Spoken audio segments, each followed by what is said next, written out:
The Project Gutenberg ebook of the Enchanted April. This ebook is for the use of anyone anywhere in the United States and most other parts of the world at no cost and with almost no restrictions whatsoever. You may copy it, give it away or reuse it under the terms of the Project Gutenberg license included with this ebook or online at www.gutenberg.org. If you are not located in the United States, you will have to check the laws of the country where you are located before using this ebook. Title: The Enchanted April. Author: Elizabeth von Arnim.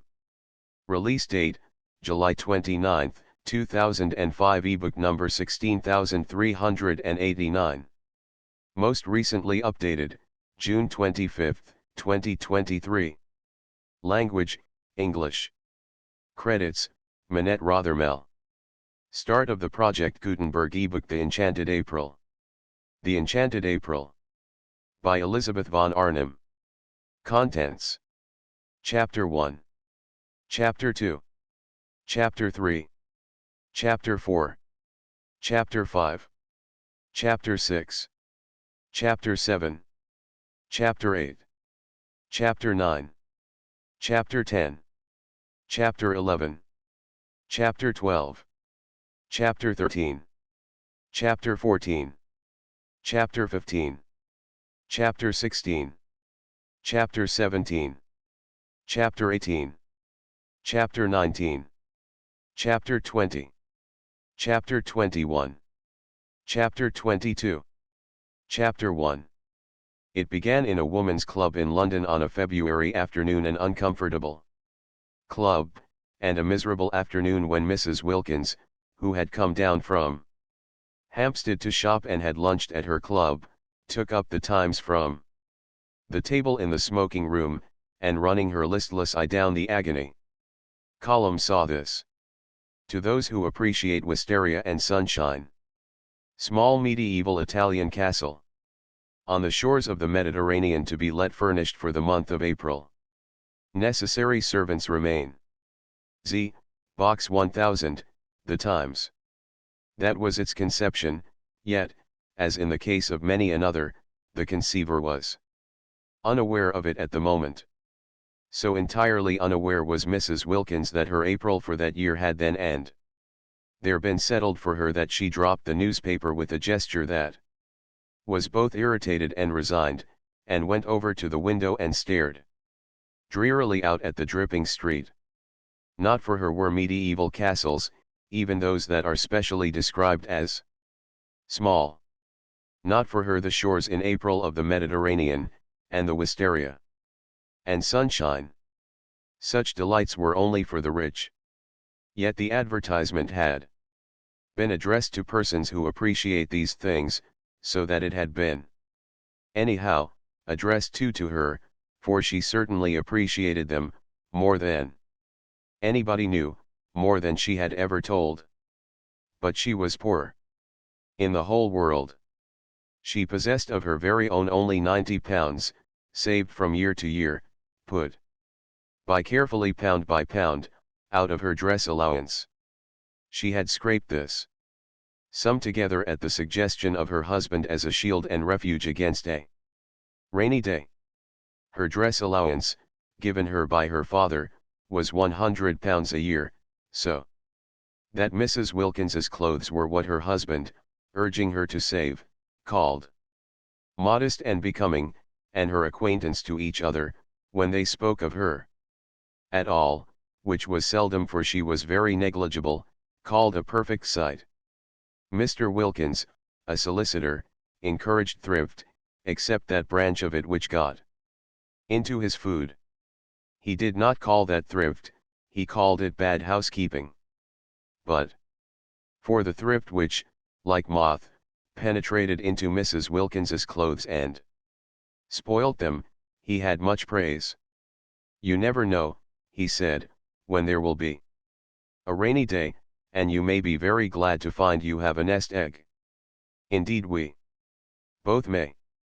Looking out of the club window into Shaftesbury Avenue, hers was an economical club, but convenient for Hampstead, where she lived, and for Shoolbred's, where she shopped. Mrs. Wilkins, having stood there some time very drearily, her mind's eye on the Mediterranean in April, and the wisteria, and the enviable opportunities of the rich, while her bodily eye watched the really extremely horrible sooty rain falling steadily on the hurrying umbrellas and splashing omnibuses, suddenly wondered whether perhaps this was not the rainy day Mellersh was Mr. Wilkins had so often encouraged her to prepare for, and whether to get out of such a climate and into the small medieval castle wasn't perhaps what Providence had all along intended her to do with her savings.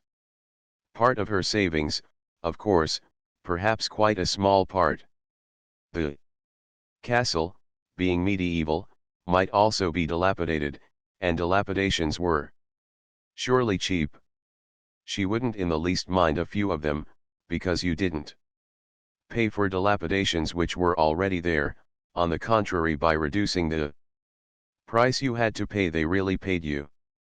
But what nonsense to think of it! She turned away from the window with the same gesture of mingled irritation and resignation with which she had laid down the Times, and crossed the room towards the door with the intention of getting her mackintosh and umbrella and fighting her way into one of the overcrowded omnibuses and going to Shoolbred's. On her way home and buying some solace for Mellersh's dinner. Mellersh was difficult with fish and liked only solace, except salmon, when she beheld Mrs. Arbuthnot, a woman she knew by sight as also living in Hampstead and belonging to the club, sitting at the table in the middle of the room on which the newspapers and magazines were kept, absorbed, in her turn, in the first page of the Times. Mrs. Wilkins had never yet spoken to Mrs. Arbuthnot, who belonged to one of the various church sets, and who analyzed, classified, divided, and registered the poor, whereas she and Mellersh, when they did go out, went to the parties of impressionist painters, of whom in Hampstead there were many. Mellersh had a sister who had married one of them and lived up on the Heath, and because of this alliance Mrs. Wilkins was drawn into a circle which was highly unnatural to her, and she had learned to dread pictures. She had to say things about them, and she didn't know what to say.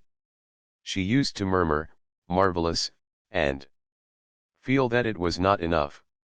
But nobody minded. Nobody listened. Nobody took any notice of Mrs. Wilkins. She was the kind of person who is not noticed at parties. Her clothes, infested by thrift, made her practically invisible. Her face was non-arresting, her conversation was reluctant, she was shy. And if one's clothes and face and conversation are all negligible, thought Mrs. Wilkins, who recognized her disabilities, what, at parties, is there left of one? Also she was always with Wilkins, that clean-shaven, fine-looking man, who gave a party, merely by coming to it, a great air. Wilkins was very respectable. He was known to be highly thought of by his senior partners. His sister's circle admired him. He pronounced adequately intelligent judgments on art and artists. He was pithy, he was prudent, he never said a word too much, nor, on the other hand, did he ever say a word too little. He produced the impression of keeping copies of everything he said, and he was so obviously reliable that it often happened that people who met him at these parties became discontented with their own solicitors, and after a period of restlessness extricated themselves and went to Wilkins. Naturally Mrs. Wilkins was blotted out.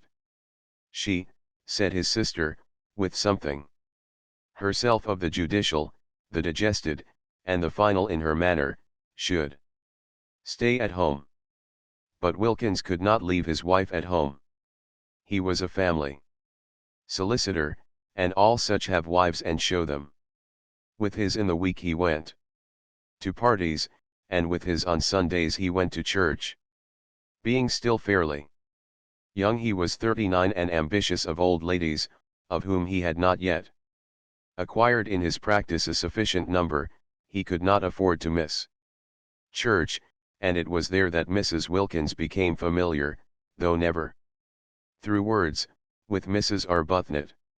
She saw her marshalling the children of the poor into pews. She would come in at the head of the procession from the Sunday school exactly 5 minutes before the choir, and get her boys and girls neatly fitted into their allotted seats, and down on their little knees in their preliminary prayer, and up again on their feet just as, to the swelling organ, the vestry door opened, and the choir and clergy, big with the litanies and commandments they were presently to roll out, emerged. She had a sad face, yet she was evidently efficient. The combination used to make Mrs. Wilkins wonder, for she had been told by Mellersh, on days when she had only been able to get place, that if one were efficient one wouldn't be depressed, and that if one does one's job well one becomes automatically bright and brisk. About Mrs. Arbuthnot there was nothing bright and brisk, though much in her way.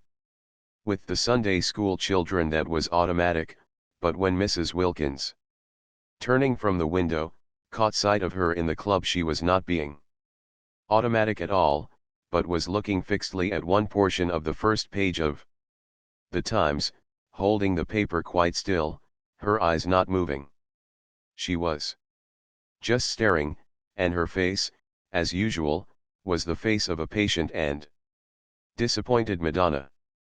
Obeying an impulse she wondered at even while obeying it, Mrs. Wilkins, the shy and the reluctant, instead of proceeding as she had intended to the cloakroom and from thence to Sculbread's in search of Mellersh's fish, stopped at the table and sat down exactly opposite Mrs. Arbuthnot, to whom she had never yet spoken in her life. It was one of those long, narrow refectory tables, so that they were quite close to each other. Mrs. Arbuthnot, however, did not look up. She continued to gaze, with eyes that seemed to be dreaming, at one spot only of the Times. Mrs. Wilkins watched her a minute, trying to screw up courage to speak to her. She wanted to ask her if she had seen the advertisement. She did not know why she wanted to ask her this, but she wanted to. How stupid not to be able to speak to her. She looked so kind. She looked so unhappy. Why couldn't two unhappy people refresh each other on their way through this dusty business of life by a little talk, real, natural talk, about what they felt, what they would have liked, what they still tried to hope? And she could not help thinking that Mrs. Arbuthnot, too, was reading that very same advertisement. Her eyes were on the very part of the paper. Was she, too, picturing what it would be like, the color, the fragrance, the light, the soft lapping of the sea among little hot rocks? Color, fragrance, light, sea, instead of Shaftesbury Avenue, and the wet omnibuses, and the fish department at Shoolbred's, and the tube to Hampstead, and dinner, and tomorrow the same, and the day after the same, and always the same. Suddenly Mrs. Wilkins found herself leaning across the table. "Are you reading about the medieval castle and the wisteria?" she heard herself asking. Naturally Mrs. Arbuthnot was surprised, but she was not half so much surprised as Mrs. Wilkins was at herself for asking. Mrs. Arbuthnot had not yet to her knowledge set eyes on the shabby, lank, loosely put together figure sitting opposite her, with its small freckled face and big grey eyes almost disappearing under a smashed down wet weather hat, and she gazed at her a moment without answering. She was reading about the medieval castle and the wisteria, or rather had read about it 10 minutes before, and since then had been lost in dreams of light, of color, of fragrance, of the soft lapping of the sea among little hot rocks. "Why do you ask me that?" she said in her grave voice, for her training of and by the poor had made her grave and patient. Mrs. Wilkins flushed and looked excessively shy and frightened. Oh, only because I saw it too, and I thought somehow she stammered. Whereupon Mrs. Arbuthnot, her mind being used to getting people into lists and divisions, from habit considered, as she gazed thoughtfully at Mrs. Wilkins. Under what heading, supposing she had to classify her, she could most properly be put. And I know you by sight, went on Mrs. Wilkins, who, like all the shy ones she was started plunged on, frightening herself to more and more speech by the sheer sound of what she had said last in her ears. Every Sunday I see you. Every Sunday in church. In church, echoed Mrs. Arbuthnot. And this seems such a wonderful thing, this advertisement about the wisteria and Mrs. Wilkins, who must have been at least 30, broke off and wriggled in her chair with the movement of an awkward and embarrassed schoolgirl. It seems so wonderful, she went on in a kind of burst, and it is such a miserable day. And then she sat looking at Mrs. Arbuthnot with the eyes of an imprisoned dog. This poor thing, thought Mrs. Arbuthnot, whose life was spent in helping and alleviating, needs advice. She accordingly prepared herself patiently to give it. If you see me in church, she said, kindly and attentively, I suppose you live in Hampstead too? Oh yes, said Mrs. Wilkins. And she repeated, her head on its long thin neck drooping a little as if the recollection of Hampstead bowed her, oh yes. Where? Asked Mrs. Arbuthnot, who, when advice was needed, naturally first proceeded to collect the facts. But Mrs. Wilkins, laying her hand softly and caressingly on the part of the Times where the advertisement was, as though the mere printed words of it were precious, only said, perhaps that's why this seems so wonderful. No, I think that's wonderful anyhow, said Mrs. Arbuthnot, forgetting facts and faintly sighing. Then you were reading it? Yes, said Mrs. Arbuthnot, her eyes going dreamy again. Wouldn't it be wonderful, murmured Mrs. Wilkins. Wonderful, said Mrs. Arbuthnot. Her face, which had lit up, faded into patience again. Very wonderful, she said. But it's no use wasting one's time thinking of such things. Oh, but it is, was Mrs. Wilkins's quick, surprising reply, surprising. Because it was so much unlike the rest of her, the characterless coat and skirt, the crumpled hat, the undecided wisp of hair straggling out. And just the considering of them is worthwhile in itself, such a change from Hampstead, and sometimes I really do believe if one considers hard enough one gets things. Mrs. Arbuthnot observed her patiently. In what category would she, supposing she had to put her? Perhaps, she said, leaning forward a little, you will tell me your name.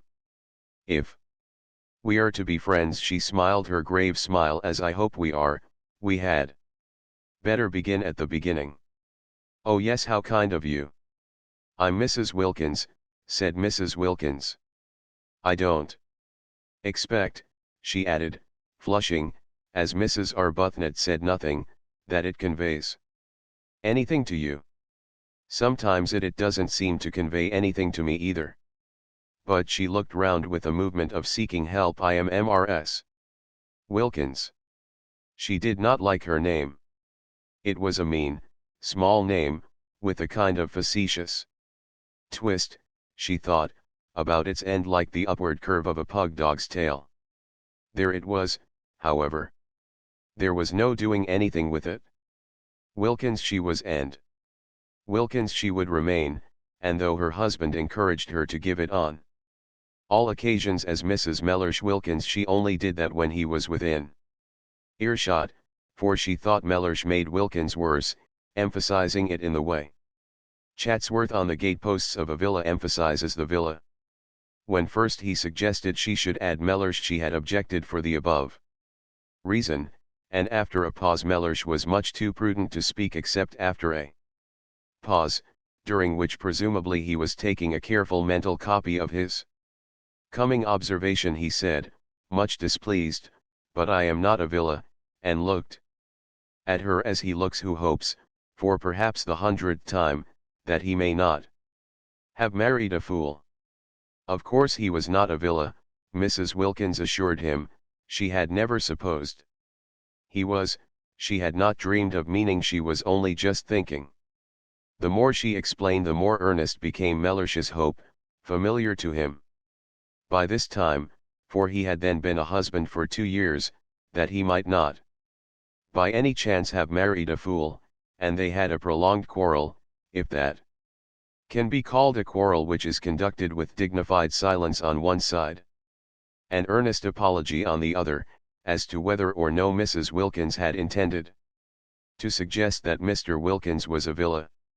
I believe, she had thought when it was at last over, it took a long while that anybody would quarrel about anything when they've not left off being together for a single day for 2 whole years.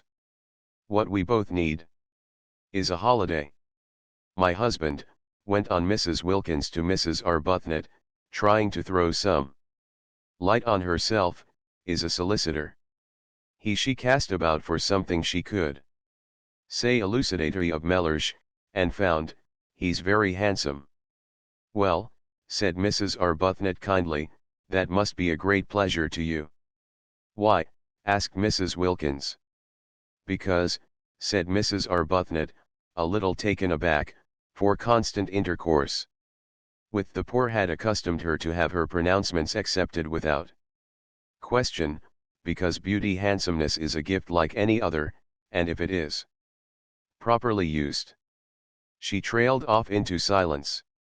Mrs. Wilkins's great grey eyes were fixed on her, and it seemed suddenly to Mrs. Arbuthnot that perhaps she was becoming crystallized into a habit of exposition, and of exposition after the manner of nursemaids, through having an audience that couldn't but agree, that would be afraid, if it wished, to interrupt, that didn't know, that was, in fact, at her mercy.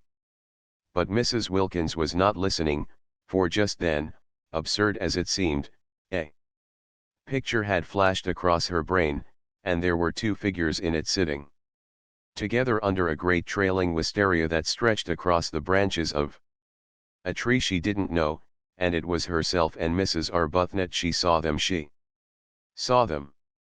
And behind them, bright in sunshine, were old grey walls, the medieval castle. She saw it, they were there. She therefore stared at Mrs. Arbuthnot and did not hear a word she said.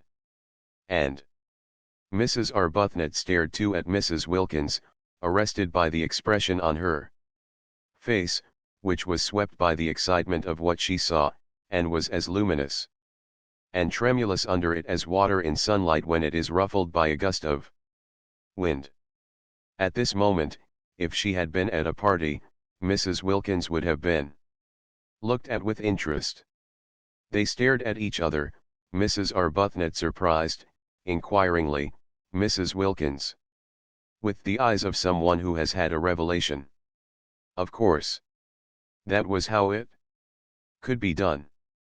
She by herself, couldn't afford it, and wouldn't be able, even if she could afford it, to go there all alone, but she and Mrs. Arbuthnot together. She leaned across the table. Why don't we try and get it, she whispered. Mrs. Arbuthnot became even more wide-eyed. Get it, she repeated. Yes, said Mrs. Wilkins, still as though she were afraid of being overheard.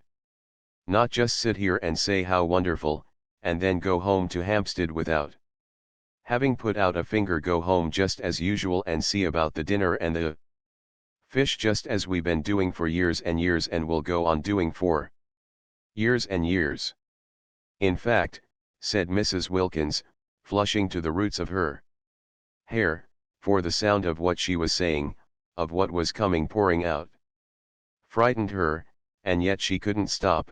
I see no end to it. There is no end to it. So that there ought to be a break, there ought to be intervals in everybody's interests. Why, it would really be being unselfish to go away and be happy for a little, because we would come back so much nicer. You see, after a bit everybody needs a holiday. But how do you mean, get it? Asked Mrs. Arbuthnot. Take it, said Mrs. Wilkins. Take it? Rent it? Hire it? Have it? But do you mean you and I? Yes. Between us. Share. Then it would only cost half, and you look so you look. Exactly as if you wanted it just as much as I do, as if you ought to have a rest, have something happy happen to you. Why, but we don't know each other. But just think how well we would if we went away together for a month. And I've saved for a rainy day, and I expect so have you, and this is the rainy day. Look at it. She is unbalanced, thought Mrs. Arbuthnot, yet she felt strangely stirred. Think of getting away for a whole month from everything to heaven. She shouldn't say things like that, thought Mrs. Arbuthnot. The vicar yet. She felt strangely stirred. It would indeed be wonderful to have a rest, a cessation. Habit, however, steadied her again, and years of intercourse with the poor maid. Her say, with the slight though sympathetic superiority of the explainer, but then, you see, heaven isn't somewhere else. It is here and now. We are told so. She became very earnest, just as she did when trying patiently to help and enlighten the poor. Heaven is within us, she said in her gentle low voice. We are told that on the very highest authority. And you know the lines about the kindred points, don't you? Oh yes, I know them, interrupted Mrs. Wilkins impatiently. The kindred points of heaven and home, continued Mrs. Arbuthnot, who was used to finishing her sentences. Heaven is in our home. It isn't, said Mrs. Wilkins, again surprisingly. Mrs. Arbuthnot was taken aback. Then she said gently, oh, but it is. It is. There if we choose, if we make it. I do choose, and I do make it, and it isn't, said Mrs. Wilkins. Then Mrs. Arbuthnot was silent, for she too sometimes had doubts about homes. She sat and looked uneasily at Mrs. Wilkins, feeling more and more the urgent need to getting her classified. If she could only classify Mrs. Wilkins, get her safely under her proper heading, she felt that she herself would regain her balance, which did seem very strangely to be slipping all to one side. For neither had she had a holiday for years, and the advertisement when she saw it had set her dreaming, and Mrs. Wilkins's excitement about it was infectious. And she had the sensation, as she listened to her impetuous, odd talk and watched her lit-up face, that she was being stirred out of sleep. Clearly Mrs. Wilkins was unbalanced, but Mrs. Arbuthnot had met the unbalanced. Before indeed she was always meeting them, and they had no effect on her own stability at all, whereas this one was making her feel quite wobbly, quite as though to be off and away, away from her compass points of God, husband, home, and duty. She didn't feel as if Mrs. Wilkins intended Mr. Wilkins to come to and just for once be happy, would be both good and desirable. Which of course it wasn't, which certainly of course it wasn't.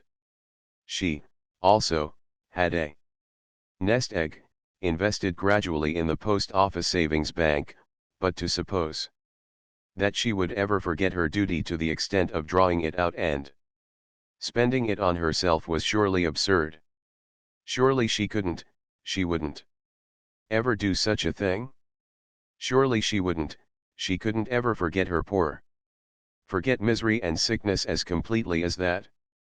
No doubt a trip to Italy would be extraordinarily delightful, but there were many delightful things one would like to do, and what was strength given to one for except to help one not to do them? Steadfast as the points of the compass to Mrs. Arbuthnot were the great four facts of life: God, husband, home, duty. She had gone to sleep on these facts years ago, after a period of much misery, her head resting on them as on a pillow, and she had a great dread of being awakened out of so simple and untroublesome a condition. Therefore it was that she searched with earnestness for a heading under which to put Mrs. Wilkins, and in this way illumine and steady her own mind, and sitting there looking at her uneasily after her last remark, and feeling herself becoming more and more unbalanced and infected, she decided pro tem, as the vicar said at meetings, to put her under the heading nerves. It was just possible that she ought to go straight into the category hysteria, which was often only the antechamber to lunacy, but Mrs. Arbuthnot had learned not to hurry people into their final categories, having on more than one occasion discovered with dismay that she had made a mistake. And how difficult it had been to get them out again, and how crushed she had been with the most terrible remorse. Yes. Nerves. Probably she had no regular work for others, thought Mrs. Arbuthnot, no work that would take her outside herself. Evidently she was rudderless, blown about by gusts, by impulses. Nerves was almost certainly her category, or would be quite soon if no one helped her. Poor little thing, thought Mrs. Arbuthnot, her own balance returning hand in hand with her compassion, and unable, because of the table, to see the length of Mrs. Wilkins's legs. All she saw was her small, eager, shy face, and her thin shoulders, and the look of childish longing in her eyes for something that she was sure was going to make her happy. No, such things didn't make people happy. Such fleeting things. Mrs. Arbuthnot had learned in her long life with Frederick. He was her husband, and she had married him at 20 and was now 33, where alone true joys are to be found. They are to be found, she now knew, only in daily, in hourly, living for others. They are to be found. Only hadn't she over and over again taken her disappointments and discouragements there, and come away comforted, at the feet of God. Frederick had been the kind of husband whose wife betakes herself early to the feet of God. From him to them had been a short though painful step. It seemed short to her in retrospect, but it had really taken the whole of the first year of their marriage, and every inch of the way had been a struggle, and every inch of it was stained, she felt at the time, with her heart's blood. All that was over now. She had long since found peace. And Frederick, from her passionately loved bridegroom, from her worshipped young husband, had become second only to God on her list of duties and forbearances. There he hung, the second in importance, a bloodless thing bled white by her prayers. For years she had been able to be happy only by forgetting happiness. She wanted to stay like that. She wanted to shut out everything that would remind her of beautiful things, that might set her off again longing, desiring. "I'd like so much to be friends," she said earnestly. "Won't you come and see me, or let me come to you sometimes?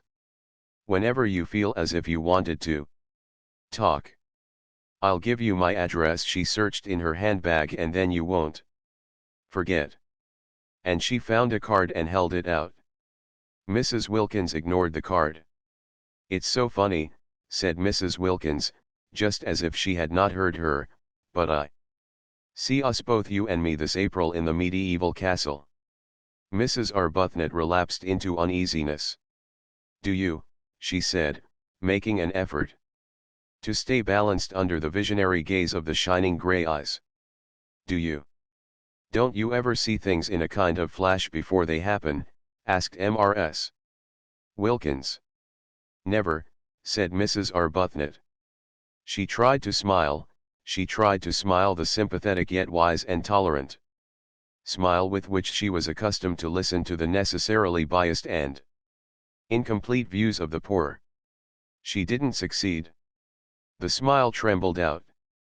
Of course, she said in a low voice, almost as if she were afraid the vicar and the savings bank were listening, it would be most beautiful. Even if it were wrong, said Mrs. Wilkins, it would only be for a month. That began Mrs. Arbuthnot, quite clear as to the reprehensibleness of such a point of view, but Mrs. Wilkins stopped her before she could finish. Anyhow, said Mrs. Wilkins, stopping her, I'm sure it's wrong to go on being good for too long, till one gets miserable.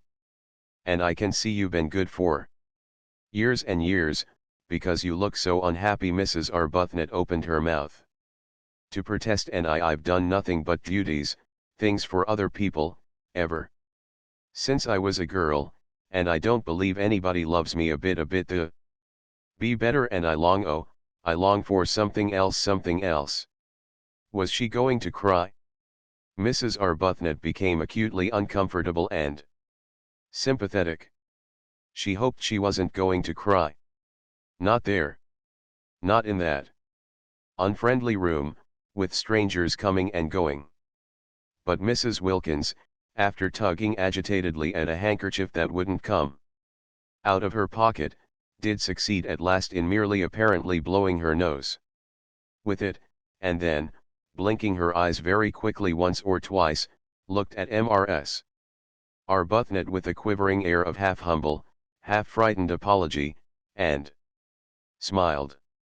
Will you believe, she whispered, trying to steady her mouth, evidently dreadfully ashamed of herself, that I've never spoken to anyone before in my life like this? I can't think, I simply don't know, what has come over me. It's the advertisement, said Mrs. Arbuthnot, nodding gravely. Yes, said Mrs. Wilkins, dabbing furtively at her eyes, and us both being. So she blew her nose again, a little miserable. Chapter 2. Of course Mrs. Arbuthnot was not miserable. How could she be, she asked herself, when God was taking care of her, but she let that pass for the moment. Unrepudiated, because of her conviction that here was another fellow creature in urgent need of her help, and not just boots and blankets and better sanitary arrangements this time, but the more delicate help of comprehension, of finding the exact right words. The exact right words, she presently discovered, after trying various ones about living for others, and prayer, and the peace to be found in placing oneself unreservedly in God's hands. To meet all these words Mrs. Wilkins had other words, incoherent and yet, for the moment at least, till one had had more time, difficult to answer. The exact right words were a suggestion that it would do no harm to answer the advertisement. Non-committal. Mere inquiry. And what disturbed Mrs. Arbuthnot about this suggestion was that she did not make it solely to comfort Mrs. Wilkins, she made it because of her own strange longing for the medieval castle. This was very disturbing. There she was, accustomed to direct, to lead, to advise, to support. Except Frederick, she long since had learned to leave Frederick to God, being led herself, being influenced and thrown off her feet by just an advertisement, by just an incoherent stranger. It was indeed disturbing. She failed to understand her sudden longing for what was, after all, self-indulgence, when for years no such desire had entered her heart. There's no harm in simply asking, she said in a low voice, as if the vicar and the savings bank and all her waiting and dependent poor were listening and condemning. It isn't as if it committed us to anything, said Mrs. Wilkins, also in a low voice, but her voice shook. They got up simultaneously. Mrs. Arbuthnot had a sensation of surprise that Mrs. Wilkins should be so tall, and went to a writing table, and Mrs. Arbuthnot wrote. To Z, Box 1000, The Times, for particulars. She asked for all particulars, but the only one they really wanted was the one about the rent. They both felt that it was Mrs. Arbuthnot who ought to write the letter and do the business part. Not only was she used to organizing and being practical, but she also was older, and certainly calmer, and she herself had no doubt too that she was wiser. Neither had Mrs. Wilkins any doubt of this. The very way Mrs. Arbuthnot parted her hair suggested a great calm that could only proceed from wisdom. But if she was wiser, older, and calmer, Mrs. Arbuthnot's new friend nevertheless seemed to her to be the one who impelled. Incoherent, she yet impelled. She appeared to have, apart from her need of help, an upsetting kind of character. She had a curious infectiousness. She led one on. And the way her unsteady mind leaped at conclusions, wrong ones, of course, witness the one that she, Mrs. Arbuthnot, was miserable. The way she leaped at conclusions was disconcerting.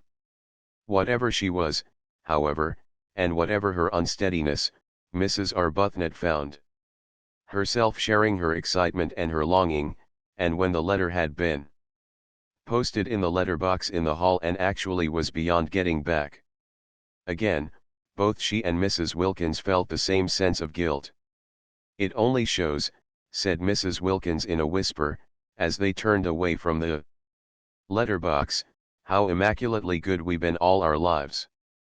The very first time we do anything our husbands don't know about we feel guilty."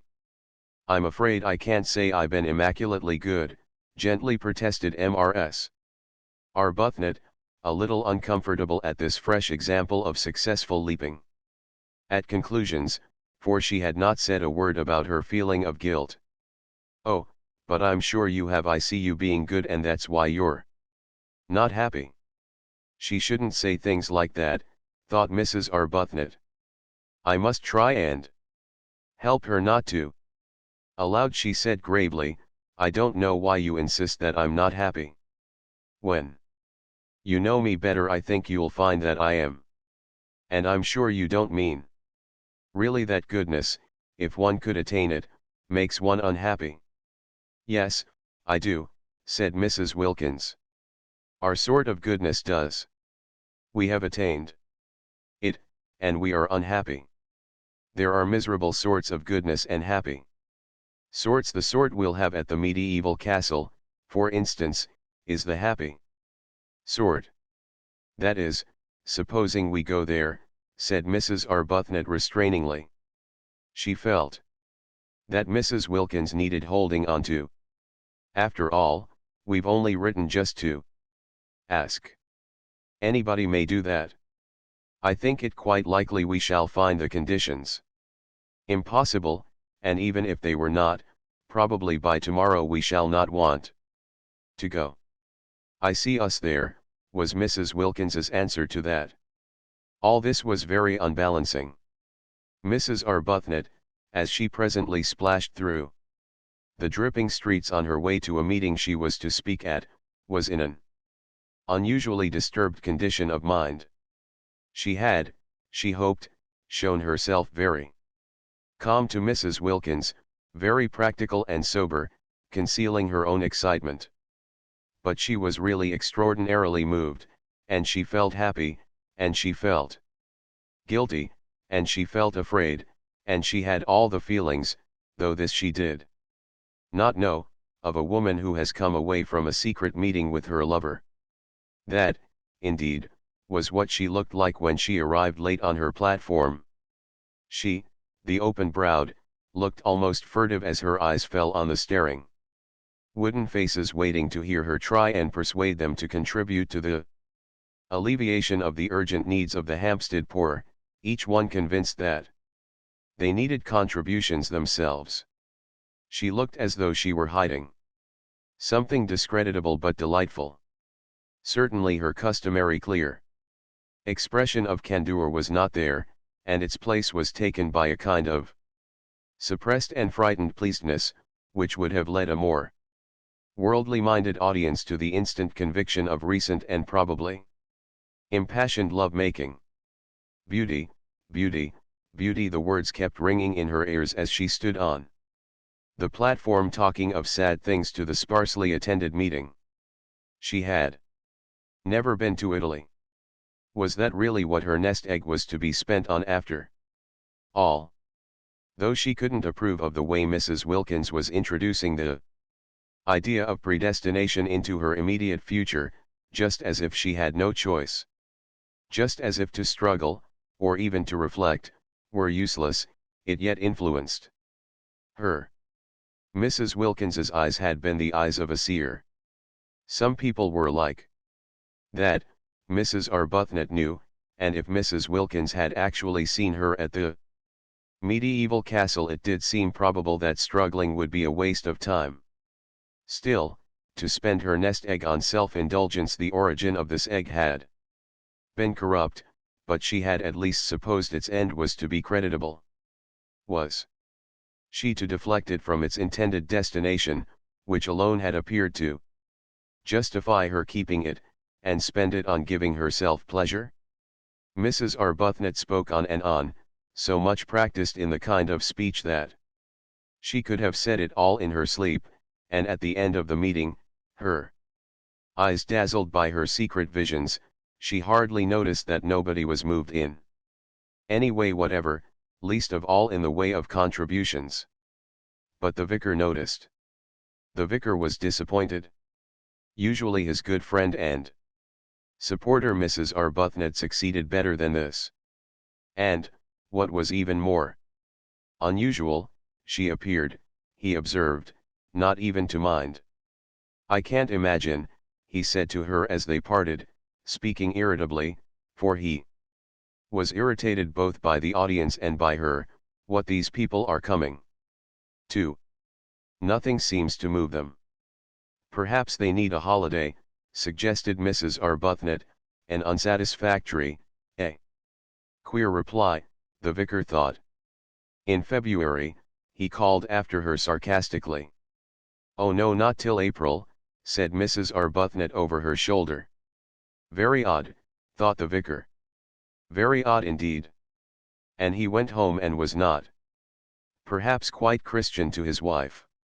That night in her prayers Mrs. Arbuthnot asked for guidance. She felt she ought really to ask, straight out and roundly, that the medieval castle should already have been taken by someone else and the whole thing thus be settled. But her courage failed her. Suppose her prayer were to be answered? No, she couldn't ask it, she couldn't risk it. And after all, she almost pointed this out to God: if she spent her present nest egg on a holiday, she could quite soon accumulate another. Frederick pressed money on her, and it would only mean, while she rolled up a second egg, that for a time her contributions to the parish charities would be less. And then it could be the next nest egg whose original corruption would be purged away by the use to which it was finally put.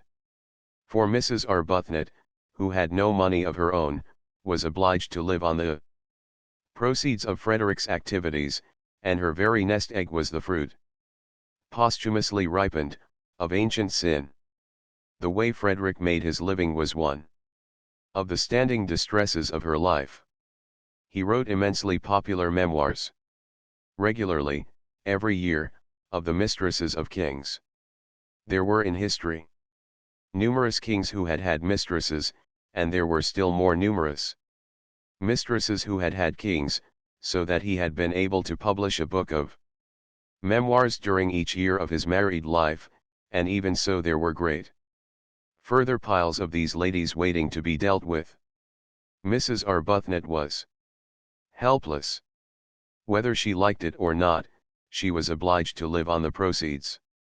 He gave her a dreadful sofa once, after the success of his Du Barry memoir, with swollen cushions and soft, receptive lap, and it seemed to her a miserable thing that there, in her very home, should flaunt this reincarnation of a dead old French sinner.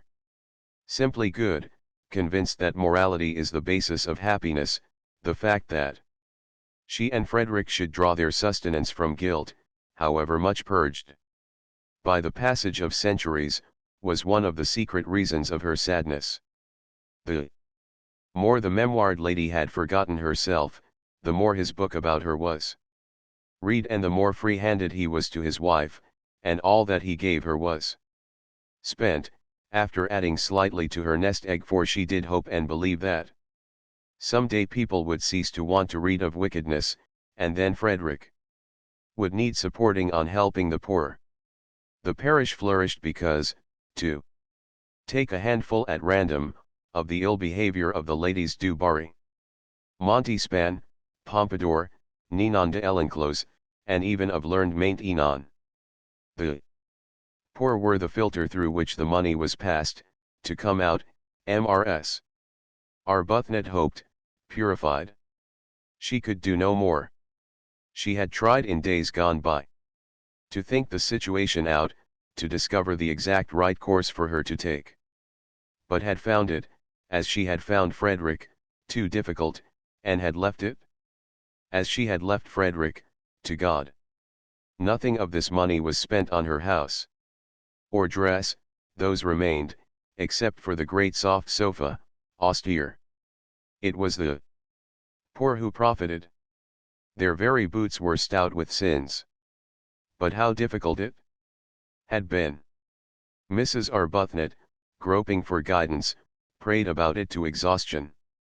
Ought she perhaps to refuse to touch the money, to avoid it as she would have avoided the sins which were its source? But then what about the parish's boots? She asked the vicar what he thought, and, through much delicate language, evasive and cautious, it did finally appear that he was for the boots. At least she had persuaded Frederick, when first he began his terrible, successful career. He only began it after their marriage, when she married him. He had been a blameless official attached to the library of the British Museum to publish the memoirs under another name, so that she was not publicly branded. Hampstead read the books with glee, and had no idea that their writer lived in its midst.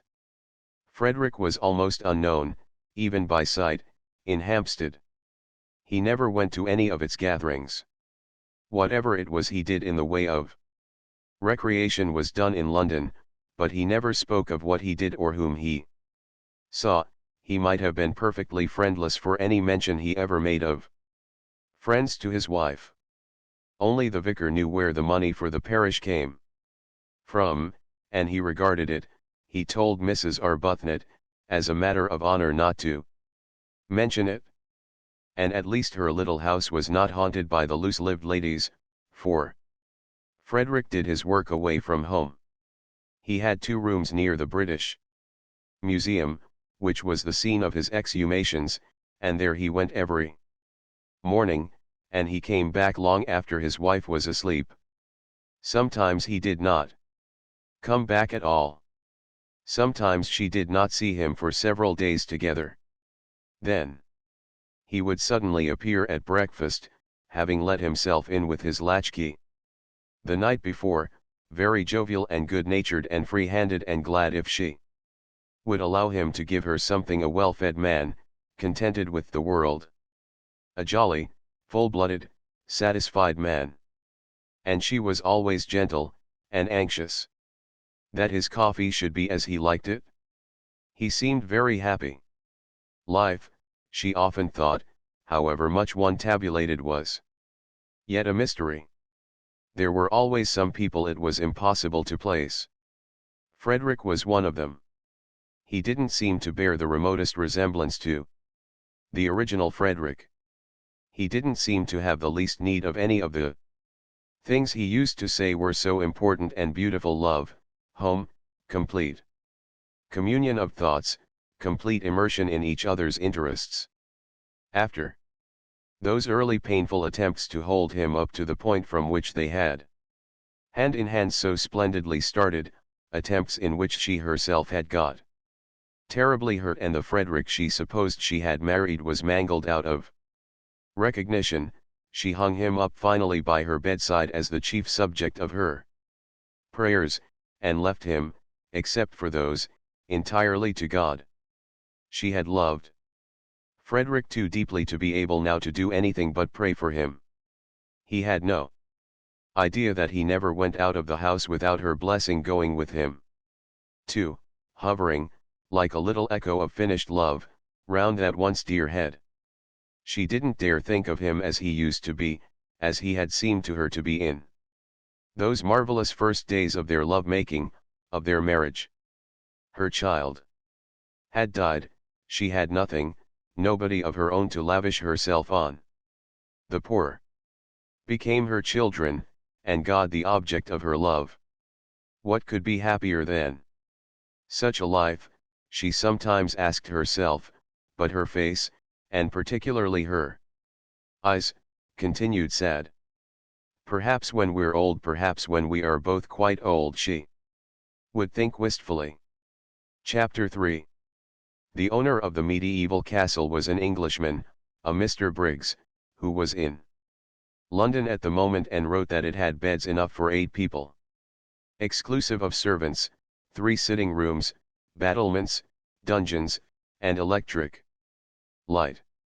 The rent was £60 for the month, the servants' wages were extra, and he wanted references, he wanted assurances that the second half of his rent would be paid, the first half being paid in advance, and he wanted assurances of respectability from a solicitor, or a doctor, or a clergyman. He was very polite in his letter, explaining that his desire for references was what was usual and should be regarded as a mere formality. Mrs. Arbuthnot and Mrs. Wilkins had not thought of references, and they had not dreamed a rent could be so high. In their minds had floated sums like 3 guineas a week, or less, seeing that the place was small and old. £60 for a single month. It staggered them. Before Mrs. Arbuthnot's eyes rose up boots, endless vistas, all the stout boots that £60 would buy, and besides the rent there would be the servants' wages, and the food, and the railway journeys out and home.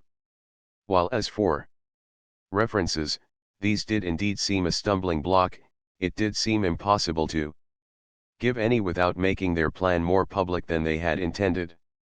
They had both, even Mrs. Arbuthnot, lured for once away from perfect candour by the realization of the great saving of trouble and criticism an imperfect explanation would produce. They had both thought it would be a good plan to give out, each to her own circle, their circles being luckily distinct, that each was going to stay with a friend who had a house in Italy. It would be true. As far as it went, Mrs. Wilkins asserted that it would be quite true, but Mrs. Arbuthnot thought it wouldn't be quite, and it was the only way, Mrs. Wilkins said, to keep Mellersh even approximately quiet.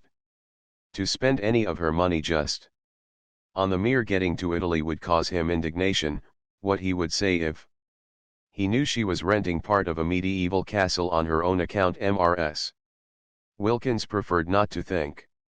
It would take him days to say it all, and this, although it was her very own money, and not a penny of it had ever been his.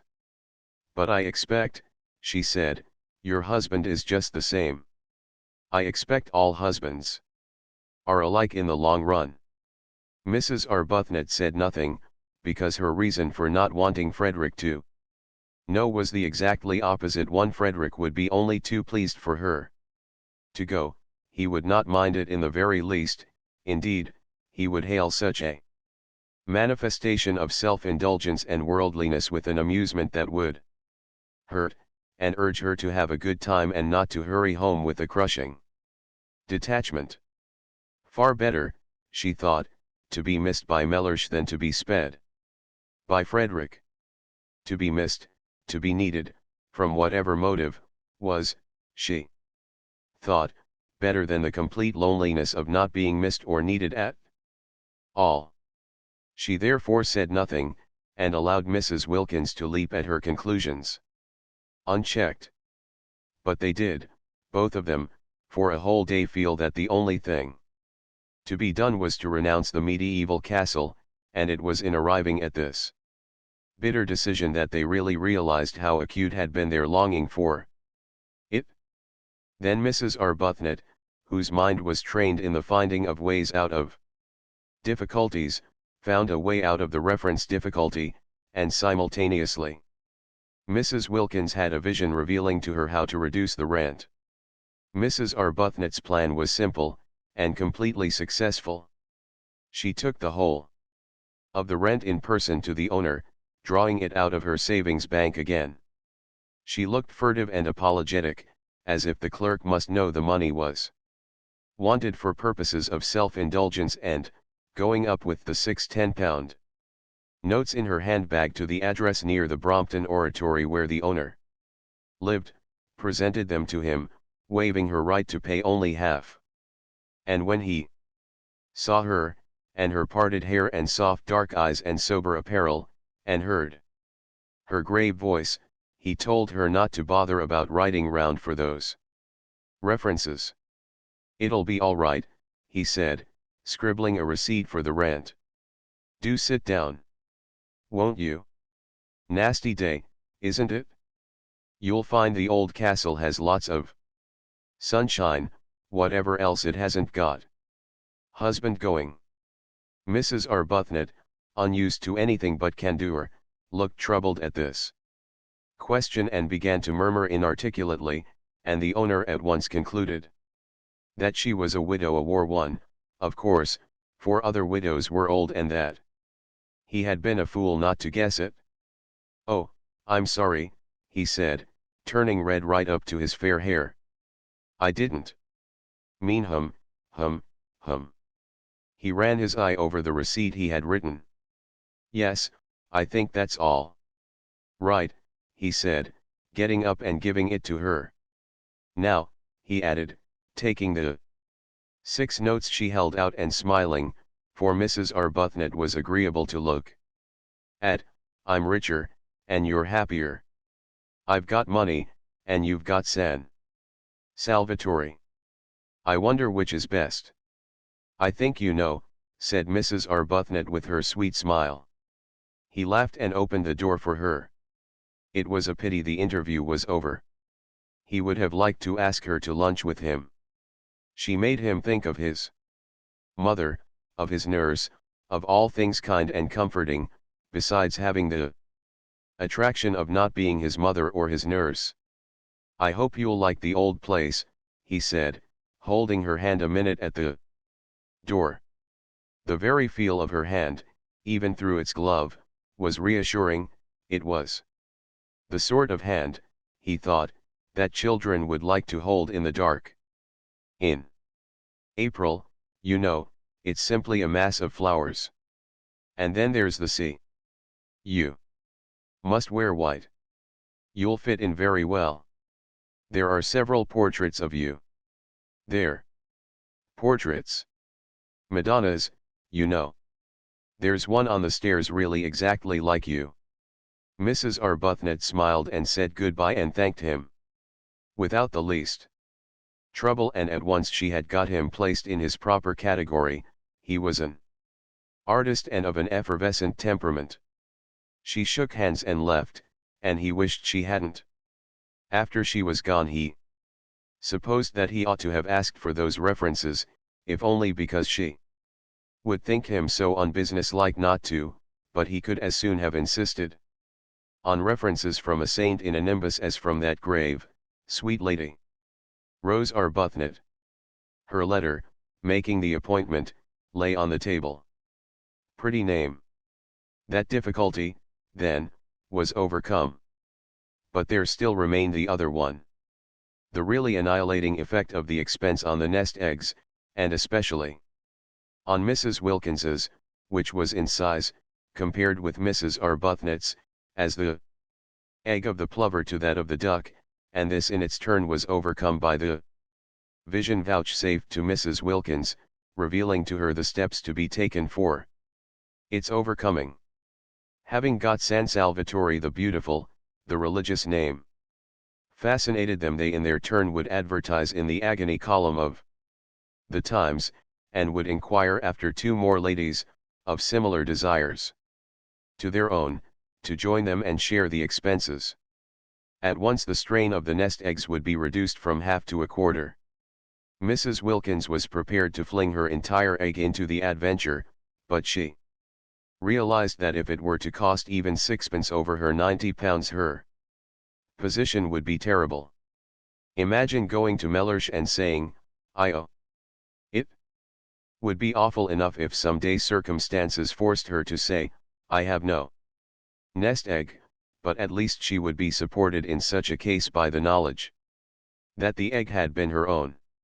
She therefore, though prepared to fling her last penny into the adventure, was not prepared to fling into it a single farthing. That was not demonstrably her own, and she felt that if her share of the rent was reduced to £15 only, she would have a safe margin for the other expenses. Also they might economize very much on food, gather olives off their own trees and eat them, for instance, and perhaps catch fish. Of course, as they pointed out to each other, they could reduce the rent to an almost negligible sum by increasing the number of sharers. They could have 6 more ladies instead of 2 if they wanted to, seeing that there were 8 beds. But supposing the 8 beds were distributed in couples in 4 rooms, it would not be altogether what they wanted, to find themselves shut up at night with a stranger. Besides, they thought that perhaps having so many would not be quite so peaceful. After all, they were going to San Salvatore for peace and rest and joy, and 6 more ladies, especially if they got into one's bedroom, might a little interfere with that. However, there seemed to be only 2 ladies in England at that moment who had any wish to join them, for they had only 2 answers to their advertisement. "Well, we only want 2, said Mrs. Wilkins, quickly recovering, for she had imagined a great rush.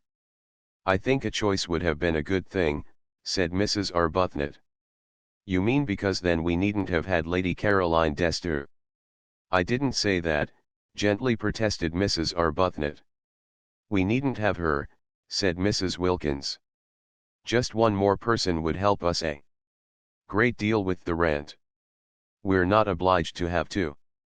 But why should we not have her? She seems really quite what we want." "Yes, she does from her letter," said Mrs. Wilkins doubtfully. She felt she would be terribly shy of Lady Caroline. Incredible as it may seem, seeing how they get into everything, Mrs. Wilkins had never come across any members of the aristocracy. They interviewed Lady Caroline, and they interviewed the other applicant, a Mrs. Fisher. Lady Caroline came to the club in Shaftesbury Avenue, and appeared to be wholly taken up by one great longing, a longing to get away from everybody she had ever known. When she saw the club, and Mrs. Arbuthnot, and Mrs. Wilkins, she was sure that here was exactly what she wanted. She would be in Italy, a place she adored; she would not be in hotels, places she loathed; she would not be staying with friends, persons she disliked, and she would be in the company of strangers who would never mention a single person she knew, for the simple reason that they had not, could not have, and would not come across them. She asked a few questions about the 4th woman, and was satisfied with the answers. Mrs. Fisher, of Prince of Wales Terrace, a widow. She too would be unacquainted with any of her friends. Lady Caroline did not even know where Prince of Wales Terrace was. "It's in London," said Mrs. Arbuthnot. "Is it?" said Lady Caroline. It all seemed most restful. Mrs. Fisher was unable to come to the club because, she explained by letter, she could not walk without a stick, therefore Mrs. Arbuthnot and Mrs. Wilkins went to her. "But if she can't come to the club, how can she go to Italy?" wondered Mrs. Wilkins, aloud. We shall hear that from her own lips, said Mrs. Arbuthnot. From Mrs. Fisher's lips they merely heard, in reply to delicate questioning, that sitting in trains was not walking about, and they knew that already. Except for the stick, however, she appeared to be a most desirable. Fourth, quiet, educated, elderly. She was much older than they or Lady Caroline. Lady Caroline had informed them she was 28, but not so old as to have ceased to be active-minded. She was very respectable indeed, and still wore a complete suit of black, though her husband had died, she told them, 11 years before. Her house was full of signed photographs of illustrious Victorian dead, all of whom she said she had known when she was little. Her father had been an eminent critic, and in his house she had seen practically everybody who was anybody in letters and art. Carlyle had scowled at her. Matthew Arnold had held her on his knee, Tennyson had sonorously rallied her on the length of her pigtail. She animatedly showed them the photographs, hung everywhere on her walls, pointing out the signatures with her stick, and she neither gave any information about her own husband nor asked for any about the husbands of her visitors, which was the greatest comfort. Indeed, she seemed to think that they also were widows, for on inquiring who the fourth lady was to be, and being told it was a Lady Caroline Dester, she said, "Is she a widow too?" And on their explaining that she was not, because she had not yet been married, observed with abstracted amiability, "All in good time." But Mrs. Fisher's very abstractedness, and she seemed to be absorbed chiefly in the interesting people she used to know and in their memorial photographs, and quite a good part of the interview was taken up by reminiscent anecdote of Carlyle, Meredith, Matthew Arnold, Tennyson, and a host of others. Her very abstractedness was a recommendation. She only asked, she said, to be allowed to sit quiet in the sun and remember. That was all Mrs. Arbuthnot and Mrs. Wilkins asked of their sharers. It was their idea of a perfect sharer that she should sit quiet in the sun and remember, rousing herself on Saturday evenings sufficiently to pay her share. Mrs. Fisher was very fond, too, she said, of flowers, and once when she was spending a week-end with her father at Box Hill. Who lived at Box Hill? Interrupted Mrs. Wilkins, who hung on Mrs. Fisher's reminiscences, intensely excited by meeting somebody who had actually been familiar with all the really and truly and undoubtedly great, actually seen them, heard them talking, touched them. Mrs. Fisher looked at her over the top of her glasses in some surprise. Mrs. Wilkins, in her eagerness to tear the heart out quickly of Mrs. Fisher's reminiscences, afraid that at any moment Mrs. Arbuthnot would take her away and she wouldn't have heard half, had already interrupted several times with questions which appeared ignorant to Mrs. Fisher. Meredith, of course, said Mrs. Fisher rather shortly. I remember a particular weekend, she continued. My father often took me, but I always remember this weekend particularly. Did you know Keats? Eagerly interrupted Mrs. Wilkins. Mrs. Fisher, after a pause, said with subacid reserve that she had been unacquainted with both Keats and Shakespeare. Oh, of course, how ridiculous of me, cried Mrs. Wilkins, flushing scarlet. It's because she floundered. It's because the immortals somehow still seem alive, don't they, as if they were here, going to walk into the room in another minute and one forgets they are dead. In fact, one knows perfectly well that they're not dead, not nearly so dead as you and I even now, she assured Mrs. Fisher, who observed her over the top of her glasses. I thought I saw Keats the other day, Mrs. Wilkins incoherently proceeded, driven on by Mrs. Fisher's look over the top of her glasses. In Hampstead, crossing the road in front of that house, you know, the house where he lived. Mrs. Arbuthnot said they must be going. Mrs. Fisher did nothing to prevent them. I really thought I saw him, protested Mrs. Wilkins, appealing for belief first to one and then to the other while waves of color passed over her face, and totally unable to stop because of Mrs. Fisher's glasses and the steady eyes looking at her over their tops. I believe I did see him. He was dressed in a. Even Mrs. Arbuthnot looked at her now, and in her gentlest voice said they would be late for lunch. It was at this point that Mrs. Fisher asked for references. She had no wish to find herself shut up for 4 weeks with somebody who saw things.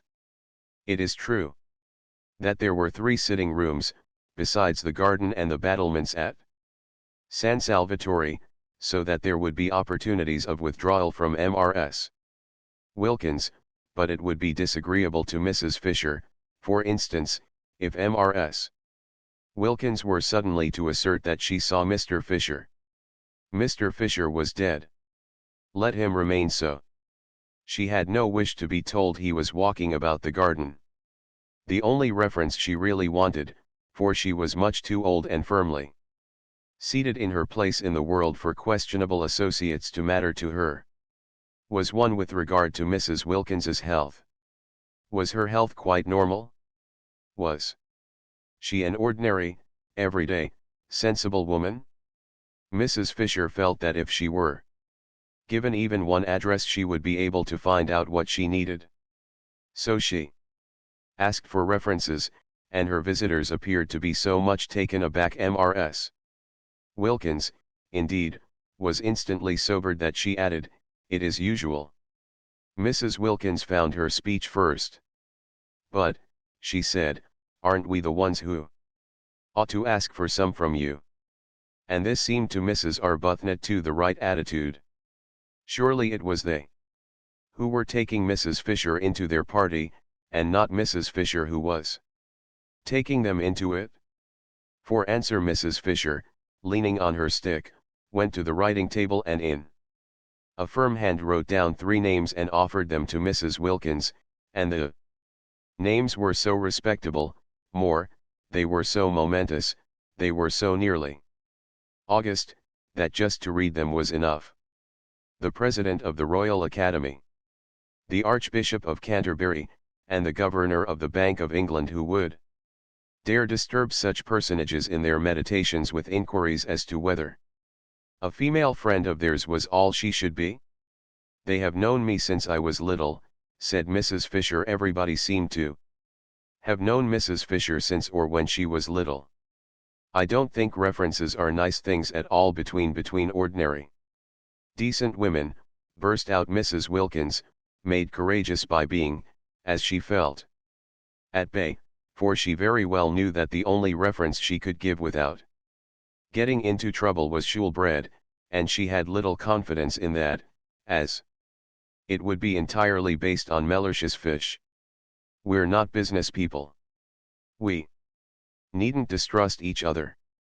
And Mrs. Arbuthnot said, with a dignity that yet was sweet, "I'm afraid references do bring an atmosphere into our holiday plan that isn't quite what we want, and I don't think we'll take yours up or give you any ourselves. So that I suppose you won't wish to join us." And she held out her hand in goodbye. Then Mrs. Fisher, her gaze diverted to Mrs. Arbuthnot, who inspired trust and liking even in tube officials, felt that she would be idiotic to lose the opportunity of being in Italy in the particular conditions offered, and that she and this calm-browed woman between them would certainly be able to curb the other one when she had her attacks. So she said, taking Mrs. Arbuthnot's offered hand, "Very well. I waive references." She waived references. The two, as they walked to the station in Kensington High Street, could not help thinking that this way of putting it was lofty.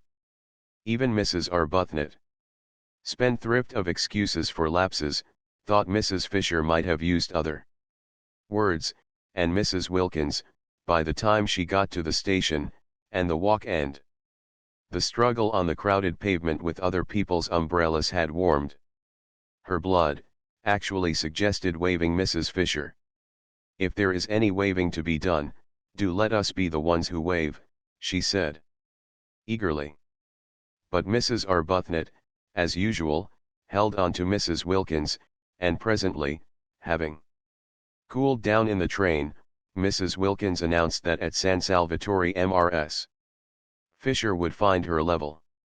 "I see her finding her level there," she said, her eyes very bright.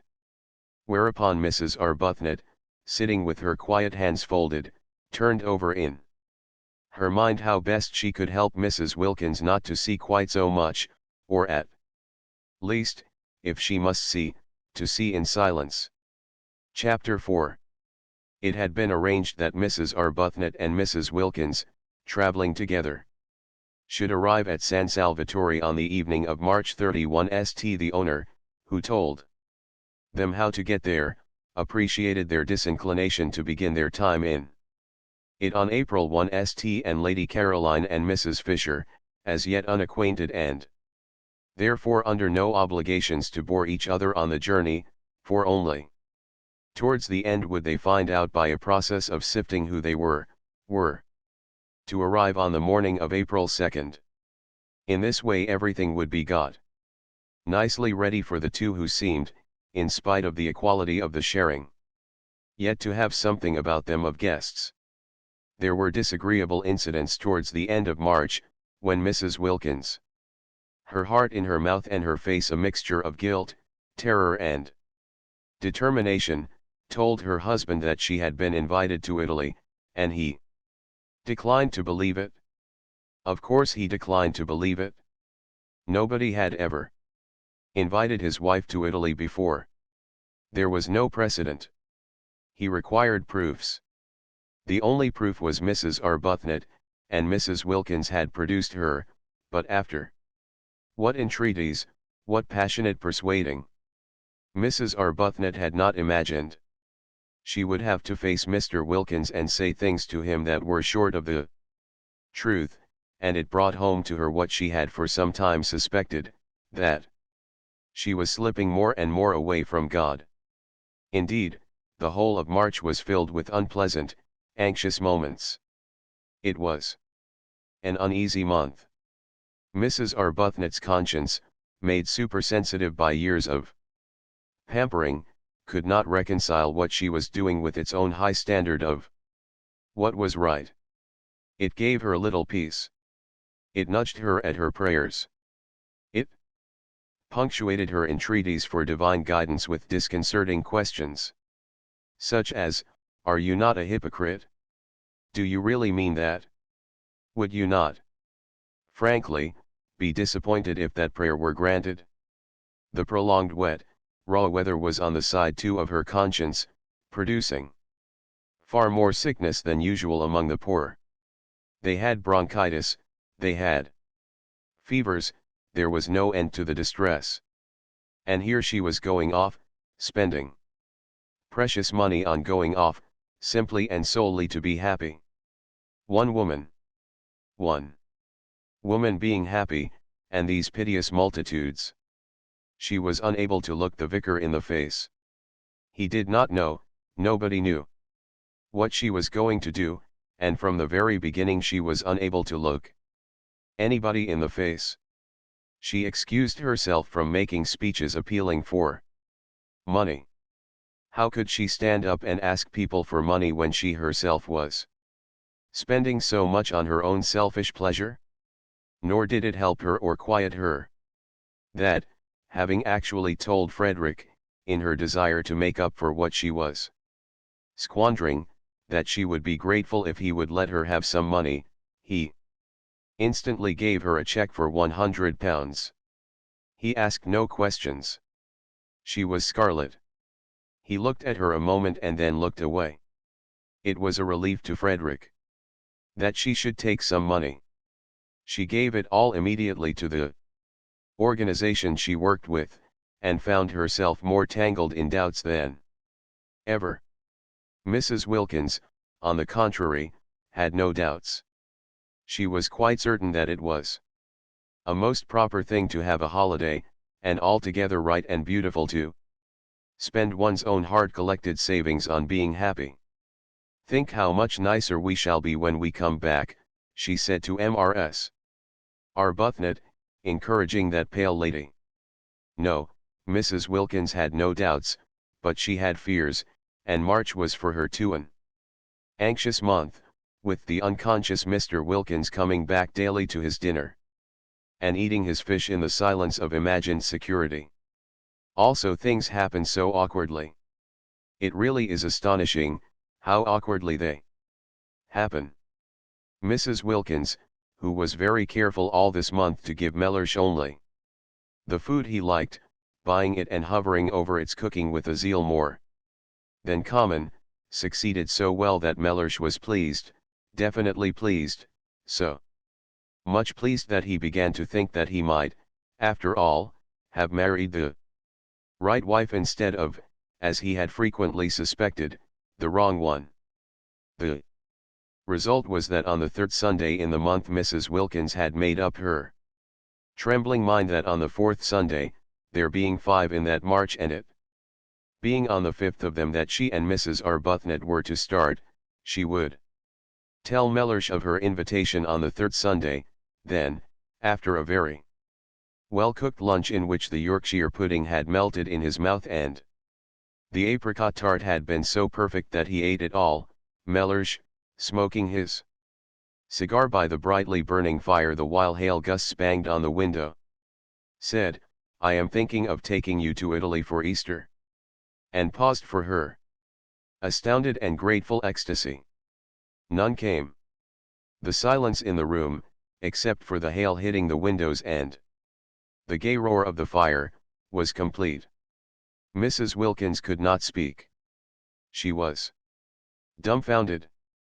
The next Sunday was the day she had meant to break her news to him, and she had not yet even prepared the form of words in which she would break it. Mr. Wilkins, who had not been abroad since before the war, and was noticing with increasing disgust, as week followed week of wind and rain, the peculiar, persistent vileness of the weather, had slowly conceived a desire to get away from England for Easter. He was doing very well in his business. He could afford a trip. Switzerland was useless in April. There was a familiar sound about Easter in Italy. To Italy he would go, and as it would cause comment if he did not take his wife, take her he must besides, she would be useful. A second person was always useful in a country whose language one did not speak. For holding things, for waiting with the luggage.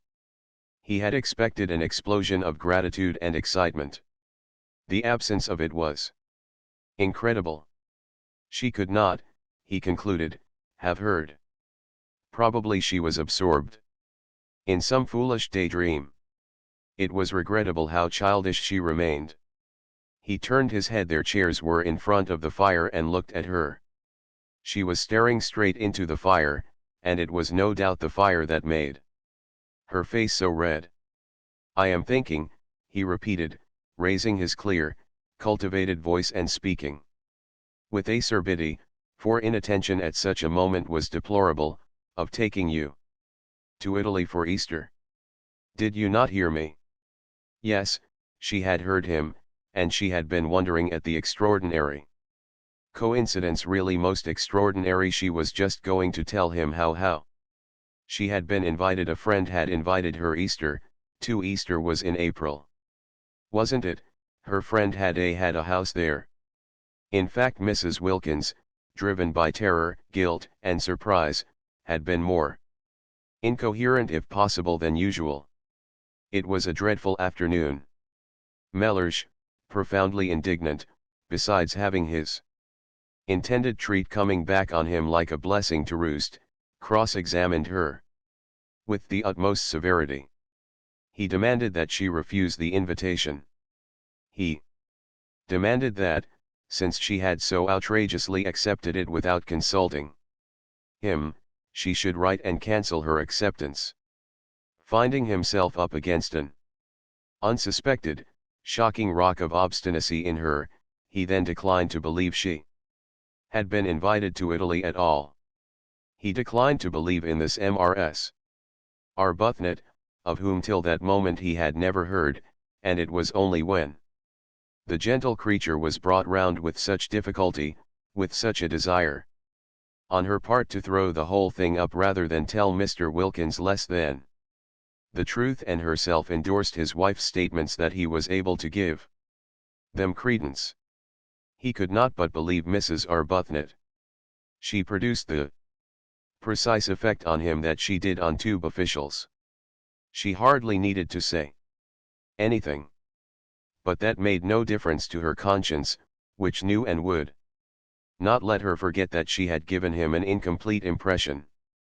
"Do you," asked her conscience, "see any real difference between an incomplete impression and a completely stated lie?"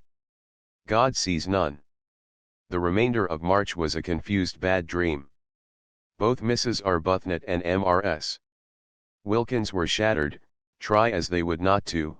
Both felt extraordinarily guilty, and when on the morning of the 30th they did finally get off, there was no exhilaration about the departure, no holiday feeling at all.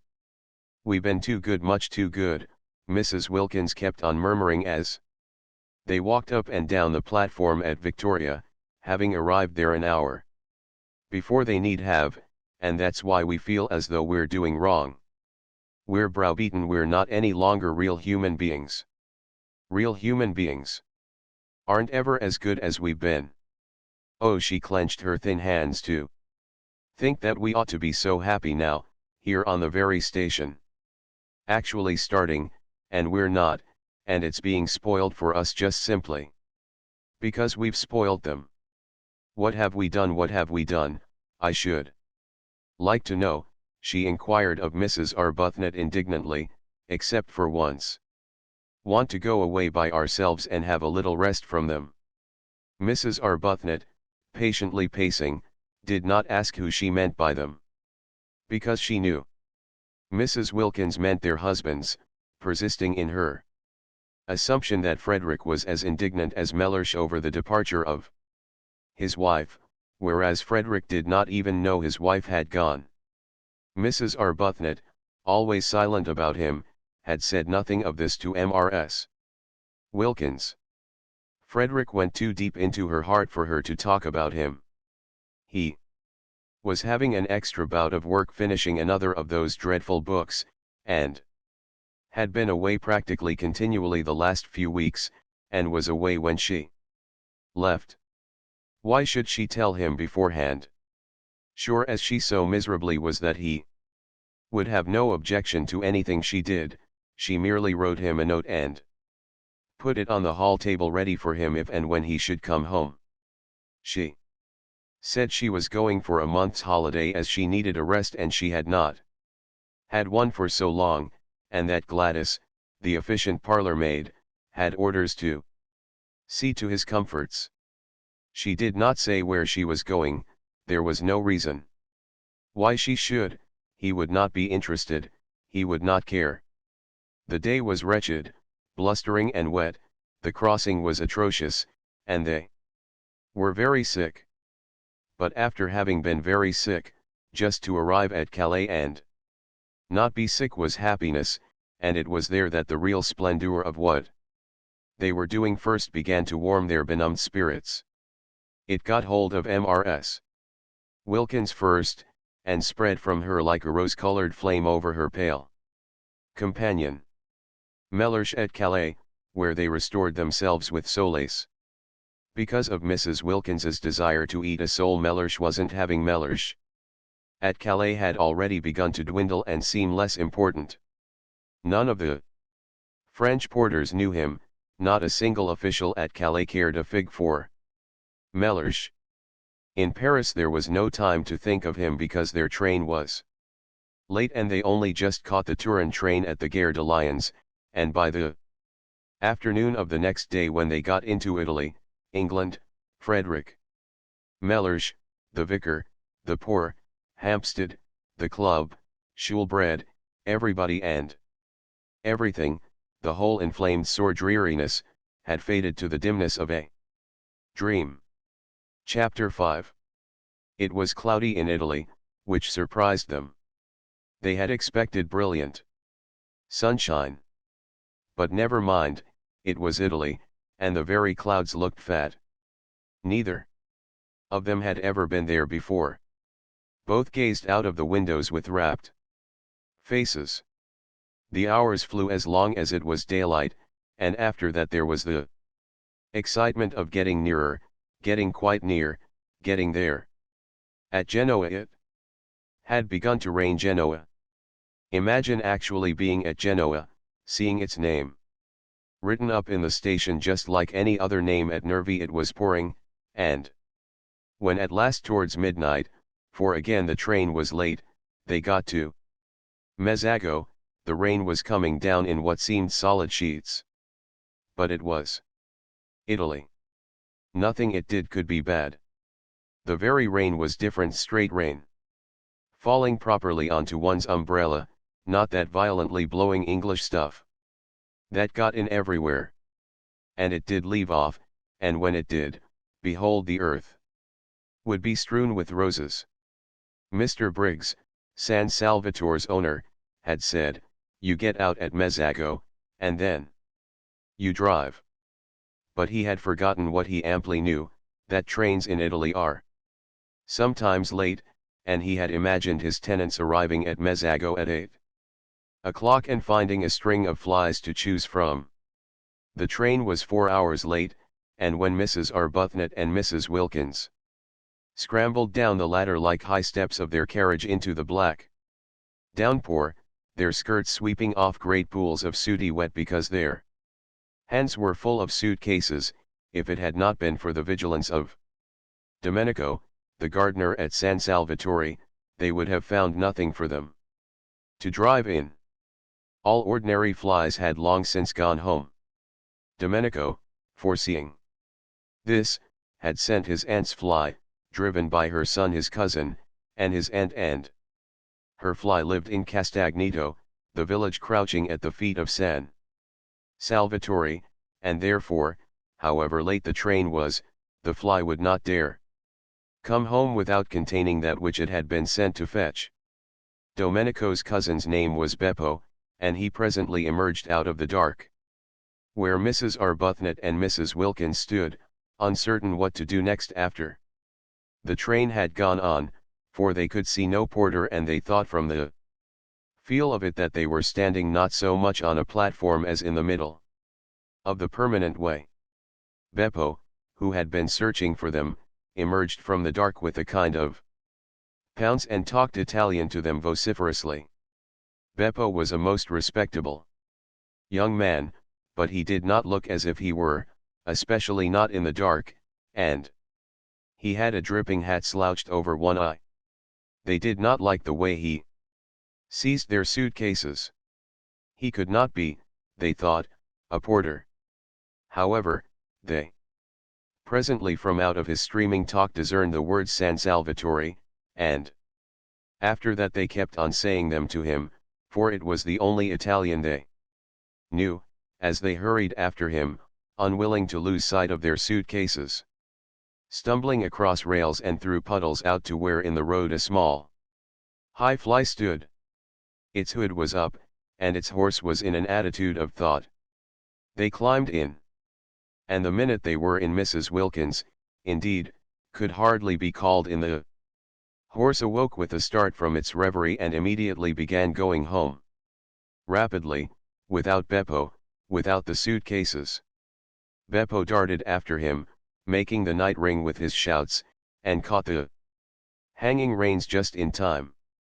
He explained proudly, and as it seemed to him with perfect clearness, that the horse always did that, being a fine animal full of corn and blood, and cared for by him, Beppo, as if he were his own son, and the ladies must not be alarmed. He had noticed they were clutching each other, but clear and loud and profuse of words though he was, they only looked at him blankly. He went on talking, however, while he piled the suitcases up round them, sure that sooner or later they must understand him, especially as he was careful to talk very loud and illustrate everything he said with the simplest elucidatory gestures, but they both continued only to look at him. They both, he noticed, sympathetically, had white faces, fatigued faces, and they both had big eyes. Fatigued eyes. They were beautiful ladies, he thought, and their eyes, looking at him over the tops of the suitcases, watching his every movement. There were no trunks, only numbers of suitcases, were like the eyes of the Mother of God. The only thing the ladies said, and they repeated it at regular intervals, even after they had started, gently prodding him as he sat on his box to call his attention to it, was, "San Salvatore." And each time he answered vociferously, encouragingly, "Si, si San Salvatore." "We don't know, of course, if he's taking us there," said Mrs. Arbuthnot at last in a low voice, after they had been driving, as it seemed to them, a long while, and had got off the paving stones of the sleep-shrouded town and were out on a winding road with what they could just see was a low wall on their left, beyond which was a great black emptiness and the sound of the sea. On their right was something close and steep and high and black rocks, they whispered to each other, huge rocks. "No, we don't know," agreed Mrs. Wilkins, a slight coldness passing down her spine. They felt very uncomfortable. It was so late. It was so dark. The road was so lonely. Suppose a wheel came off. Suppose they met Fascisti, or the opposite of Fascisti. How sorry they were now that they had not slept at Genoa and come on the next morning in daylight. "But that would have been the 1st of April, said Mrs. Wilkins, in a low voice. "It is that now," said Mrs. Arbuthnot beneath her breath. "So it is," murmured Mrs. Wilkins. They were silent. Beppo turned round on his box, a disquieting habit already noticed, for surely his horse ought to be carefully watched, and again addressed them with what he was convinced was lucidity, no patois, and the clearest explanatory movements. How much they wished their mothers had made them learn Italian when they were little. If only now they could have said, "Please sit round the right way and look after the horse." They did not even know what horse was in Italian. It was contemptible to be so ignorant. In their anxiety, for the road twisted round great jutting rocks, and on their left was only the low wall to keep them out of the sea should anything happen, they too began to gesticulate, waving their hands at Beppo, pointing ahead. They wanted him to turn round again and face his horse, that was all. He thought they wanted him to drive faster, and there followed a terrifying 10 minutes during which, as he supposed, he was gratifying them. He was proud of his horse, and it could go very fast. He rose in his seat, the whip cracked. The horse rushed forward, the rocks leaped towards them, the little fly swayed. The suitcases heaved, Mrs. Arbuthnot and Mrs. Wilkins clung. In this way they continued, swaying, heaving, clattering, clinging, till at a point near Castagneto there was a rise in the road, and on reaching the foot of the rise, the horse, who knew every inch of the way, stopped suddenly, throwing everything in the fly into a heap, and then proceeded up at the slowest of walks. Beppo twisted himself round to receive their admiration, laughing with pride in his horse. There was no answering laugh from the beautiful ladies. Their eyes, fixed on him, seemed bigger than ever, and their faces against the black of the night showed milky. But here at least, once they were up the slope, were houses.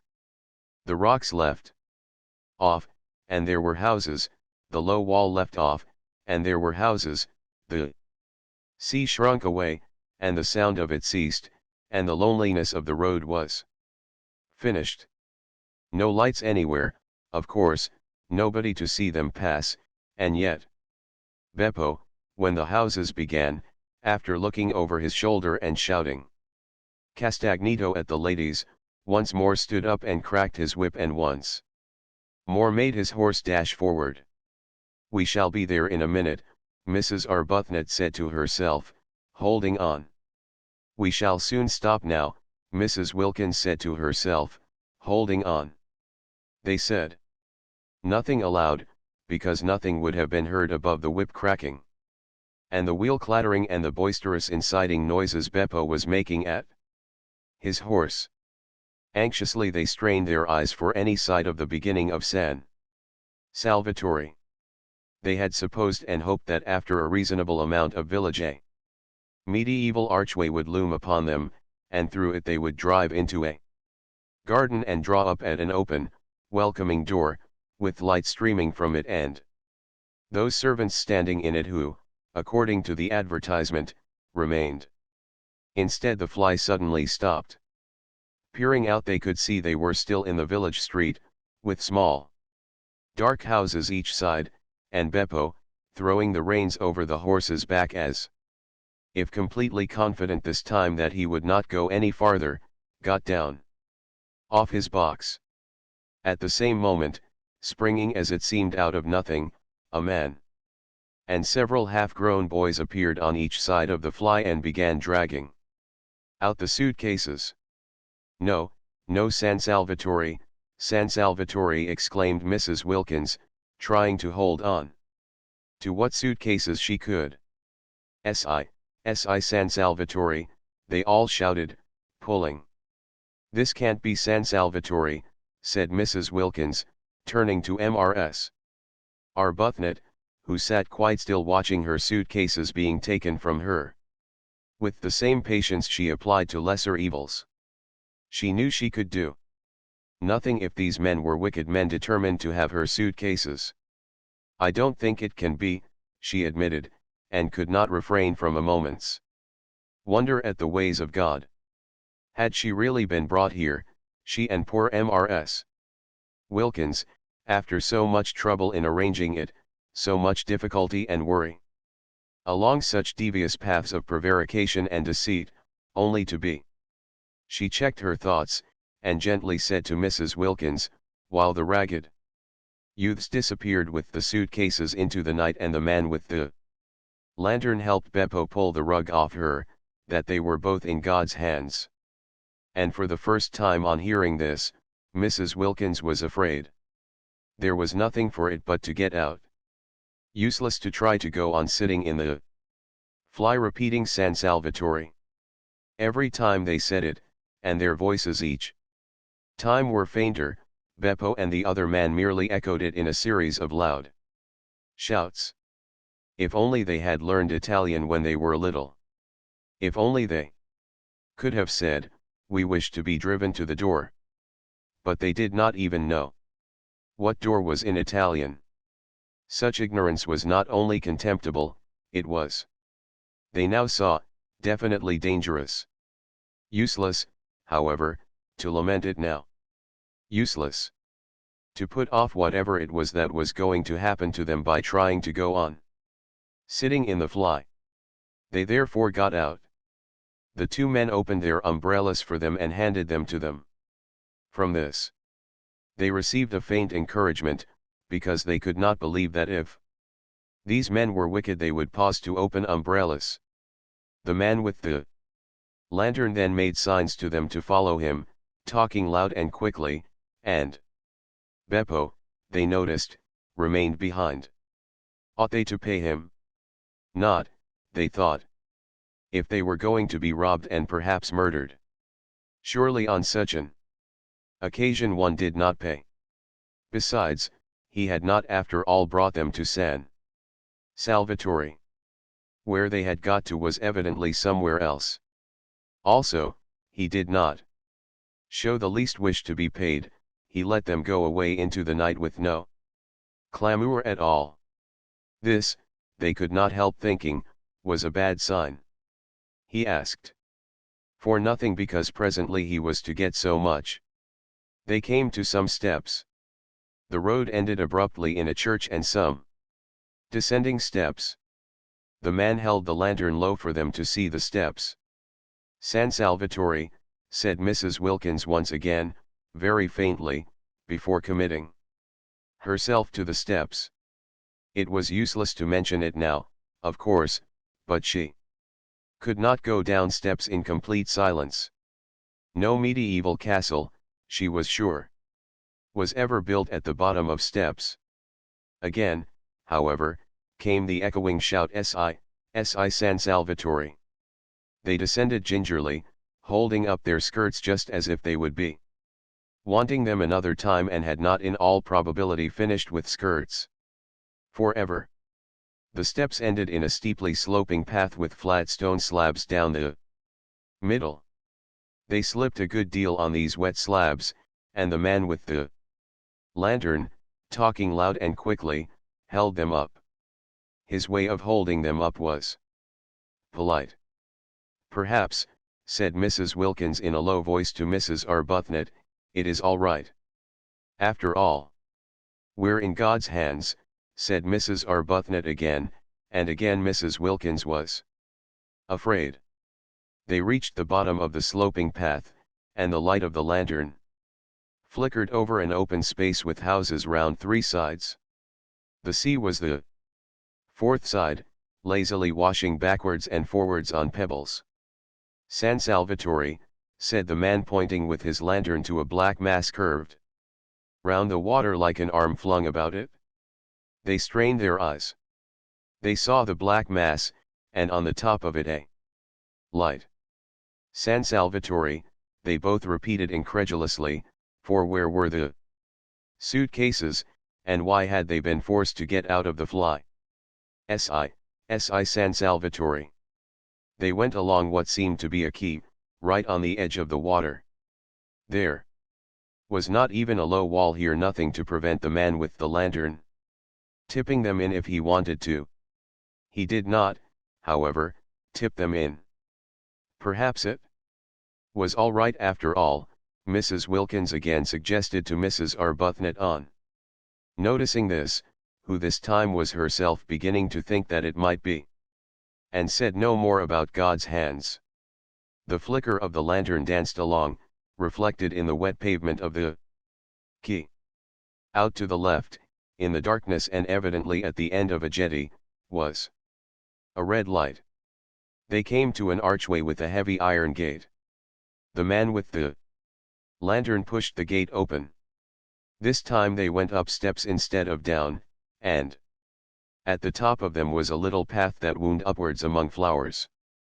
They could not see the flowers, but the whole place was evidently full of them. It here dawned on Mrs. Wilkins that perhaps the reason why the fly had not driven them up to the door was that there was no road, only a footpath. That also would explain the disappearance of the suitcases. She began to feel confident that they would find their suitcases waiting for them when they got up to the top. San Salvatore was, it seemed, on the top of a hill, as a medieval castle should be. At a turn of the path they saw above them, much nearer now and shining more brightly, the light they had seen from the quay. She told Mrs. Arbuthnot of her dawning belief, and Mrs. Arbuthnot agreed that it was very likely a true one. Once more, but this time in a tone of real hopefulness, Mrs. Wilkins said, pointing upwards at the black outline against the only slightly less black sky, "San Salvatore." And once more, but this time comfortingly, encouragingly, came back the assurance, Si San Salvatore." They crossed a little bridge, over what was apparently a ravine, and then came a flat bit with long grass at the sides and more flowers. They felt the grass flicking wet against their stockings, and the invisible flowers were everywhere. Then up again through trees, along a zigzag path with the smell all the way of the flowers they could not see. The warm rain was bringing out all the sweetness. Higher and higher they went in this sweet darkness, and the red Light on the jetty dropped farther and farther below them. The path wound round to the other side of what appeared to be a little peninsula. The jetty and the red light disappeared, across the emptiness on their left were distant lights. "Mezago," said the man, waving his lantern at the lights. "Si, si," they answered, for they had by now learned si, si. Upon which the man congratulated them in a great flow of polite words, not one of which they understood, on their magnificent Italian, for this was Domenico, the vigilant and accomplished gardener of San Salvatore, the prop and stay of the establishment, the resourceful, the gifted, the eloquent, the courteous, the intelligent Domenico. Only they did not know that yet, and he did in the dark. And even sometimes in the light, look, with his knife-sharp swarthy features and swift, panther movements, very like somebody wicked.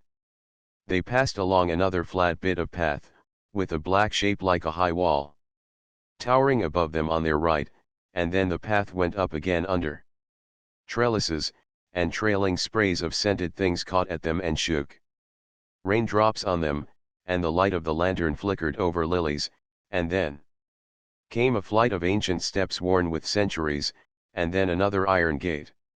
And then they were inside, though still climbing a twisting flight of stone steps with old walls on either side like the walls of dungeons, and with a vaulted roof.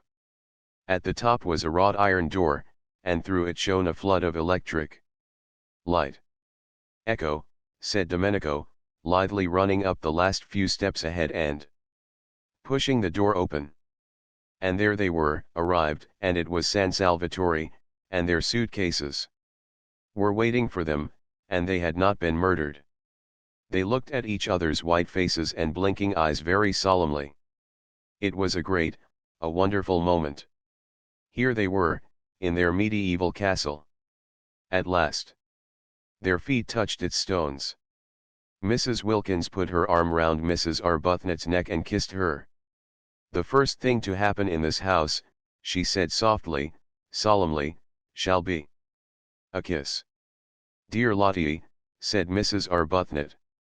"Dear Rose," said Mrs. Wilkins, her eyes brimming with gladness. Domenico was delighted. He liked to see beautiful ladies kiss. He made them a most appreciative speech of welcome, and they stood arm in arm, holding each other up, for they were very tired, blinking smilingly at him, and not understanding a word. Chapter 6. When Mrs. Wilkins woke next morning, she lay in bed a few minutes before getting up and opening the shutters. What would she see out of her window? A shining world, or a world of rain. But it would be beautiful, whatever it was would be beautiful.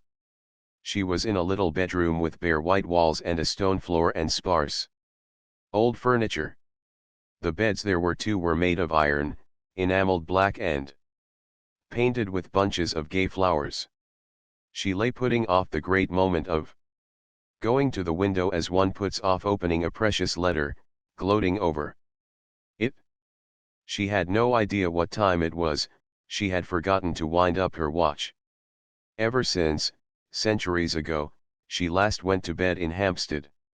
No sounds were to be heard in the house, so she supposed it was very early, yet she felt as if she had slept a long while, so completely rested, so perfectly content.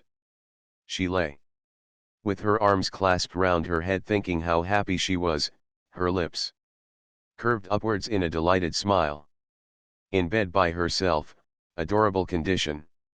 She had not been in a bed without Mellersh once now for 5 whole years, and the cool roominess of it, the freedom of one's movements, the sense of recklessness, of audacity, in giving the blankets a pull if one wanted to, or twitching the pillows more comfortably. It was like the discovery of an entirely new joy.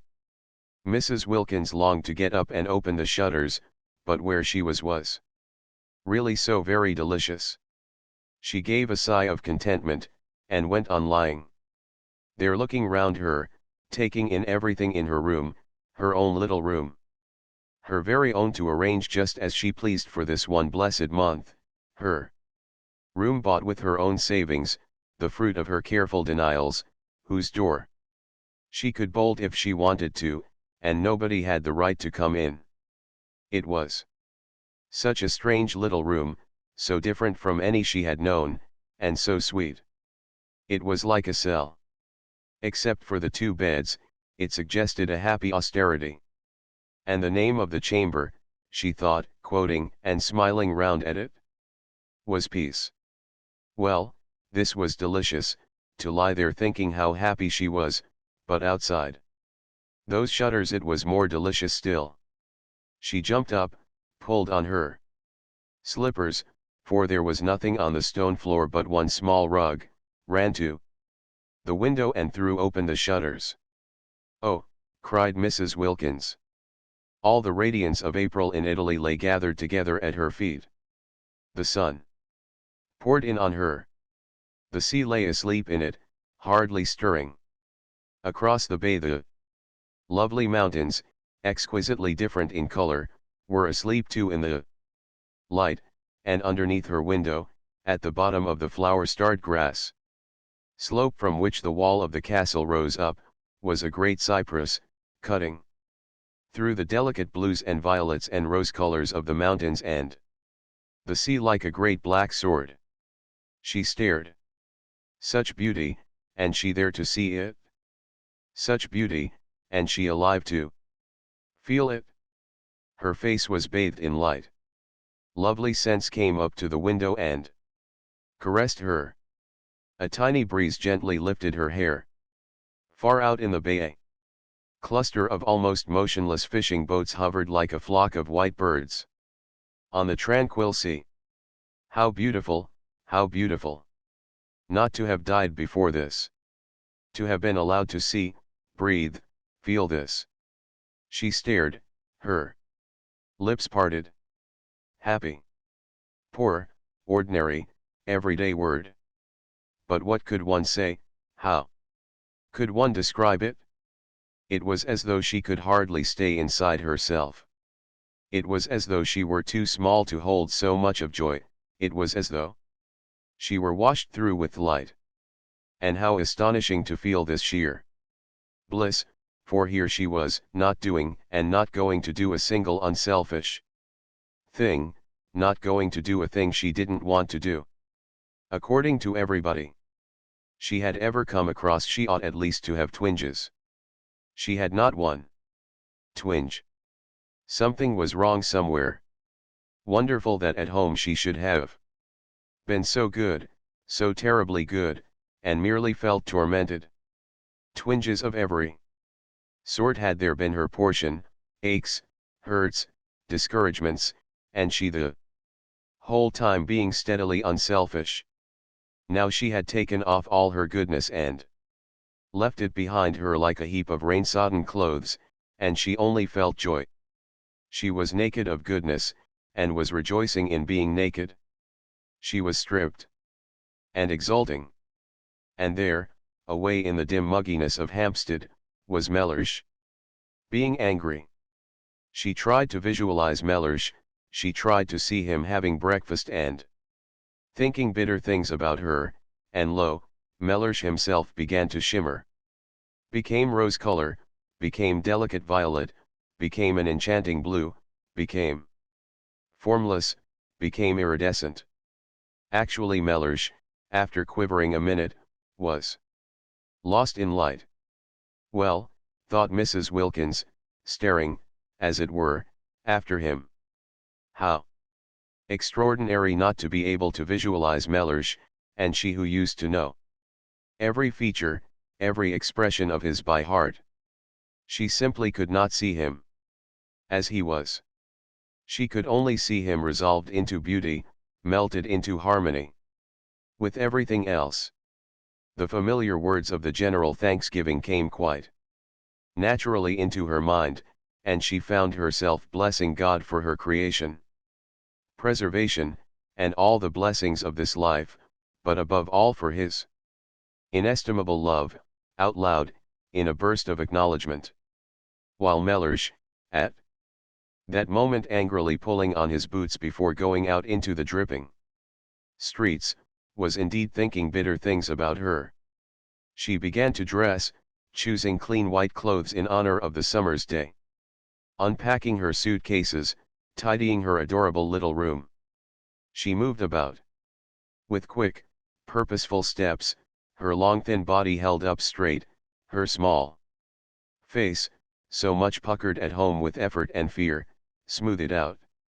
All she had been and done before this morning, all she had felt and worried about, was gone. Each of her worries behaved as the image of Mellersh had behaved, and dissolved into color and light. And she noticed things she had not noticed for years. When she was doing her hair in front of the glass, she noticed it, and thought, why, what pretty stuff. For years she had forgotten she had such a thing as hair, plaiting it in the evening and unplaiting it in the morning with the same hurry and indifference with which she laced and unlaced her shoes. Now she suddenly saw it, and she twisted it round her fingers before the glass, and was glad it was so pretty. Mellersh couldn't have seen it either, for he had never said a word about it. Well, when she got home she would draw his attention to it. Mellersh, she would say, look at my hair. Aren't you pleased you've got a wife with hair like curly honey? She laughed. She had never said anything like that to Mellersh yet, and the idea of it amused her. But why had she not? Oh yes, she used to be afraid of him. Funny to be afraid of anybody, and especially of one's husband, whom one saw in his more simplified moments, such as asleep, and not breathing properly through his nose. When she was ready she opened her door to go across to see if Rose, who had been put the night before by a sleepy maidservant into a cell opposite, were awake. She would say good morning to her, and then she would run down and stay with that cypress tree till breakfast was ready, and after breakfast she wouldn't so much as look out of a window till she had helped Rose get everything ready for Lady Caroline and Mrs. Fisher. There was much to be done that day, settling in, arranging the rooms. She mustn't leave Rose to do it alone. They would make it all so lovely for the two to come, have such an entrancing vision ready for them of little cells bright with flowers. She remembered she had wanted Lady Caroline not to come, fancy wanting to shut some one out of heaven because she thought she would be shy of her. And as though it mattered if she were, and as though she would be anything so self-conscious as shy. Besides, what a reason! She could not accuse herself of goodness over that. And she remembered she had wanted not to have Mrs. Fisher either, because she had seemed lofty. How funny of her! So funny to worry about such little things, making them important.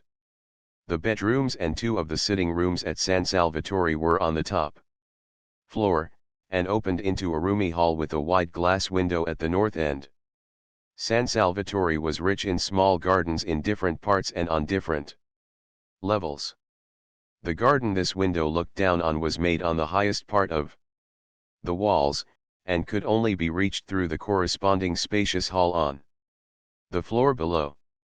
When Mrs. Wilkins came out of her room this window stood wide open, and beyond it in the sun was a Judas tree in full flower. There was no sign of anybody, no sound of voices or feet. Tubs of arum lilies stood about on the stone floor, and on a table flamed a huge bunch of fierce nasturtiums. Spacious, flowery, silent, with the wide window at the end opening into the garden, and the Judas tree absurdly beautiful in the sunshine, it seemed to Mrs. Wilkins, arrested on her way across to Mrs. Arbuthnot, too good to be true. Was she really going to live in this for a whole month? Up to now she had Had to take what beauty she could as she went along, snatching at little bits of it when she came across it, a patch of daisies on a fine day in a Hampstead field, a flash of sunset between two chimney pots. She had never been in definitely, completely beautiful places. She had never been even in a venerable house, and such a thing as a profusion of flowers in her rooms was unattainable to her. Sometimes in the spring she had bought 6 tulips at Shoolbred's.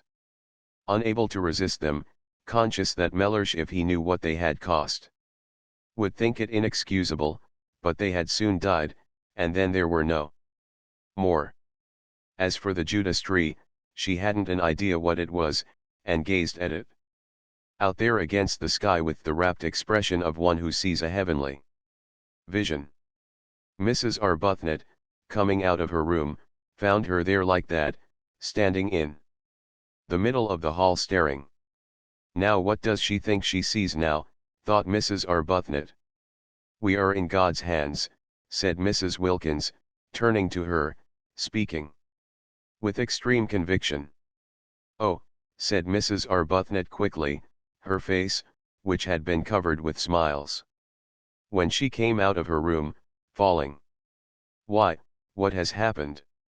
For Mrs. Arbuthnot had woken up with such a delightful feeling of security, of relief, and she did not want to find she had not after all escaped from the need of refuge. She had not even dreamed of Frederick. For the first time for years she had been spared the nightly dream that he was with her, that they were heart to heart, and its miserable awakening. She had slept like a baby, and had woken up confident. She had found there was nothing she wished to say in her morning prayer except thank you. It was disconcerting to be told she was after all in God's hands. I hope nothing has happened, she asked anxiously. Mrs. Wilkins looked at her a moment, and laughed. How funny, she said, kissing her. What is funny? Asked Mrs. Arbuthnot, her face clearing because Mrs. Wilkins laughed. We are. This is everything.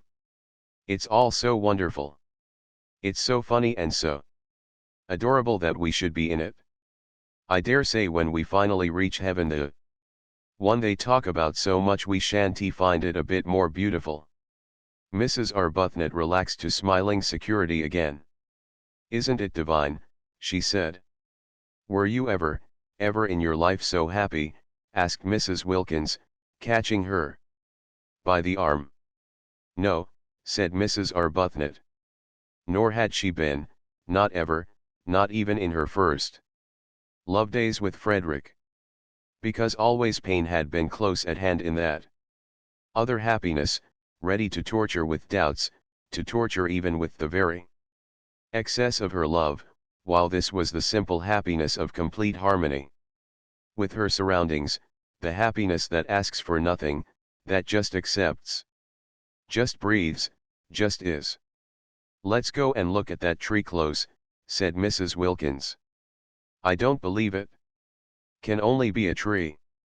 And arm in arm they went along the hall, and their husbands would not have known them, their faces were so young with eagerness, and together they stood at the open window, and when their eyes, having feasted on the marvelous pink thing, wandered farther among the beauties of the garden, they saw sitting on the low wall at the east edge of it, gazing out over the bay, her feet in lilies, Lady Caroline. They were astonished. They said nothing in their astonishment, but stood quite still, arm in arm, staring down at her. She too had on a white frock, and her head was bare. They had had no idea that day in London, when her hat was down to her nose and her furs were up to her ears, that she was so pretty. They had merely thought her different from the other women in the club, and so had the other women themselves, and so had all the waitresses, eyeing her sideways and eyeing her again as they passed the corner where she sat talking, but they had had no idea she was so pretty. She was exceedingly pretty. Everything about her was very much that which it was. Her fair hair was very fair, her lovely grey eyes were very lovely and grey. Her dark eyelashes were very dark, her white skin was very white, her red mouth was very red.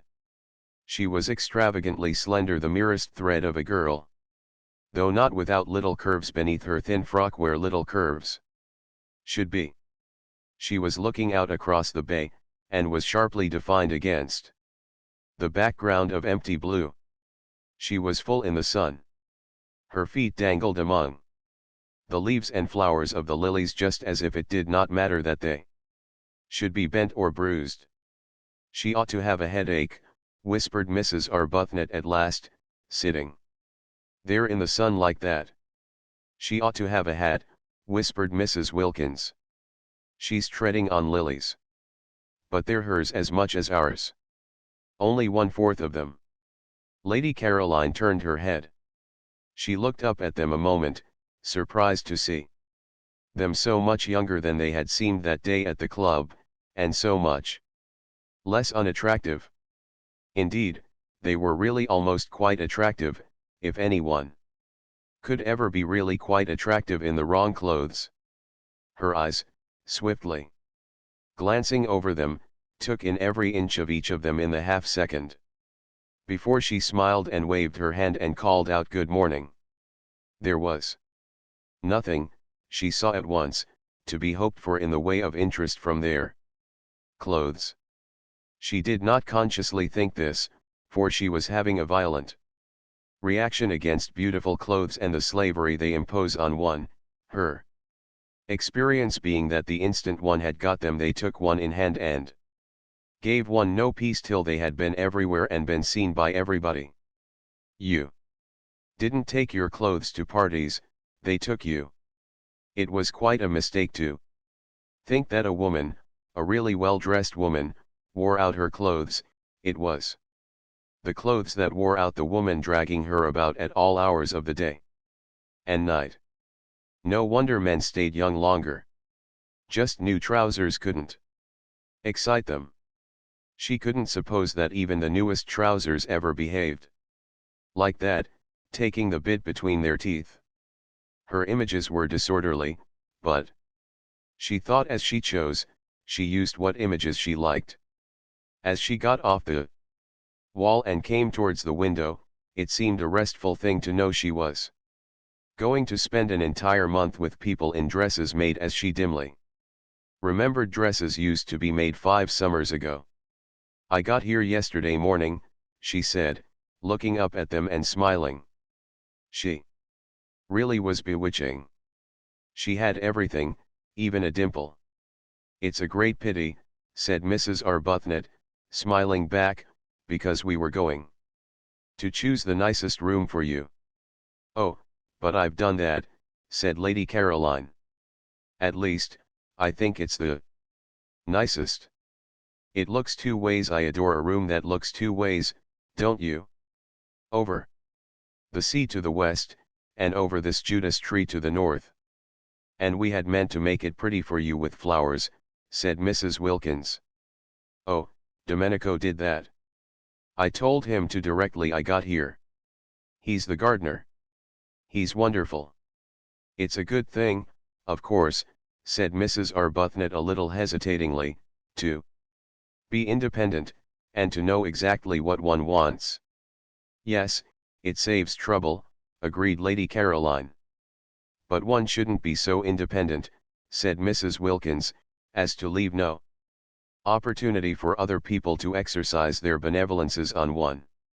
Lady Caroline, who had been looking at Mrs. Arbuthnot, now looked at Mrs. Wilkins.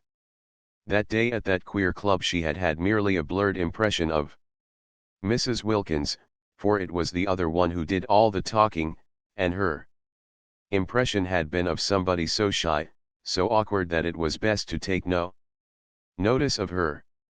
She had not even been able to say goodbye properly, doing it in an agony, turning red, turning damp.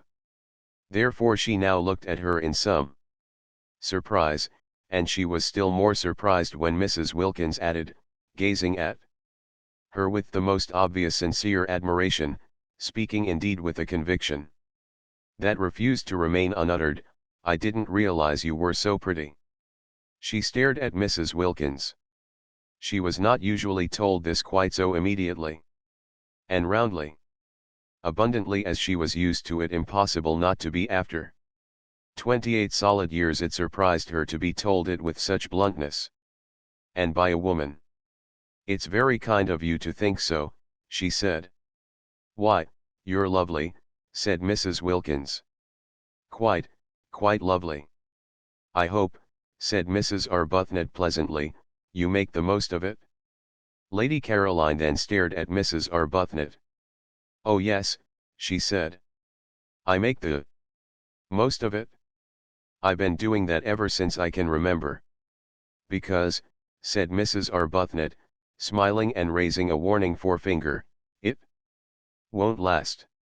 Then Lady Caroline began to be afraid these two were originals. If so, she would be bored. Nothing bored her so much as people who insisted on being original, who came and buttonholed her and kept her waiting while they were being original.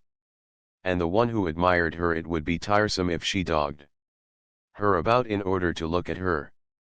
What she wanted of this holiday was complete escape from all she had had before. She wanted the rest of complete contrast. Being admired, being dogged, wasn't contrast, it was repetition. And as for originals, to find herself shut up with two on the top of a precipitous hill in a medieval castle built for the express purpose of preventing easy-goings out and in, would not, she was afraid, be especially restful. Perhaps she had better be a little less encouraging.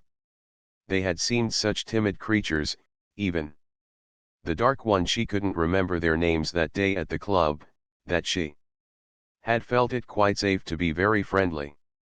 Here they had come out of their shells, already, indeed, at once.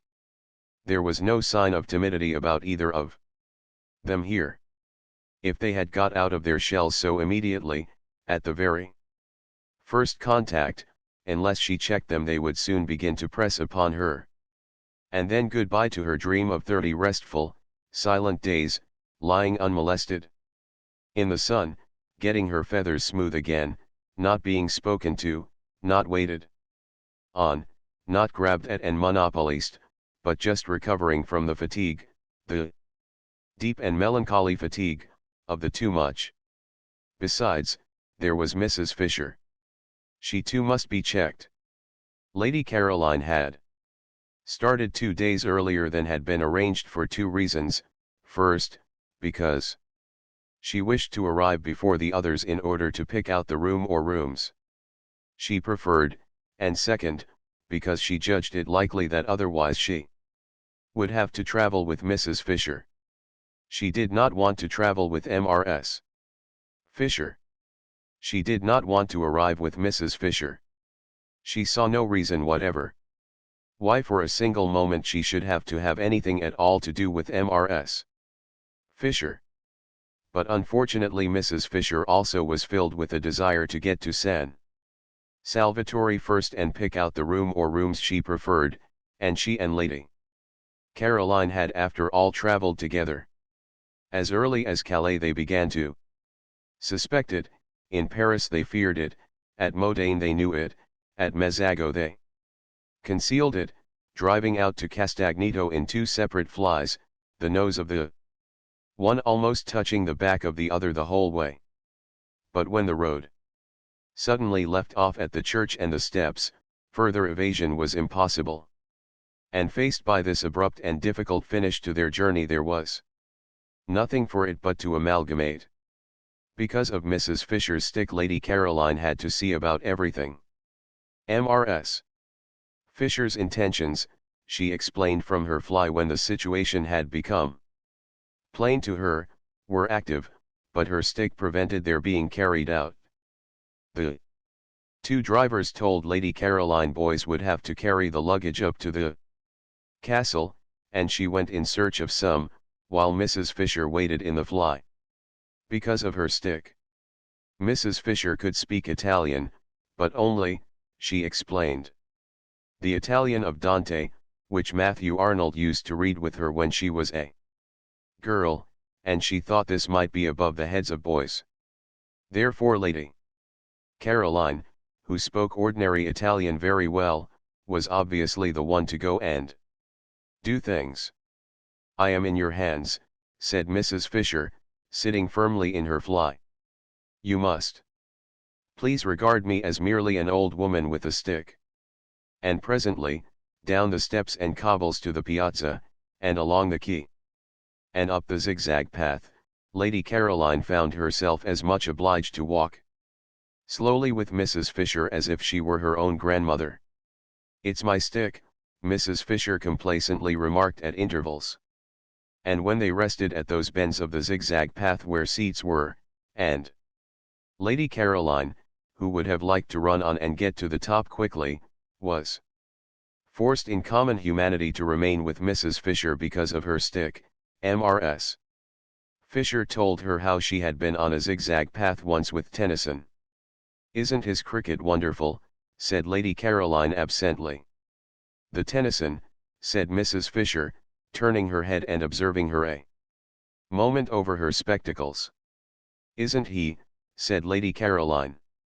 "I am speaking," said Mrs. Fisher, "of Alfred." "Oh," said Lady Caroline. "And it was a path, too," Mrs. Fisher went on severely, "curiously like this. No eucalyptus tree, of course, but otherwise curiously like this. And at one of the bends he turned and said to me, I see him now turning and saying to me." Yes, Mrs. Fisher would have to be checked. And so would these two up at the window. She had better begin at once. She was sorry she had got off the wall. All she need have done was to have waved her hand, and waited till they came down and out into the garden to her.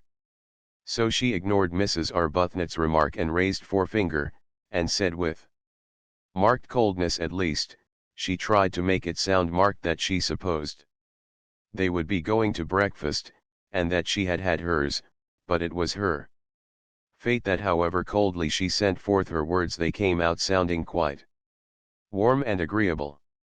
That was because she had a sympathetic and delightful voice, due entirely to some special formation of her throat and the roof of her mouth, and having nothing whatever to do with what she was feeling.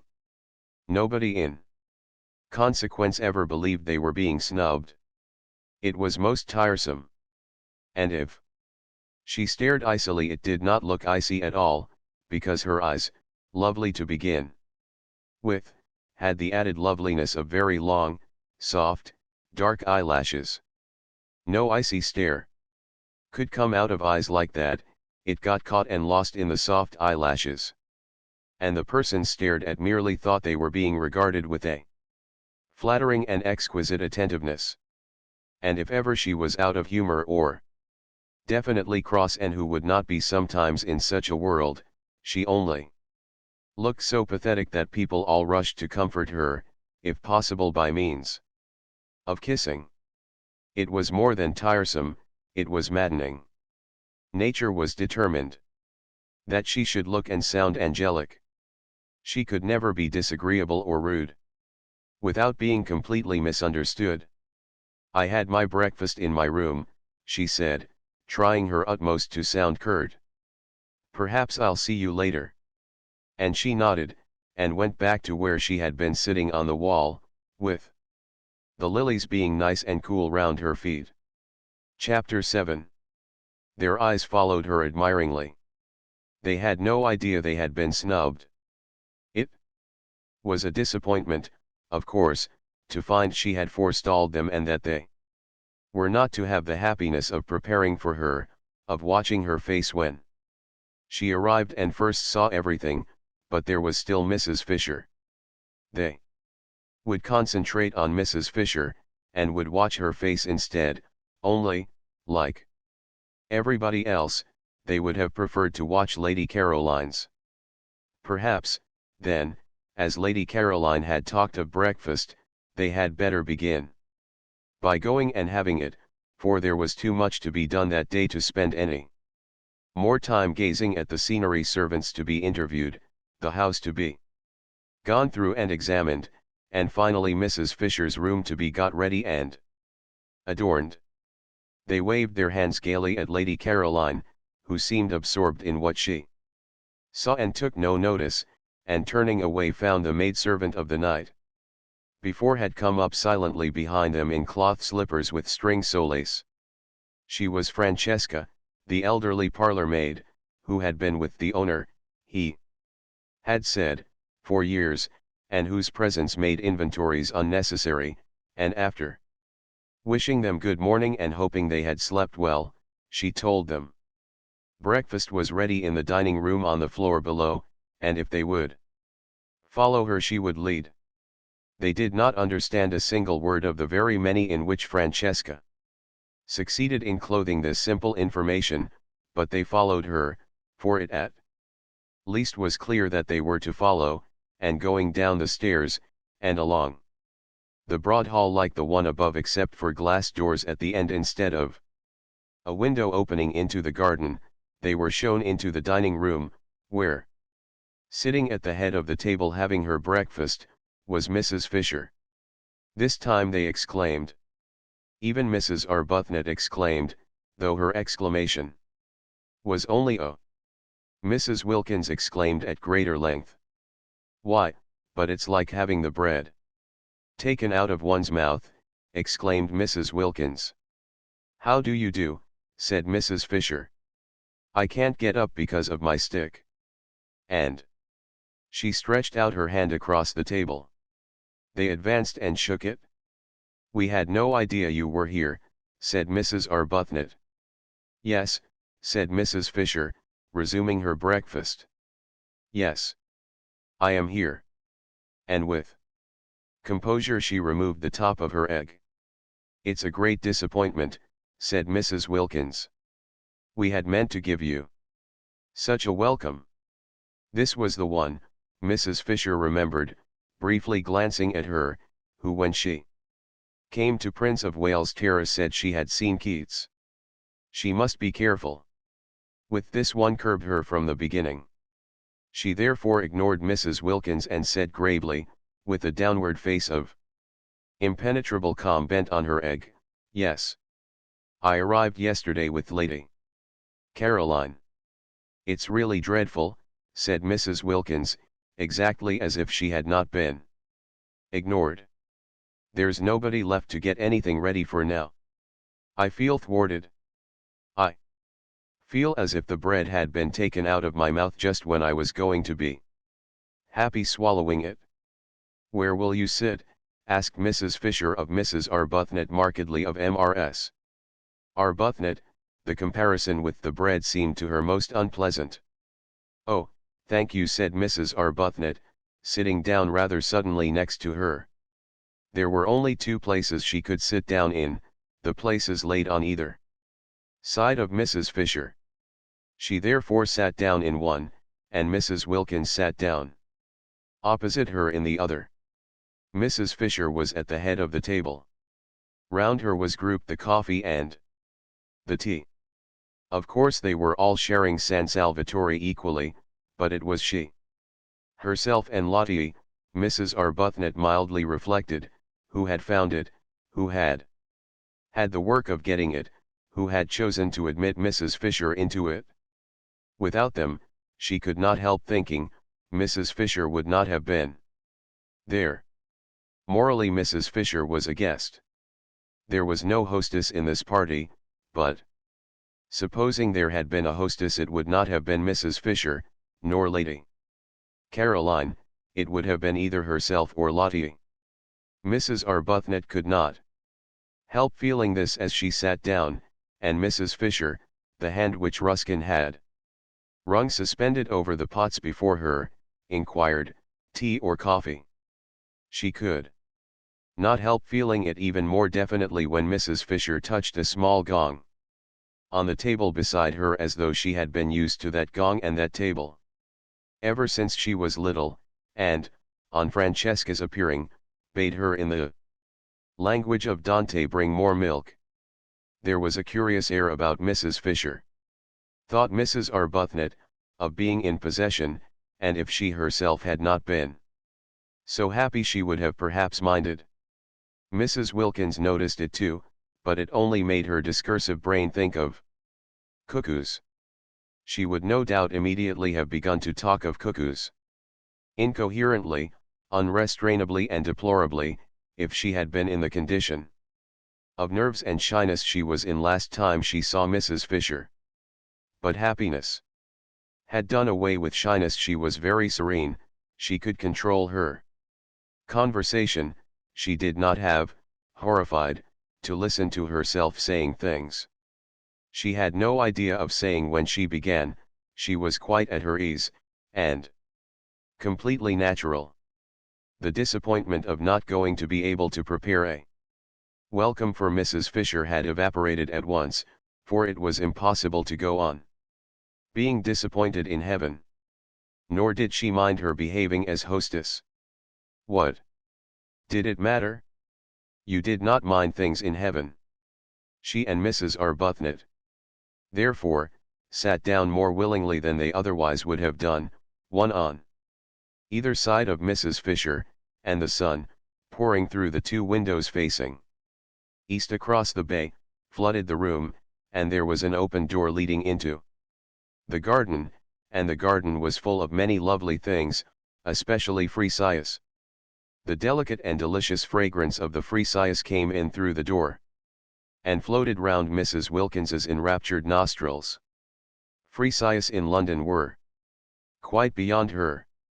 Occasionally she went into a shop and asked what they cost, so as just to have an excuse for lifting up a bunch and smelling them, well, knowing that it was something awful like a shilling for about 3 flowers. Here they were everywhere, bursting out of every corner and carpeting the rows. Beds.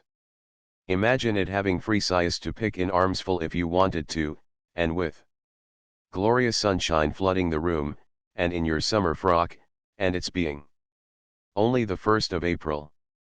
I suppose you realize, don't you, that we've got to heaven, she said, beaming at Mrs. Fisher with all the familiarity of a fellow angel. They are considerably younger than I had supposed, thought Mrs. Fisher, and not nearly so plain. And she mused a moment, while she took no notice of Mrs. Wilkins's exuberance, on their instant and agitated refusal that day at Prince of Wales Terrace to have anything to do with the giving or the taking of references. Nothing could affect her, of course, nothing that anybody did. She was far too solidly seated in respectability.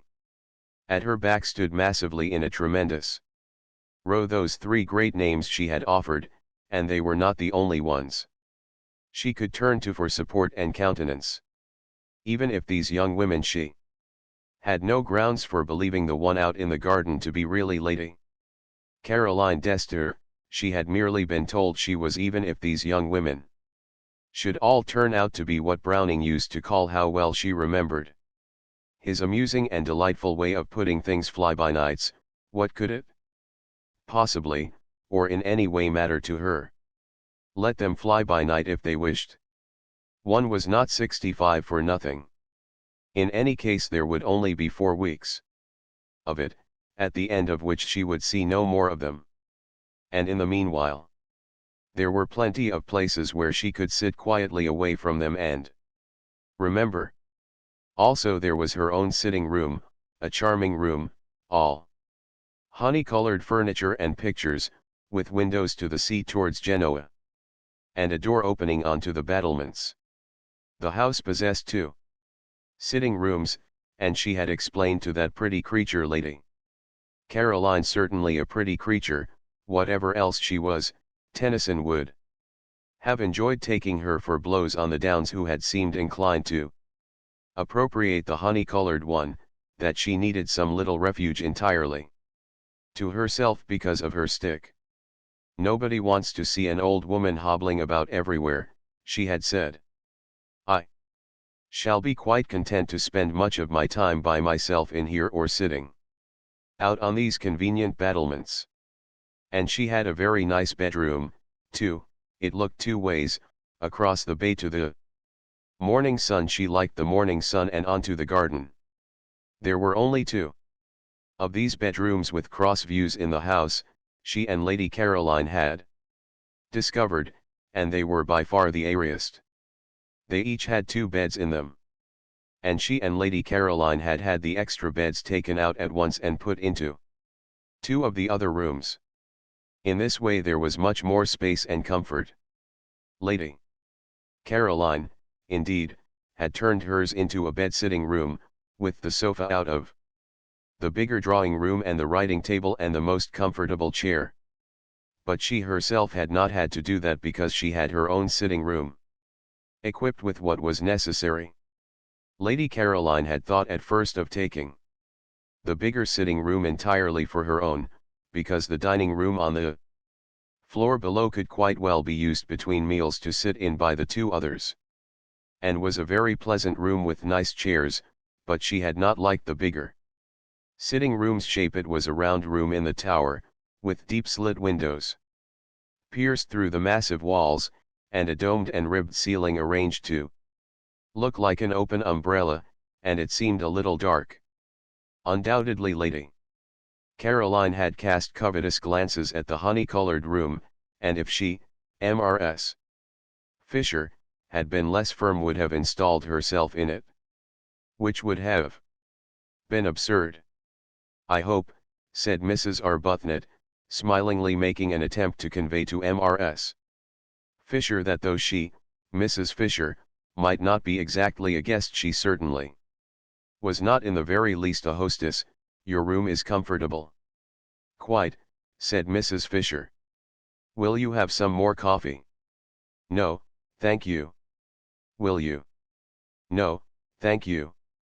There were two beds in my bedroom, filling it up unnecessarily. And I had one taken out. It has made it much more convenient. Oh, that's why I've got two beds in my room, exclaimed Mrs. Wilkins. Illuminated, the second bed in her little cell had seemed an unnatural and inappropriate object from the moment she saw it. I gave no directions, said Mrs. Fisher, addressing Mrs. Arbuthnot. I merely asked Francesca to remove it. I have two in my room as well, said Mrs. Arbuthnot. Your second one must be Lady Caroline's. She had hers removed too, said Mrs. Fisher.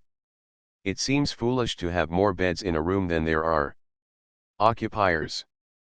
But we haven't got any husbands here either, said Mrs. Wilkins, and I don't see any use in extra beds in one's room if one hasn't got husbands to put in them. Can't we have them taken away too? Beds, said Mrs. Fisher coldly, cannot be removed from one room after another.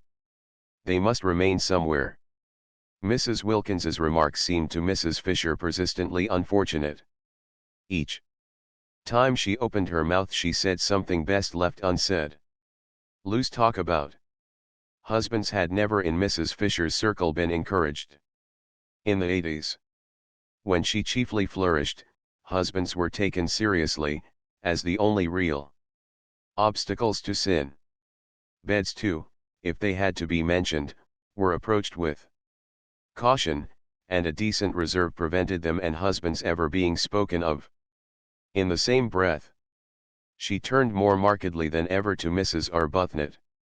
Do let me give you a little more coffee, she said. No, thank you. But won't you have some more? No indeed. I never have more than 2 cups at breakfast. Would you like an orange? No, thank you. Would you? No, I don't eat fruit at breakfast. It is an American fashion which I am too old now to adopt. Have you had all you want? Quite. Have you? Mrs. Fisher paused before replying. Was this a habit, this trick of answering a simple question with the same question? If so, it must be curbed, for no one could live for 4 weeks in any real comfort with somebody who had a habit. She glanced at Mrs. Arbuthnot, and her parted hair and gentle brow reassured her. No, it was accident, not habit, that had produced those echoes. She could as soon imagine a dove having tiresome habits as Mrs. Arbuthnot. Considering her, she thought what a splendid wife she would have been for poor Carlyle. So much better than that horrid clever Jane. She would have soothed him. Then shall we go, she suggested. Let me help you up, said Mrs. Arbuthnot, all consideration. Oh, thank you, I can manage perfectly. It's only sometimes that my stick prevents me. Mrs. Fisher got up quite easily. Mrs. Arbuthnot had hovered over her for nothing. I'm going to have one of these gorgeous oranges, said Mrs. Wilkins, staying where she was and reaching across to a black bowl piled with them. Rose, how can you resist them?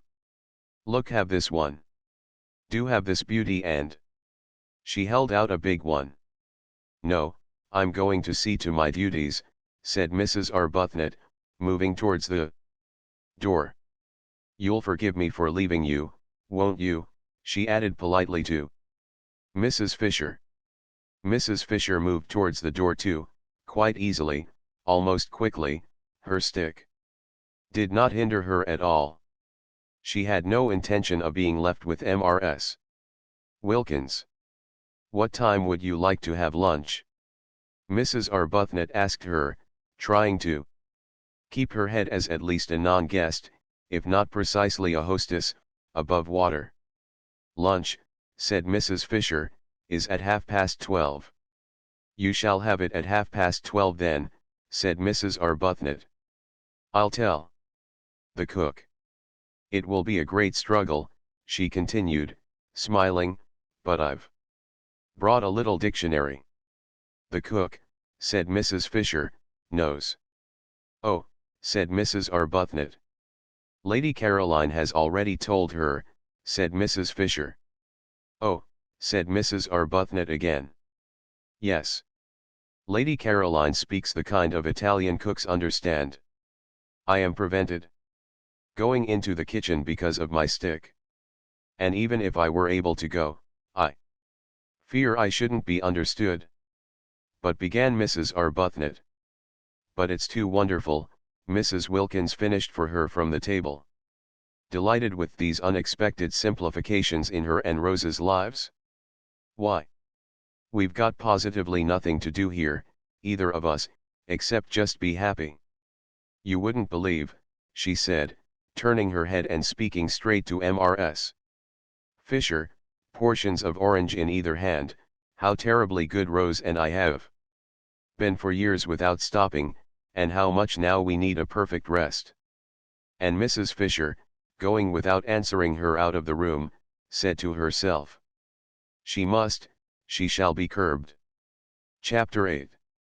Presently, when Mrs. Wilkins and Mrs. Arbuthnot, unhampered by any duties, wandered out and down the worn stone steps and under the pergola into the lower garden, Mrs. Wilkins said to Mrs. Arbuthnot, who seemed pensive, don't you see that if somebody else does the ordering it frees us?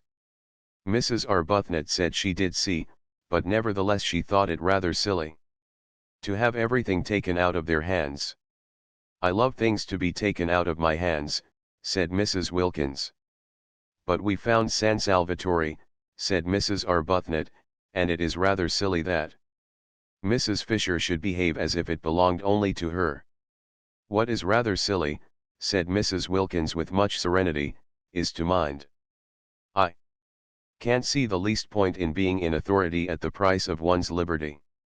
Mrs. Arbuthnot said nothing to that for two reasons. First, because she was struck by the remarkable and growing calm of the hitherto incoherent and excited Lottie, and secondly because what she was looking at was so very beautiful. All down the stone steps on either side were periwinkles in full flower, and she could now see what it was that had caught at her the night before and brushed, wet and scented, across her face. It was wisteria. Wisteria and sunshine. She remembered the advertisement. Here indeed were both in profusion. The wisteria was tumbling over itself in its excess of life, its prodigality of flowering, and where the pergola ended the sun blazed on scarlet.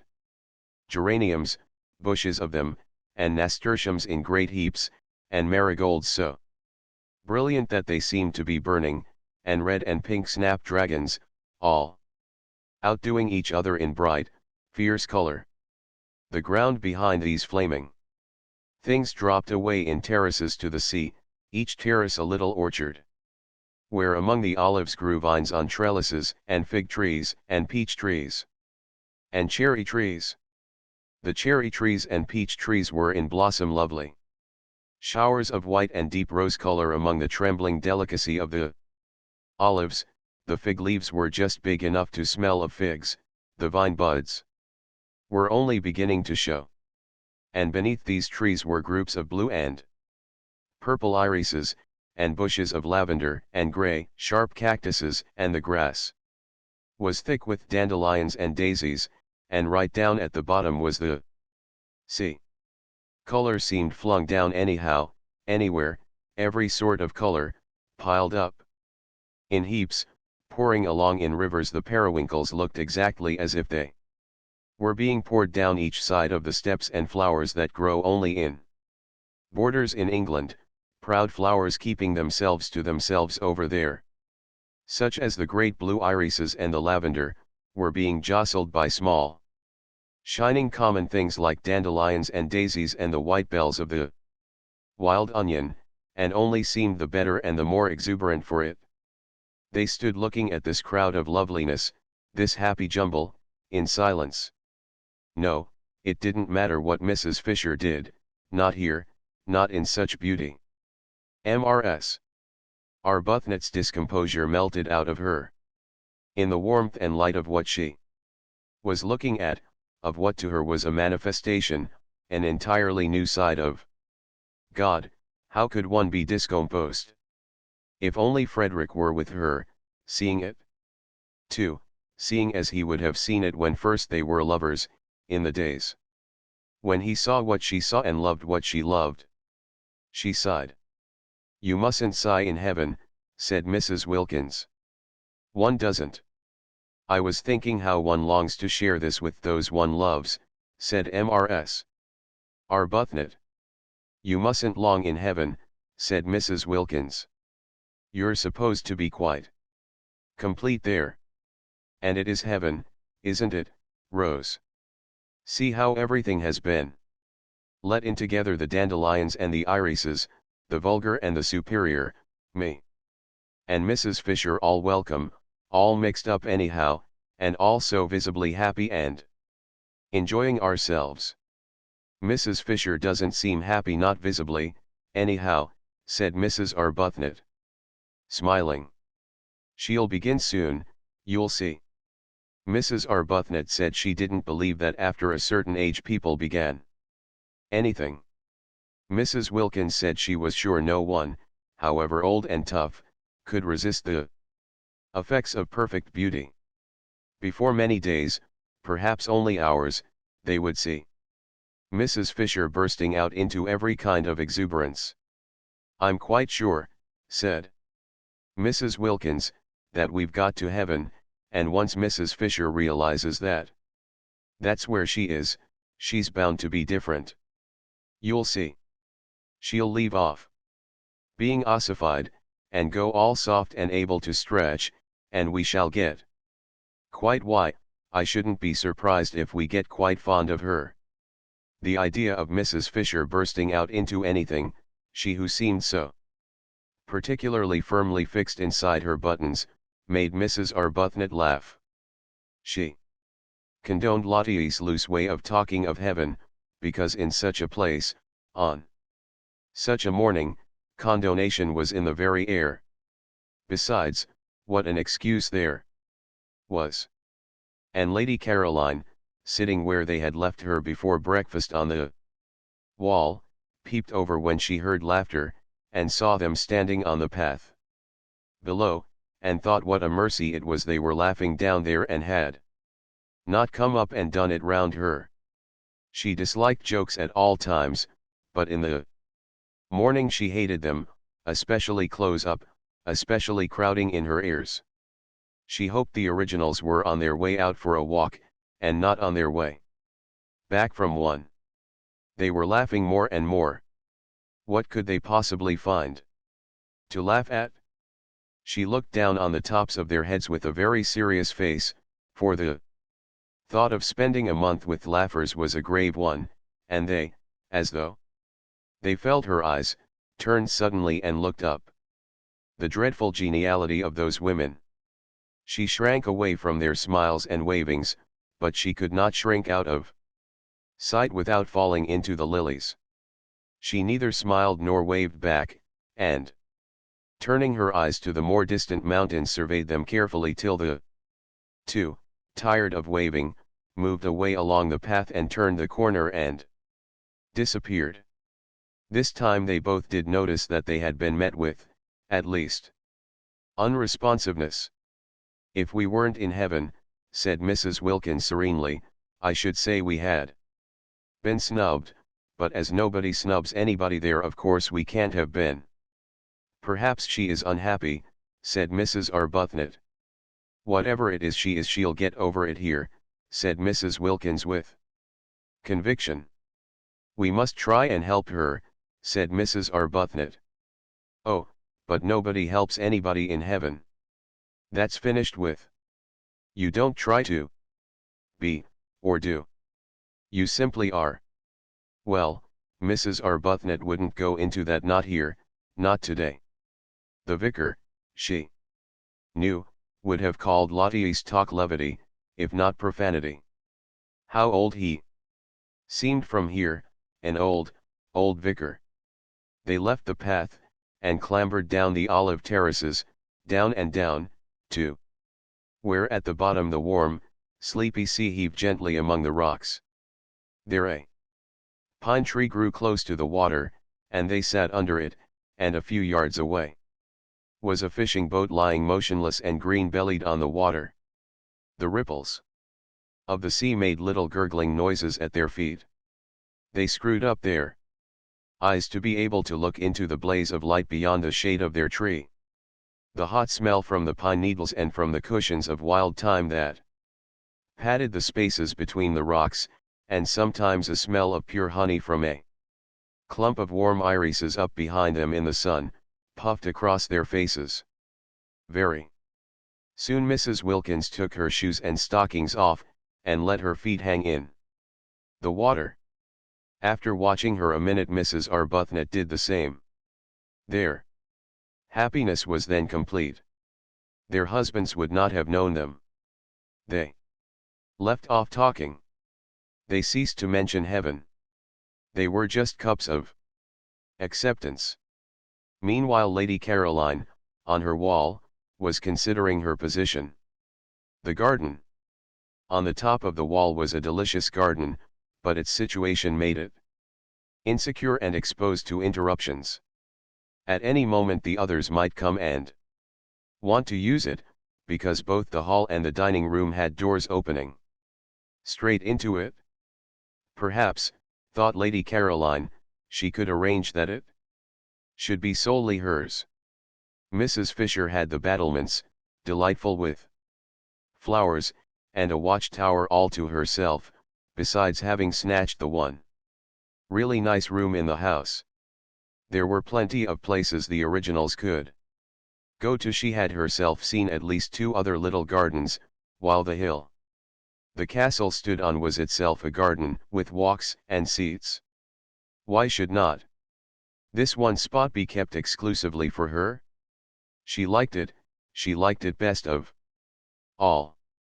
It had the Judas tree and an umbrella pine, it had the freesias and the lilies, it had a tamarisk beginning to flush pink, it had the convenient low wall to sit on, it had from each of its 3 sides the most amazing views: to the east the bay and mountains, to the north the village across the tranquil, clear green water of the little harbor and the hills dotted with white houses and orange groves, and to the west was the thin thread of land by which San Salvatore was tied to the mainland, and then the open sea and the coast line. beyond Genoa, reaching away into the blue dimness of France. Yes, she would say. She wanted to have this entirely to herself. How obviously sensible if each of them had their own special place to sit in apart. It was essential to her comfort that she should be able to be apart, left alone, not talked to.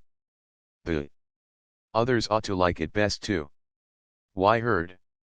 One had enough of that in England.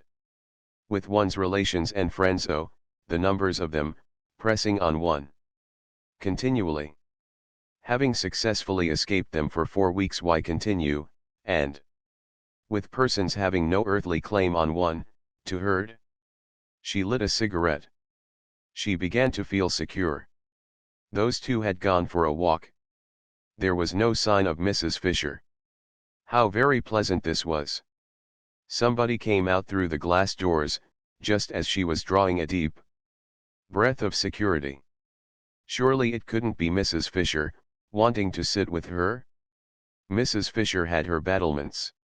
She ought to stay on them, having snatched them. It would be too tiresome if she wouldn't, and wanted not only to have them and her sitting room but to establish herself in this garden as well. No, it wasn't Mrs. Fisher, it was the cook. She frowned. Was she going to have to go on ordering the food? Surely one or other of those two waving women would do that now. The cook, who had been waiting in increasing agitation in the kitchen, watching the clock getting nearer to lunchtime while she still was without knowledge of what lunch was to consist of, had gone at last to Mrs. Fisher, who had immediately waved her away. She then wandered about the house seeking a mistress, any mistress, who would tell her what to cook, and finding none, and at last, directed by Francesca, who always knew where everybody was, came out to Lady Caroline. Domenico had provided this cook. She was Costanza, the sister of that one of his cousins who kept a restaurant down on the piazza. She helped her brother in his cooking when she had no other job, and knew every sort of fat, mysterious Italian dish, such as the workmen of Castagneto, who crowded the restaurant at midday, and the inhabitants of Mezzago when they came over on Sundays, loved to eat. She was a fleshless spinster of 50, grey-haired, nimble, rich of speech, and thought Lady Caroline more beautiful than anyone she had ever seen.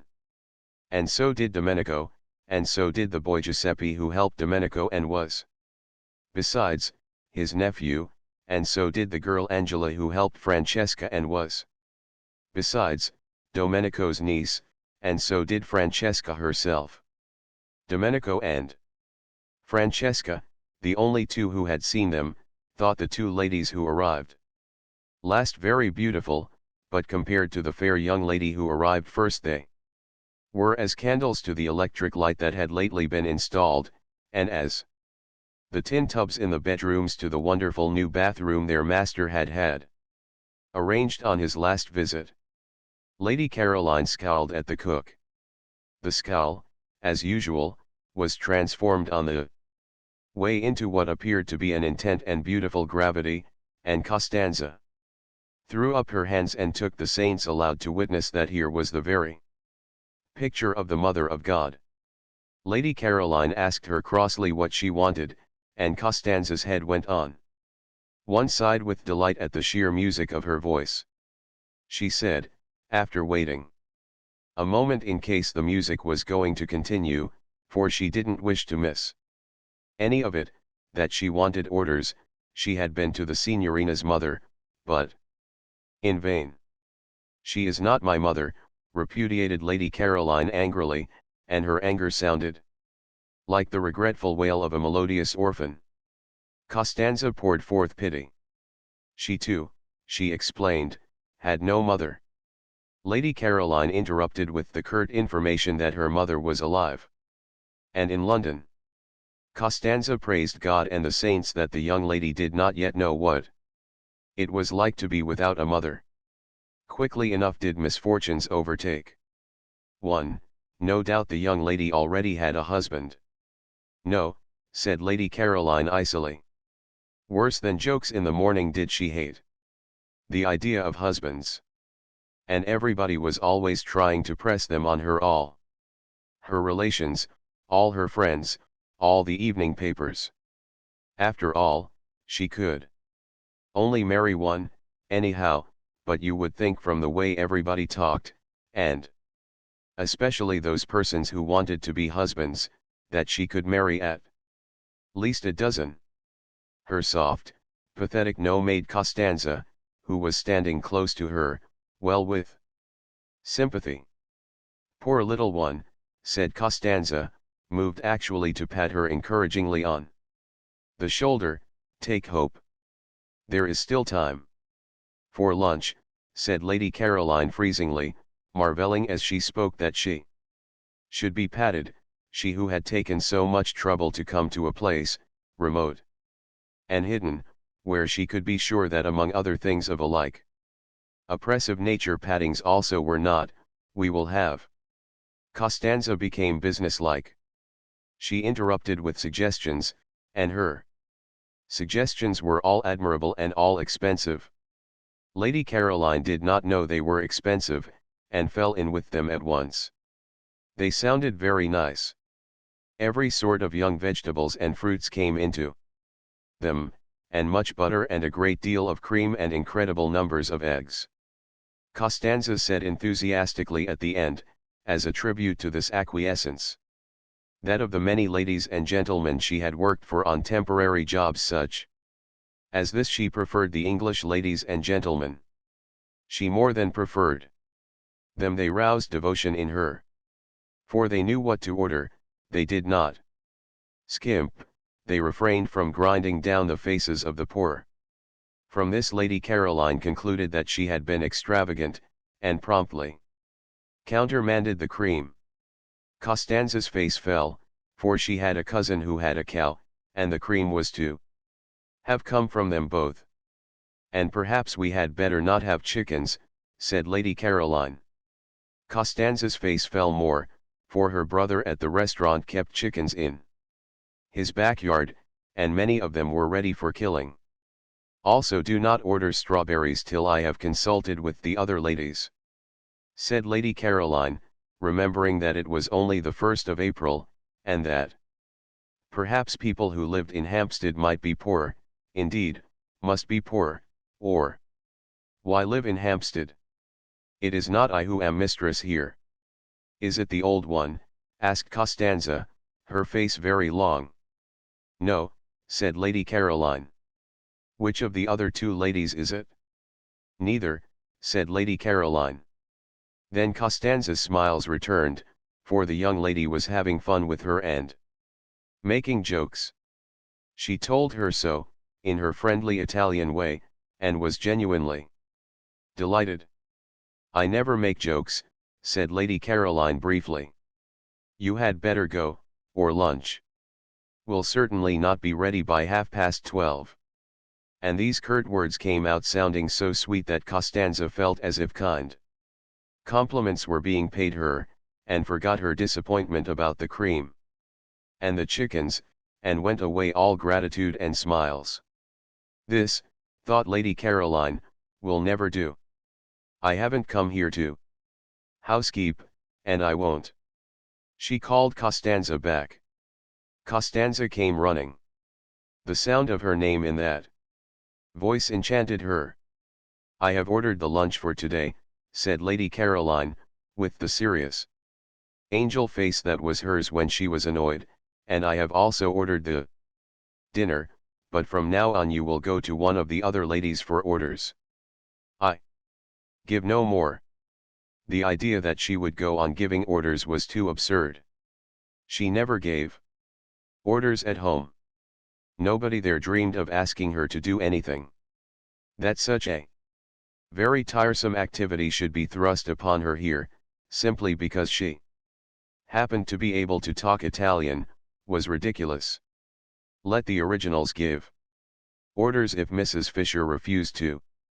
Mrs. Fisher, of course, was the one nature intended for such a purpose.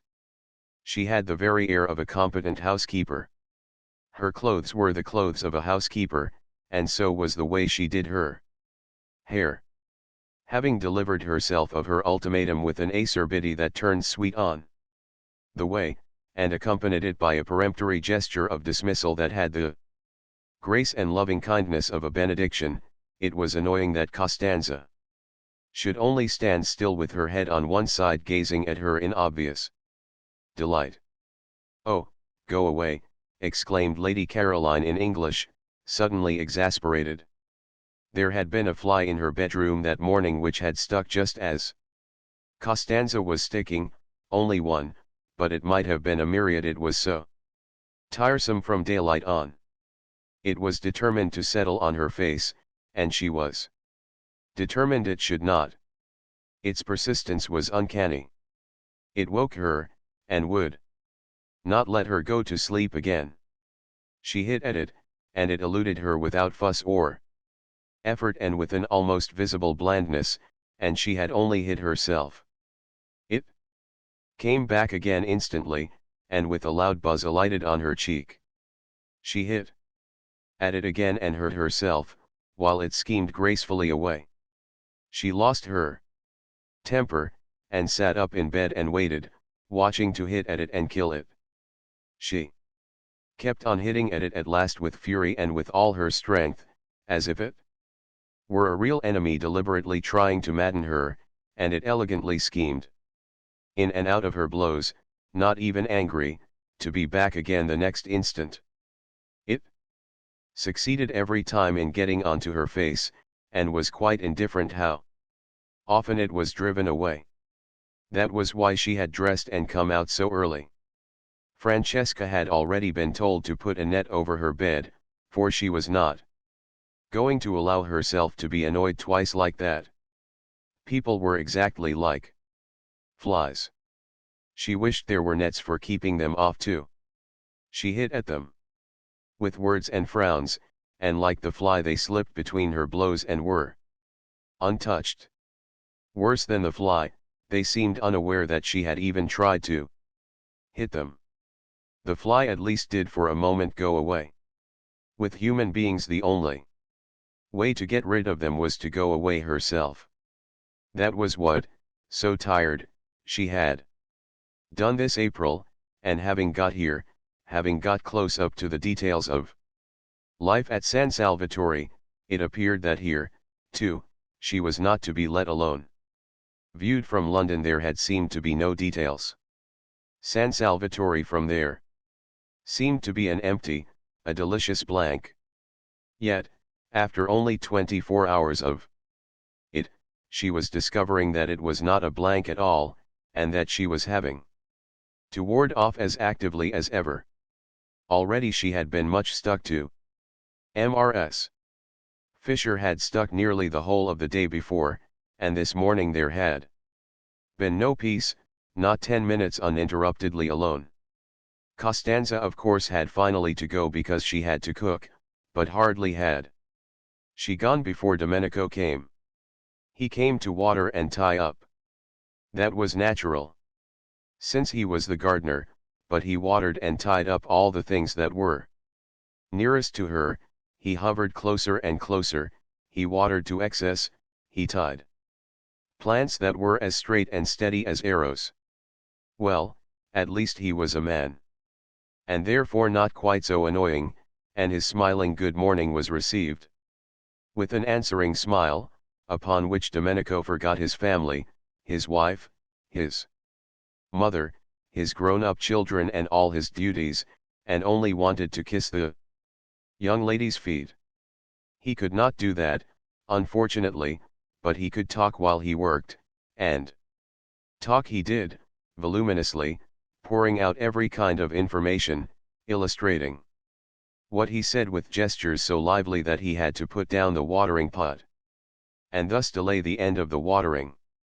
Lady Caroline bore it for a time but presently was unable to bear it, and as he would not go, and she could not tell him to, seeing that he was engaged in his proper work, once again it was she who had to She got off the wall and moved to the other side of the garden, where in a wooden shed were some comfortable low cane chairs.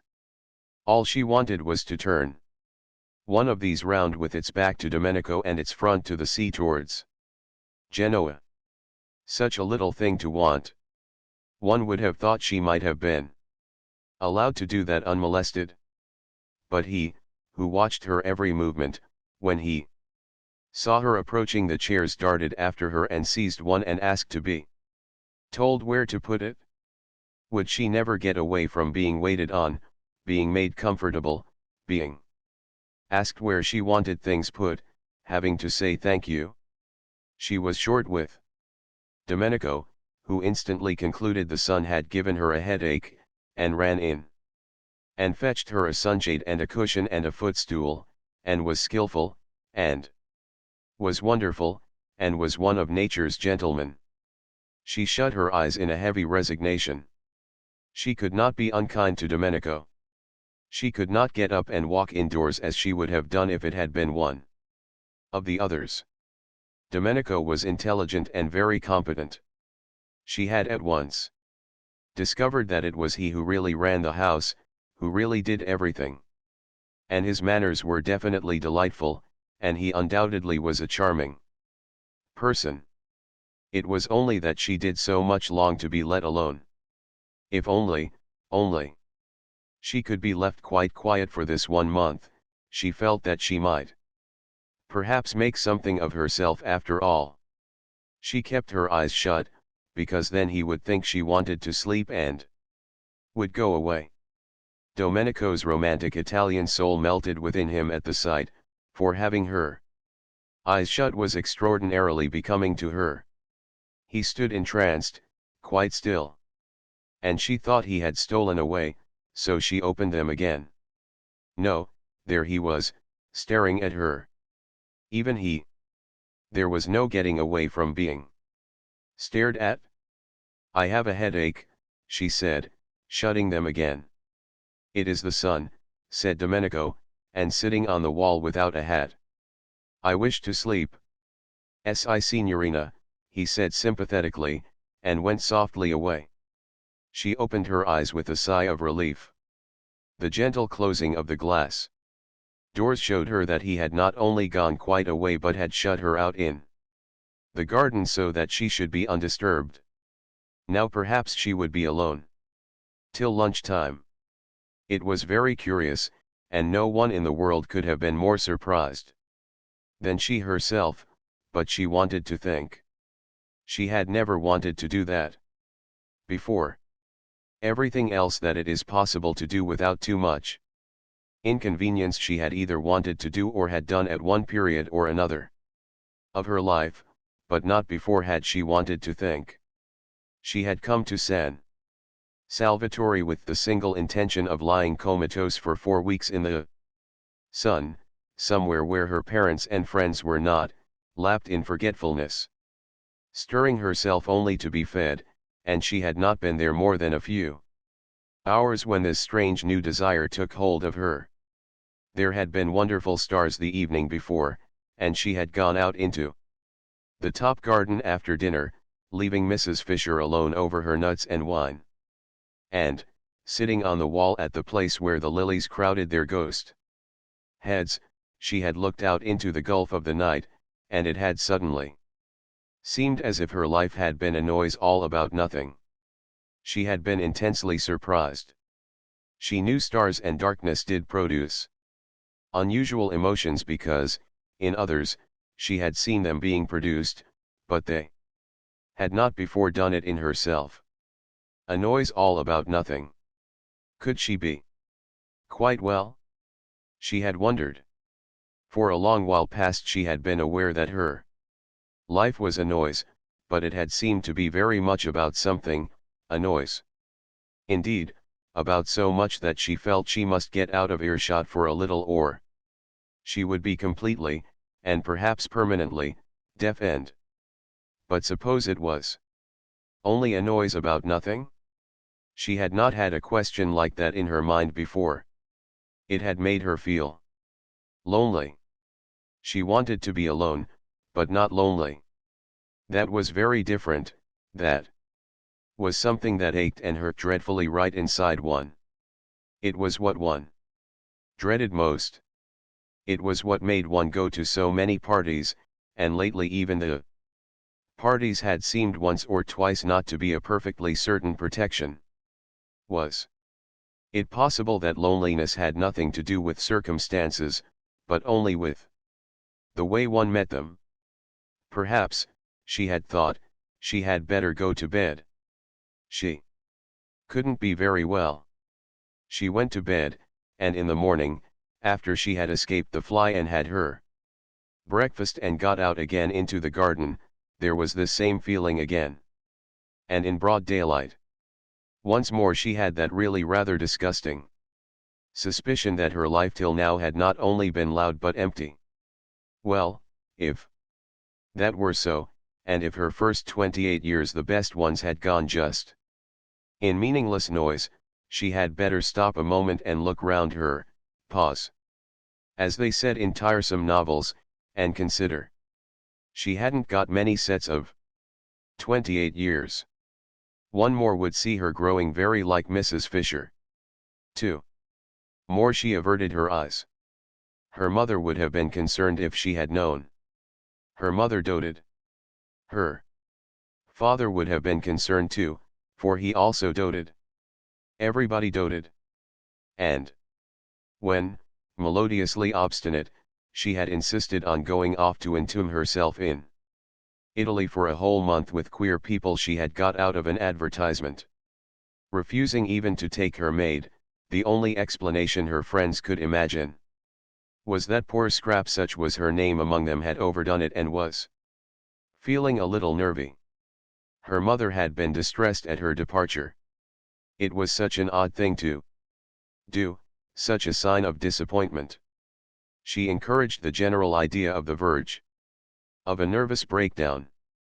If she could have seen her adored Scrap, more delightful to look upon than any other mother's daughter had ever yet been, the object of her utmost pride, the source of all her fondest hopes, sitting staring at the empty noonday Mediterranean, considering her 3 possible sets of 28 years, she would have been miserable. To go away alone was bad. To think was worse. No good could come out of the thinking of a beautiful young woman. Complications could come out of it in profusion, but no good. The thinking of the beautiful was bound to result in hesitations, in reluctances, in unhappiness all round. And here, if she could have seen her, sat her Scrap, thinking quite hard. And such things. Such old things. Things nobody ever began to think till they were at least 40. Chapter 9. That one of the 2 sitting rooms which Mrs. Fisher had taken for her own was a room of charm and character. She surveyed it with satisfaction on going into it after breakfast, and was glad it was hers. It had a tiled floor, and walls the color of pale honey, and inlaid furniture the color of amber, and mellow books, many in ivory or lemon-colored covers. There was a big window overlooking the sea towards Genoa, and a glass door through which she could proceed out onto the battlements and walk along past the quaint and attractive watch-tower, in itself a room with chairs and a writing table, to where on the other side of the tower the battlements ended in a marble seat, and one could see the western bay and the point round which began the Gulf of Spezia. Her south view, between these 2 stretches of sea, was another hill, higher than San Salvatore, the last of the little peninsula, with the bland turrets of a smaller and uninhabited castle on the top, on which the setting sun still shone, when everything else was sunk in shadow. Yes, she was very comfortably established here, and receptacles Mrs. Fisher did not examine their nature closely, but they seemed to be small stone troughs, or perhaps little sarcophagi ringed round the battlements with flowers.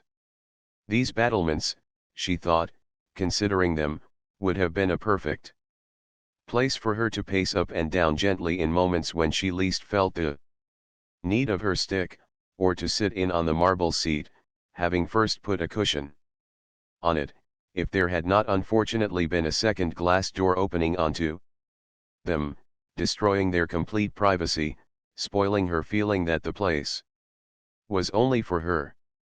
The second door belonged to the round drawing room, which both she and Lady Caroline had rejected as too dark. That room would probably be sat in by the women from Hampstead, and she was afraid they would not confine themselves to sitting in it, but would come out through the glass door and invade her battlements. This would ruin the battlements. It would ruin them. As far as she was concerned, if they were to be overrun, or even if not actually overrun, they were liable to be raked by the eyes of persons inside the room. No one could be perfectly at ease if they were being watched and knew it. What she wanted, what she surely had a right to, was privacy. She had no wish to intrude on the others. Why then should they intrude on her? And she could always relax her privacy if, when she became better acquainted with her companions, she should think it worthwhile, but she doubted whether any of the three would so develop as to make her think it worthwhile. Hardly anything was really worthwhile, reflected Mrs. Fisher, except the past.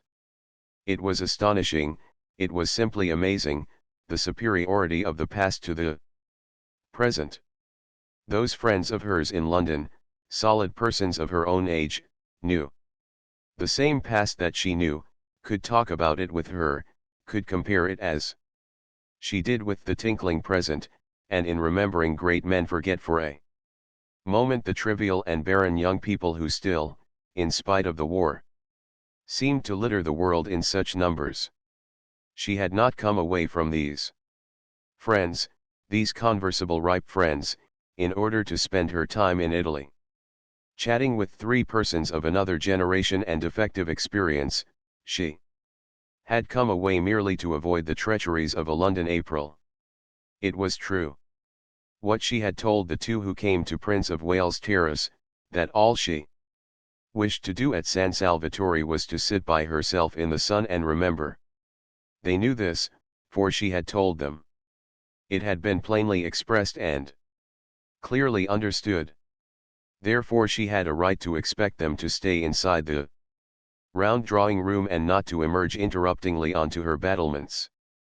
But would they? The doubt spoiled her morning. It was only towards lunchtime that she saw a way to be quite safe, and ringing for Francesca, bade her, in slow and majestic Italian, shut the shutters of the glass door of the round drawing room, and then, going with her into the room, which had become darker than ever in consequence, but also, Mrs. Fisher observed to Francesca, who was being voluble, would because of this very darkness remain agreeably cool, and after all there were the numerous lit windows in the walls to let in light, and it was nothing to do with her if they did not let it in. She directed the placing of a cabinet of curios across the door on its inside. This would discourage egress. Then she rang for Domenico, and caused him to move one of the flower-filled sarcophagi across the door on its outside. This would discourage ingress. No one, said Domenico, hesitating, will be able to use the door. No one, said Mrs. Fisher firmly, will wish to. She then retired to her sitting room, and from a chair placed where she could look straight onto them, gazed at her battlements, secured to her now completely, with calm pleasure. Being here, she reflected placidly, was much cheaper than being in an hotel. And, if she could keep off the others, immeasurably more agreeable. She was paying for her rooms, extremely pleasant rooms, now that she was arranged in them, £3 a week, which came to about 8 shillings a day, battlements, watchtower and all. Where else abroad could she live as well for so little? And have as many baths as she liked, for 8 shillings a day? Of course she Did not yet know what her food would cost, but she would insist on carefulness. Over that, though she would also insist on its being carefulness combined with excellence. The two were perfectly compatible if the caterer took pains. The servants' wages, she had ascertained, were negligible, owing to the advantageous exchange, so that there was only the food to cause her anxiety. If she saw signs of extravagance, she would propose that they each hand over a reasonable sum every week to Lady Caroline, which should cover the bills, any of it that was not used to be returned, and if it were exceeded, the loss to be borne by the caterer. Mrs. Fisher was well off and had the desire for comforts proper to her age, but she disliked expenses. So well off was she that, had she so chosen, she could have lived in an opulent part of London and driven from it and to it in a Rolls-Royce.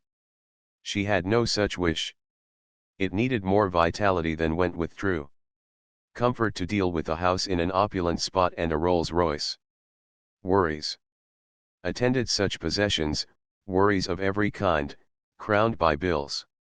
In the sober gloom of Prince of Wales Terrace she could obscurely enjoy inexpensive, yet real comfort, without being snatched at by predatory menservants or collectors for charities, and a taxi stand was at the end of the road.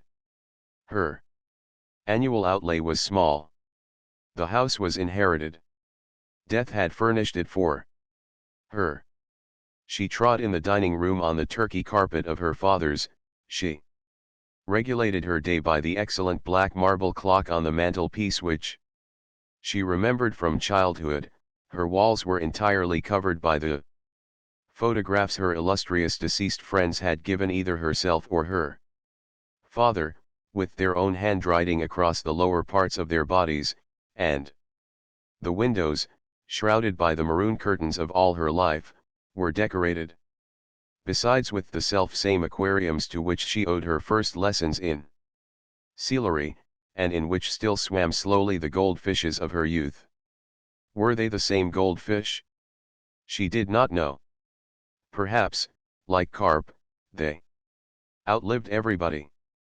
Perhaps, on the other hand, behind the deep-sea vegetation provided for them at the bottom, they had from time to time, as the years went by, withdrawn and replaced themselves. Were they or were they not? She sometimes wondered, contemplating them between the courses of her solitary meals, the same goldfish that had that day been there when Carlyle, how well she remembered it, angrily strode up to them in the middle of some argument with her father that had grown heated, and striking the glass smartly with his fist had put them to flight, shouting as they fled, "Och, ye deaf devils! Och, ye lucky deaf devils! Ye can't hear anything of the blasted, blood herring, doddering, glaikit fool stuff your maester talks, can ye?"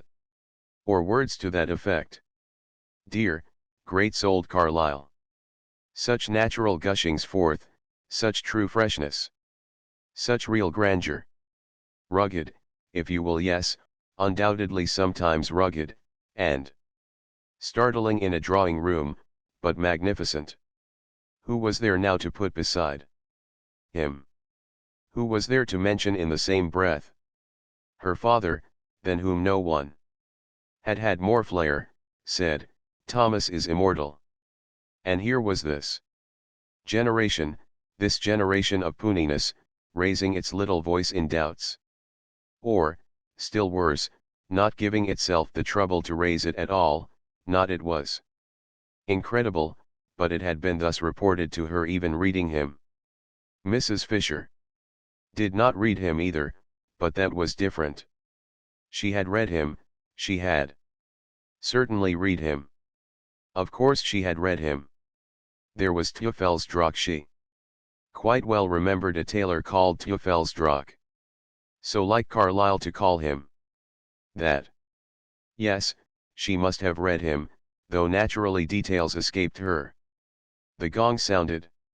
Lost in reminiscence, Mrs. Fisher had forgotten time, and hastened to her bedroom to wash her hands and smooth her hair. She did not wish to be late and set a bad example, and perhaps find her seat at the head of the table taken. One could put no trust in the manners of the younger generation, especially not in those of that Mrs. Wilkins. She was, however, the first to arrive in the dining room. Francesca in a white apron stood ready with an enormous dish of smoking hot, glistening macaroni. But nobody was there to eat it. Mrs. Fisher sat down, looking stern. "Lax, lax. Serve me," she said to Francesca, who showed a disposition to wait for the others. Francesca served her. Of the party she liked Mrs. Fisher least, in fact she did not like her at all. She was the only one of the four ladies who had not yet smiled.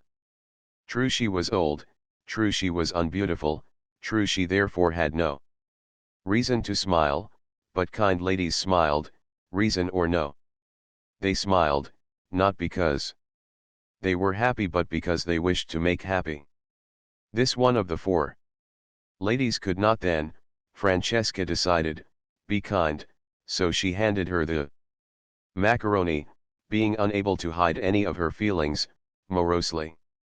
It was very well cooked, but Mrs. Fisher had never cared for macaroni. Especially not this long, worm-shaped variety.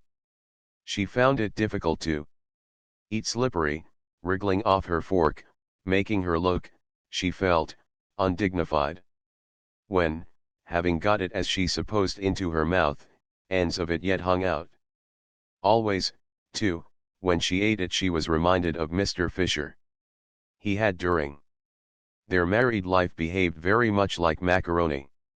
He had slipped, he had wriggled, he had made her feel undignified, and when at last she had got him safe, as she thought, there had invariably been little bits of him that still, as it were, hung out. Francesca from the sideboard watched Mrs. Fisher's way with macaroni gloomily. And her gloom deepened when she saw her at last take her knife to it and chop it small. Mrs. Fisher really did not know how else to get hold of the stuff. She was aware that knives in this connection were improper, but one did finally lose patience.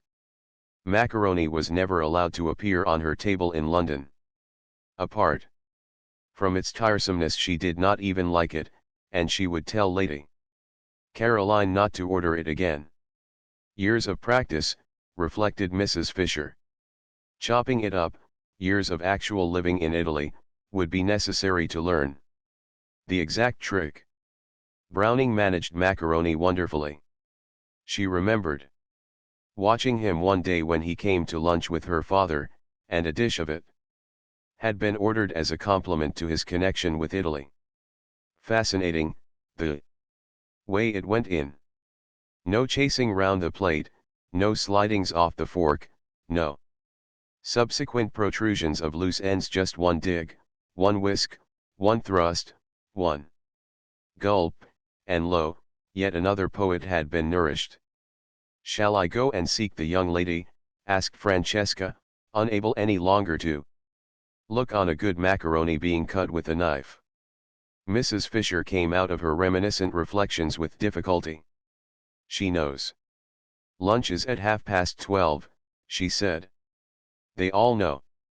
"She may be asleep," said Francesca. "The other ladies are further away, but this one is not far away." "Beat the gong again then," said Mrs. Fisher. What manners, she thought, what manners. It was not an hotel, and considerations were due. She must say she was surprised at Mrs. Arbuthnot, who had not looked like somebody unpunctual. Lady Caroline, too, she had seemed amiable and courteous, whatever else she might be.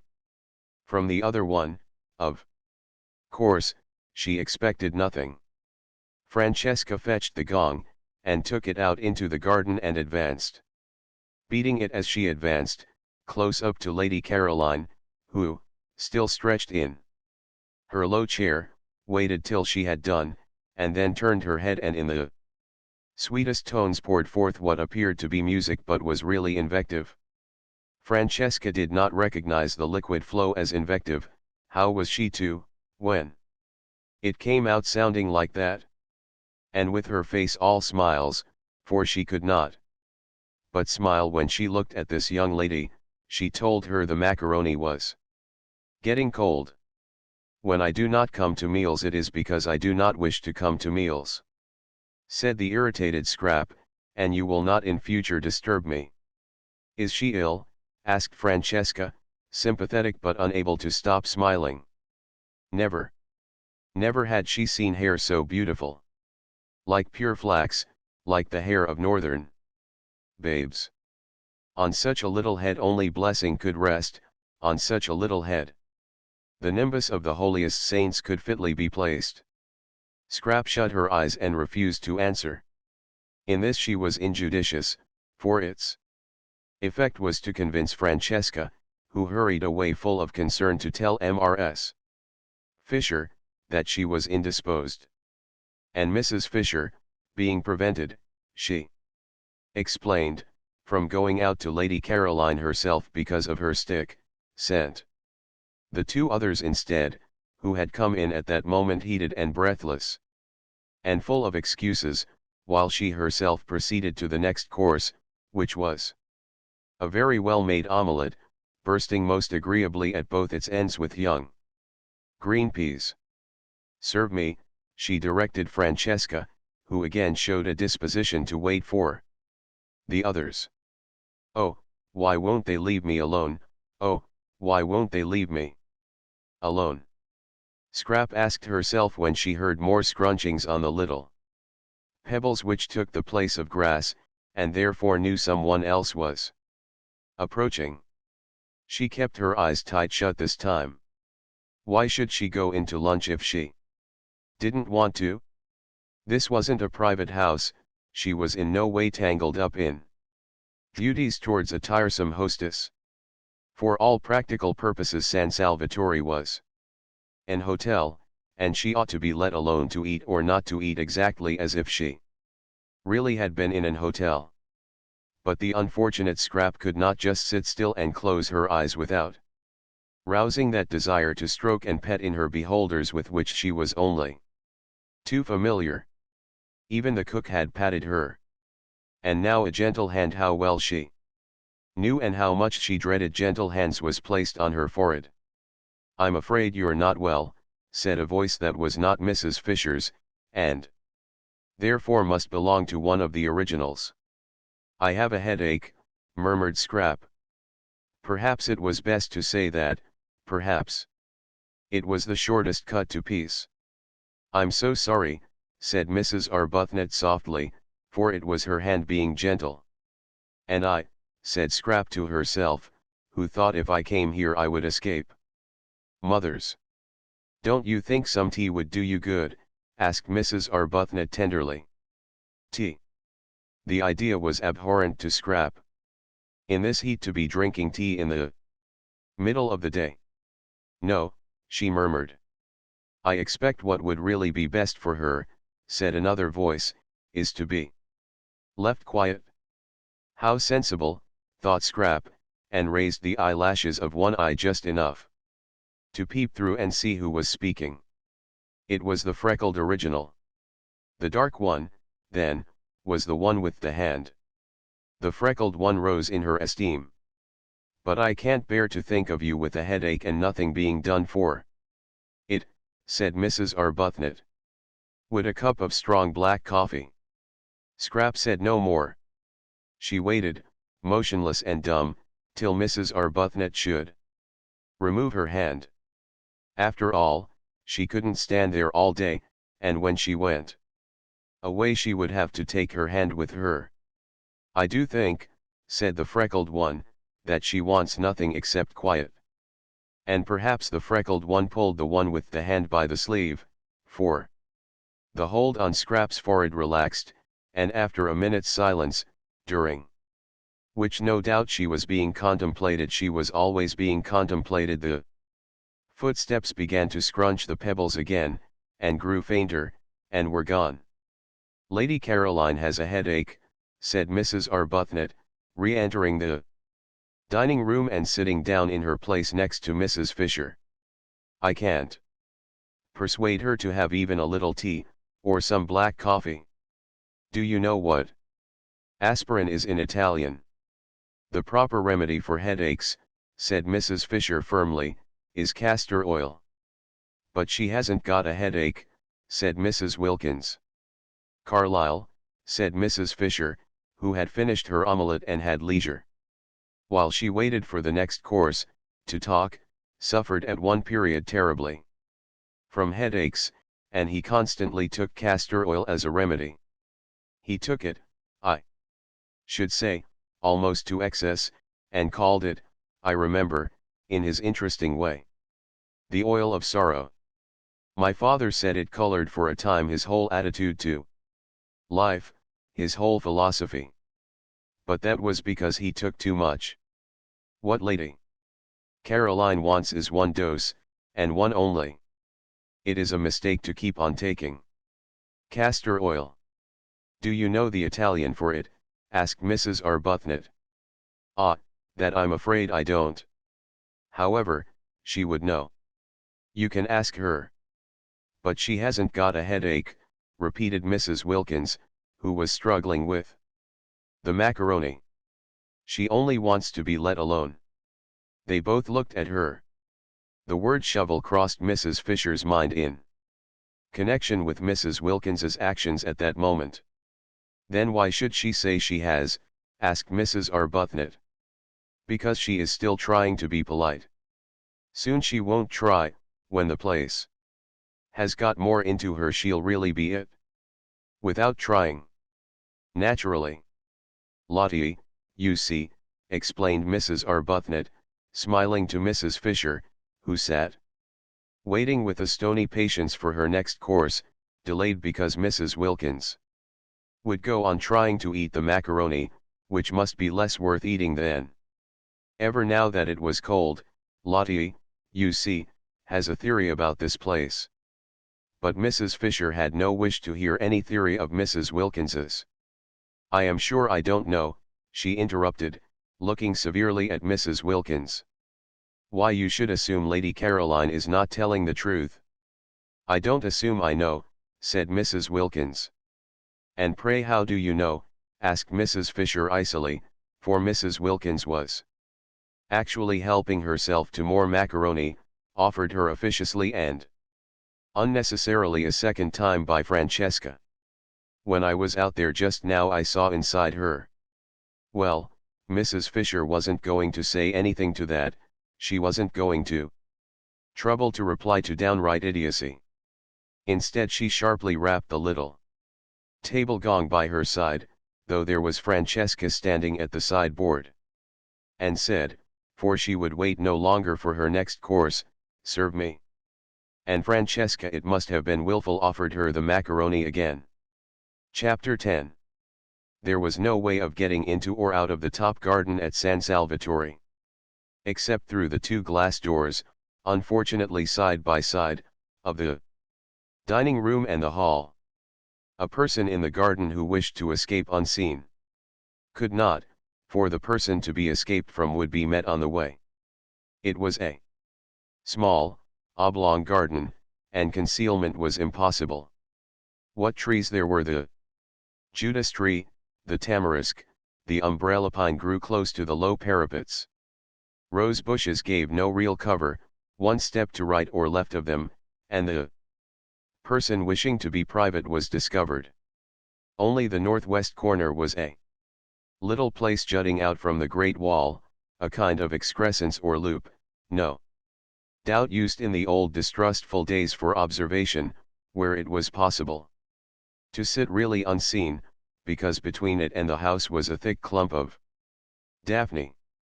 Scrap, after glancing round to see that no one was looking, got up and carried her chair into this place, stealing away as carefully on tiptoe as those steal whose purpose is sin. There was another excrescence on the walls just like it at the northeast corner, but this, though the view from it was almost more beautiful, for from it you could see the bay and the lovely mountains behind. Mezzago was exposed. No bushes grew near it, nor had it any shade. The northwest loop then was where she would sit, and she settled into it, and, nestling her head in her cushion and putting her feet comfortably on the parapet, from whence they appeared to the villagers on the piazza below as two white doves, thought that now indeed she would be safe. Mrs. Fisher found her there, guided by the smell of her cigarette. The incautious Scrap had not thought of that. Mrs. Fisher did not smoke herself. And all the more distinctly could she smell the smoke of others. The virile smell met her directly she went out into the garden from the dining room after lunch in order to have her coffee. She had bidden Francesca set the coffee in the shade of the house just outside the glass door, and when Mrs. Wilkins, seeing a table being carried there, reminded her, very officiously and tactlessly Mrs. Fisher considered, that Lady Caroline wanted to be alone, she retorted, and with what propriety, that the garden was for everybody. Into it accordingly she went, and was immediately aware that Lady Caroline was smoking. She said to herself, these modern young women, and proceeded to find her stick, now that lunch was over, being no longer the hindrance to action that it was before her meal had been securely, as Browning once said. Surely it was Browning? Yes, she remembered how much diverted she had been roped in. Nobody diverted her now, reflected Mrs. Fisher, making straight for the clump of Daphne. The world had grown very dull, and had entirely lost its sense of humor.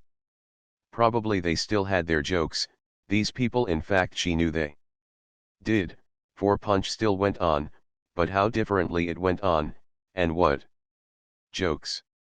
Thackeray, in his inimitable way, would have made mincemeat of this generation. Of how much it needed the tonic properties of that astringent pen. It was of course unaware. It no longer even held him, at least, so she had been informed, in any particular esteem. Well, she could not give it eyes to see and ears to hear and a heart to understand, but she could and would give it, represented and united in the form of Lady Caroline, a good dose of honest medicine. I hear you are not well, she said, standing in the narrow entrance of the loop and looking down with the inflexible face of one who is determined to do good at the motionless and apparently sleeping Scrap. Mrs. Fisher had a deep voice, very like a man's, for she had been overtaken by that strange masculinity that sometimes pursues a woman during the last lapse of her life. Scrap tried to pretend that she was asleep, but if she had been, her cigarette would not have been held in her fingers but would have been lying on the ground. She forgot this.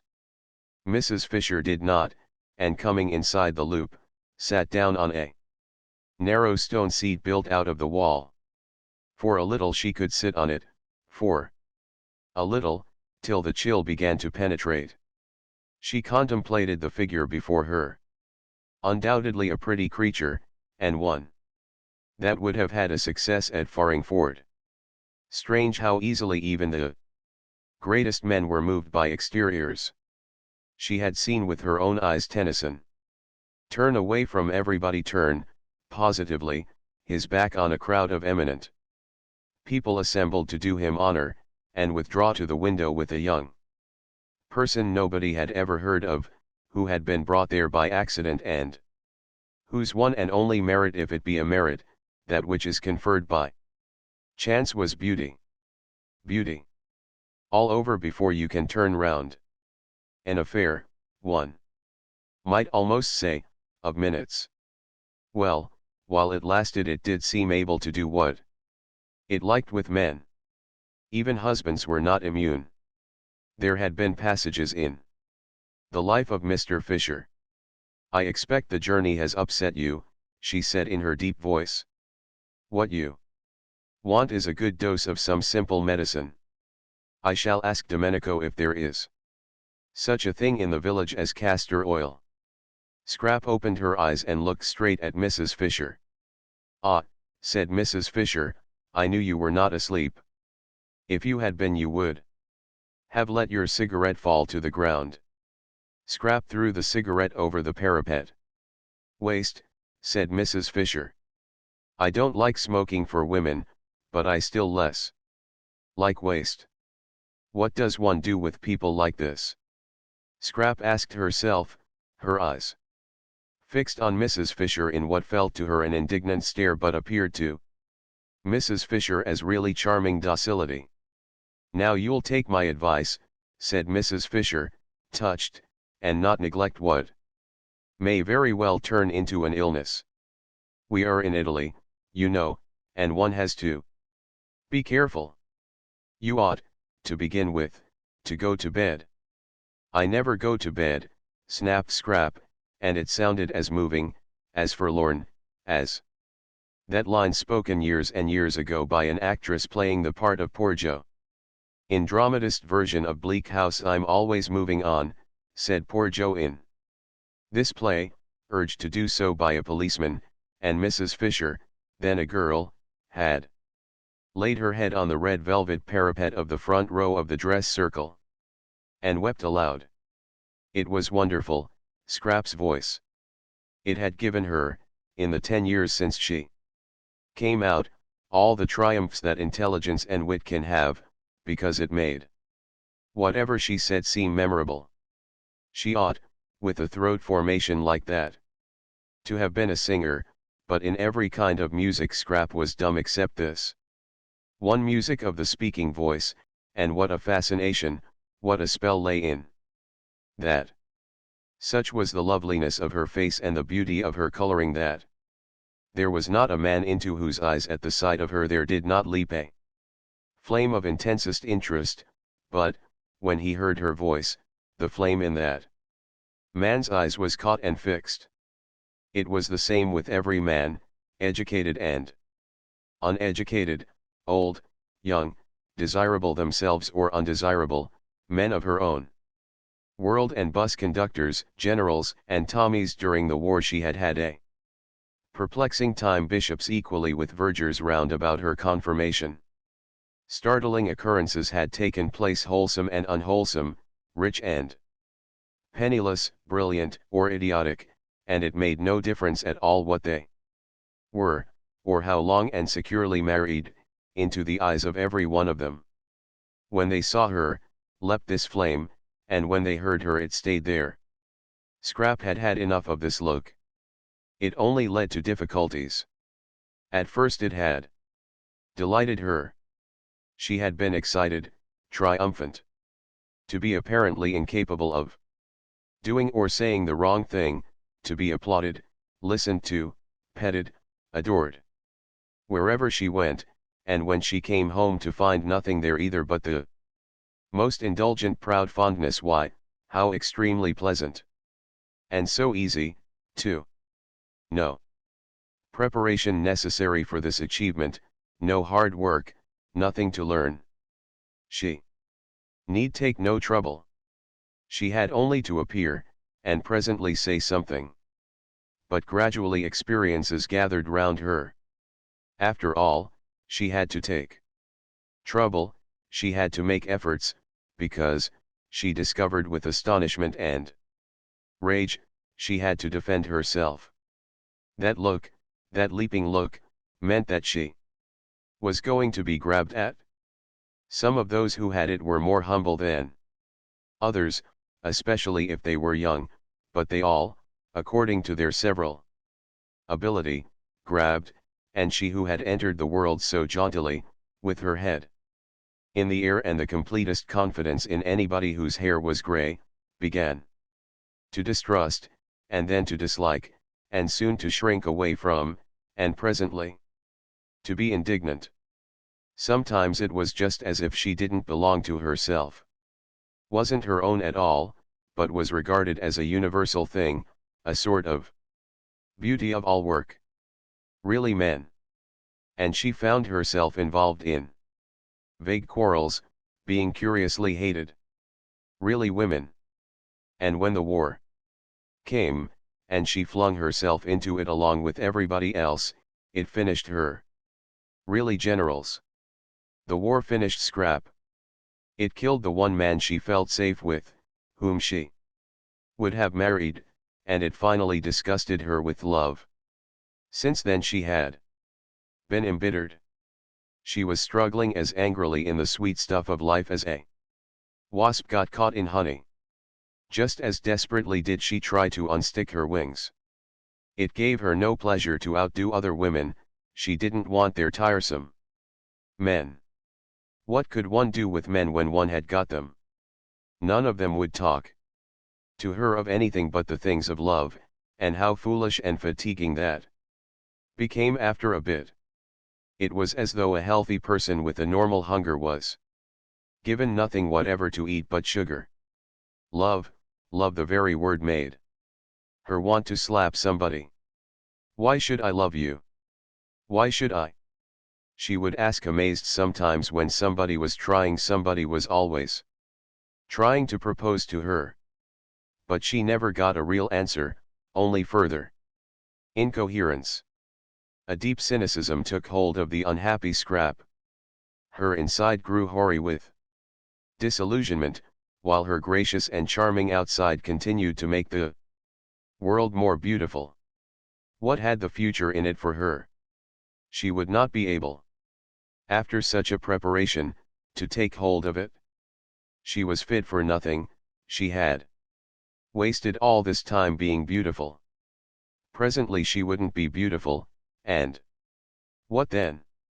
Scrap didn't know what then. It appalled her to wonder, even tired as she was of being conspicuous. She was at least used to that.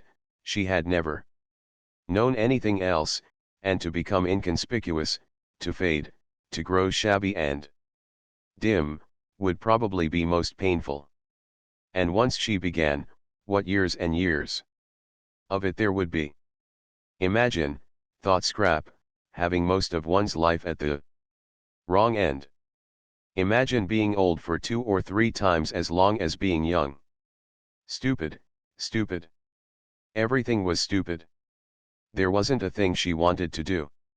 There were thousands of things she didn't want to do.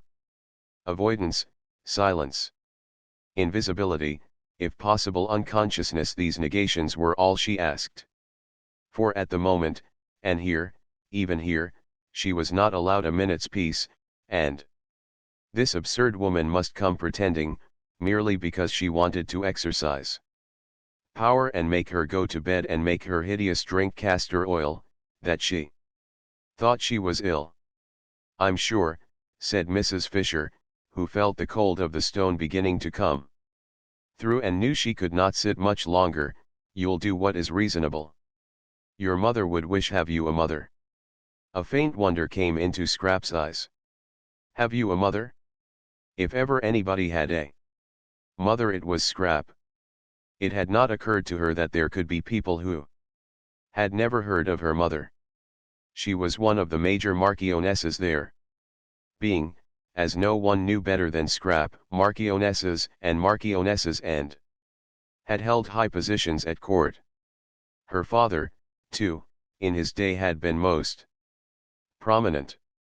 His day was a little over, poor dear, because in the war he had made some important mistakes, and besides he was now grown old. Still, there he was. An excessively well-known person. How restful, how extraordinarily restful to have found someone who had never heard of any of her lot, or at least had not yet connected her with them. She began to like Mrs. Fisher. Perhaps the originals didn't know anything about her either. When she first wrote to them and signed her name, that great name of Desta which twisted in and out of English history like a bloody thread, for its bearers constantly killed, she had taken it for granted that they would know who she was, and at the interview in Shaftesbury Avenue she was sure they did know, because they hadn't asked, as they otherwise would have, for References. Scrap began to cheer up.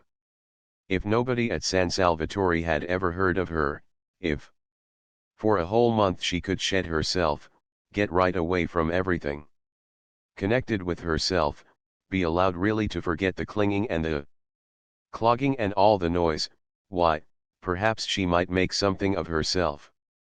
After all, she might really think, really clear up her mind, really come to some conclusion. What I want to do here, she said, leaning forward in her chair and clasping her hands round her knees and looking up at Mrs. Fisher, whose seat was higher than hers, almost with animation, so much pleased was she that Mrs. Fisher knew nothing about her, is to come to a conclusion. That's all. It isn't much to want, is it? Just that. She gazed at Mrs. Fisher, and thought that almost any conclusion would do. The great thing was to get hold of something, catch something tight, cease to drift. Mrs. Fisher's little eyes surveyed her. I should say, she said, that what a young woman like you wants is a husband and children. Well, that's one of the things I'm going to consider, said Scrap amiably. But I don't think it would be a conclusion. And meanwhile, said Mrs. Fisher, getting up, for the cold of the stone was now through, I shouldn't trouble my head if I were you with considerings and conclusions. Women's heads weren't made for thinking, I assure you. I should go to bed and get well. I am well, said Scrap. Then why did you send a message that you were ill? I didn't. Then I've had all the trouble of coming out here for nothing. But wouldn't you prefer coming out and finding me well than coming out and finding me ill? Asked Scrap, smiling. Even Mrs. Fisher was caught by the smile. Well, you're a pretty creature, she said forgivingly. It's a pity you weren't born 50 years ago. My friends would have liked looking at you. I'm very glad I wasn't, said Scrap. I dislike being looked at. Absurd, said Mrs. Fisher, growing stern again. That's what you are made for. Young women like you. For what else, pray? And I assure you that if my friends had looked at you, you would have been looked at by some very great people. I dislike very great people, said Scrap, frowning. There had been an incident quite recently, really potentates. What I dislike, said Mrs. Fisher, now as cold as the stone she had got up from, is the pose of the modern young woman. It seems to me pitiful. Positively pitiful, in its silliness. And, her stick crunching the pebbles, she walked away. That's all right, Scrap said to herself, dropping back into her comfortable position with her head in the cushion and her feet on the parapet. If only people would go away. She didn't in the least mind why they went. Don't you think darling Scrap is growing a little, just a little, peculiar? Her mother had asked her father a short time before that latest peculiarity of the flight to San Salvatore, uncomfortably struck by the very odd things Scrap said and the way she had taken to slinking out of reach whenever she could and avoiding everybody except such a sign of age, quite young men, almost boys. Eh? What? Peculiar. Well, let her be peculiar if she likes. A woman with her looks can be any damned thing she pleases, was the infatuated answer.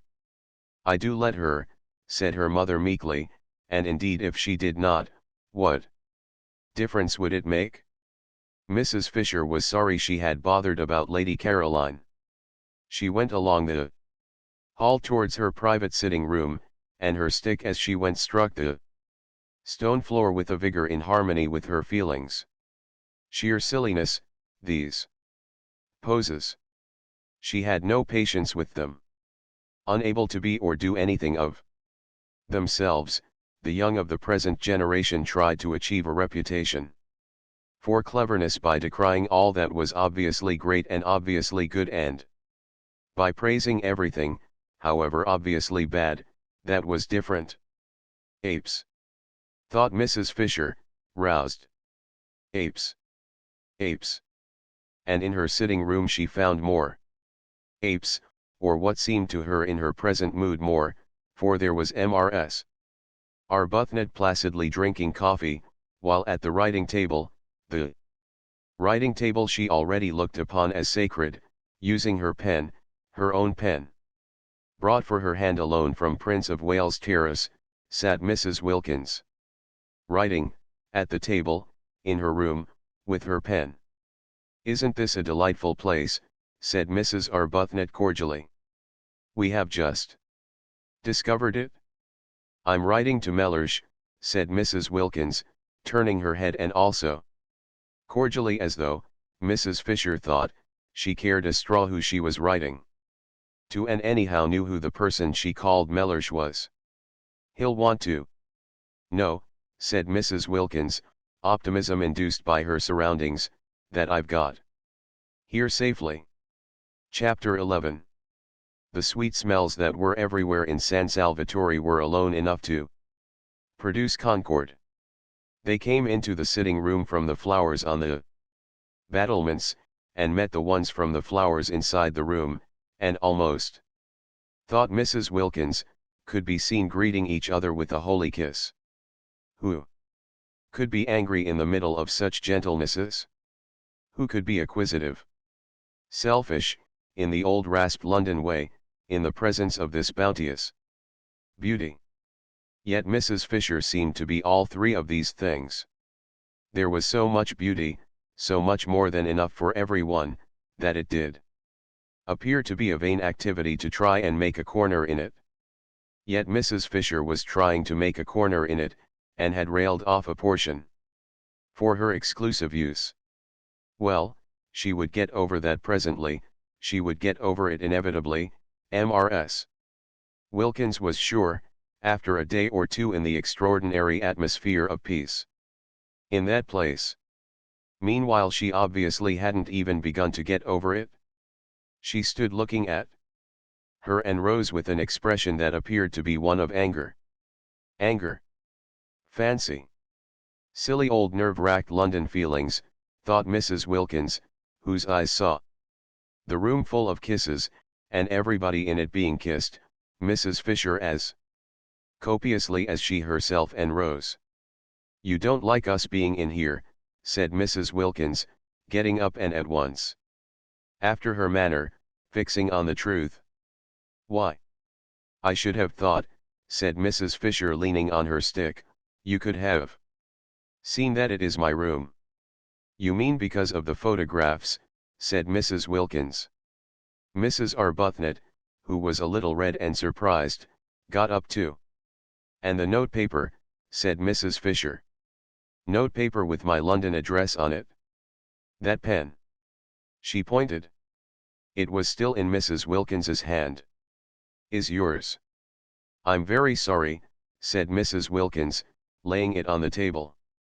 And she added, smiling, that it had just been writing some very amiable things. "But why?" asked Mrs. Arbuthnot, who found herself unable to acquiesce in Mrs. Fisher's arrangements without at least a gentle struggle. "Ought we not to be here? It's a sitting room." "There is another one," said Mrs. Fisher. "You and your friend cannot sit in 2 rooms at once, and if I have no wish to disturb you in yours I am unable to see why you should wish to disturb me in mine." "But why?" began Mrs. Arbuthnot again. "It's quite natural," Mrs. Wilkins interrupted, for Rose was looking stubborn. And turning to Mrs. Fisher she said that although sharing things with friends was pleasant, she could understand that Mrs. Fisher, still steeped in the Prince of Wales Terrace attitude to life, did not yet want to, but that she would get rid of that after a bit and feel quite different. "Soon you'll want us to share," said Mrs. Wilkins reassuringly. "Why, you may even get so far as asking me to use your pen if you knew I hadn't got one." Mrs. Fisher was moved almost beyond control by this speech. To have a Ramshackle young woman from Hampstead patting her on the back as it were, in breezy certitude that quite soon she would improve, stirred her more deeply than anything had stirred her since her first discovery that Mr. Fisher was not what he seemed. Mrs. Wilkins must certainly be curbed. But how? There was a curious imperviousness about her. At that moment, for instance, she was smiling as pleasantly and with as unclouded a face as if she were saying nothing in the least impertinent. Would she know she was being curbed? If she didn't know, if she were too tough to feel it, then what? Nothing, except avoidance, except precisely, one's own private sitting room. I'm an old woman, said Mrs. Fisher, and I need a room to myself. I cannot get about, because of my stick. As I cannot get about, I have to sit. Why should I not sit quietly and undisturbed, as I told you in London I intended to? If people are to come in and out all day long, chattering and leaving doors open, you will have broken the agreement, which was that I was to be quiet. But we haven't the least wish, began Mrs. Arbuthnot, who was again cut short by Mrs. Wilkins. We're only too glad, said Mrs. Wilkins, for you to have this room if it makes you happy. We didn't know about it, that's all. We wouldn't have come in if we had not till you invited us, anyhow. I expect, she finished looking down cheerfully at Mrs. Fisher, you soon will. And picking up her letter she took Mrs. Arbuthnot's hand and drew her towards the door. Mrs. Arbuthnot did not want to go. She, the mildest of women, was filled with a curious and surely unchristian desire to stay and fight. Not, of course, really, nor even with any definitely aggressive words. No, she only wanted to reason with Mrs. Fisher, and to reason patiently. But she did feel that something ought to be said, and that she ought not to allow herself to be rated and turned out as if she were a schoolgirl caught in ill behavior by authority. Mrs. Wilkins, however, drew her firmly to and through the door, and once again Rose wondered at Lottie, at her balance, her sweet and equable temper, she who in England had been such a thing of gusts. From the moment they got into Italy it was Lottie who seemed the elder. She certainly was very happy, blissful, in fact. Did happiness so completely protect one? Did it make one so untouchable? So wise? Rose was happy herself, but not anything like so happy. Evidently not, for not only did she want to fight Mrs. Fisher, but she wanted something else, something more than this lovely place, something to complete it. She wanted Frederick. For the first time in her life she was surrounded by perfect beauty, and her one thought was to show it to him, to share it with him. She wanted Frederick. She yearned for Frederick. Ah, if only, only Frederick. Poor old thing, said Mrs. Wilkins, shutting the door gently on Mrs. Fisher. And her triumph. Fancy on a day like this. She's a very rude old thing, said Mrs. Arbuthnot. She'll get over that. I'm sorry we chose just her room to go and sit in. It's much the nicest, said Mrs. Arbuthnot. And it isn't hers. Oh, but there are lots of other places, and she's such a poor old thing. Let her have the room. Whatever does it matter? And Mrs. Wilkins said she was going down to the village to find out where the post office was and post her letter to Mellersh, and would Rose go too? I've been thinking about Mellersh, said Mrs. Wilkins as they walked, one behind the other, down the narrow zigzag path up which they had climbed in the rain the night before. She went first. Mrs. Arbuthnot, quite naturally now, followed. In England it had been the other way about Lottie, timid, hesitating, except when she burst out so awkwardly, getting behind the calm and reasonable Rose whenever she could. "I been thinking about Mellersh," repeated Mrs. Wilkins over her shoulder. As Rose seemed not to have heard. "Have you?"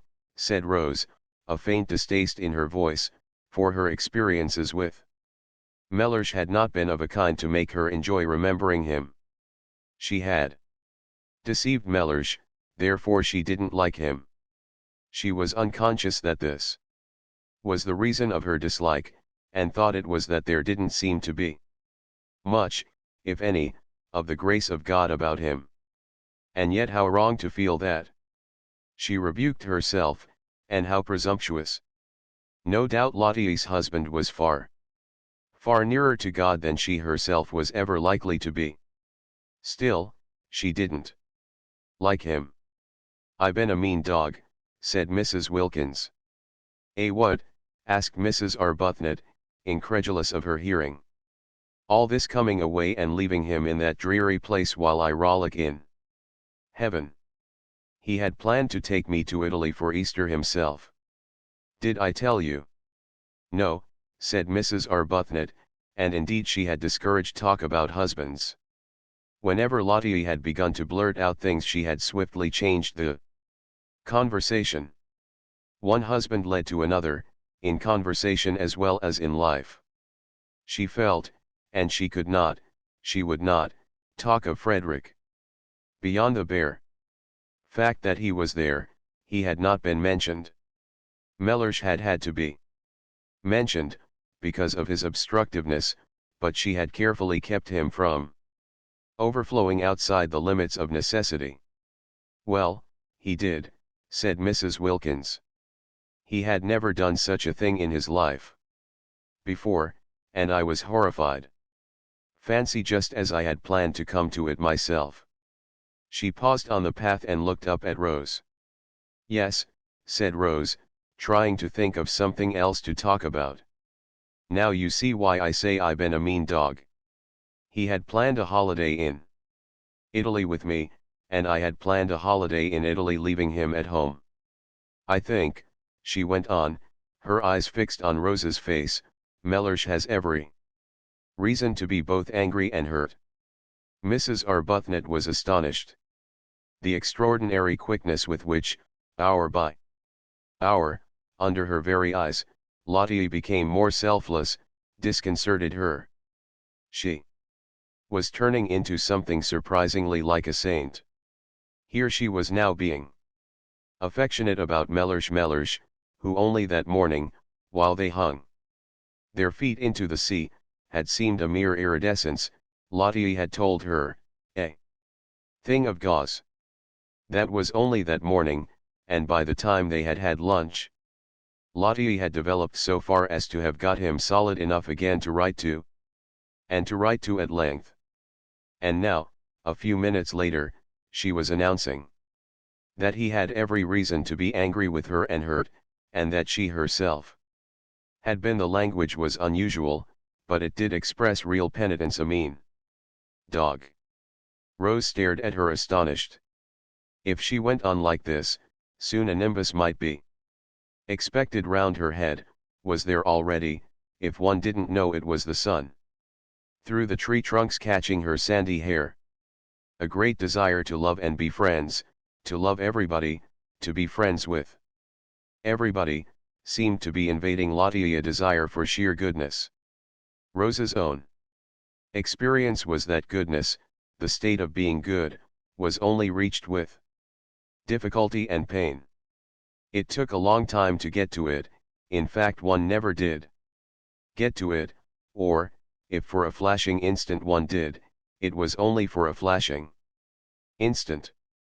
Desperate perseverance was needed to struggle along its path, and all the way was dotted with doubts. Lottie simply flew along. She had certainly, thought Rose, not got rid of her impetuousness. It had merely taken another direction. She was now impetuously becoming a saint. Could one really attain goodness so violently? Wouldn't there be an equally violent reaction? "I shouldn't," said Rose with caution, looking down into Lottie's bright Eyes the path was steep, so that Lottie was well below her. I shouldn't be sure of that too quickly. But I am sure of it, and I've written and told him so. Rose stared. Why, but only this morning she began. It's all in this, interrupted Lottie, tapping the envelope and looking pleased. What, everything? You mean about the advertisement and my savings being spent? Oh no, not yet. But I'll tell him all that when he comes. When he comes, repeated Rose. I've invited him to come and stay with us. Rose could only go on staring. It's the least I could do. Besides, look at this. Lottie waved her hand. Disgusting not to share it? I was a mean dog to go off and leave him, but no dog I've ever heard of was ever as mean as I'd be if I didn't try and persuade Mellersh to come out and enjoy this too. It's barest decency that he should have some of the fun out of my nest egg. After all, he has housed me and fed me for years. One shouldn't be churlish. But do you think he'll come? Oh, I hope so, said Lottie with the utmost earnestness, and added, poor lamb. At that Rose felt she would like to sit down. Mellersh, a poor lamb? That same Mellersh who a few hours before was mere shimmer? There was a seat at the bend of the path, and Rose went to it and sat down. She wished to get her breath. Gain time. If she had time she might perhaps be able to catch up the leaping Lottie, and perhaps be able to stop her before she committed herself to what she probably presently would be sorry for. Mellersh at San Salvatore? Mellersh, from whom Lottie had taken such pains so recently to escape. I see him here, said Lottie, as if in answer to her thoughts. Rose looked at her with real concern, for every time Lottie said in that convinced voice, I see, what she saw came true. Then it was to be supposed that Mr. Wilkins too would presently come true. I wish, said Rose anxiously, I understood you.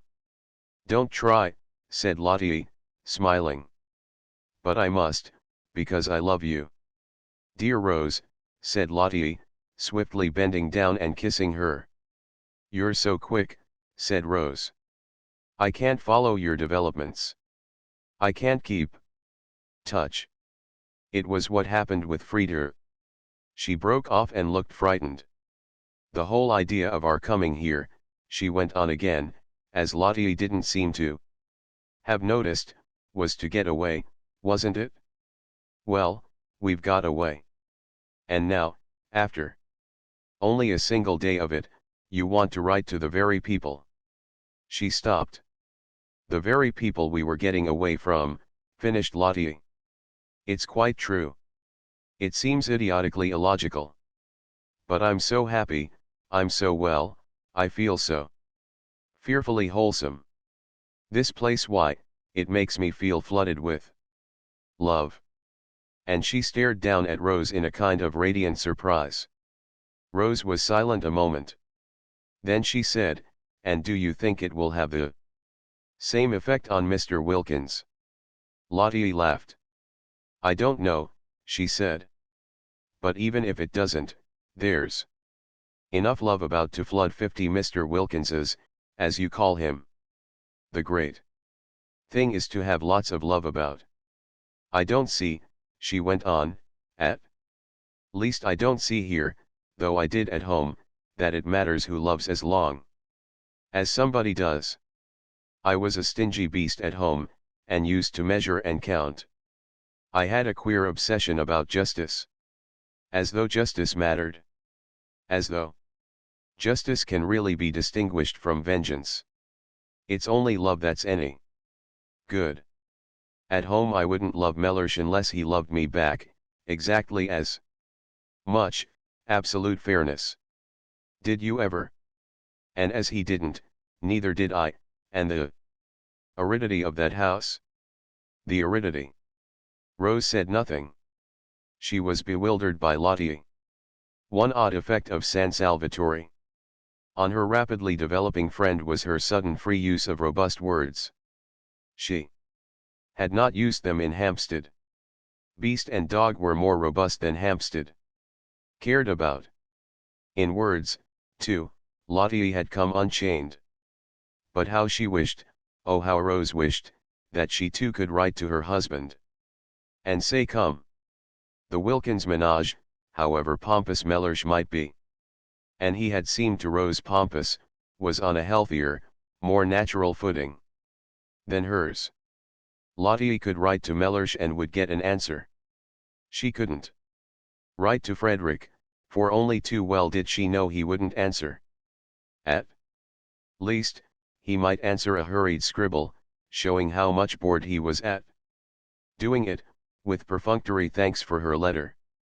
But that would be worse than no answer at all, for his handwriting, her name on an envelope addressed by him, stabbed her heart. Too acutely did it bring back the letters of their beginnings together, the letters from him so desolate with separation, so aching with love and longing. To see apparently one of these very same letters arrive, and open it and find, Dear Rose, thanks for letter. Glad you're having a good time. Don't hurry back. Say if you want any money. Everything going splendidly here. Yours, Frederick. No, it couldn't be borne. I don't think I'll come down to the village with you today, she said, looking up at Lottie with eyes suddenly gone dim. I think I want to think.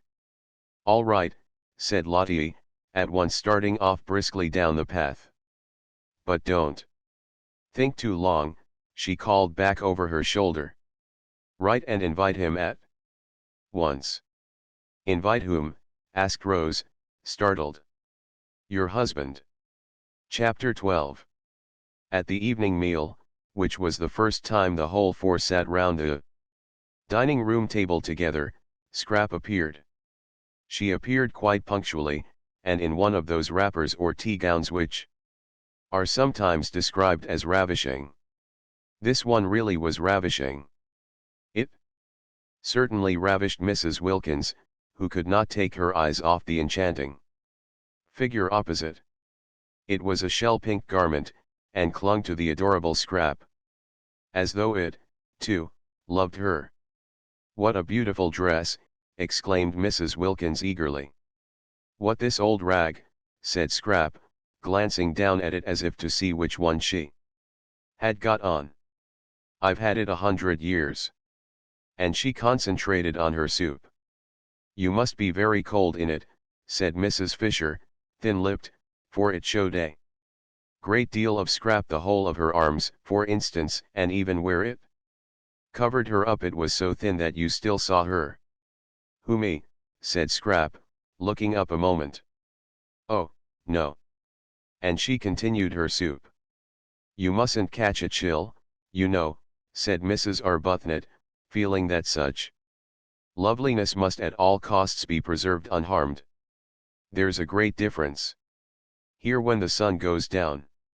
I'm quite warm, said Scrap, industriously eating her soup. You look as if you had nothing at all on underneath, said Mrs. Fisher. I haven't. At least, hardly anything, said Scrap, finishing her soup. How very imprudent, said Mrs. Fisher, and how highly improper. Whereupon Scrap stared at her. Mrs. Fisher had arrived at dinner feeling friendly towards Lady Caroline. She, at least, had not intruded into her room and sat at her table and written with her pen. She did, Mrs. Fisher had supposed, know how to behave. Now it appeared that she did not know, for was this behaving, to come dressed no undressed like that to a meal? Such behavior was not only exceedingly improper, but also most inconsiderate, for the indelicate creature would certainly catch a chill, and then infect the entire party. Mrs. Fisher had a great objection to other people's chills. They were always the fruit of folly, and then they were handed on to her, who had done nothing at all to deserve them. Bird-brained, thought Mrs. Fisher, sternly contemplating Lady Caroline. Not an idea in her head except vanity. But there are no men here, said Mrs. Wilkins, so how can it be improper? Have you noticed, she inquired of Mrs. Fisher, who endeavored to pretend she did not hear, how difficult it is to be improper without men. Mrs. Fisher neither answered her nor looked at her, but Scrap looked at her. And did that with her mouth which in any other mouth would have been a faint grin. Seen from without, across the bowl of nasturtiums, it was the most beautiful of brief and dimpled smiles.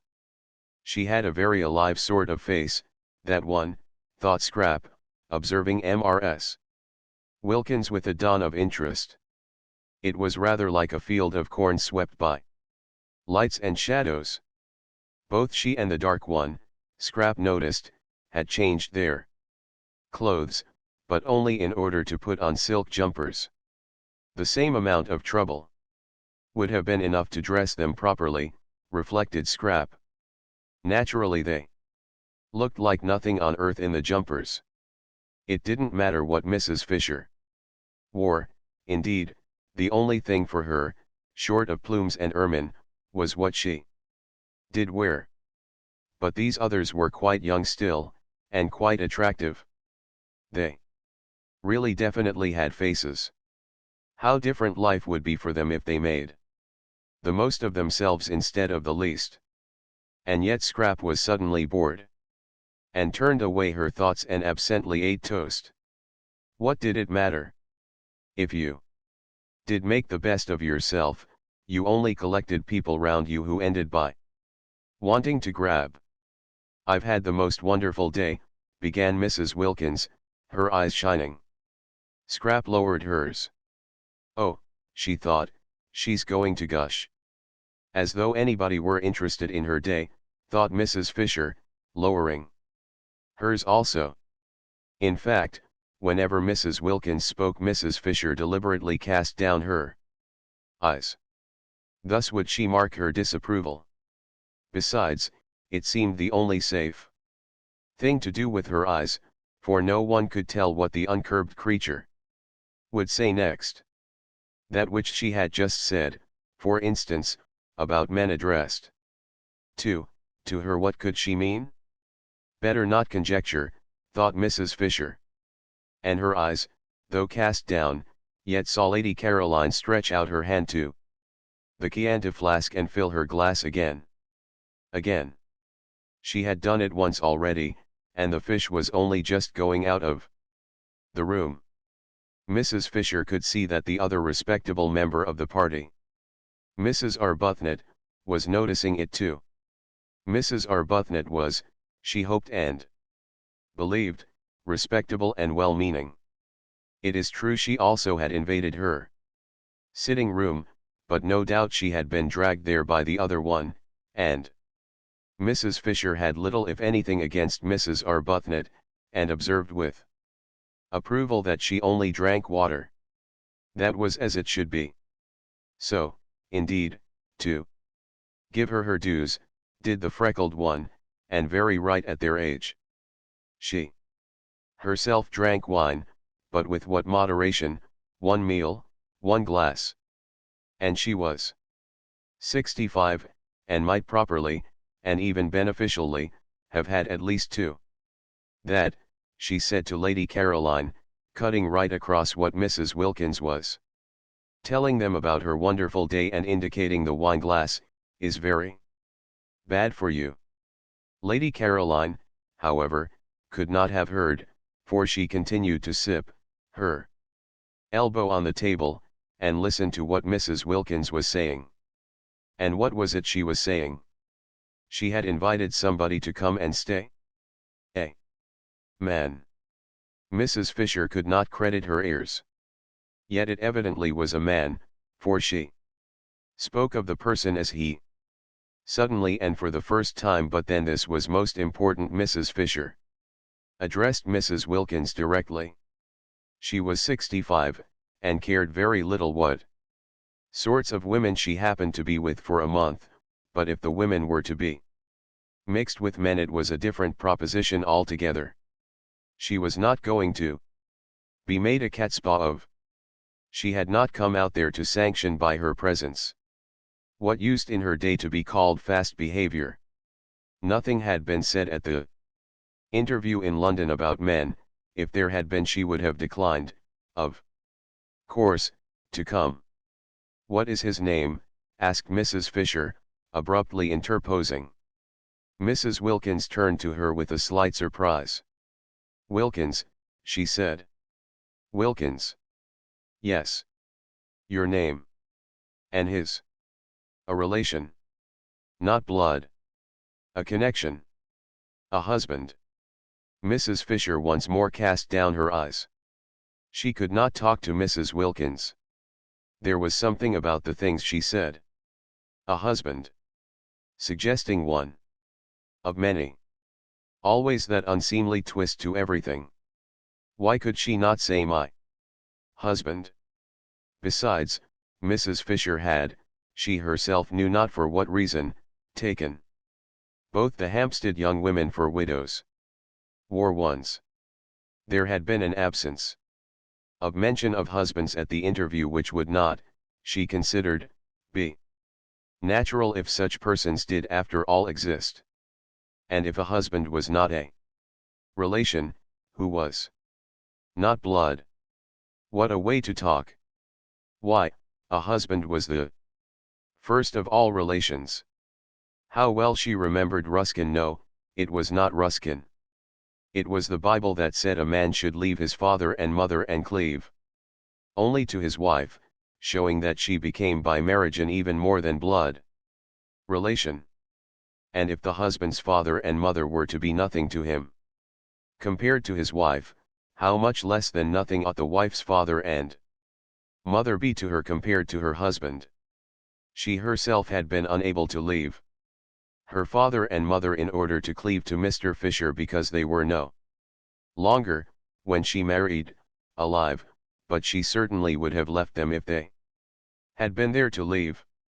Not blood, indeed. Silly talk. The dinner was very good. Succulence succeeded succulence.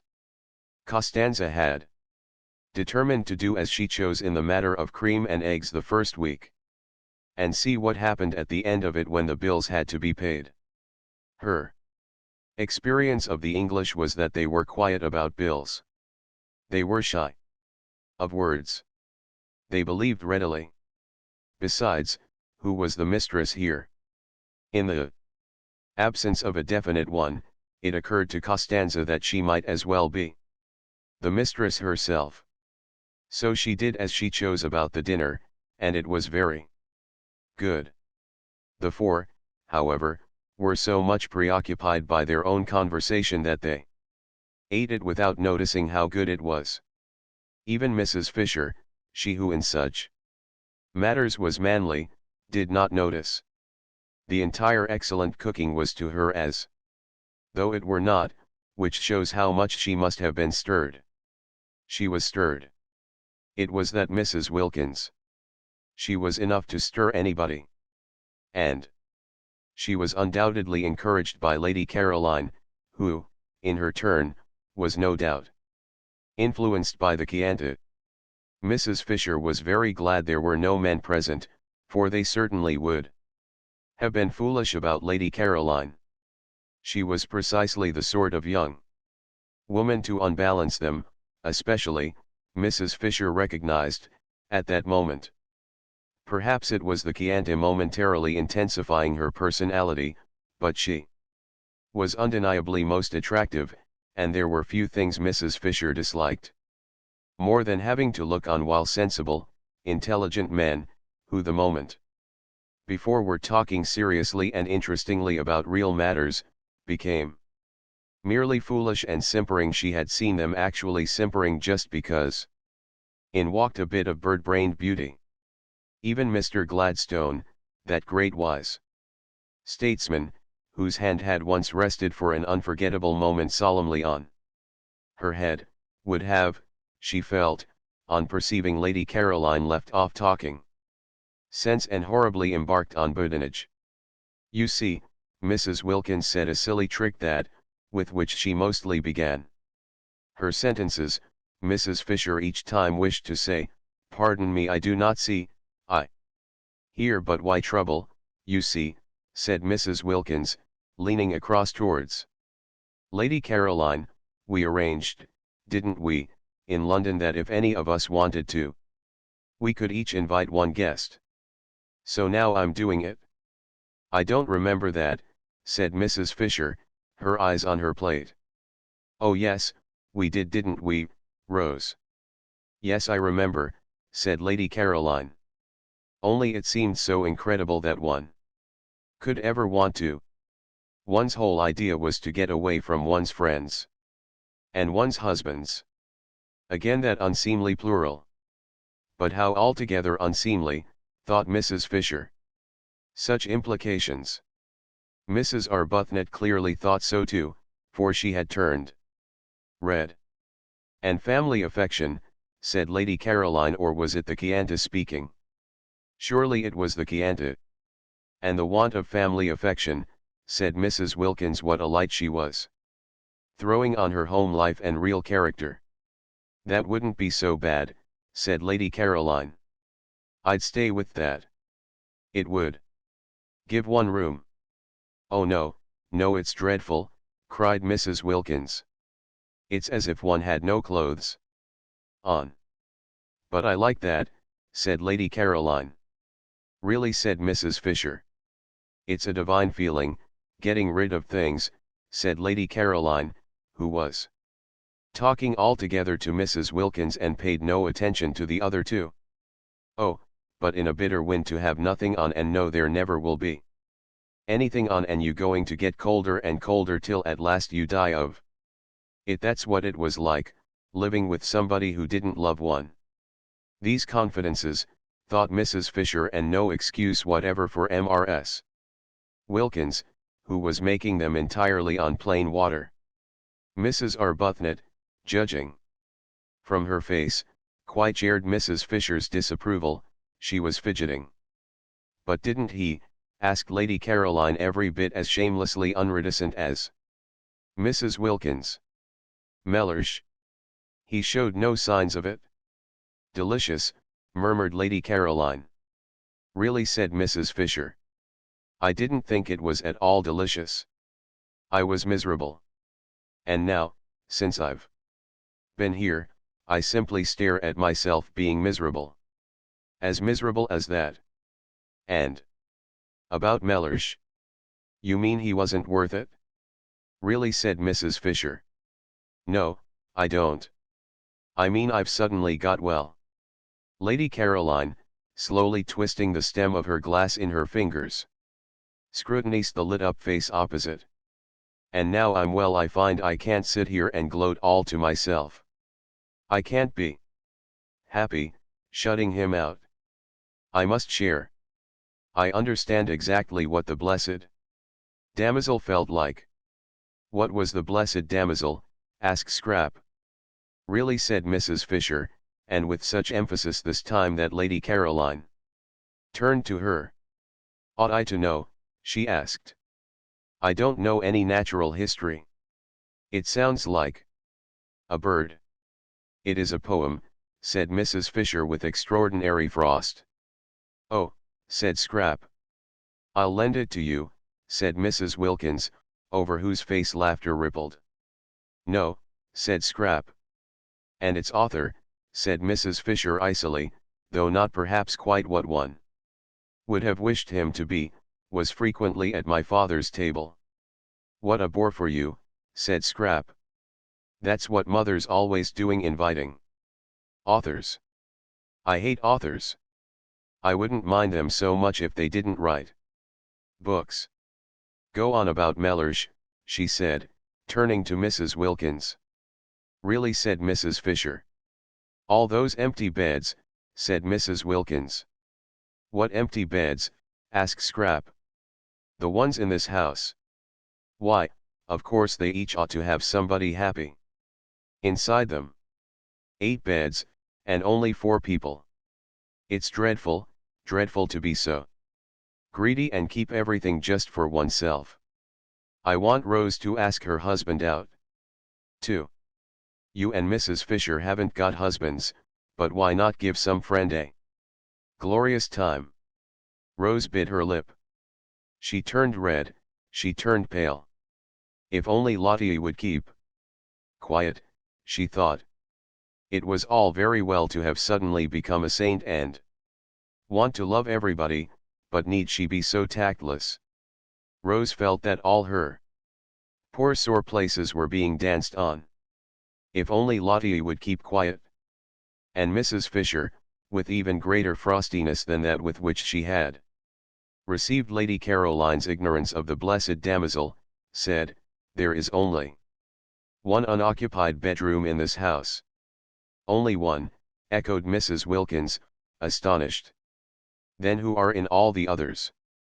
"We are," said Mrs. Fisher. "But we're not in all the bedrooms. There must be at least 6. That leaves 2. Over, and the owner told us there were 8 beds, didn't he, Rose?" "There are 6 bedrooms," said Mrs. Fisher, for both she and Lady Caroline had thoroughly searched the house on arriving, in order to see which part of it they would be most comfortable in, and they both knew that there were 6 bedrooms, 2 of which were very small, and in one of these small ones Francesca slept in the company of a chair and a chest of drawers, and the other, similarly furnished, was empty. Mrs. Wilkins and Mrs. Arbuthnot had hardly looked at the house, having spent most of their time out of doors gaping at the scenery, and had, in the agitated inattentiveness of their minds when first they began negotiating for San Salvatore, got into their heads that the 8 beds of which the owner spoke were the same as 8 bedrooms, which they were not. There were indeed 8 beds, but 4 of them were in Mrs. Wilkins's and Mrs. Arbuthnot's rooms. "There are 6 bedrooms," repeated Mrs. Fisher. "We have 4, Francesca has the 5th, and the 6th is empty." "So that," said Scrap, "however kind we feel we would be if we could, we can't. Isn't it fortunate?" "But then there's only room for 1, said Mrs. Wilkins, looking round at the 3 faces. "Yes, and you've got him," said Scrap. Mrs. Wilkins was taken aback. This question of the beds was unexpected. In inviting Mellersh she had intended to put him in one of the 4 spare rooms that she imagined were there. When there were plenty of rooms and enough servants, there was no reason why they should, as they did in their small 2-servant house at home, share the same one. Love, even universal love, the kind of love with which she felt herself flooded, should not be tried. Much patience and self-effacement were needed for successful married sleep. Placidity, a steady faith, these 2 were needed. She was sure she would be much fonder of Mellersh, and he not mind her nearly so much, if they were not shut up together at night, if in the morning they could meet with the cheery affection of friends between whom lies no shadow of differences about the window or the washing arrangements, or of absurd little choked-down resentments at something that had seemed to one of them unfair. Her happiness, she felt, and her ability to be friends with everybody, was the result of her sudden new freedom and its peace. Would there be that sense of freedom, that peace, after a night shut up with Mellersh? Would she be able in the morning to be full towards him, as she was at that moment full, of nothing at all but loving kindness? After all, she hadn't been very long in heaven. Suppose she hadn't been in it long enough for her to have become fixed in blandness? And only that morning what an extraordinary joy it had been to find herself alone. When she woke, and able to pull the bedclothes any way she liked, Francesca had to nudge her. She was so much absorbed that she did not notice the pudding. "If," thought Mrs. Wilkins, distractedly helping herself, "I share my room with Mellersh, I risk losing all I now feel about him. If on the other hand I put him In the one spare room, I prevent Mrs. Fisher and Lady Caroline from giving somebody a treat. True, they don't seem to want to at present, but at any moment. In this place one or the other of them may be seized with a desire to make somebody happy, and then they wouldn't be able to because of Mellersh. What a problem, she said aloud, her eyebrows puckered. What is? Asked Scrap. Where to put Mellersh? Scrap stared. Why, isn't one room enough for him? She asked. Oh yes, quite. But then there won't be any room left at all, any room for somebody you may want to invite. I shan't want to, said Scrap. Or you, said Mrs. Wilkins to Mrs. Fisher. Rose, of course, doesn't count. I'm sure she would like sharing her room with her husband. It's written all over her. Really, said Mrs. Fisher. Really what? Asked Mrs. Wilkins, turning hopefully to her, for she thought the word this time was the preliminary to a helpful suggestion. It was not. It stood by itself. It was, as before, mere frost. Challenged, however, Mrs. Fisher did fasten it onto a sentence. Really, am I to understand, she asked, that you propose to reserve the one spare room for the exclusive use of your own family? He isn't my own family, said Mrs. Wilkins. He's my husband. You see. I see nothing, Mrs. Fisher could not this time refrain from interrupting, for what an intolerable trick. At the most I hear, and that reluctantly. But Mrs. Wilkins, as impervious to rebuke as Mrs. Fisher had feared, immediately repeated the tiresome formula and launched out into a long and excessively indelicate speech about the best place for the person she called Mellersh to sleep in. Mellersh, Mrs. Fisher, remembering the Thomases and Johns and Alfreds and Roberts of her day, plain names that yet had all become glorious, thought it sheer affectation to be christened Mellersh was, it seemed, Mrs. Wilkins's husband, and therefore his place was clearly indicated. Why this talk? She herself, as if foreseeing his arrival, had had a second bed put in Mrs. Wilkins's room. There were certain things in life which were never talked about, but only done. Most things connected with husbands were not talked about, and to have a whole dinner table taken up with a discussion as to where one of them should sleep was an affront to the decencies. How and where husbands slept should be known only to their wives. Sometimes it was not known to them, and then the marriage had less happy moments, but these moments were not talked about either. The decencies continued to be preserved. At least, it was so in her day. To have to hear whether Mr. Wilkins should or should not sleep with Mrs. Wilkins, and the reasons why he should and the reasons why he shouldn't, was both uninteresting and indelicate. She might have succeeded in imposing propriety and changing the conversation if it had not been for Lady Caroline. Lady Caroline encouraged Mrs. Wilkins, and threw herself into the discussion with every bit as much unreserve as Mrs. Wilkins herself. No doubt she was impelled on this occasion by Enchanted, but whatever the reason, there it was. And, characteristically, Lady Caroline was all for Mr. Wilkins being given the solitary spare room. She took that for granted. Any other arrangement would be impossible, she said. Her expression was barbarous. Had she never read her Bible, Mrs. Fisher was tempted to inquire, and they two shall be one flesh? Clearly also, then, one room.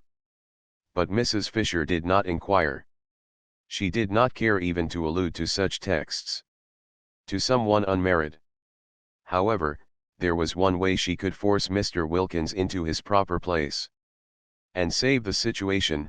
She could say she herself intended to invite a friend. It was her right. They had all said so. Apart from propriety, it was monstrous. That Mrs. Wilkins should want to monopolize the one spare room, when in her own room was everything necessary for her husband. Perhaps she really would invite somebody, not invite, but suggest coming. There was Kate Lumley, for instance. Kate could perfectly afford to come and pay her share, and she was of her own period and knew, and had known, most of the people she herself knew and had known. Kate, of course, had only been on the fringe. She used to be asked only to the big parties, not to the small ones, and she still was only on the fringe. There were some people who never got off the fringe, and Kate was one. Often, however, such people were more permanently agreeable to be with than the others, in that they remained grateful. Yes, she might really consider Kate. The poor soul had never married, but then everybody could not expect to marry, and she was quite comfortably off not to. Comfortably, but just comfortably enough to pay her own expenses if she came. And yet be grateful. Yes, Kate was the solution. If she came, at one stroke, Mrs. Fisher saw, would the Wilkinses be regularized and Mrs. Wilkins be prevented from having more than her share of the rooms.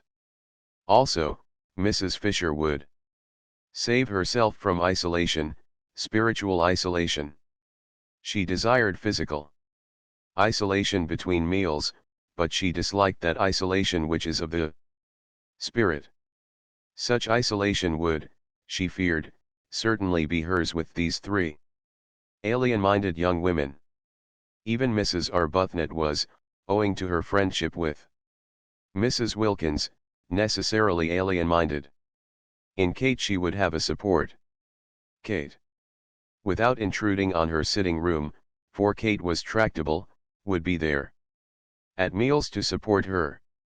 Mrs. Fisher said nothing at the moment, but presently in the drawing room, when they were gathered round the wood fire, she had discovered there was no fireplace in her own sitting room, and therefore she would after all be forced, so long as the evenings remained cool, to spend them in the other room. Presently, while Francesca was handing coffee round and Lady Caroline was poisoning the air with smoke, Mrs. Wilkins, looking relieved and pleased, said, "Well, if nobody really wants that room, and wouldn't use it anyhow, I shall be very glad if Mellersh may have it."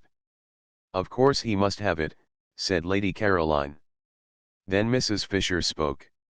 "I have a friend," she said in her deep voice, and sudden silence fell upon the others. "Kate Lumley," said Mrs. Fisher. Nobody spoke. "Perhaps," continued Mrs. Fisher, addressing Lady Caroline, "you know her."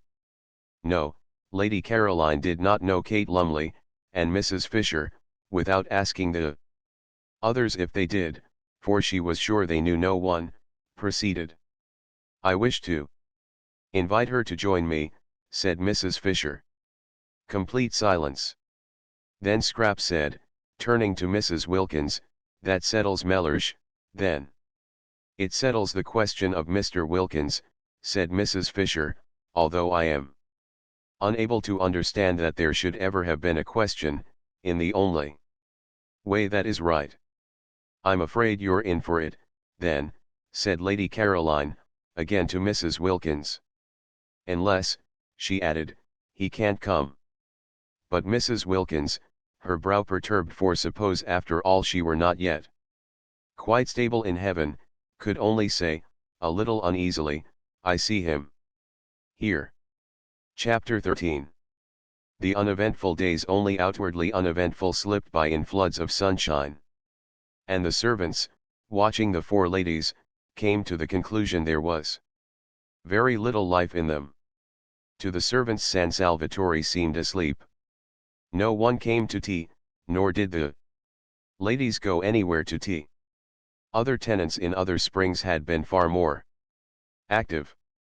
There had been stir and enterprise, the boat had been used, excursions had been made, Beppo's fly was ordered, people from Mezzago came over and spent the day, the house rang with voices, even sometimes champagne had been drunk.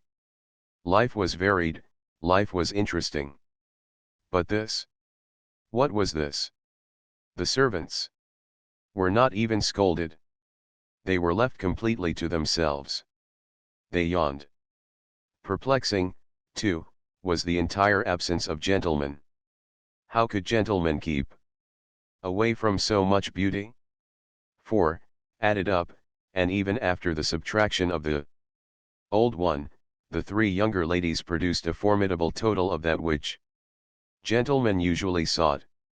Also the evident desire of each lady to spend long hours separated from the other ladies puzzled the servants.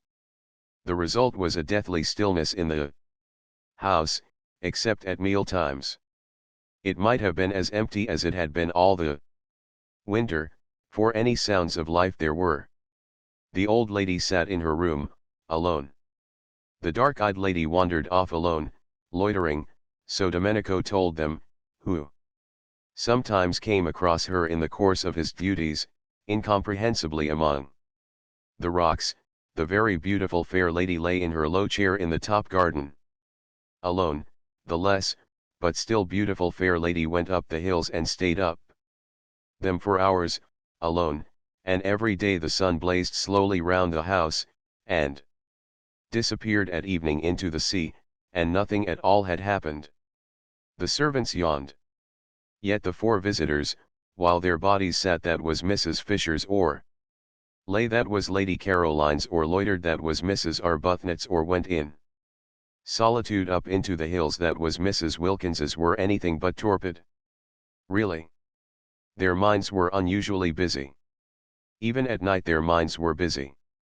And the dreams they had were clear, thin, quick things, entirely different from the heavy dreams of home.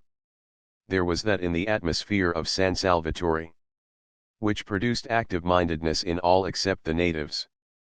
They, as before, whatever the beauty around them, whatever the prodigal seasons did, remained immune from thoughts other than those they were accustomed to. All their lives, they had seen, year by year, the amazing recurrent spectacle of April in the gardens, and custom had made it invisible to them. They were as blind to it, as unconscious of it, as Domenico's dog asleep in the sun. The visitors could not be blind to it. It was too arresting after London in a particularly wet and gloomy March. Suddenly to be transported to that place, where the air was so still that it held its breath, where the light was so golden that the most ordinary things were transfigured, to be transported into that delicate warmth, that caressing fragrance, and to have the old grey castle as the setting, and, in the distance, the serene clear hills of Perugini's backgrounds, was an astonishing contrast. Even Lady Caroline, used all her life to beauty, who had been everywhere and seen everything, felt the surprise of it. It was, that year, a particularly wonderful spring, and of all the months at San Salvatore April, if the weather was fine, was best. May scorched and withered, March was restless, and could be hard and cold in its brightness, but April came along softly like a blessing, and if it were a fine April it was so beautiful that it was impossible not to feel different, not to feel stirred and touched. Mrs. Wilkins, we have seen, responded to it instantly. She, so to speak, at once flung off all her garments and dived straight into glory, unhesitatingly. With a cry of rapture, Mrs. Arbuthnot was stirred and touched, but differently. She had odd sensations presently to be described. Mrs. Fisher, being old, was of a closer, more impermeable texture, and offered more resistance, but she too had odd sensations, also in their place to be described. Lady Caroline, already amply acquainted with beautiful houses and climates, to whom they could not come quite with the same surprise, yet was very nearly as quick to react as Mrs. Wilkins. The place had an almost instantaneous influence on her as well, and of one part of this influence she was aware. It had made her, beginning on the very first evening, want to think, and acted on her. Curiously like a conscience. What this conscience seemed to press upon her. Notice with an insistence that startled her, Lady Caroline hesitated to accept the word, but it would keep on coming into her head, was that she was tawdry. Tawdry. She. Fancy. She must think that out. The morning after the first dinner together, she woke up in a condition of regret that she should have been so talkative to Mrs. Wilkins the night before. What had made her be, she wondered. Now, of course, Mrs. Wilkins would want to grab, she would want to be inseparable, and the thought of a grabbing and an inseparableness that should last 4 weeks made Scrap's spirit swoon within her. No doubt the encouraged Mrs. Wilkins would be lurking in the top garden, waiting to waylay her when she went out, and would hail her with morning cheerfulness. How much she hated being hailed with morning cheerfulness, or, indeed, hailed at all. She oughtn't to have encouraged Mrs. Wilkins the night before. Fatal to encourage. It was bad enough not to encourage, for just sitting there and saying nothing seemed usually to involve her, but actively to encourage was suicidal. What on earth had made her? Now she would have to waste all the precious time, the precious, lovely time for thinking in, for getting square with herself, in shaking Mrs. Wilkins off.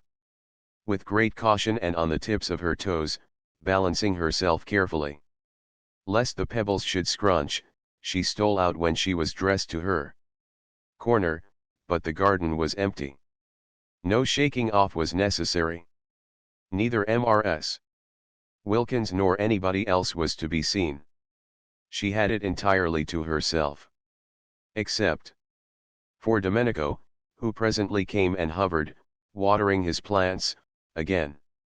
Especially all the plants that were nearest her, no one came out at all, and when, after a long while of following up thoughts which seemed to escape her, just as she had got them, and dropping off exhausted to sleep in the intervals of this chase, she felt hungry and looked at her watch and saw that it was past 3, she realized that nobody had even bothered to call her in to lunch. So that, Scrap could not but remark, if anyone was shaken off it was she herself. Well, but how delightful, and how very new. Now she would really be able to think, uninterruptedly. Delicious to be forgotten. Still, she was hungry, and Mrs. Wilkins, after that excessive friendliness the night before, might at least have told her lunch was ready. And she had really been excessively friendly, so nice about Mellersh's sleeping arrangements. Wanting him to have the spare room and all. She wasn't usually interested in arrangements, in fact she wasn't ever interested in them, so that Scrap considered she might be said almost to have gone out of her way to be agreeable to Mrs. Wilkins. And, in return, Mrs. Wilkins didn't even bother whether or not she had any lunch. Fortunately, though she was hungry, she didn't mind missing a meal. Life was full of meals. They took up an enormous proportion of one's time, and Mrs. Fisher was, she was afraid, one of those persons who at meals linger. Twice now had she dined with Mrs. Fisher, and each time she had been difficult at the end to dislodge, lingering on slowly cracking innumerable nuts and slowly drinking a glass of wine that seemed as if it would never be finished. Probably it would be a good thing to make a habit of missing lunch, and as it was quite easy to have tea brought out to her, and as she breakfasted in her room, only once a day would she have to sit at the dining room table and endure the nuts. Scrap burrowed her head comfortably in the cushions, and with her feet crossed on the low parapet gave herself up to more thought. She said to herself, as she Had said at intervals throughout the morning, "Now I'm going to think." But, never having thought out anything in her life, it was difficult. Extraordinary. How one's attention wouldn't stay fixed, extraordinary how one's mind slipped sideways. Settling herself down to a review of her past as a preliminary to the consideration of her future, and hunting in it to begin with for any justification of that distressing word tawdry, the next thing she knew was that she wasn't thinking about this at all, but had somehow switched on to Mr. Wilkins. Well, Mr. Wilkins was quite easy to think about, though not pleasant. She viewed his approach with misgivings. For not only was it a profound and unexpected bore to have a man added to the party, and a man, too, of the kind she was sure Mr. Wilkins must be, but she was afraid, and her fear was the result of a drearily unvarying experience that he might wish to hang about her. This possibility had evidently not yet occurred to Mrs. Wilkins, and it was not one to which she could very well draw her attention, not, that is, without being too fatuous to live. She tried to hope that Mr. Wilkins would be a wonderful exception to the dreadful rule. If only he were, she would be so much obliged to him that she believed she might really quite like him. But she had misgivings. Suppose he hung about her so that she was driven from her lovely top garden, suppose the light in Mrs. Wilkins's funny, flickering face was blown out. Scrap felt she would particularly dislike this to happen to Mrs. Wilkins's face, yet she had never in her life met any wives, not any at all, who had been able to understand that she didn't in the least want their husbands. Often she had met wives who didn't want their husbands either, but that made them none the less indignant if they thought somebody else did, and none the less sure, when they saw them hanging round Scrap, that she was trying to get them. Trying to get them. The bare thought, the bare recollection of these situations, filled her with a boredom so extreme that it instantly sent her to sleep again. When she woke up she went on with Mr. Wilkins. Now if, thought Scrap, Mr. Wilkins were not an exception and behaved in the usual way, would Mrs. Wilkins understand, or would it just simply spoil her holiday? She seemed quick, but would she be quick about just this? She seemed to understand and see inside one, but would she understand and see inside one? When it came to Mr. Wilkins, the experienced Scrap was full of doubts.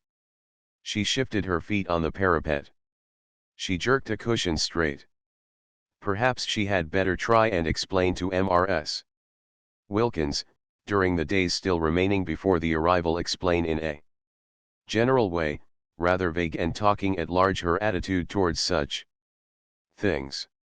She might also expound to her peculiar dislike of people's husbands, and her profound craving to be, at least for this 1 month, let alone. But Scrap had her doubts about this too. Such talk meant a certain familiarity. Meant embarking on a friendship with Mrs. Wilkins, and if, after having embarked on it and faced the peril it contained of too much Mrs. Wilkins, Mr. Wilkins should turn out to be artful, and people did get very artful when they were set on anything and manage after all to slip through into the top garden, Mrs. Wilkins might easily believe she had been taken in, and that she, Scrap, was deceitful. Deceitful. And about Mr. Wilkins. Wives were really pathetic. At 4:30 she heard sounds of saucers on the other side of the daphne bushes. Was tea being sent out to her? No, the sounds came no closer, they stopped near the house. Tea was to be in the garden, in her garden. Scrap considered she might at least have been asked if she minded being disturbed. They all knew she sat there. Perhaps someone would bring hers to her in her corner. No, nobody brought anything. Well, She was too hungry not to go and have it with the others today, but she would give Francesca strict orders for the future. She got up, and walked with that slow grace which was another of her outrageous number of attractions towards the sounds of tea. She was conscious not only of being very hungry but of wanting to talk to Mrs. Wilkins again. Mrs. Wilkins had not grabbed, she had left her quite free all day in spite of the rapprochement the night before. Of course she was an original, and put on a silk jumper for dinner, but she hadn't grabbed. This was a great thing. Scrap went towards the tea table quite looking forward to Mrs. Wilkins, and when she came in sight of it she saw only Mrs. Fisher and Mrs. Arbuthnot. Mrs. Fisher was pouring out the tea, and Mrs. Arbuthnot was offering Mrs. Fisher macaroons. Every time Mrs. Fisher offered Mrs. Arbuthnot anything, her cup, or milk, or sugar, Mrs. Arbuthnot offered her macaroons, pressed them on her with an odd assiduousness, almost with obstinacy. Was it a game? Scrap wondered, sitting down and seizing a macaroon. "Where is Mrs. Wilkins?" asked Scrap. They did not know. At least, Mrs. Arbuthnot, on Scrap's inquiry, did not know. Mrs. Fisher's face, at the name, became elaborately uninterested. It appeared that Mrs. Wilkins had not been seen since breakfast. Mrs. Arbuthnot thought she had probably gone for a picnic. Scrap missed her. She ate the enormous macaroons, the best and biggest she had ever come across, in silence. Tea without Mrs. Wilkins was dull, and Mrs. Arbuthnot had that fatal flavor of motherliness about her, of wanting to pet one, to make one very comfortable. Coaxing one to eat, coaxing her, who was already so frankly, so even excessively, eating, that seemed to have dogged Scrap's steps through life. Couldn't people leave one alone? She was perfectly able to eat what she wanted, unincited. She tried to quench Mrs. Arbuthnot's zeal by being short with her. Useless. The shortness was not apparent. It remained, as all Scrap's evil feelings remained, covered up by the impenetrable veil of her loveliness. Mrs. Fisher sat monumentally, and took no notice of either of them. She had had a curious day, and was a little worried. She had been quite alone, for none of the three had come to lunch, and none of them had taken the trouble to let her know they were not coming, and Mrs. Arbuthnot, drifting casually into tea, had behaved oddly till Lady Caroline joined them and distracted her attention. Mrs. Fisher was prepared not to dislike Mrs. Arbuthnot, whose parted hair and mild expression seemed very decent and womanly, but she certainly had habits that were difficult to like. Her habit of instantly echoing any offer made her of food or drink, of throwing the offer back on one, as it were, was not somehow what one expected of her. "Will you have some more tea?"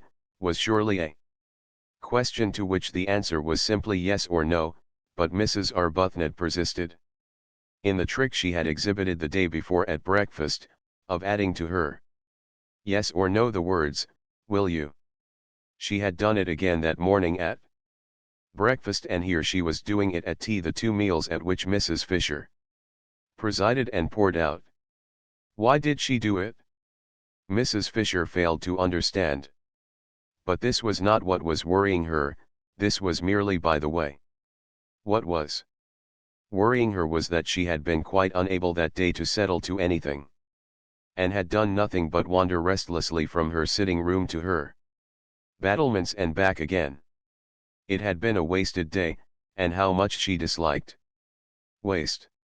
She had tried to read, and she had tried to write to Kate Lumley, but no, a few words read, a few lines written, and up she got again and went out on to the battlements and stared at the sea.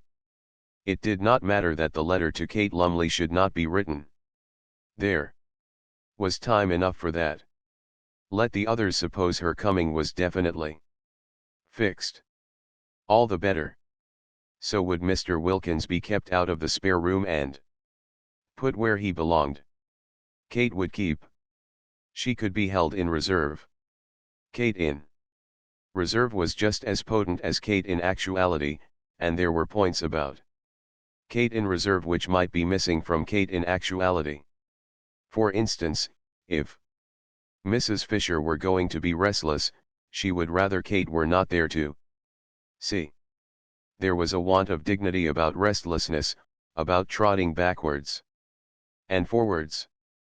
But it did matter that she could not read a sentence of any of her great dead friends' writings, no, not even of Browning's, who had been so much in Italy, nor of Ruskin's, whose Stones of Venice she had brought with her to reread so nearly on the very spot, nor even a sentence of a really interesting book like the one she had found in her sitting room about the home life of the German Emperor, poor man, written in the 90s, when he had not yet begun to be more sinned against than sinning, which was, she was firmly convinced, what was the matter with him now, and full of exciting things about his birth and his right arm and accoucheurs without having to put it down and go and stare at the sea. Reading was very important, the proper exercise and development of one's mind was a paramount duty. How could one read if one were constantly trotting in and out? Curious, this restlessness. Was she going to be ill? No, she felt well. Indeed, unusually well, and she went in and out quite quickly, trotted, in fact, and without her stick. Very odd that she shouldn't be able to sit still, she thought, frowning across the tops of some purple hyacinths at the Gulf of Spezia glittering beyond a headland. Very odd that she, who walked so slowly, with such dependence on her stick, should suddenly trot. It would be interesting to talk to someone about it, she felt. Not to Kate, to a stranger. Kate would only look at her and suggest a cup of tea. Kate always suggested cups of tea. Besides, Kate had a flat face. That Mrs. Wilkins, now annoying as she was, loose-tongued as she was, impertinent, objectionable, would probably understand, and perhaps know what was making her be like this. But she could say nothing to Mrs. Wilkins. She was the last person to whom one would admit sensations. Dignity alone forbade it. Confide in Mrs. Wilkins? Never. And Mrs. Arbuthnot, while she wistfully mothered the obstructive scrap at tea, felt too that she had had a curious day. Like Mrs. Fisher's, it had been active, but, unlike Mrs. Fisher's, only active in mind.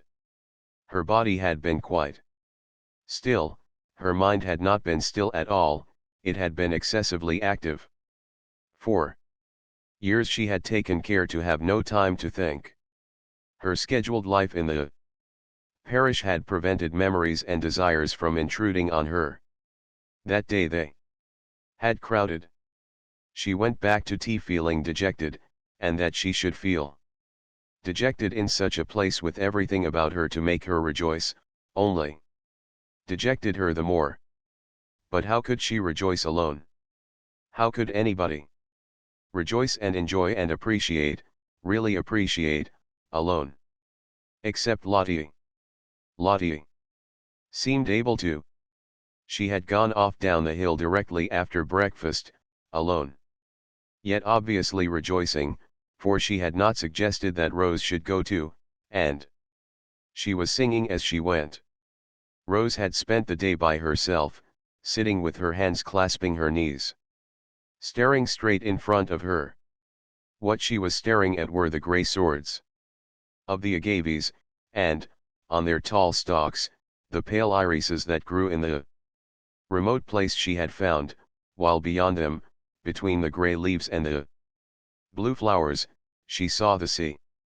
The place she had found was a hidden corner, where the sun-baked stones were padded with time, and nobody was likely to come.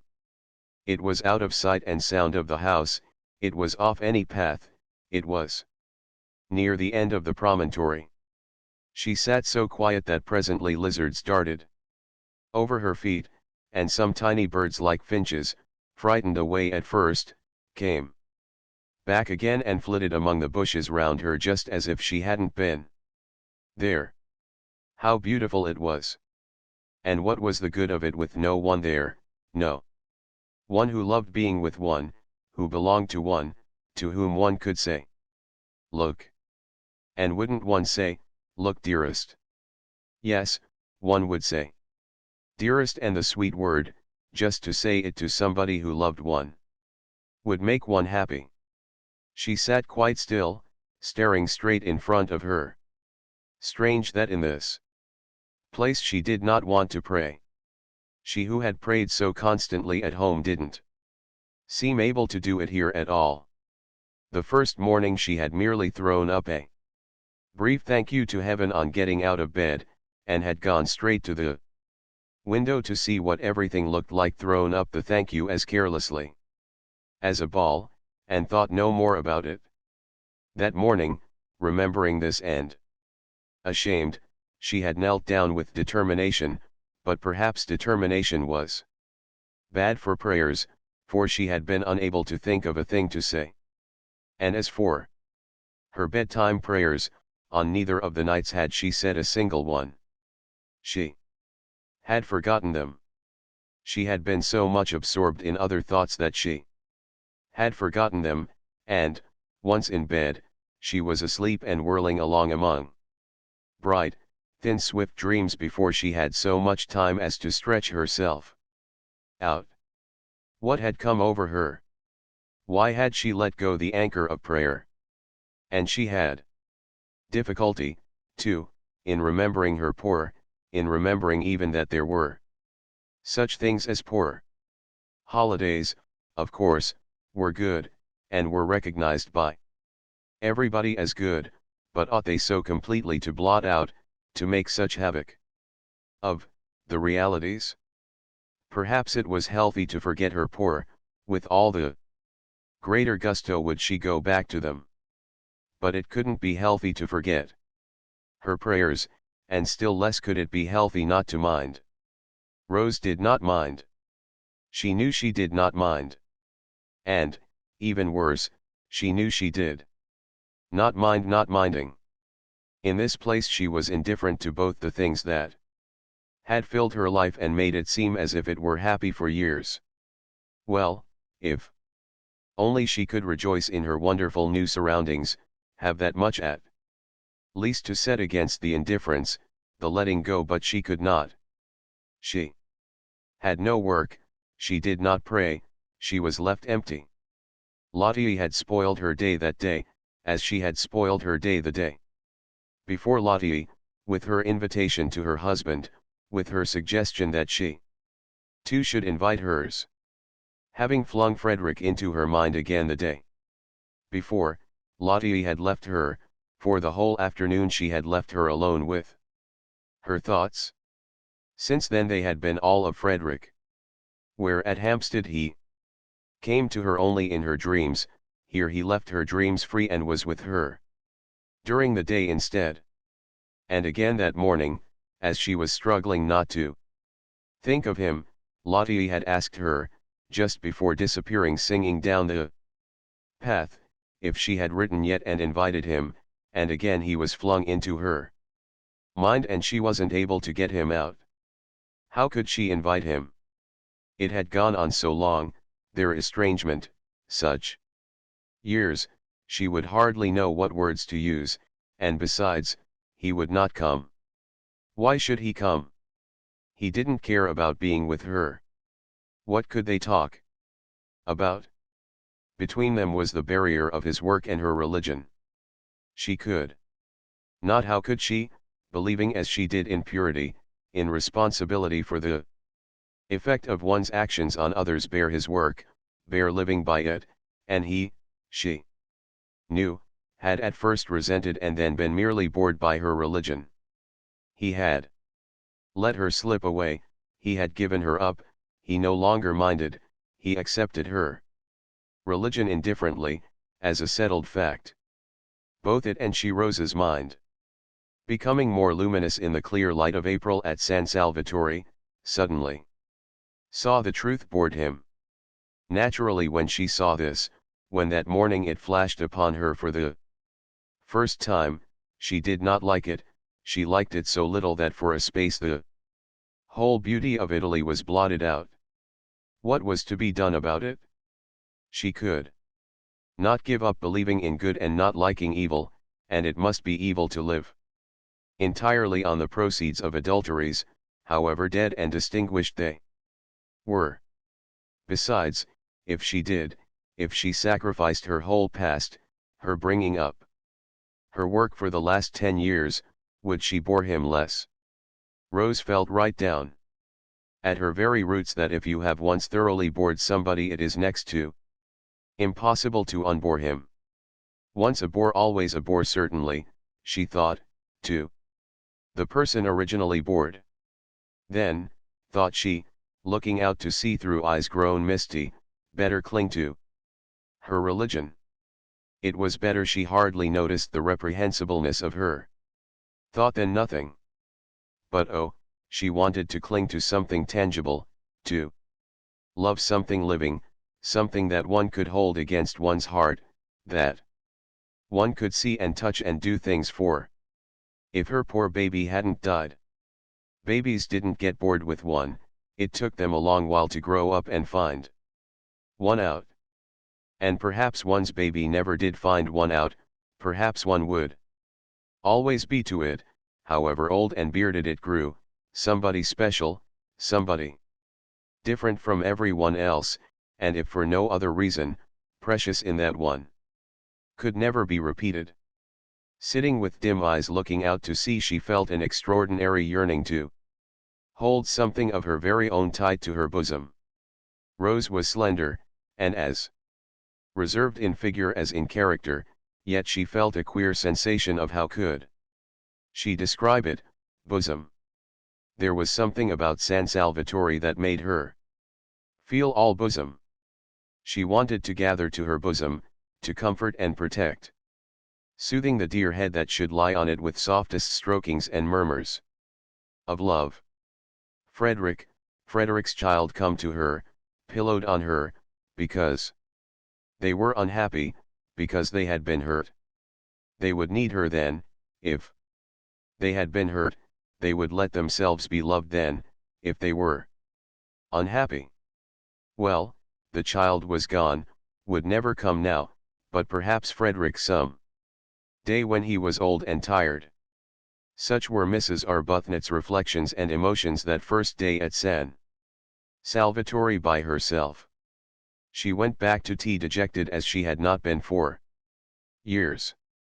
San Salvatore had taken her carefully built-up semblance of happiness away from her, and given her nothing in exchange. Yes, it had given her yearnings in exchange, this ache and longing, this queer feeling of bosom, but that was worse than nothing. And she who had learned balance, who never at home was irritated but always able to be kind, could not, even in her dejection, that afternoon endure Mrs. Fisher's assumption of the position as hostess at tea. One would have supposed that such a little thing would not have touched her. But it did. Was her nature changing? Was she to be not only thrown back on long stifled yearnings after Frederick, but also turned into somebody who wanted to fight over little things? After tea, when both Mrs. Fisher and Lady Caroline had disappeared again, it was quite evident that nobody wanted her. She was more dejected than ever, overwhelmed by the discrepancy between the splendor outside her, the warm, teeming beauty and self-sufficiency of nature, and the blank emptiness of her heart. Then came Lottie, back to dinner, incredibly more freckled, exuding the sunshine she had been collecting all day, talking, laughing, being tactless, being unwise, being without reticence, and Lady Caroline, so quiet at tea, woke up to animation, and Mrs. Fisher was not so noticeable, and Rose was beginning to revive a little, for Lottie's spirits were contagious as she described the delights of her day, a day which might easily to anyone else have had nothing in it but a very long and very hot walk and sandwiches, when she suddenly said, catching Rose's eye, "Letter gone." Rose flushed. This tactlessness. "What letter?"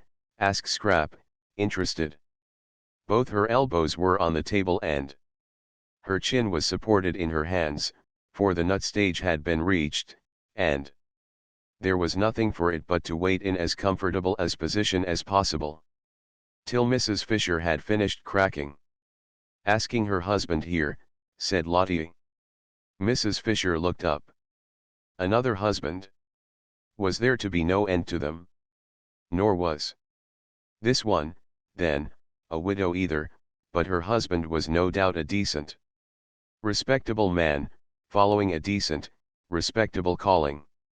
She had little hope of Mr. Wilkins, so little, that she had refrained from inquiring what he did. "Has it?" persisted Lottie, as Rose said nothing. "No," said Rose. "Oh, well, tomorrow then," said Lottie. Rose wanted to say no again to this. Lottie would have in her place, and would, besides, have expounded all her reasons. But she could not turn herself inside out like that and invite any and everybody to come and look. How was it that Lottie, who saw so many things, didn't see stuck on her heart, and seeing keep quiet about it, the sore place that was Frederick? "Who is your husband?" asked Mrs. Fisher, carefully adjusting another nut between the crackers. "Who should he be?" said Rose quickly, roused at once by Mrs. Fisher to irritation, "except Mr. Arbuthnot." "I mean, of course, what is Mr. Arbuthnot?" And Rose, gone painfully red at this, said after a tiny pause, "My husband." Naturally, Mrs. Fisher was incensed. She couldn't have believed it of this one, with her decent hair and gentle voice, that she too should be impertinent. Chapter 14. That first week the wisteria began to fade, and the flowers of the Judas tree and peach trees fell off and carpeted the ground with rose color. Then all the freesias disappeared, and the irises grew scarce. And then, while these were clearing themselves away, the double banksia roses came out, and the big summer roses suddenly flaunted gorgeously on the walls and trellises. Fortune's yellow was one of them, a very beautiful rose. Presently the tamarisk and the daphnes were at their best, and the lilies at their tallest. By the end of the week the fig trees were giving shade, the plum blossom was out among the olives, the modest wagelias appeared in their fresh pink clothes, and on the rocks sprawled masses of thick-leaved, star-shaped flowers, some vivid purple and some a clear, pale lemon. By the end of the week, too, Mr. Wilkins arrived, even as his wife had foreseen he would, so he did. And there were signs almost of eagerness about his acceptance of her suggestion, for he had not waited to write a letter in answer to hers, but had telegraphed. That, surely, was eager. It showed, Scrap thought, a definite wish for reunion. And watching his wife's happy face, and aware of her desire that Mellersh should enjoy his holiday, she told herself that he would be a very unusual fool should he waste his time bothering about anybody else. If he isn't nice to her, Scrap thought, he shall be taken to the battlements and tipped over. For, by the end of the week, she and Mrs. Wilkins had become Caroline and Lottie to each other, and were friends. Mrs. Wilkins had always been friends, but Scrap had struggled not to be. She had tried hard to be cautious, but how difficult was caution with Mrs. Wilkins. Free herself from every vestige of it, she was so entirely unreserved, so completely expansive, that soon Scrap, almost before she knew what she was doing, was being unreserved too. and nobody could be more unreserved than Scrap, once she let herself go. The only difficulty about Lottie was that she was nearly always somewhere else. You couldn't catch her, you couldn't pin her down to come and talk. Scrap's fears that she would grab seemed grotesque in retrospect. Why, there was no grab in her. At dinner and after dinner were the only times one really saw her. All day long she was invisible, and would come back in the late afternoon, looking a perfect sight, her hair full of bits of moss, and her freckles worse than ever. Perhaps she was making the most of her time before Mellersh arrived. To do all the things she wanted to do, and meant to devote herself afterwards to going about with him, tidy and in her best clothes. Scrap watched her, interested in spite of herself, because it seemed so extraordinary to be as happy as all that on so little.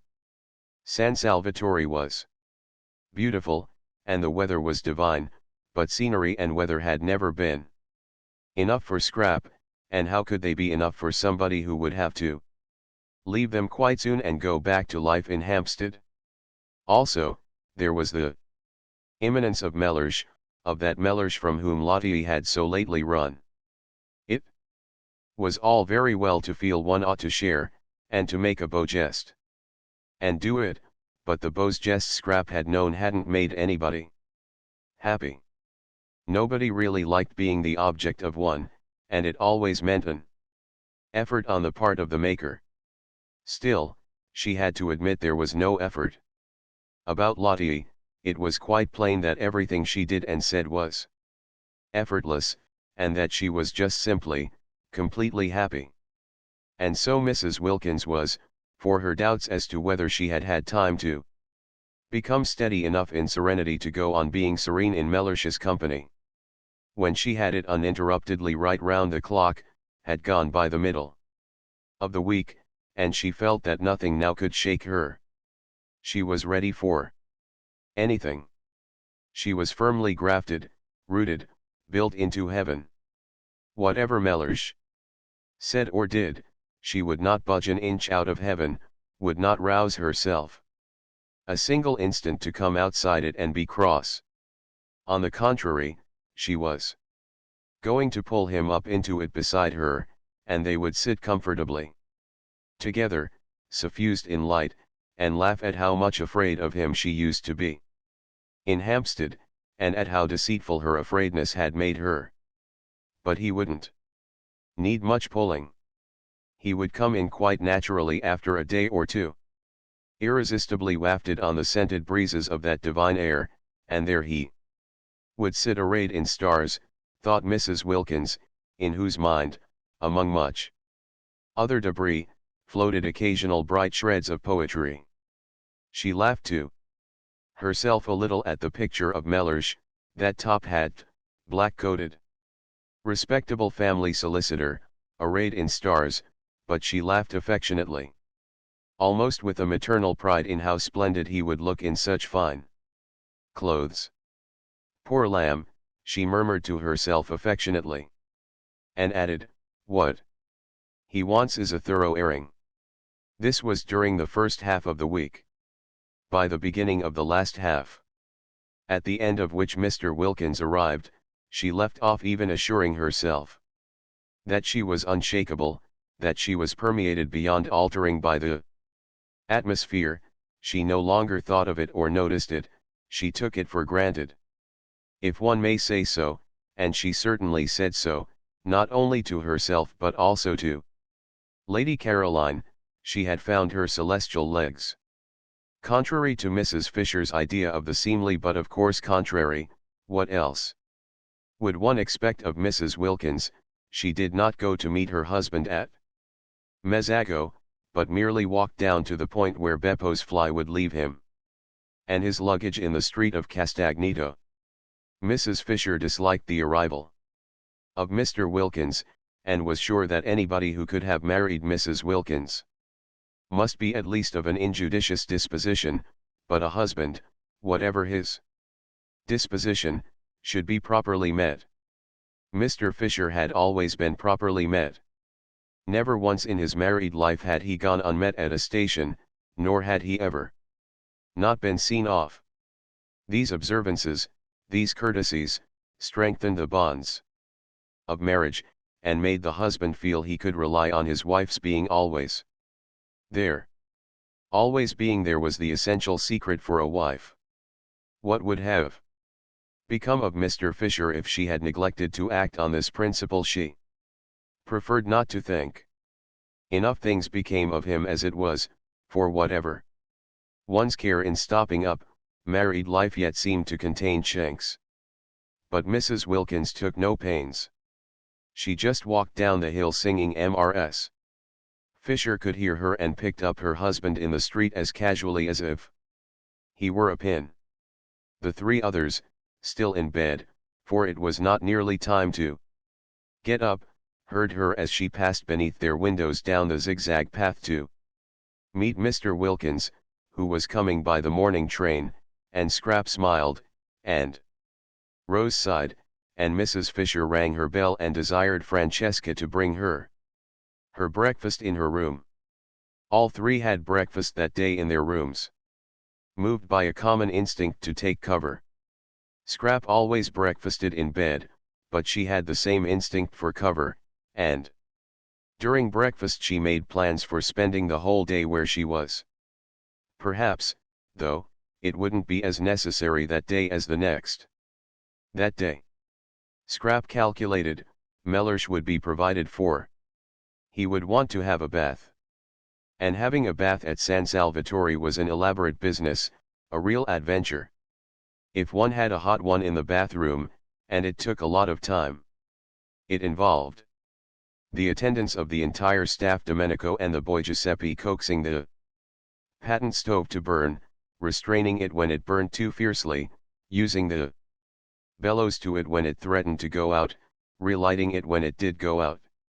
Francesca anxiously hovering over the tap regulating its trickle, because if it were turned on too full the water instantly ran cold, and if not full enough, the stove blew up inside and mysteriously flooded the house, and Costanza and Angela running up and down bringing pails of hot water from the kitchen to eke out what the tap did.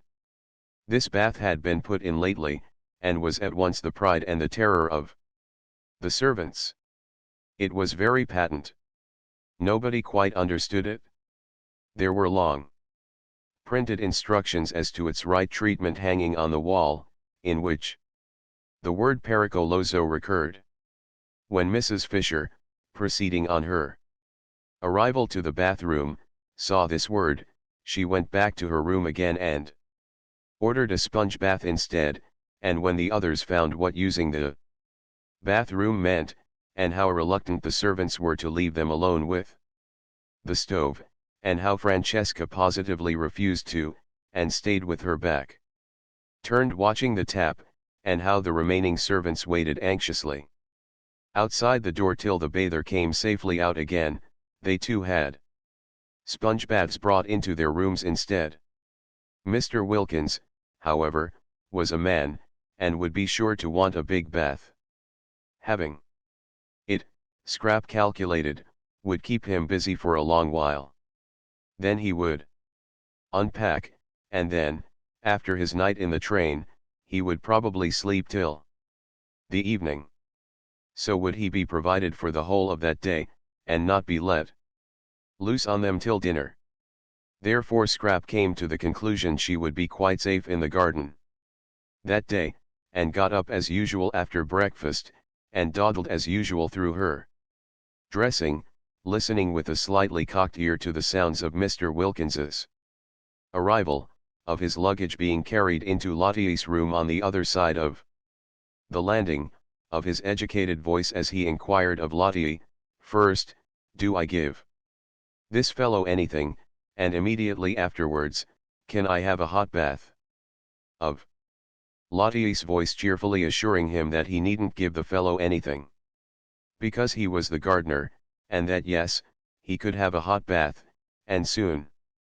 After this the landing was filled with the familiar noises of wood being brought, of water being brought, of feet running, of tongues vociferating in Fact, with the preparation of the bath. Scrap finished dressing, and then loitered at her window, waiting till she should hear Mr. Wilkins go into the bathroom. When he was safely there she would slip out and settle herself in her garden and resume her inquiries into the probable meaning of her life. She was getting on with her inquiries. She dozed much less frequently, and was beginning to be inclined to agree that tawdry was the word to apply to her past. Also she was afraid that her future looked black.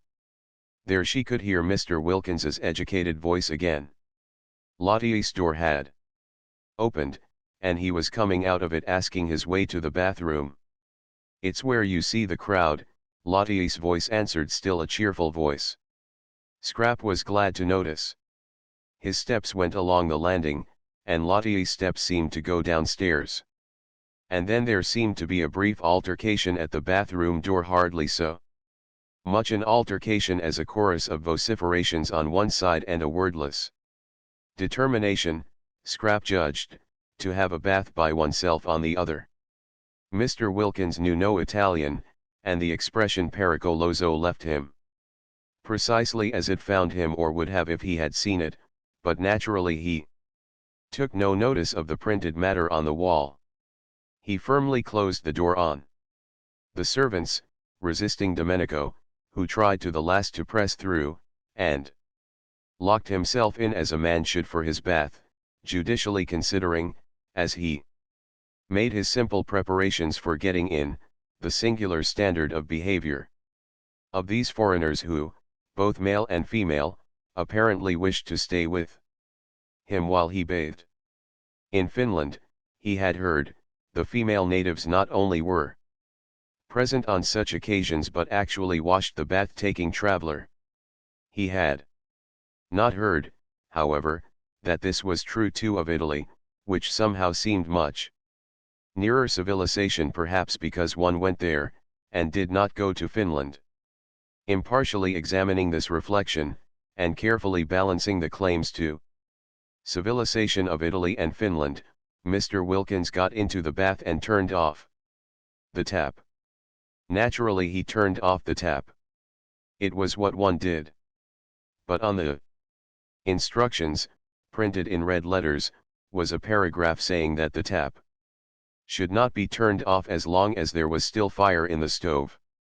It should be left on, not much on, but on until the fire was quite out, otherwise. And here again was the word pericoloso, the stove would blow up. Mr. Wilkins got into the bath, turned off the tap, and the stove blew up. Exactly as the printed instructions said it would. It blew up, fortunately. Only in its inside, but it blew up with a terrific noise, and Mr. Wilkins leapt out of the bath and rushed to the door, and only the instinct born of years of training made him snatch up a towel as he rushed. Scrap, halfway across the landing on her way out of doors, heard the explosion. Good heavens, she thought, remembering the instructions, there goes Mr. Wilkins. And she ran toward the head of the stairs to call the servants, and as she ran out ran Mr. Wilkins clutching his towel, and they ran into each other. "That damned bath," cried Mr. Wilkins, perhaps for the only time in his life forgetting himself, but he was upset. Here was an introduction. Mr. Wilkins, imperfectly concealed in his towel, his shoulders exposed at one end and his legs at the other, and Lady Caroline Dester, to meet whom he had swallowed all his anger with his wife and come out to Italy. For Lottie in her letter had told him who was at San Salvatore besides herself. And Mrs. Arbuthnot, and Mr. Wilkins at once had perceived that this was an opportunity which might never recur. Lottie had merely said, "There are two other women here, Mrs. Fisher and Lady Caroline Dester," but that was enough. He knew all about the Droitwiches, their wealth, their connections, their place in history, and the power they had, should they choose to exert it, of making Yet another solicitor happy by adding him to those they already employed.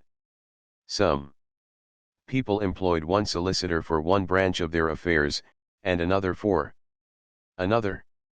The affairs of the Droitwiches must have many branches. He had also heard, for it was, he considered, part of his business to hear, and having heard, to remember of the beauty of their only daughter. Even if the Droitwiches themselves did not need his services, their daughter might. Beauty led one into strange situations, advice could never come amiss. And should none of them, neither parents nor daughter nor any of their brilliant sons, need him in his professional capacity, it yet was obviously a most valuable acquaintance to make. It opened up vistas. It swelled with possibilities. He might go on living in Hampstead for years, and not again come across such another chance. Directly his wife's letter reached him he telegraphed and packed. This was business.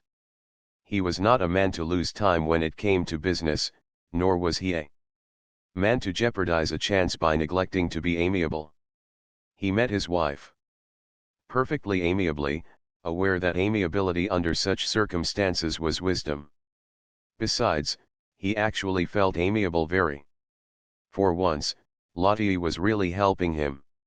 He kissed her affectionately on getting out of Beppo's fly, and was afraid she must have got up extremely early.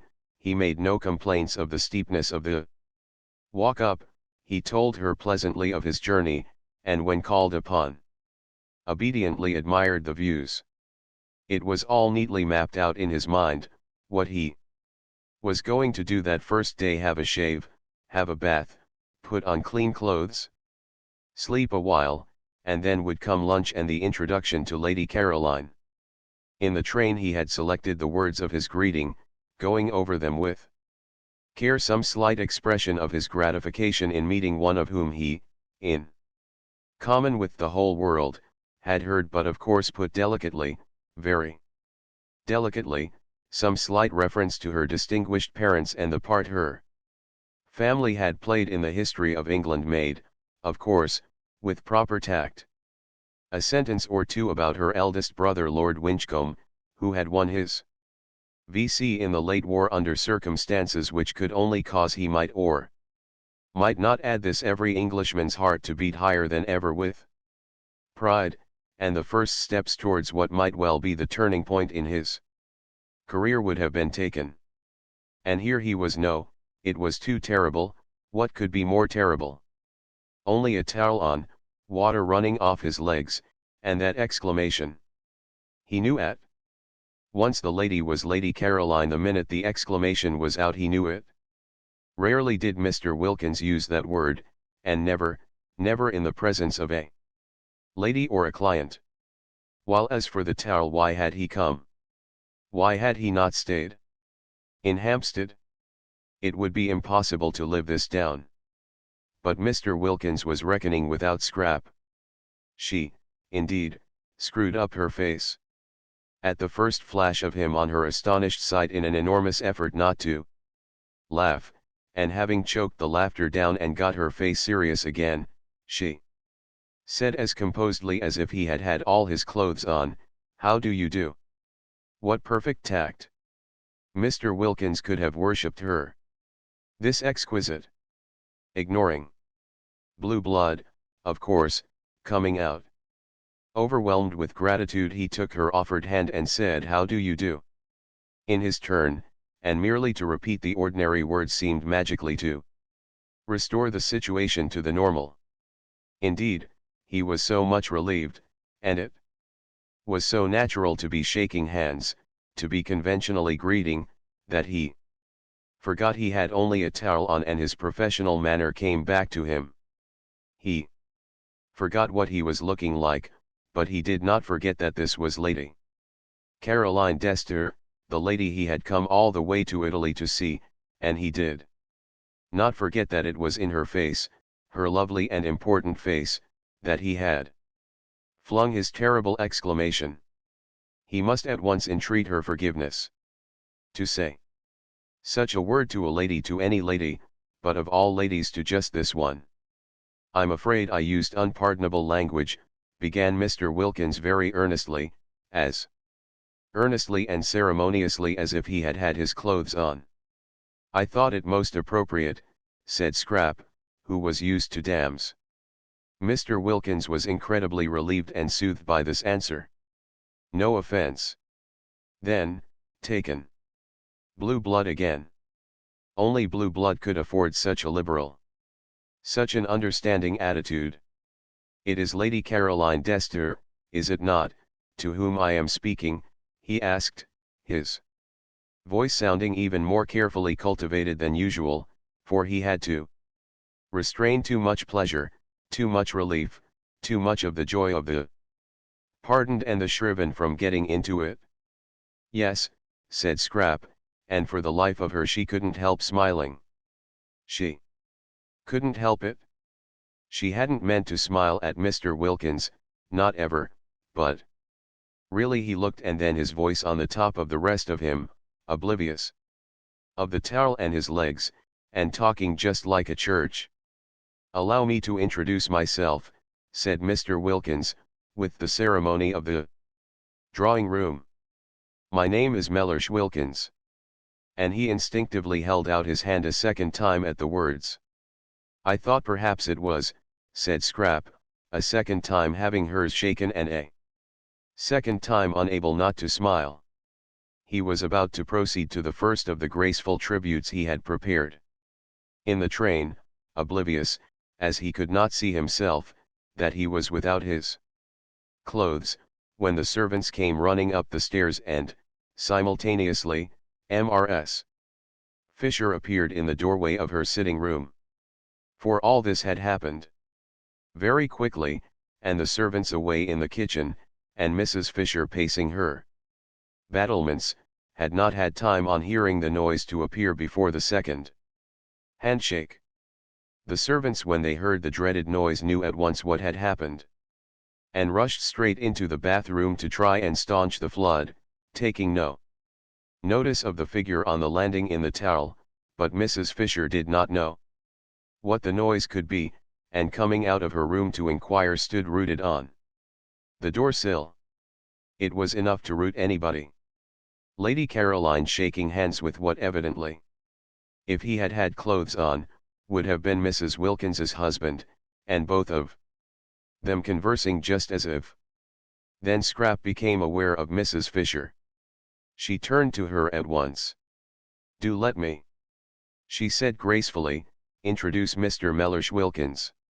He has just come. This, she added, turning to Mr. Wilkins, is Mrs. Fisher. And Mr. Wilkins, nothing if not courteous, reacted at once to the conventional formula.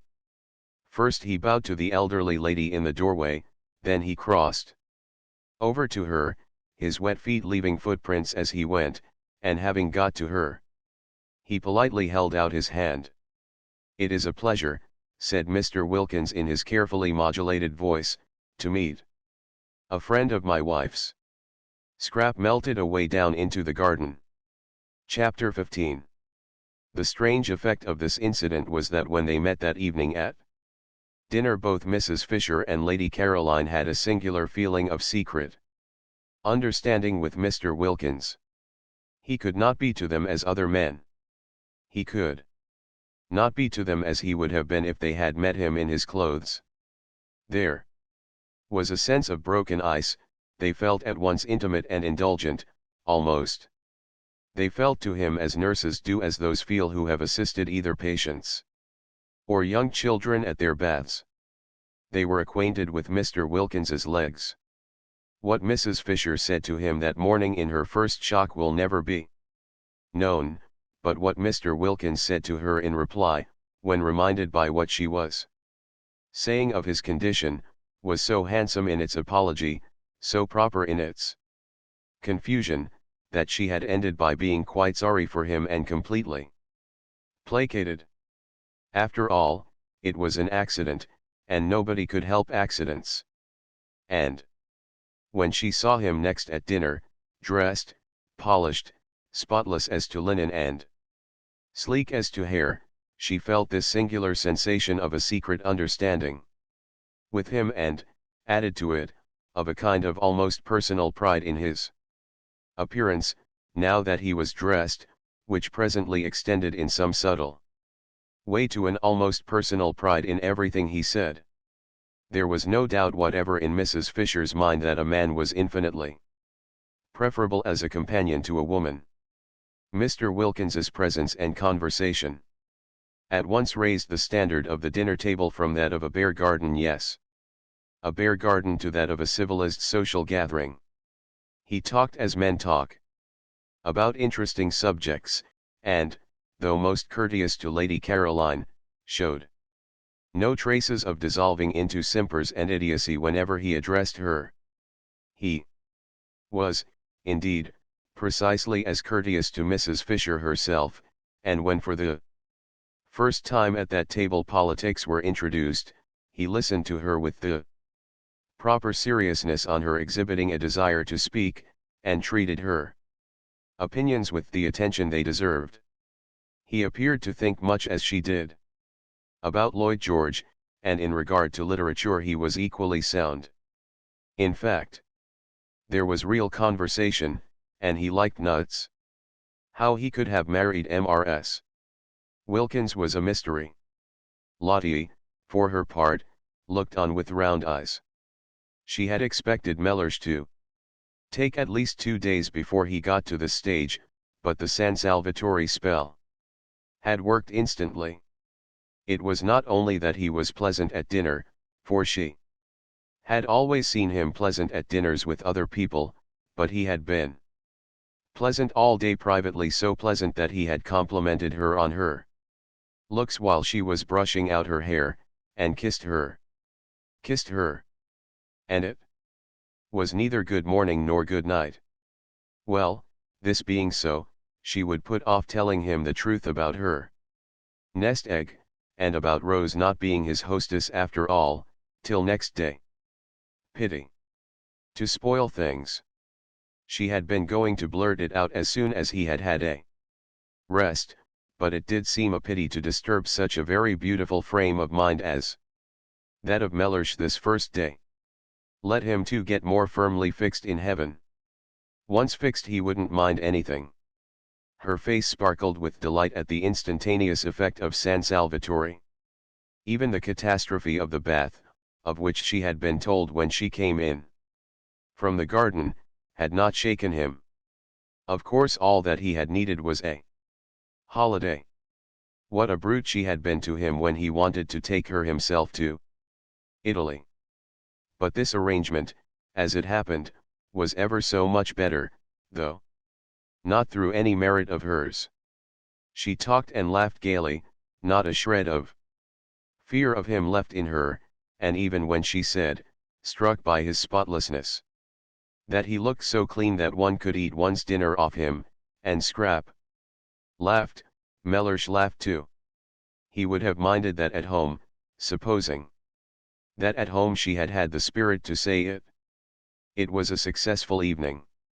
Scrap, whenever she looked at Mr. Wilkins, saw him in his towel, dripping water, and felt indulgent.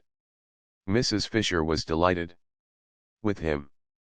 Rose was a dignified hostess in Mr. Wilkins's eyes, quiet and dignified, and he admired the way she waived her right to preside at the head of the table as a graceful compliment, of course, to Mrs. Fisher's age. Mrs. Arbuthnot was, opined Mr. Wilkins, naturally retiring. She was the most retiring of the 3 ladies. He had met her before dinner alone for a moment in the drawing room, and had expressed in appropriate language his sense of her kindness in wishing him to join her party, and she had been retiring. Was she shy? Probably. She had blushed, and murmured as if in deprecation, and then the others had come in. At dinner she talked least. He would, of course, become better acquainted with her during the next few days, and it would be a pleasure, he was sure, Meanwhile Lady Caroline was all and more than all Mr. Wilkins had imagined, and had received his speeches, worked in skillfully between the courses. Graciously, Mrs. Fisher was the exact old lady he had been hoping to come. Across all his professional life, and Lottie had not only immensely improved, but was obviously au mieux. Mr. Wilkins knew what was necessary in French with Lady Caroline. He had been much tormented during the day by the thought of how he had stood conversing with Lady Caroline, forgetful of his not being dressed, and had at last written her a note most deeply apologizing, and beseeching her to overlook his amazing, his incomprehensible obliviousness, to which she had replied in pencil on the back of the envelope, "Don't worry." And he had obeyed her commands, and had put it from him. The result was he was now in great contentment. Before going to sleep that night he pinched his wife's ear. She was amazed. These endearments. What is more, the morning brought no relapse in Mr. Wilkins, and he kept up to this high level throughout the day, in spite of its being the first day of the second week, and therefore payday. Its being payday precipitated Lottie's confession, which she had, when it came to the point, been inclined to put off a little longer. She was not afraid, she dared anything, but Mellersh was in such an admirable humor, why risk clouding it just yet? When, however, soon after breakfast Costanza appeared with a pile of very dirty little bits of paper covered with sums in pencil, and having knocked at Mrs. Fisher's door and been sent away, and at Lady Caroline's door and been sent away, and at Rose's door and had no answer because Rose had gone out, she waylaid Lottie, who was showing Mellersh over the house, and pointed to the bits of paper and talked very rapidly and loud, and shrugged her shoulders a great deal, and kept on pointing at the bits of paper. Lottie remembered that a week had passed without anybody paying anything to anyone, and that the moment had come to settle up. "Does this good lady want something?" inquired Mr. Wilkins mellifluously. "Money," said Lottie. "Money? It's the housekeeping bills." "Well, you have nothing to do with those," said Mr. Wilkins serenely. "Oh yes, I have." And the confession was precipitated. It was wonderful how Mellersh took it. One would have imagined that his sole idea about the nest egg had always been that it should be lavished on just this. He did not, as he would have done at home, cross-examine her.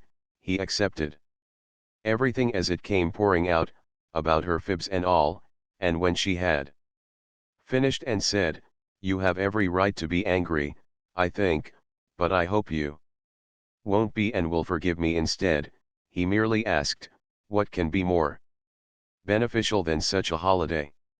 Whereupon she put her arm through his and held it tight and said, "Oh, Mellersh, you really are too sweet." Her face red with pride in him. That he should so quickly assimilate the atmosphere, that he should at once become nothing but kindness, showed surely what a real affinity he had with good and beautiful things. He belonged quite naturally in this place of heavenly calm. He was extraordinary how she had misjudged him, by nature a child of light fancy, not minding the dreadful fibs she had gone in for before leaving home, fancy passing even those over without comment. Wonderful. Yet not wonderful, for wasn't he in heaven? In heaven nobody minded any of those done with things, one didn't even trouble to forgive and forget, one was much too happy. She pressed his arm tight in her gratitude and appreciation, and though he did not withdraw his, neither did he respond to her pressure. Mr. Wilkins was of a cool habit, and rarely had any real wish to press.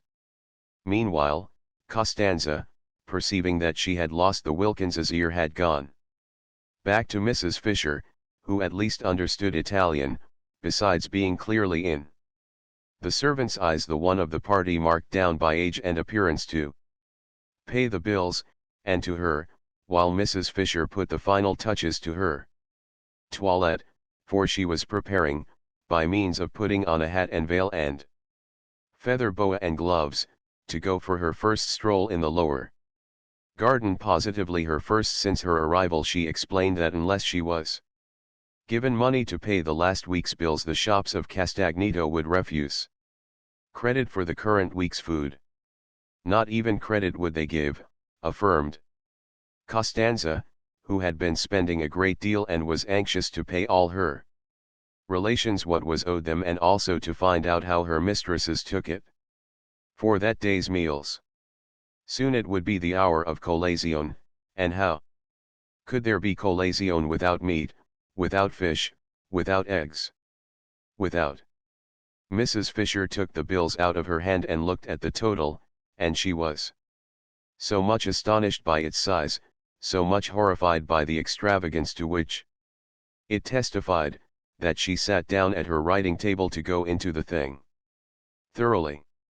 Costanza had a very bad half-hour. She had not supposed it was in the English to be so mercenary.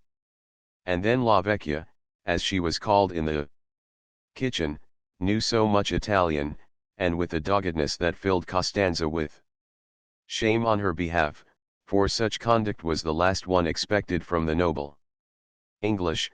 She went through item after item, requiring and persisting till she got them, explanations. There were no explanations, except that Costanza had had one glorious week of doing exactly as she chose, of splendid unbridled license, and that this was the result. Costanza, having no explanations, wept. It was miserable to think she would have to cook from now on under watchfulness, under suspicion, and what would her relations say when they found the orders they received were whittled down? They would say she had no influence, they would despise her. Costanza wept, but Mrs. Fisher was unmoved. In slow and splendid Italian, with the roll of the cantos of the Inferno, she informed her that she would pay no bills till the following week, and that meanwhile the food was to be precisely as good as ever, and at a quarter the cost. Costanza threw up her hands. Next week, proceeded Mrs. Fisher unmoved, if she found this had been so she would pay the whole. Otherwise she paused, for what she would do otherwise she did not know herself. But she paused and looked impenetrable, majestic and menacing, and Costanza was cowed. Then Mrs. Fisher, having dismissed her with a gesture, went in search of Lady Caroline to complain. She had been under the impression that Lady Caroline ordered the meals and therefore was responsible for the prices, but now it appeared that the cook had been left to do exactly as she pleased ever since they got there, which of course was simply disgraceful. Scrap was not in her bedroom, but the room, on Mrs. Fisher's opening the door. For she suspected her of being in it and only pretending not to hear the knock. Was still flower-like from her presence. Scent, sniffed Mrs. Fisher, shutting it again, and she wished Carlyle could have had 5 minutes straight talk with this young woman. And yet perhaps even he. She went downstairs to go into the garden in search of her, and in the hall encountered Mr. Wilkins. He had his hat on, and was lighting a cigar. Indulgent as Mrs. Fisher felt towards Mr. Wilkins, and peculiarly and even mystically related after the previous morning's encounter, she yet could not like a cigar in the house. Out of doors she endured it, but it was not necessary, when out of doors was such a big place, to indulge the habit. Indoors, even Mr. Fisher, who had been, she should say, a man originally tenacious of habits, had quite soon after marriage got out of this one. However, Mr. Wilkins, snatching off his hat on seeing her, instantly threw the cigar away. He threw it into the water, a great jar of arum lilies presumably contained, and Mrs. Fisher, aware of the value men attached to their newly lit cigars, could not but be impressed by this immediate and magnificent amend. Honorable. But the cigar did not reach the water. It got caught in the lilies, and smoked on by itself among them, a strange and depraved-looking object. "Where are you going to, my prat?" began Mr. Wilkins, advancing towards Mrs. Fisher, but he broke off just in time. Was it morning spirits impelling him to address Mrs. Fisher in the terms of a nursery rhyme? He wasn't even aware that he knew the thing. Most strange. What could have put it, at such a moment, into his self-possessed head? He felt great respect for Mrs. Fisher, and would not for the world have insulted her by addressing her as a maid, pretty or otherwise. He wished to stand well with her. She was a woman of parts, and also, he suspected, of property. At breakfast they had been most pleasant together, and he had been struck by her apparent intimacy with well-known persons. Victorians, of course, but it was restful to talk about them after the strain of his brother-in-law's Georgian parties on Hampstead Heath. He and she were getting on famously, he felt. She already showed all the symptoms of presently wishing to become a client. Not for the world would he offend her. He turned a little cold at the narrowness of his escape. She had not, however, noticed. "You are going out," he said very politely, all readiness should she confirm his assumption to accompany her. "I want to find Lady Caroline," said Mrs. Fisher, going towards the glass door leading into the top garden. "An agreeable quest," remarked Mr. Wilkins. "May I assist in the search?" "Allow me," he added, opening the door for her. "She usually sits over in that corner behind the bushes," said Mrs. Fisher. "And I don't know about it being an agreeable quest. She has been letting the bills run up in the most terrible fashion, and needs a good scolding." "Lady Caroline," said Mr. Wilkins, unable to follow such an attitude. "What has Lady Caroline, if I may inquire, to do with the bills here? The housekeeping was left to her, and as we all share alike it ought to have been a matter of honor with her. But Lady Caroline housekeeping for the party here? A party which includes my wife? My dear lady, you render me speechless. Do you not know she is the daughter of the Droitwiches?" "Oh, is that who she is?" said Mrs. Fisher, scrunching heavily over the pebbles towards the hidden corner. "Well, that accounts for it. The muddle that man Droitwich made in his department in the war was a national scandal. It amounted to misappropriation of the public funds. But it is impossible, I assure you, to expect the daughter of the Droitwiches," began Mr. Wilkins earnestly. "The Droitwiches," interrupted Mrs. Fisher, "are neither here nor there. Duties undertaken should be performed. I don't intend my money to be squandered for the sake of any Droitwiches. A headstrong old lady. Perhaps not so easy to deal with as he had hoped. But how wealthy! Only the consciousness of great wealth would make her snap her fingers in this manner at the Droitwiches." Lottie, on being questioned, had been vague about her circumstances, and had described her house as a mausoleum with goldfish swimming about in it, but now he was sure she was more than very well off. Still, he wished he had not joined her at this moment, for he had no sort of desire to be present at such a spectacle as the scolding of Lady Caroline. Dester. Again, however, he was reckoning without scrap. Whatever she felt when she looked up and beheld Mr. Wilkins discovering her corner on the very first morning, nothing but angelicness appeared on her face. She took her feet off the parapet on Mrs. Fisher's sitting down on it, and listening gravely to her opening remarks as to her not having any money to fling about in reckless and uncontrolled household expenditure, interrupted her flow by pulling one of the cushions from behind her head and offering it to her. "Sit on this," said Scrap, holding it out. "You'll be more comfortable." Mr. Wilkins leapt to relieve her of it. "Oh, thanks," said Mrs. Fisher, interrupted. It was difficult to get into the swing again. Mr. Wilkins inserted the cushion solicitously between the slightly raised Mrs. Fisher and the stone of the parapet, and again she had to say thanks. It was interrupted. Besides, Lady Caroline said nothing in her defense, she only looked at her, and listened with the face of an attentive angel. It seemed to Mr. Wilkins that it must be difficult to scold a Desta who looked like that and so exquisitely said nothing. Mrs. Fisher, he was glad to see, gradually found it difficult herself, for her severity slackened, and she ended by saying lamely, "You ought to have told me you were not doing it." "I didn't know you thought I was," said the lovely voice. "I would now like to know," said Mrs. Fisher, "what you propose to do for the rest of the time here." "Nothing," said Scrap, smiling. "Nothing? Do you mean to say?"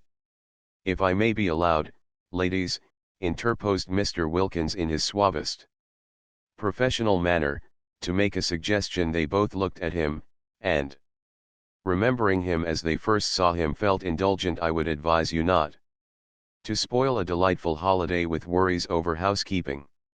"Exactly," said Mrs. Fisher. "It is what I intend to avoid." "Most sensible," said Mr. Wilkins.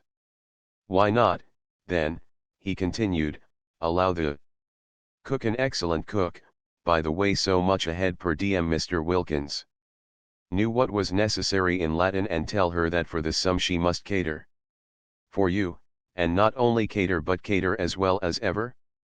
One could easily reckon it out. The charges of a moderate hotel, for instance, would do as a basis. Halved, or perhaps even quartered. "And this week that has just passed?" asked Mrs. Fisher. "The terrible bills of this first week. What about them?" "They shall be my present to San Salvatore," said Scrap, who didn't like the idea of Lottie's nest egg being reduced so much beyond what she was prepared for. There was a silence. The ground was cut from under Mrs. Fisher's feet. "Of course, if you choose to throw your money about," she said at last, disapproving but immensely relieved, while Mr. Wilkins was wrapped in the contemplation of the precious qualities of blue blood. This readiness, for instance, not to trouble about money, this free-handedness, it was not only what one admired in others perhaps more than anything else, but it was extraordinarily useful to the professional classes. When met with it, should be encouraged by warmth of reception. Mrs. Fisher was not warm. She accepted, from which he deduced that with her wealth went closeness, but she accepted grudgingly. Presents were presents, and one did not look them in this manner in the mouth, he felt, and if Lady Caroline found her pleasure in presenting his wife and Mrs. Fisher with their entire food for a week, it was their part to accept gracefully. One should not discourage gifts.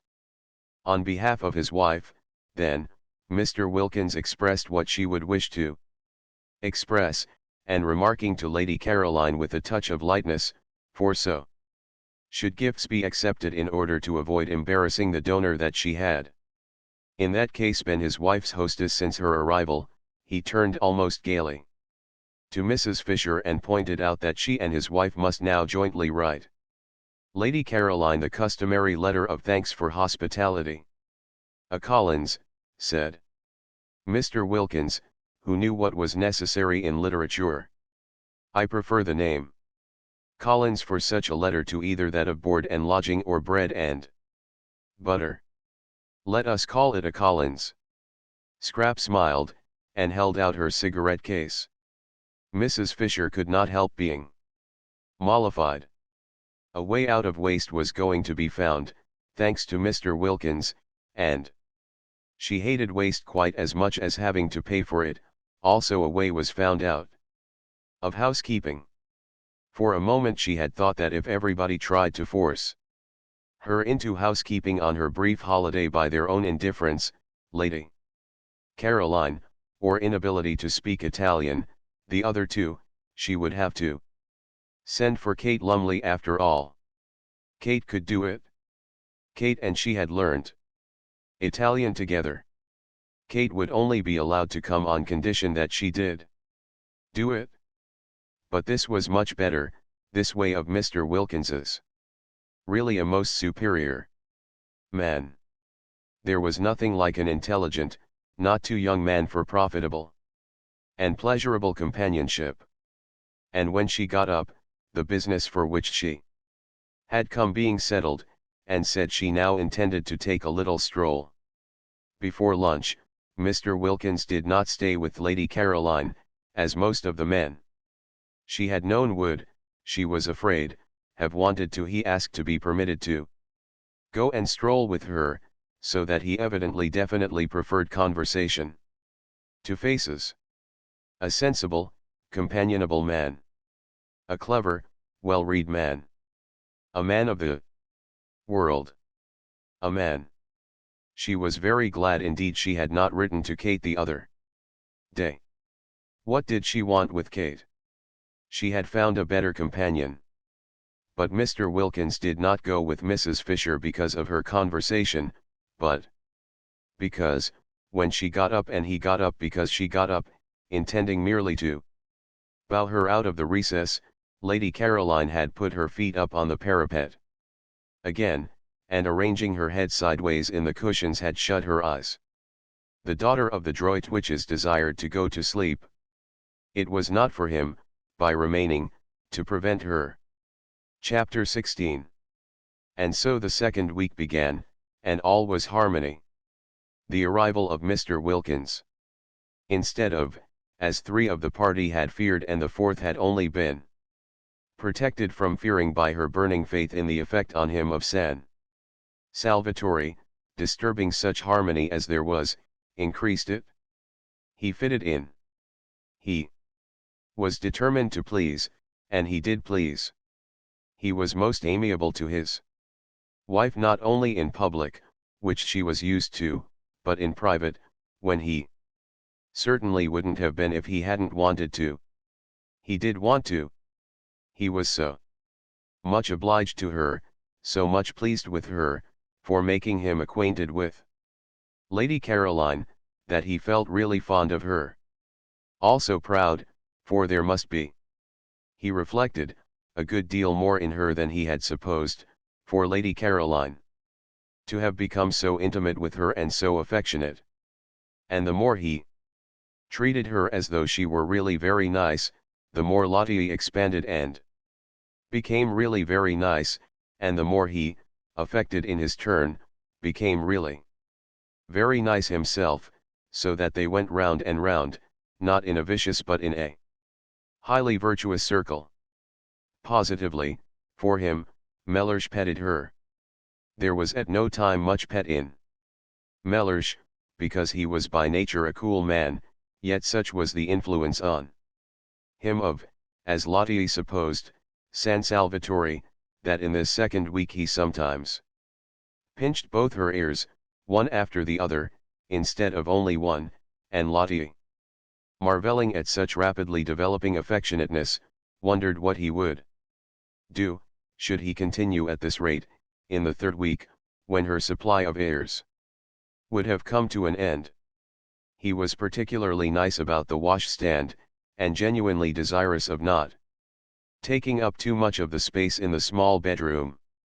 Quick to respond, Lottie was even more desirous not to be in his way, and the room became the scene of many an affectionate combat de generosite, each of which left them more pleased with each other than ever.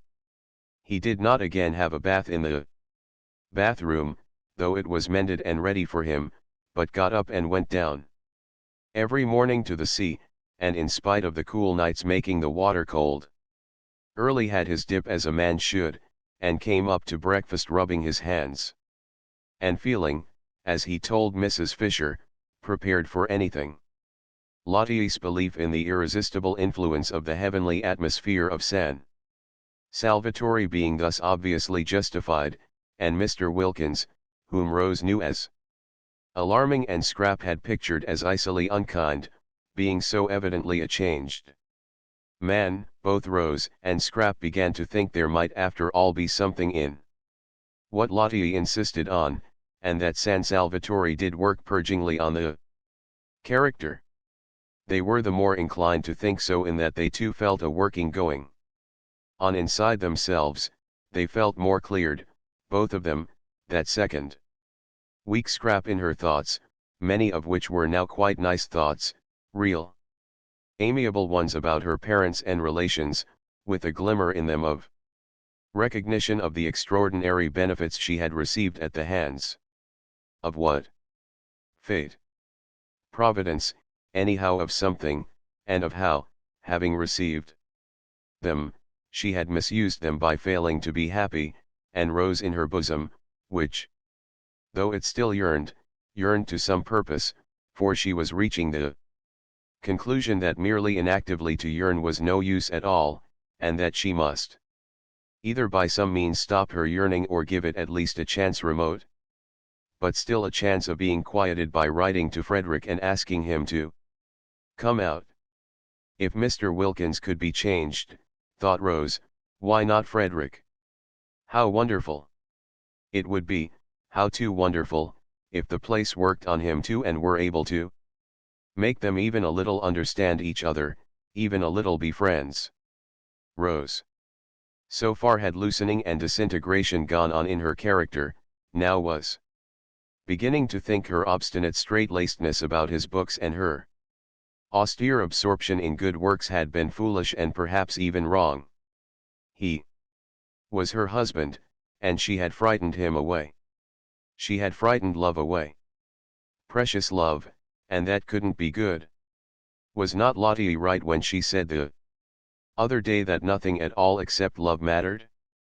Nothing certainly seemed much use unless it was built up on love. But once frightened away, could it ever come back? Yes, it might in that beauty, it might in the atmosphere of happiness Lottie and San Salvatore seemed between them to spread round like some divine infection. She had, however, to get him there first, and he certainly couldn't be got there if she didn't write and tell him where she was. She would write. She must write, for if she did there was at least a chance of his coming, and if she didn't there was manifestly none. And then, once here in this loveliness, with everything so soft and kind and sweet all round, it would be easier to tell him, to try and explain, to ask for something different, for at least an attempt at something different in their lives in the future. Instead of the blankness of separation, the cold of nothing at all. But the great windiness of faith, the great bleakness of works. Why, one person in the world, one single person belonging to one, of one's very own, to talk to take care of, to love, to be interested in, was worth more than all the speeches on platforms and the compliments of chairmen in the world. It was also worth more. Rose couldn't help it, the thought would come than all the prayers. These thoughts were not head thoughts, like Scrap's, who was altogether free from yearnings, but bosom thoughts. They lodged in the bosom. It was in the bosom that Rose ached, and felt so dreadfully lonely. And when her courage failed her, as it did on most days, and it seemed impossible to write to Frederick, she would look at Mr. Wilkins and revive. There he was, a changed man. There he was, going into that small, uncomfortable room every night, that room whose proximities had been Lottie's only misgiving. And coming out of it in the morning, and Lottie coming out of it too, both of them as unclouded and as nice to each other as when they went in. And hadn't he, so critical at home, Lottie had told her, of the least thing going wrong.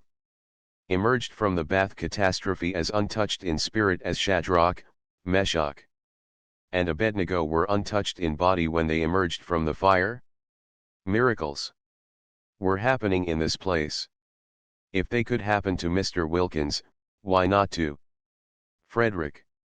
She got up quickly. Yes, she would write.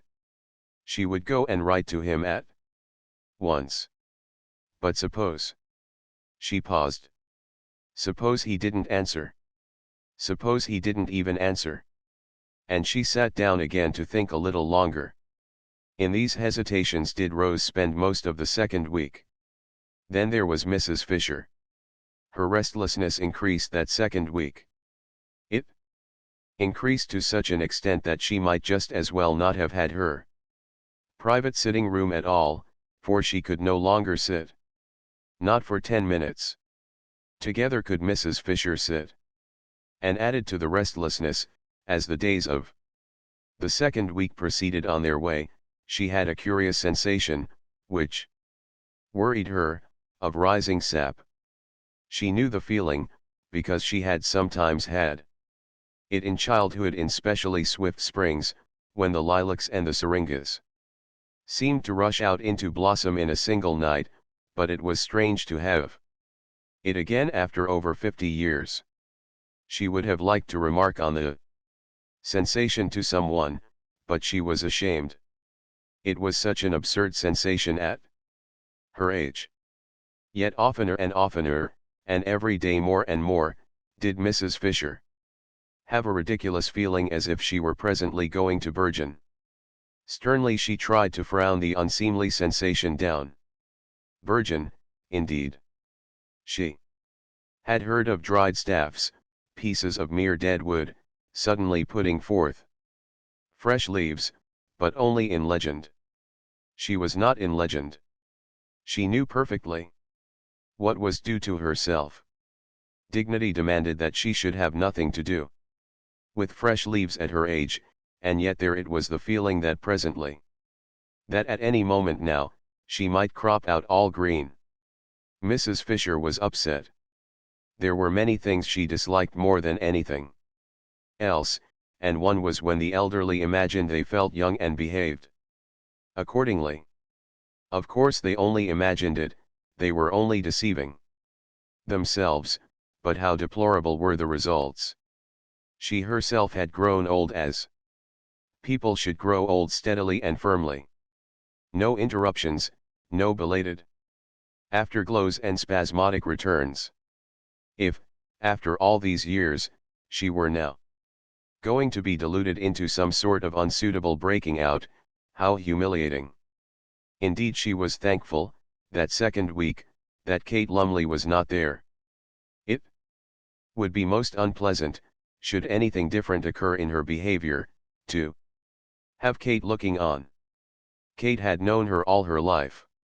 She felt she could let herself go here. Mrs. Fisher frowned at the book she was vainly trying to concentrate on, for where did that expression come from, much less painfully before strangers than before an old friend?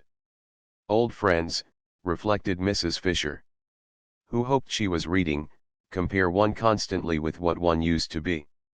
They are always doing it if one develops. They are surprised at development. They hark back, they expect motionlessness after, say, 50, to the end of one's days. That, thought Mrs. Fisher, her eyes going steadily line by line down the page, and not a word of it getting through into her consciousness, is foolish of friends. It is condemning one to a premature death.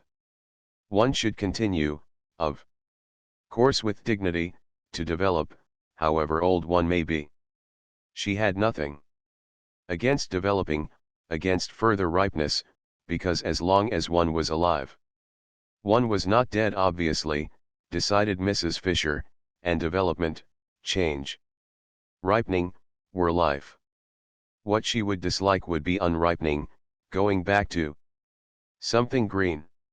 She would dislike it intensely, and this is what she felt she was on the brink of doing. Naturally it made her very uneasy, and only in constant movement could she find distraction. Increasingly restless and no longer able to confine herself to her battlements, she wandered more and more frequently, and also aimlessly, in and out of the top garden, to the growing surprise of Scrap, especially when she found that all Mrs. Fisher did was to stare for a few minutes at the view, pick a few dead leaves off the rose bushes, and go away again. In Mr. Wilkins's conversation she found temporary relief, but though he joined her whenever he could he was not always there, for he spread his attentions judiciously among the three ladies, and when he was somewhere else she had to face and manage her thoughts as best she could by herself. Perhaps it was the excess of light and color at San Salvatore which made every other place seem dark and black, and Prince of Wales Terrace did seem a very dark black spot to have to go back to a dark, narrow street, and her house dark and narrow as the street, with nothing really living or young in it. The goldfish could hardly be called living, or at most not more than half living, and were certainly not young, and except for them there were only the maids, and they were dusty old things. Dusty old things. Mrs. Fisher paused in her thoughts, arrested by the strange expression. Where had it come from? How was it possible for it to come at all? It might have been one of Mrs. Wilkins's, in its levity, its almost slang.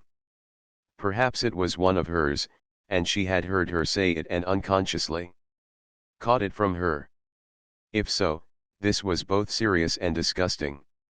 That the foolish creature should penetrate into Mrs. Fisher's very mind and establish her personality there, the personality which was still, in spite of the harmony apparently existing between her and her intelligent husband, so alien to Mrs. Fisher's own, so far removed from what she understood and liked, and infect her with her undesirable phrases, was most disturbing. Never in her life before had such a sentence come into Mrs. Fisher's head. Never in her life before had she thought of her maids, or of anybody else, as dusty old things. Her maids were not dusty old things. They were most respectable, neat women, who were allowed the use of the bathroom every Saturday night. Elderly, certainly, but then so was she, so was her house, so was her furniture, so were her goldfish. They were all elderly. As they should be, together. But there was a great difference between being elderly and being a dusty old thing. How true it was what Ruskin said, that evil communications corrupt good manners. But did Ruskin say it? On second thoughts she was not sure, but it was just the sort of thing he would have said if he had said it, and in any case it was true. Merely hearing Mrs. Wilkins's evil communications at meals she did not listen, she avoided listening, yet it was evident she had heard those communications which, in that they so often were at once vulgar, indelicate and profane, and always, she was sorry to say, laughed at by Lady Caroline, must be classed as evil, was spoiling her own mental manners. Soon she might not only think but say. How terrible that would be! If that were the form her breaking out was going to take, the form of unseemly speech, Mrs. Fisher was afraid she would hardly with any degree of composure be able to bear it. At this stage Mrs. Fisher wished more than ever that she were able to talk over her strange feelings with someone who would understand. There was, however, no one who would understand except Mrs. Wilkins herself. She would know at once, Mrs. Fisher was sure, what she felt like. But this was impossible. It would be as abject as begging the very microbe that was infecting one for protection against its disease. She continued, accordingly, to bear her sensations in silence, and was driven by them into that frequent aimless appearing in the top garden which presently roused even Scrap's attention. Scrap had noticed it, and vaguely wondered at it, for some time before Mr. Wilkins inquired of her one morning as he arranged her cushions for her. He had established the daily assisting of Lady Caroline into her chair as his special privilege, whether there was anything the matter with Mrs. Fisher. At that moment Mrs. Fisher was standing by the eastern parapet, shading her eyes and carefully scrutinizing the distant white houses of Mezzago. They could see her through the branches of the daphnes. "I don't know," said Scrap. "She is a lady, I take it," said Mr. Wilkins, who would be unlikely to have anything on her mind. "I should imagine so," said Scrap, smiling. "If she has, and her restlessness appears to suggest it, I should be more than glad to assist her with advice. I am sure you would be most kind. Of course she has her own legal adviser, but he is not on the spot. I am. And a lawyer on the spot," said Mr. Wilkins, who endeavored to make his conversation when he talked to Lady Caroline light, aware that one must be light with young ladies, is worth two in. We won't be ordinary and complete the proverb, but say London. You should ask her. Ask her if she needs assistance. Would you advise it? Would it not be a little delicate to touch on such a question, the question whether or no a lady has something on her mind? Perhaps she will tell you if you go and talk to her. I think it must be lonely to be Mrs. Fisher." "You are all thoughtfulness and consideration," declared Mr. Wilkins, wishing, for the first time in his life, that he were a foreigner so that he might respectfully kiss her hand on withdrawing to go obediently and relieve Mrs. Fisher's loneliness. It was wonderful what a variety of exits from her corner Scrap contrived for Mr. Wilkins. Each morning she found a different one, which sent him off pleased. After he had arranged her cushions for her, she allowed him to arrange the cushions because she instantly had discovered, the very first 5 minutes of the very first evening, that her fears lest he should cling to her and stare in dreadful admiration were baseless. Mr. Wilkins did not admire like that. It was not only, she instinctively felt, not in him, but if it had been he would not have dared to in her case. He was all respectfulness. She could direct his movements in regard to herself with the raising of an eyelash. His one concern was to obey. She had been prepared to like him if he would only be so obliging as not to admire her, and she did like him. She did not forget his moving defenselessness the first morning in his towel, and he amused her, and he was kind to Lottie. It is true she liked him most when he wasn't there, but then she usually liked everybody most when they weren't there. Certainly he did seem to be one of those men, rare in her experience, who never looked at a woman from the predatory angle. The comfort of this, the simplification it brought into the relations of the party, was immense. From this point of view Mr. Wilkins was simply ideal, he was unique and precious.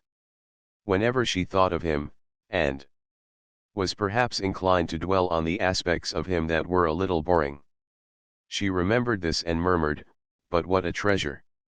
Indeed it was Mr. Wilkins's one aim during his stay at San Salvatore to be a treasure. At all costs the three ladies who were not his wife must like him and trust him. Then presently when trouble arose in their lives, and in what lives did not trouble sooner or later arise, they would recollect how reliable he was, and how sympathetic, and turn to him for advice. Ladies with something on their minds were exactly what he wanted.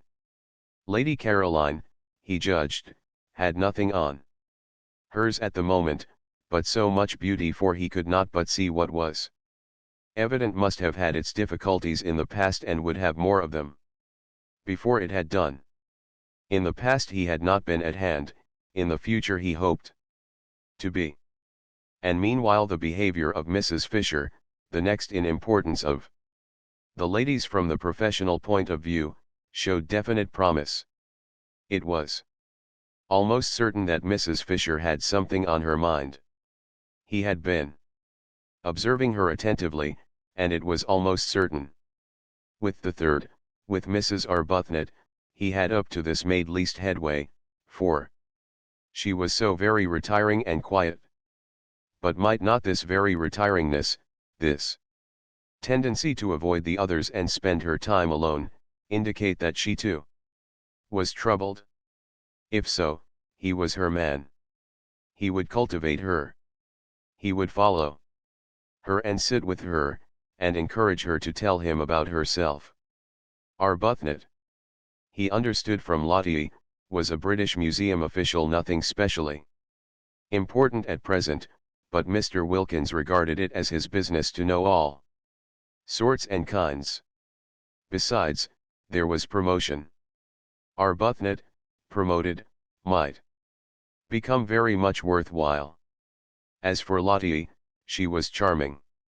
She really had all the qualities he had credited her with during his courtship, and they had been, it appeared, merely in abeyance since. His early impressions of her were now being endorsed by the affection and even admiration Lady Caroline showed for her. Lady Caroline Dester was the last person, he was sure, to be mistaken on such a subject. Her knowledge of the world, her constant association with only the best, must make her quite unerring. Lottie was evidently, then, that which before marriage he had believed her to be. She was valuable. She certainly had been most valuable.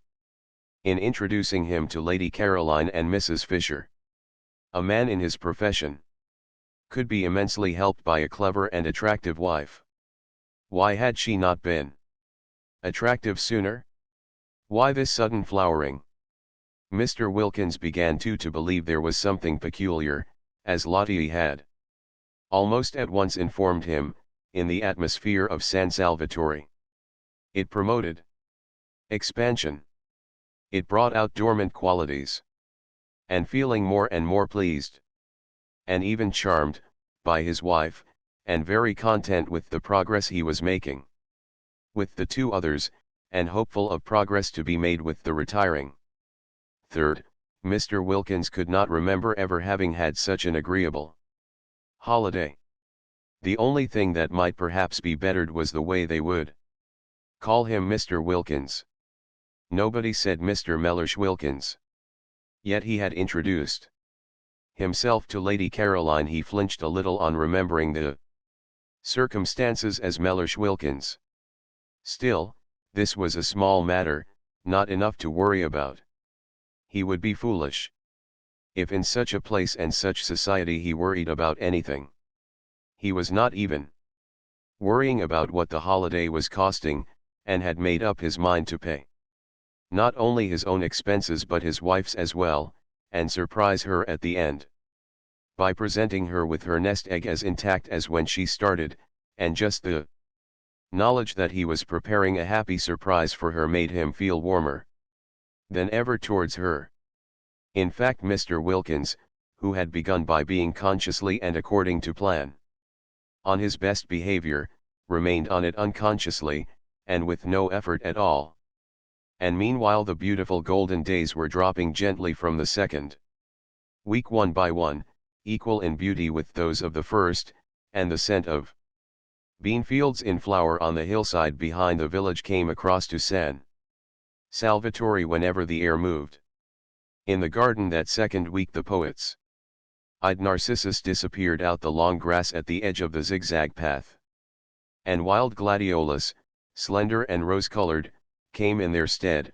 White pinks bloomed in the borders, filling the whole place with their smoky sweet smell. And a bush nobody had noticed burst into glory and fragrance, and it was a purple lilac bush. Such a jumble of spring and summer was not to be believed in, except by those who dwelt in those gardens. Everything seemed to be out. Together all the things crowded into 1 month which in England are spread penuriously over 6. Even primroses were found one day by Mrs. Wilkins in a cold corner up in the hills, and when she brought them down to the geraniums and heliotrope of San Salvatore they looked quite shy. Chapter 17. On the first day of the 3rd week Rose wrote to Frederick. In case she should again hesitate and not post the letter, she gave it to Domenico to post, for if she did not write now there would be no time left at all. Half the month at San Salvatore was over. Even if Frederick started directly he got the letter, which of course he wouldn't be able to do, what with packing and passport, besides not being in a hurry to come, he couldn't arrive for 5 days. Having done it, Rose wished she hadn't. He wouldn't come. He wouldn't bother to answer. And if he did answer, it would just be giving some reason which was not true, and about being too busy to get away, and all that had been got by writing to him would be that she would be more unhappy than before. What things one did when one was idle. This resurrection of Frederick, or rather this attempt to resurrect him, what was it but the result of having nothing whatever to do? She wished she had never come away on a holiday. What did she want with holidays?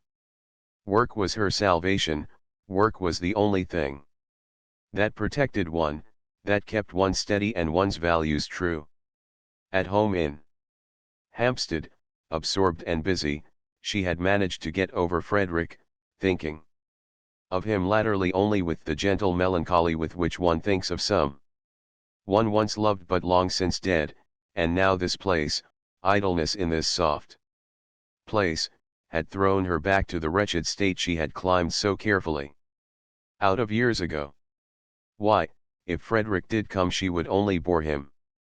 Hadn't she seen in a flash quite soon after getting to San Salvatore that that was really what kept him away from her? And why should she suppose that now, after such a long estrangement, she would be able not to bore him, be able to do anything but stand before him like a tongue-tied idiot, with all the fingers of her spirit turned into thumbs? Besides, what a hopeless position, to have as it were to beseech, please wait a little, please don't be impatient, I think perhaps I shan't be a bore presently. 1,000 times a day Rose wished she had let Frederick alone. Lottie, who asked her every evening whether she had sent her letter yet, exclaimed with delight when the answer at last was yes, and threw her arms round her.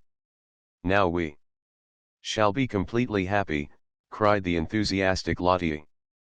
But nothing seemed less certain to Rose, and her expression became more and more the expression of one who has something on her mind. Mr. Wilkins, wanting to find out what it was, strolled in the sun in his Panama hat, and began to meet her accidentally. I did not know, said Mr. Wilkins the first time, courteously raising his hat, that you two liked this particular spot. And he sat down beside her. In the afternoon she chose another spot, and she had not been in it half an hour before Mr. Wilkins, lightly swinging his cane, came round the corner. We are destined to meet in our rambles, said Mr. Wilkins pleasantly. And he sat down beside her. Mr. Wilkins was very kind, and she had, she saw, misjudged him in Hampstead. And this was the real man, ripened like fruit by the beneficent son of San Salvatore, but Rose did want to be alone. Still, she was grateful to him for proving to her that though she might bore Frederick she did not bore everybody. If she had, he would not have sat talking to her on each occasion till it was time to go in. True, he bored her, but that wasn't anything like so dreadful as if she bored him. Then indeed her vanity would have been sadly ruffled. For now that Rose was not able to say her prayers. She was being assailed by every sort of weakness, vanity, sensitiveness, irritability, pugnacity, strange, unfamiliar devils to have coming crowding on one and taking possession of one's swept and empty heart. She had never been vain or irritable or pugnacious in her life before. Could it be that San Salvatore was capable of opposite effects, and the same sun that ripened Mr. Wilkins made her go acid? The next morning, so as to be sure of being alone, she went down, while Mr. Wilkins was still lingering pleasantly with Mrs. Fisher over breakfast, to the rocks by the water's edge where she and Lottie had sat the first day. Frederick, by now, had got her letter. Today, if he were like Mr. Wilkins, she might get a telegram from him. She tried to silence the absurd hope by jeering at it. Yet if Mr. Wilkins had telegraphed, why not Frederick? The spell of San Salvatore lurked even, it seemed, in notepaper. Lottie had not dreamed of getting a telegram, and when she came in at lunchtime, there it was. It would be too wonderful if when she went back at lunchtime she found one there for her too. Rose clasped her hands tight round her knees. How passionately she longed to be important to somebody again, not important on platforms, not important as an asset in an organization, but privately important, just to one other person. Quite privately, nobody else to know or notice.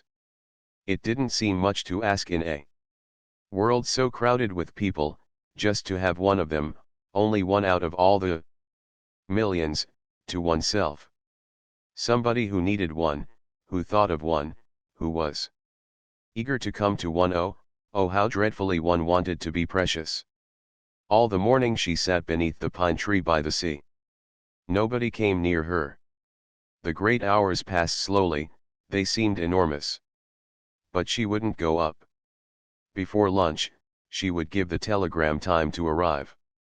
That day Scrap, egged on by Lottie's persuasions and also thinking that perhaps she had sat long enough, had arisen from her chair and cushions and gone off with Lottie and sandwiches up into the hills till evening. Mr. Wilkins, who wished to go with them, stayed on Lady Caroline's advice with Mrs. Fisher in order to cheer her solitude, and though he left off cheering her about 11, to go and look for Mrs. Arbuthnot, so as for a space to cheer her too, thus dividing himself impartially between these solitary ladies, he came back again, presently mopping his forehead, and continued with Mrs. Fisher where he had left off, for this time Mrs. Arbuthnot had hidden successfully. There was a telegram, too, for her, he noticed when he came in. Pity he did not know where she was. Ought we to open it? He said to Mrs. Fisher. No, said Mrs. Fisher. It may require an answer. I don't approve of tampering with other people's correspondence. Tampering? My dear lady. Mr. Wilkins was shocked. Such a word. Tampering. He had the greatest possible esteem for Mrs. Fisher, but he did at times find her a little difficult. She liked him, he was sure, and she was in a fair way, he felt, to become a client. But he feared she would be a headstrong and secretive client. She was certainly secretive, for though he had been skillful and sympathetic for a whole week, she had as yet given him no inkling of what was so evidently worrying her. Poor old thing, said Lottie, on his asking her if she perhaps could throw light on Mrs. Fisher's troubles. She hasn't got love. Love. Mr. Wilkins could only echo, genuinely scandalous.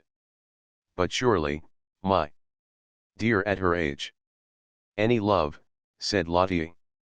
That very morning he had asked his wife, for he now sought and respected her opinion, if she could tell him what was the matter with Mrs. Arbuthnot, for she, too, though he had done his best to thaw her into confidences, had remained persistently retiring. She wants her husband, said Lottie. Ah, said Mr. Wilkins, a new light shed on Mrs. Arbuthnot's shy and modest melancholy. And he added, very proper. And Lottie said, smiling at him, one does. And Mr. Wilkins said, smiling at her, does one. And Lottie said, smiling at him, of course. And Mr. Wilkins, much pleased with her, though it was still quite early in the day, a time when caresses are sluggish, pinched her ear. Just before 12:30 Rose came slowly up through the pergola and between the camellias ranged on either side of the old stone steps. The rivulets of periwinkles that flowed down them when first she arrived were gone. And now there were these bushes, incredibly rosetted.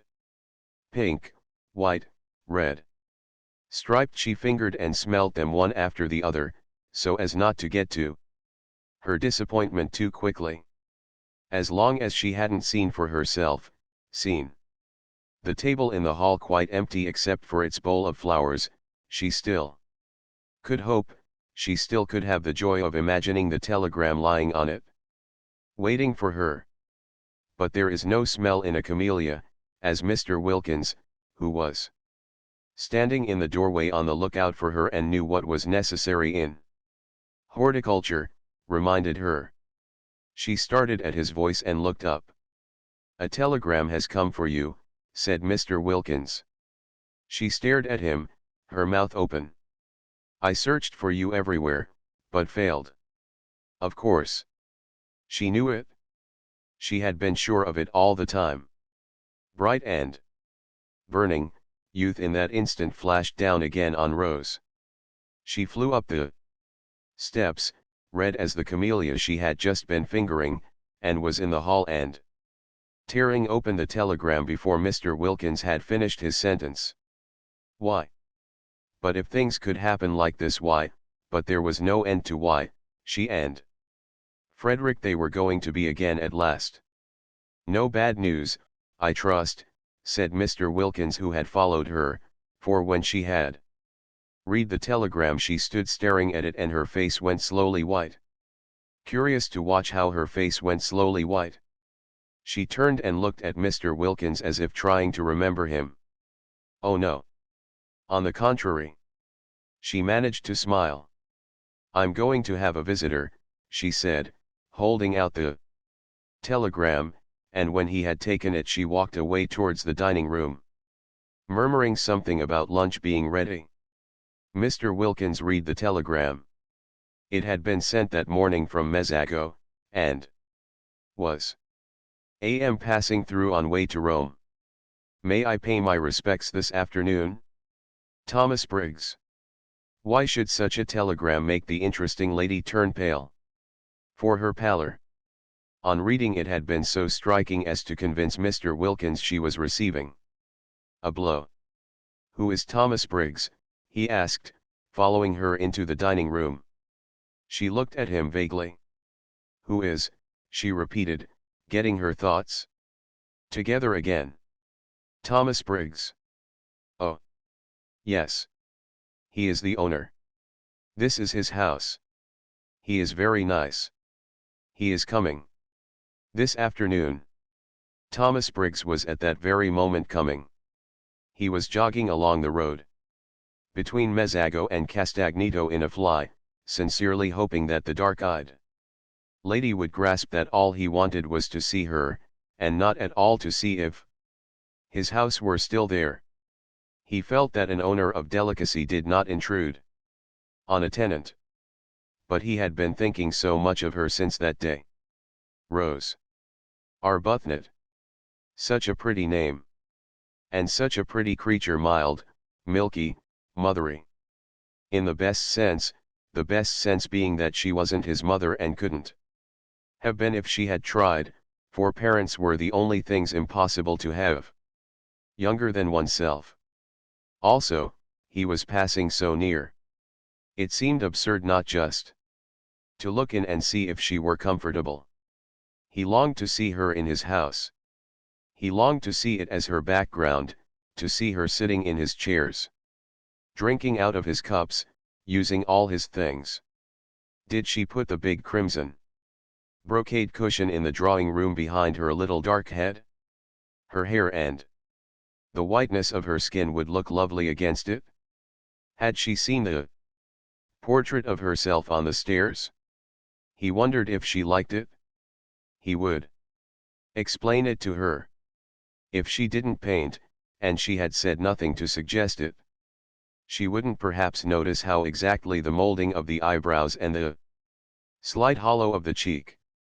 He told the fly to wait in Castagnito, and crossed the piazza, hailed by children and dogs, who all knew him and sprang up suddenly from nowhere, and walking quickly up the zigzag path, for he was an active young man not much more than 30, he pulled the ancient chain that rang the bell, and waited decorously on the proper side of the open door to be allowed to come in. At the sight of him Francesca flung up every bit of her that would fling up eyebrows, eyelids, and hands, and volubly assured him that all was in perfect order and that she was doing her duty. Of course, said Briggs, cutting her short. No one doubts it? And he asked her to take in his card to her mistress. Which mistress? Asked Francesca. Which mistress? There are 4, said Francesca, scenting an irregularity on the part of the tenants, for her master looked surprised, and she felt pleased, for life was dull and irregularities helped it along at least a little. 4, he repeated surprised. Well, take it to the lot then, he said. Recovering himself, for he noticed her expression. Coffee was being drunk in the top garden in the shade of the umbrella pine. Only Mrs. Fisher and Mr. Wilkins were drinking it, for Mrs. Arbuthnot, after eating nothing and being completely silent during lunch, had disappeared. Immediately afterwards, while Francesca went away into the garden with his card, her master stood examining the picture on the staircase of that Madonna by an early Italian painter, name unknown, picked up by him at Orvieto, who was so much like his tenant. It really was remarkable, the likeness. Of course his tenant that day in London had had her hat on, but he was pretty sure her hair grew just like that off her forehead. The expression of the eyes, grave and sweet, was exactly the same. He rejoiced to think that he would always have her portrait. He looked up at the sound of footsteps, and there she was, coming down the stairs just as he had imagined her in that place, dressed in white. She was astonished to see him so soon. She had supposed he would come about tea time, and till then she had meant to sit somewhere out of doors where she could be by herself. He watched her coming down the stairs with the utmost eager interest. In a moment she would be level with her portrait. It really is extraordinary, said Briggs. How do you do, said Rose, intent only on a decent show of welcome. She did not welcome him. He was here, she felt, the telegram bitter in her heart, instead of Frederick, doing what she had longed Frederick would do. Taking his place. Just stand still a moment. She obeyed automatically. Yes, quite astonishing. Do you mind taking off your hat? Rose, surprised, took it off obediently. Yes, I thought so, I just wanted to make sure. And look, have you noticed? He began to make odd swift passes with his hand over the face in the picture. Measuring it, looking from it to her. Rose's surprise became amusement, and she could not help smiling. Have you come to compare me with my original? She asked. You do see how extraordinarily alike. I didn't know I looked so solemn. You don't. Not now. You did a minute ago, quite as solemn. Oh yes, how do you do? He finished suddenly, noticing her outstretched hand. And he laughed and shook it, flushing a trick of his to the roots of his fair hair. Francesca came back. The Signora Fisher, she said, will be pleased to see Him. Who is the Signora Fisher? He asked Rose. One of the four who are sharing your house. Then there are four of you. Yes. My friend and I found we couldn't afford it by ourselves. Oh, I say, began Briggs in confusion, for he would best have liked Rose. Arbuthnot, pretty name not to have to afford anything, but to stay at San Salvatore as long as she liked as his guest. Mrs. Fisher is having coffee in the top garden, said Rose. I'll take you to her and introduce you. I don't want to go. You've got your hat on, so you were going for a walk. Mayn't I come too? I'd immensely like being shown round by you. But Mrs. Fisher is waiting for you. Won't she keep? Yes, said Rose, with the smile that had so much attracted him the first day. I think she will keep quite well till tea. Do you speak Italian? No, said Rose. Why? On that he turned to Francesca, and told her at a great rate, for in Italian he was glib, to go back to the Signora in the top garden and tell her he had encountered his old friend the Signora Arbuthnot, and was going for a walk with her and would present himself to her later. Do you invite me to tea? He asked Rose, when Francesca had gone. Of course. It's your house. It isn't. It's yours. Till Monday week, she smiled. Come and show me all the views, he said eagerly, and it was plain, even to the self-depreciatory Rose, that she did not bore Mr. Briggs. Chapter 18. They had a very pleasant walk, with a great deal of sitting down in warm, time-fragrant corners, and if anything could have helped Rose to recover from the bitter disappointment of the morning, it would have been the company and conversation of Mr. Briggs. He did help her to recover, and the same process took place as that which Lottie had undergone with her husband, and the more Mr. Briggs thought Rose charming, the more charming she became. Briggs was a man incapable of concealments, who never lost time if he could help it. They had not got to the end of the headland where the lighthouse is. Briggs asked her to show him the lighthouse, because the path to it, he knew, was wide enough for two to walk abreast and fairly level before he had told her of the impression she had made on him in London. Since even the most religious, sober women like to know they have made an impression, particularly the kind that has nothing to do with character or merits, Rose was pleased. Being pleased, she smiled. Smiling, she was more attractive than ever. Color came into her cheeks, and brightness into her eyes. She heard herself saying things that really sounded quite interesting and even amusing. If Frederick were listening now, she thought, perhaps he would see that she couldn't after all be such a hopeless bore, for here was a man, nice looking, young, and surely clever. He seemed clever, and she hoped he was, for then the compliment would be still greater, who was evidently quite happy to spend the afternoon just talking to her.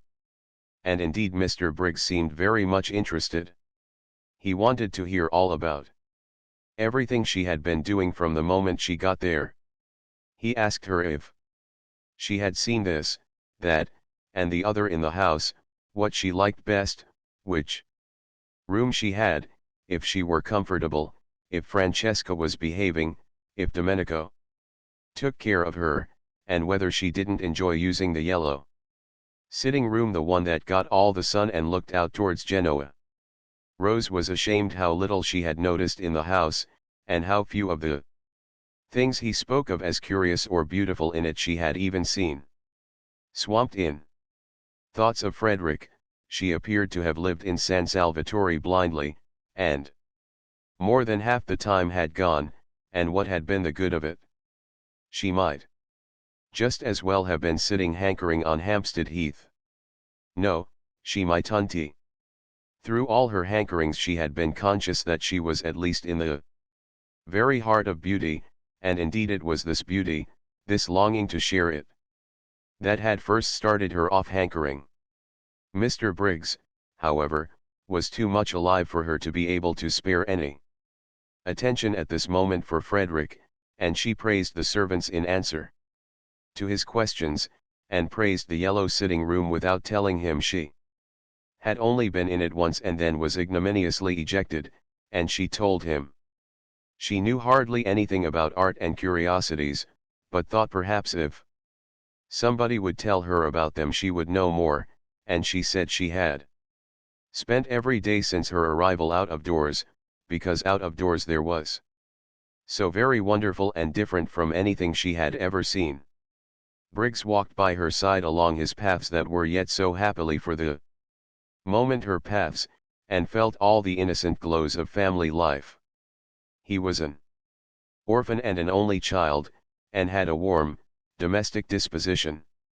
He would have adored a sister and spoilt a mother, and was beginning at this time to think of marrying, for though he had been very happy with his various loves, each of whom, contrary to the usual experience, turned ultimately into his devoted friend, he was fond of children and thought he had perhaps now got to the age of settling if he did not wish to be too old by the time his eldest son was 20. San Salvatore had latterly seemed a little forlorn. He fancied it echoed when he walked about it. He had felt lonely there, so lonely that he had preferred this year to miss out a spring and let it. It wanted a wife in it. It wanted that final touch of warmth and beauty, for he never thought of his wife except in terms of warmth and beauty. She would of course be beautiful and kind. It amused him how much in love with this vague wife he was already. At such a rate was he making friends with the lady with the sweet name as he walked along the path towards the lighthouse, that he was sure presently he would be telling her everything about himself and his past doings and his future hopes, and the thought of such a swiftly developing confidence made him laugh. "Why are you laughing?" she asked, looking at him and smiling. "It's so like coming home," he said. "But it is coming home for you to come here. I mean really like coming home. To one's family. I never had a family. I'm an orphan." "Oh, are you?" said Rose with the proper sympathy. "I hope you've not been one very long." "No, I mean I hope you have been one very long." "No, I don't know what I mean, except that I'm sorry." He laughed again. "Oh, I'm used to it. I haven't anybody. No sisters or brothers."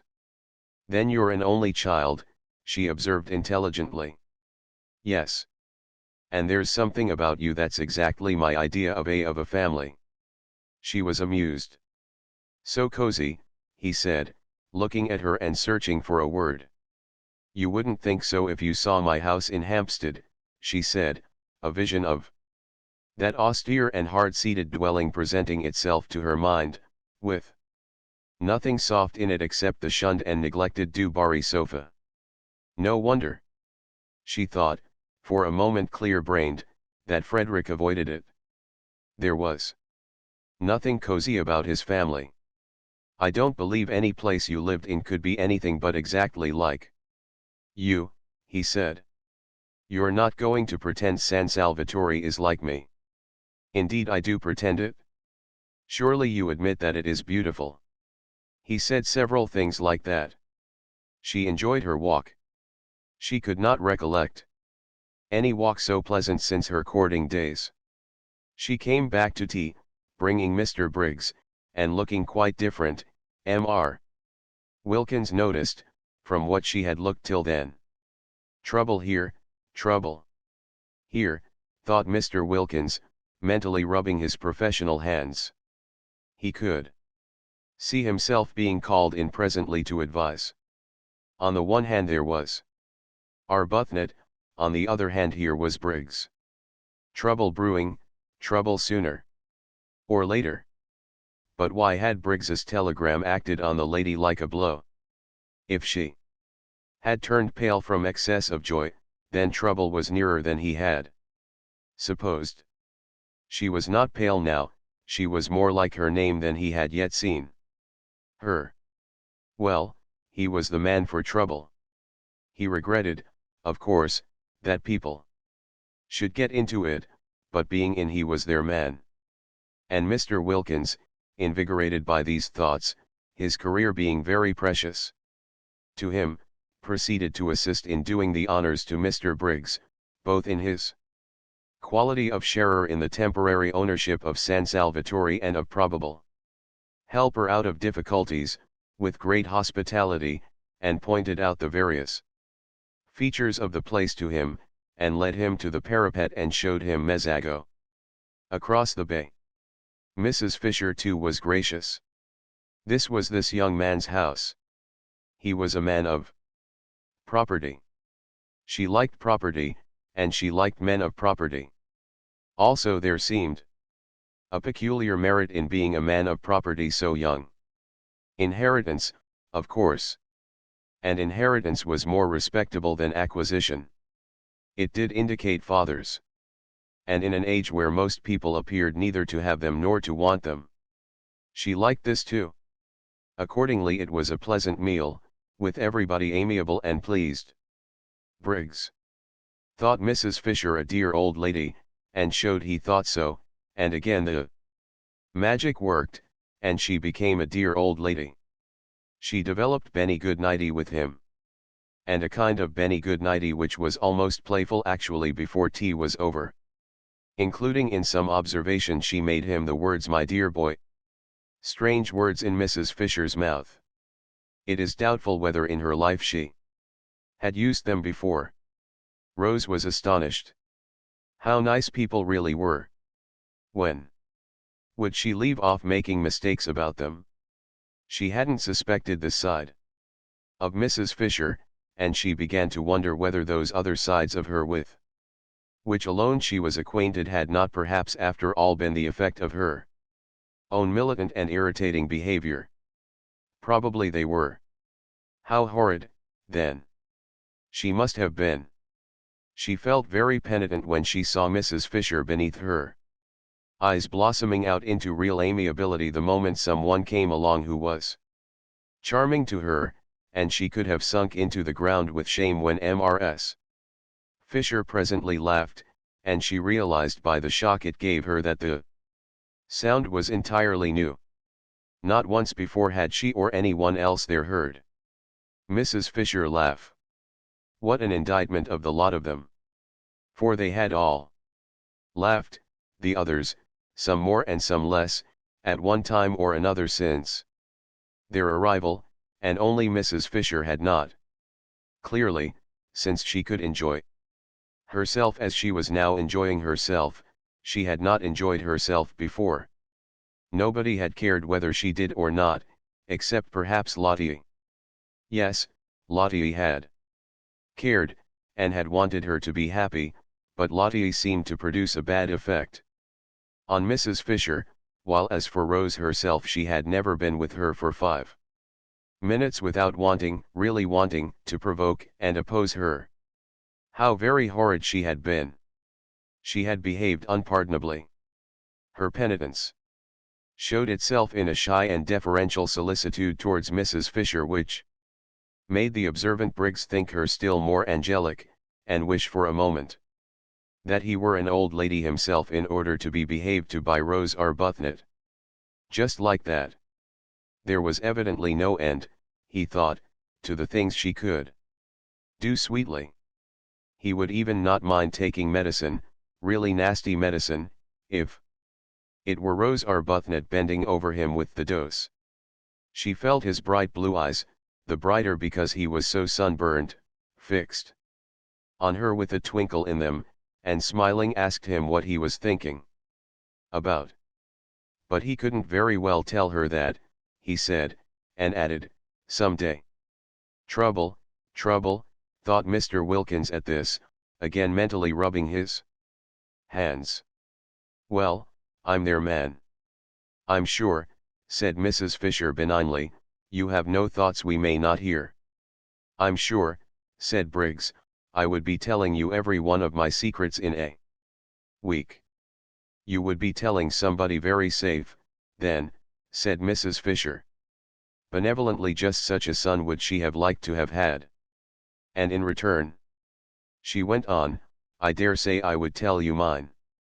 Ah no, said Mr. Wilkins, adapting himself to this tone of easy badinage, I must protest. I really must. I have a prior claim, I am the older friend. I have known Mrs. Fisher 10 days, and you, Briggs, have not yet known her one. I assert my right to be told her secrets first. That is, he added, bowing gallantly, if she has any which I beg leave to doubt. Oh, haven't I, exclaimed Mrs. Fisher, thinking of those green leaves. That she should exclaim at all was surprising, but that she should do it with gaiety was miraculous. Rose could only watch her in wonder. Then I shall worm them out, said Briggs with equal gaiety. They won't need much worming out, said Mrs. Fisher. My difficulty is to keep them from bursting out. It might have been Lottie talking. Mr. Wilkins adjusted the single eyeglass he carried with him for occasions like this, and examined Mrs. Fisher carefully. Rose looked on, unable not to smile too, since Mrs. Fisher seemed so much amused, though Rose did not quite know why, and her smile was a little uncertain, for Mrs. Fisher amused was a new sight, not without its awe-inspiring aspects, and had to be got accustomed to. What Mrs. Fisher was thinking was how much surprised they would be if she told them of her very odd and exciting sensation of going to come out all over buds. They would think she was an extremely silly old woman, and so would she have thought as lately as 2 days ago, but the bud idea was becoming familiar to her. She was more a privoisée now, as dear Matthew Arnold used to say. And though it would undoubtedly be best if one's appearance and sensations matched, yet supposing they did not and one couldn't have everything, was it not better to feel young somewhere rather than old everywhere? Time enough to be old everywhere again, inside as well as out, when she got back to her sarcophagus in Prince of Wales Terrace. Yet it is probable that without the arrival of Briggs, Mrs. Fisher would have gone on secretly fermenting in her shell. The others only knew her as severe.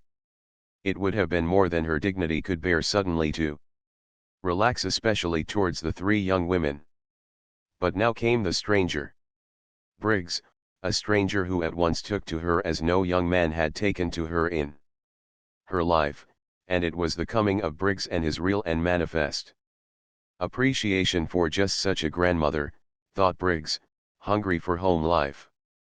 And its concomitants, would he have liked to have that released Mrs. Fisher from her shell, and here she was at last, as Lottie had predicted, pleased, good-humored and benevolent.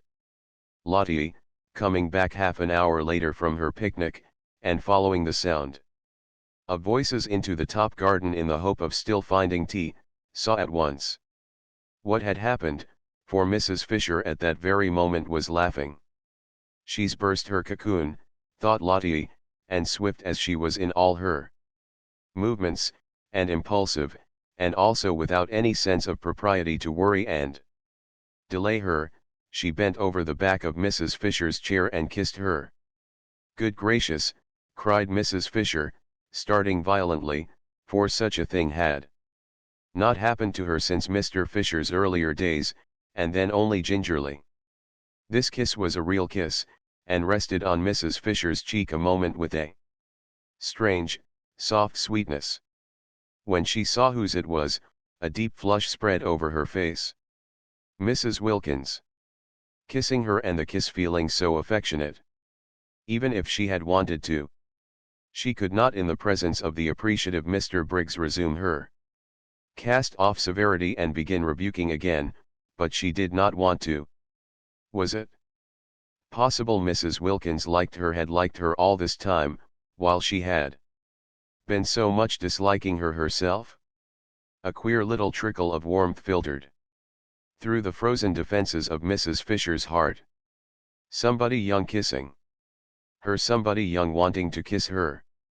Very much flushed, she watched the strange creature, apparently quite unconscious she had done anything extraordinary, shaking hands with Mr. Briggs, on her husband's, introducing him, and immediately embarking on the friendliest conversation with him, exactly as if she had known him all her life. What a strange creature! What a very strange creature!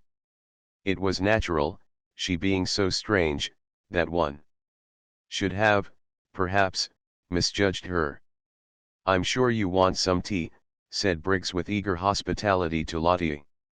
He thought her delightful freckles, picnic untidiness and all. Just such a sister. Would he? "This is cold," he said, feeling the teapot. "I'll tell Francesca to make you some fresh." He broke off and blushed. "Aren't I forgetting myself?" he said, laughing and looking round at them.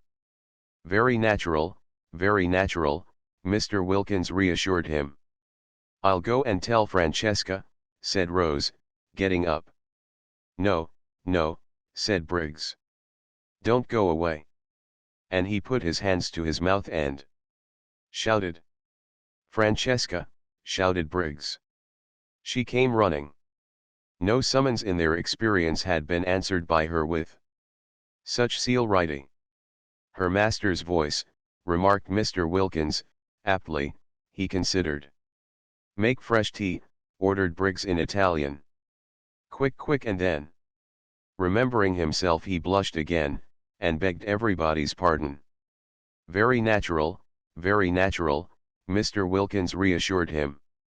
Briggs then explained to Lottie what he had explained twice already, once to Rose and once to the other two, that he was on his way to Rome and thought he would get out at Mezzago and just look in to see if they were comfortable and continue his journey the next day, staying the night in an hotel at Mezzago.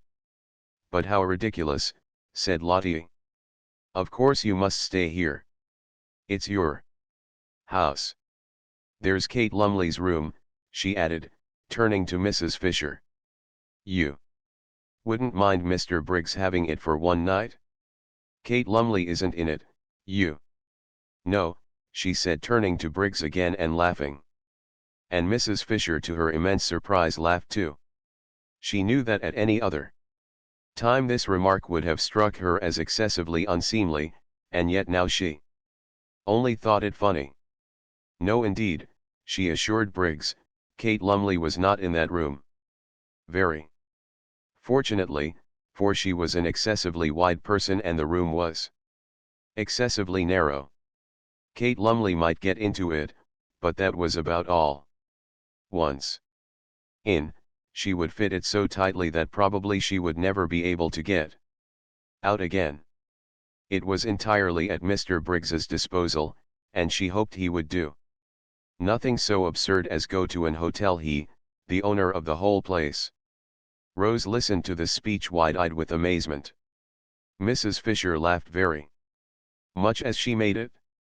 Lottie laughed very much too, and at the end of it bent down and kissed her again, kissed her several times. "So you see, my dear boy," said Mrs. Fisher, "you must stay here and give us all a great deal of pleasure." "A great deal indeed," corroborated Mr. Wilkins heartily. "A very great deal," repeated Mrs. Fisher, looking exactly like a pleased mother. "Do," said Rose, on Briggs's turning inquiringly to her. "How kind of you all," he said, his face broad with smiles. "I'd love to be a guest here. What a new sensation. And with three such—" He broke off and looked round. "I say," he asked, "oughtn't I to have a fourth hostess? Francesca said she had 4 mistresses." "Yes. There's Lady Caroline," said Lottie. "Then hadn't we better find out first if she invites me too?" "Oh, but she's sure," began Lottie. "The daughter of the Droitwiches, Briggs," said Mr. Wilkins, "is not likely to." Be wanting in the proper hospitable impulses. The daughter of the repeated Briggs, but he stopped dead, for there in the doorway was the daughter of the Droit Witches herself, or rather, coming towards him out of the dark doorway into the brightness of the sunset, was that which he had not in his life yet seen but only dreamed of, his ideal of absolute loveliness. Chapter 19. And then when she spoke, what chance was there for poor Briggs? He was undone. All Scrap said was, "How do you do," on Mr. Wilkins presenting him, but it was enough, it undid Briggs. From a cheerful, chatty, happy young man, overflowing with life and friendliness, he became silent, solemn, and with little beads on his temples. Also he became clumsy, dropping the teaspoon as he handed her her cup. Mismanaging the macaroons, so that one rolled on the ground. His eyes could not keep off the enchanting face for a moment, and when Mr. Wilkins, elucidating him, for he failed to elucidate himself, informed Lady Caroline that in Mr.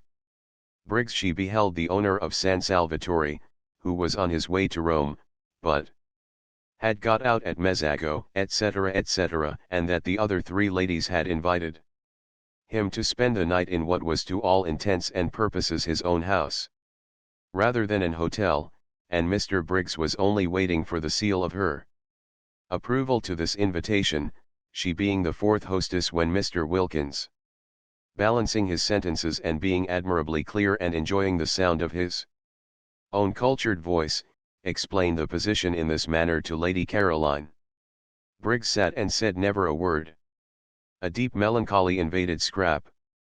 The symptoms of the incipient grabber were all there and only too familiar, and she knew that if Briggs stayed her rest cure might be regarded as over. Then Kate Lumley occurred to her. She caught at Kate as at a straw. It would have been delightful, she said, faintly smiling at Briggs. She could not in decency not smile, at least a little, but even a little betrayed the dimple, and Briggs's eyes became more fixed than ever. "I'm only wondering if there is room." "Yes, there is," said Lottie. "There's Kate Lumley's room." "I thought," said Scrap to Mrs. Fisher, and it seemed to Briggs that he had never heard music till now, "your friend was expected immediately." "Oh, no," said Mrs. Fisher with an odd placidness, Scrap thought. "Miss Lumley," said Mr. Wilkins, "or should I?" he inquired of Mrs. Fisher. "Say Mrs. Nobody has ever married Kate," said Mrs. Fisher complacently. "Quite so. Miss Lumley does not arrive today in any case, Lady Caroline, and Mr. Briggs has unfortunately, if I may say so, to continue his journey tomorrow, so that his staying would in no way interfere with Miss Lumley's possible movements." "Then of course I join in the invitation," said Scrap, with what was to Briggs the most divine cordiality. He stammered something, flushing scarlet, and Scrap thought, "Oh," and turned her head away, but that merely made Briggs acquainted with her profile, and if there existed anything more lovely than Scrap's full face it was her profile. Well, it was only for this one afternoon and evening. He would leave, no doubt, the first thing in the morning. It took hours to get to Rome. Awful if he hung until the night train. She had a feeling that the principal express to Rome passed through at night. Why hadn't that woman Kate Lumley arrived yet? She had forgotten all about her, but now she remembered she was to have been invited a fortnight ago. What had become of her? This man, once let in, would come and see her in London, would haunt the places she was likely to go to. He had the makings, her experienced eye could see, of a passionately persistent grabber. If, thought Mr. Wilkins, observing Briggs's face and sudden silence, any understanding existed between this young fellow and Mrs. Arbuthnot, there is now going to be trouble. Trouble of a different nature from the kind I feared. In which Arbuthnot would have played a leading part, in fact the part of petitioner, but trouble that may need help and advice none the less for its not being publicly scandalous. Briggs, impelled by his passions and her beauty, will aspire to the daughter of the Droitwiches. She, naturally and properly, will repel him. Mrs. Arbuthnot, left in the cold, will be upset and show it. Arbuthnot on his arrival will find his wife in enigmatic tears. Inquiring into their cause, he will be met with an icy reserve. More trouble may then be expected, and in me they will seek and find their adviser. When Lottie said Mrs. Arbuthnot wanted her husband, she was wrong. What Mrs. Arbuthnot wants is Briggs, and it looks uncommonly as if she were not going to get him. Well, I'm their man. Where are your things, Mr. Briggs? Asked Mrs. Fisher, her voice round with motherliness. Oughtn't they to be fetched? For the sun was nearly in the sea now, and the sweet-smelling April dampness that followed immediately on its disappearance was beginning to steal into the garden. Briggs started. My things, he repeated. Oh yes, I must fetch them. They're in Mezzago. I'll send Domenico. My fly is waiting in the village. He can go back in it. I'll go and tell him. He got up. To whom was he talking? To Mrs. Fisher, ostensibly, yet his eyes were fixed on Scrap, who said nothing and looked at no one. Then, recollecting himself, he stammered, I'm awfully sorry I keep on forgetting. I'll go down and fetch them myself. We can easily send Domenico, said Rose, and at her gentle voice he turned his head. Why, there was his friend, the sweet-named lady, but how had she not in this short interval changed? Was it the failing light making her so colorless, so vague-featured, so dim, so much like a ghost? A nice good ghost, of course, and still with a pretty name, but only a ghost. He turned from her to Scrap again, and forgot Rose Arbuthnot's existence. How was it possible for him to bother about anybody or anything else in this first moment of being face to face with his dream come true? Briggs had not supposed or hoped that anyone as beautiful as his dream of beauty existed. He had never till now met even an approximation. Pretty women, charming women by the score he had met and properly appreciated, but never the real, the godlike thing itself. He used to think, if ever I saw a perfectly beautiful woman I should die, and though, having now met what to his ideas was a perfectly beautiful woman, he did not die, he became very nearly as incapable of managing his own affairs as if he had. The others were obliged to arrange everything for him. By questions they extracted from him that his luggage was in the station cloakroom at Mezzago. And they sent for Domenico, and, urged and prompted by everybody except Scrap, who sat in silence and looked at no one, Briggs was induced to give him the necessary instructions for going back in the fly and bringing out his things. It was a sad sight to see the collapse of Briggs. Everybody noticed it, even Rose. Upon my word, thought Mrs. Fisher, the way one pretty face can turn a delightful man into an idiot is past all patience. And feeling the air getting chilly, and the sight of the enthralled Briggs painful, she went in to order his room to be got ready, regretting now that she had pressed the poor boy to stay. She had forgotten Lady Caroline's killjoy face for the moment, and the more completely owing to the absence of any ill effects produced by it on Mr. Wilkins. Poor boy! Such a charming boy too, left to himself.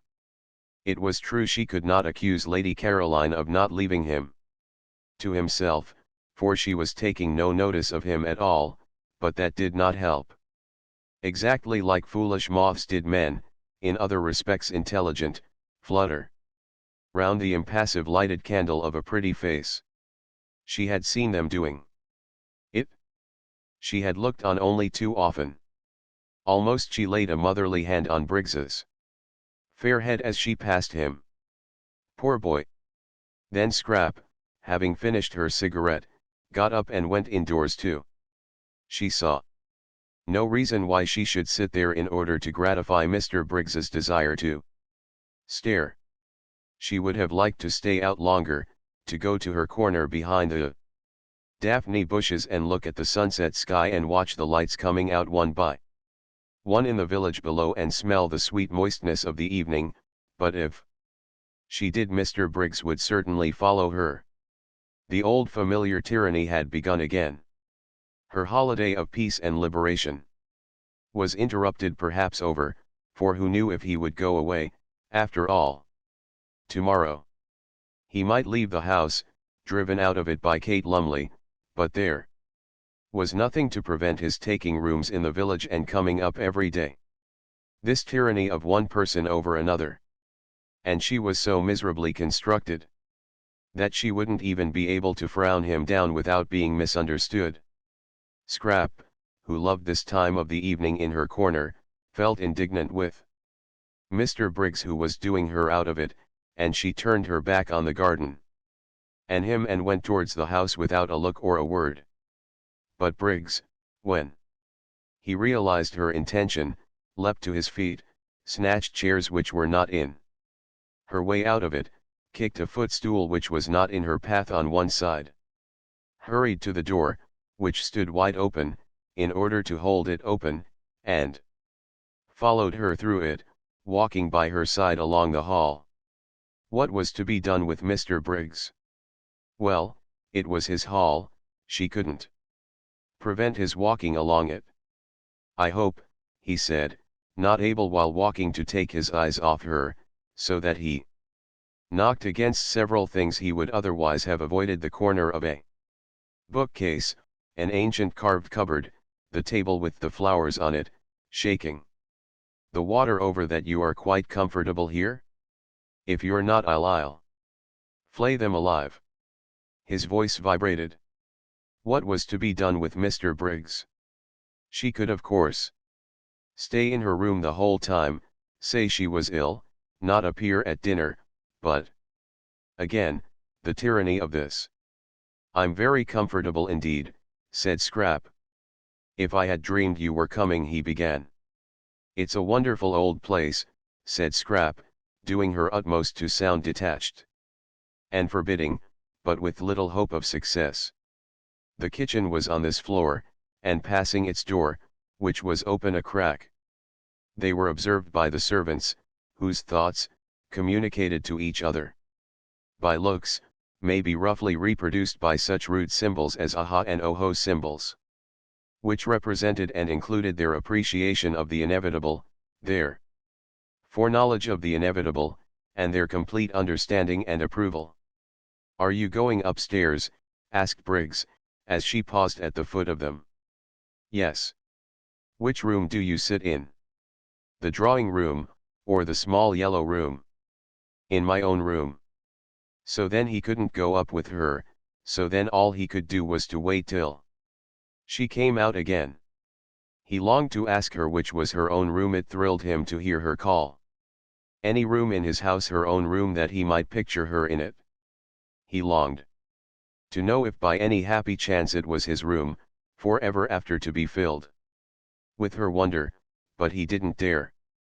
He would find that out later from someone else. Francesca, anybody. Then I shan't see you again till dinner. Dinner is at 8, was Scrap's evasive answer as she went upstairs. He watched her go. She passed the Madonna, the portrait of Rose Arbuthnot, and the dark-eyed figure he had thought so sweet seemed to turn pale, to shrivel into insignificance as she passed. She turned the bend of the stairs, and the setting sun, shining through the west window a moment on her face, turned her to glory. She disappeared, and the sun went out too, and the stairs were dark and empty. He listened till her footsteps were silent, trying to tell from the sound of the shutting door which room she had gone into, then wandered aimlessly away through the hall again, and found himself back in the top garden. Scrap from her window saw him there. She saw Lottie and Rose sitting on the end parapet, where she would have liked to have been, and she saw Mr. Wilkins buttonholing Briggs and evidently telling him the story of the oleander tree in the middle of the garden. Briggs was listening with a patience she thought rather nice, seeing that it was his oleander and his own father's story. She knew Mr. Wilkins was telling him the story by his gestures. Domenico had told it her soon after her arrival. And he had also told Mrs. Fisher, who had told Mr. Wilkins. Mrs. Fisher thought highly of this story, and often spoke of it. It was about a cherrywood walking stick. Briggs's father had thrust the stick into the ground at that spot, and said to Domenico's father, who was then the gardener, "Here we will have an oleander." And Briggs's father left the stick in the ground as a reminder to Domenico's father, and presently how long afterwards nobody remembered the stick began to sprout, and it was an oleander. There stood poor Mr. Briggs being told all about it, and listening to the story. He must have known from infancy with patience. Probably he was thinking of something else. She was afraid he was. How unfortunate, how extremely unfortunate, the determination that seized people to get hold of and engulf other people. If only they could be induced to stand more on their own feet. Why couldn't Mr. Briggs be more like Lottie, who never wanted anything of anybody, but was complete in herself and respected other people's completeness? One loved being with Lottie. With her one was free, and yet befriended. Mr. Briggs looked so really nice, too. She thought she might like him if only he wouldn't so excessively like her. Scrap felt melancholy. Here she was shut up in her bedroom, which was stuffy from the afternoon sun that had been pouring into it, instead of out in the cool garden, and all because of Mr. Briggs. Intolerable tyranny, she thought, flaring up. She wouldn't endure it, she would go out all the same. She would run downstairs while Mr. Wilkins, really that man was a treasure, held Mr. Briggs down telling him about the oleander, and get out of the house by the front door, and take cover in the shadows of the zigzag path. Nobody could see her there, nobody would think of looking for her there. She snatched up a wrap, for she did not mean to come back for a long while. Perhaps not even to dinner. It would be all Mr. Briggs's fault if she went dinnerless and hungry, and with another glance out of the window to see if she were still safe, she stole out and got away to the sheltering trees of the zigzag path, and there sat down on one of the seats placed at each bend to assist the upward journey of those who were breathless. Ah, this was lovely, thought Scrap with a sigh of relief. How cool! How good it smelt! She could see the quiet water of the little harbor through the pine trunks, and the lights coming out in the houses on the other side, and all round her the green dusk was splashed by the rose pink of the gladioluses in the grass and the white of the crowding daisies. Ah, this was lovely. So still. Nothing moving, not a leaf, not a stalk. The only sound was a dog barking, far away somewhere up on the hills, or when the door of the little restaurant in the piazza below was opened and there was a burst of voices, silenced again immediately by the swinging to of the door. She drew in a deep breath of pleasure. Ah, this was. Her deep breath was arrested in the middle. What was that? She leaned forward listening, her body tense. Footsteps on the zigzag path. Briggs finding her out. Should she run? No, the footsteps were coming up, not down. Someone from the village. Perhaps Angelo, with provisions. She relaxed again. But the steps were not the steps of Angelo, that swift and springy youth, they were slow and considered, and they kept on pausing. Someone who isn't used to hills, thought Scrap. The idea of going back to the house did not occur to her. She was afraid of nothing in life except love. Brigands or murderers as such held no terrors for the daughter of the Droitwiches. She only would have been afraid of them if they left off being brigands and murderers and began instead to try and make love. The next moment the footsteps turned the corner of her bit of path, and stood still. Getting his wind, thought Scrap, not looking round. Then as he from the sounds of the steps she took them to belong to a man did not move, she turned her head, and beheld with astonishment a person she had seen a good deal of lately in London, the well-known writer of amusing memoirs, Mr. Ferdinand Arundel. She stared. Nothing in the way of being followed surprised her any more, but that he should have discovered where she was surprised her.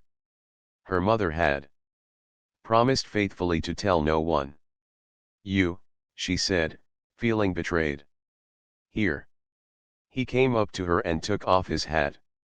His forehead beneath the hat was wet with the beads of unaccustomed climbing. He looked ashamed and entreating, like a guilty but devoted dog. "You must forgive me," he said. "Lady Droitwich told me where you were, and as I happened to be passing through on my way to Rome, I thought I would get out at Mezzago and just look in and see how you were." "But didn't my mother tell you I was doing a rest cure?" "Yes. She did. And that's why I haven't intruded on you earlier in the day. I thought you would probably sleep all day, and wake up about now so as to be fed. But I know I've got nothing to say in excuse. I couldn't help myself. This," thought Scrap, "comes of mother insisting on having authors to lunch. And me being so much more amiable in appearance than I really am." She had been amiable to Ferdinand Arundel. She liked him, or rather she did not dislike him. He seemed a jovial, simple man, and had the eyes of a nice dog. Also, though it was evident that he admired her, he had not in London grabbed. There he had merely been a good-natured, harmless person of entertaining conversation, who helped to make luncheons agreeable. Now it appeared that he, too, was a grabber. Fancy following her out there daring to. Nobody else had.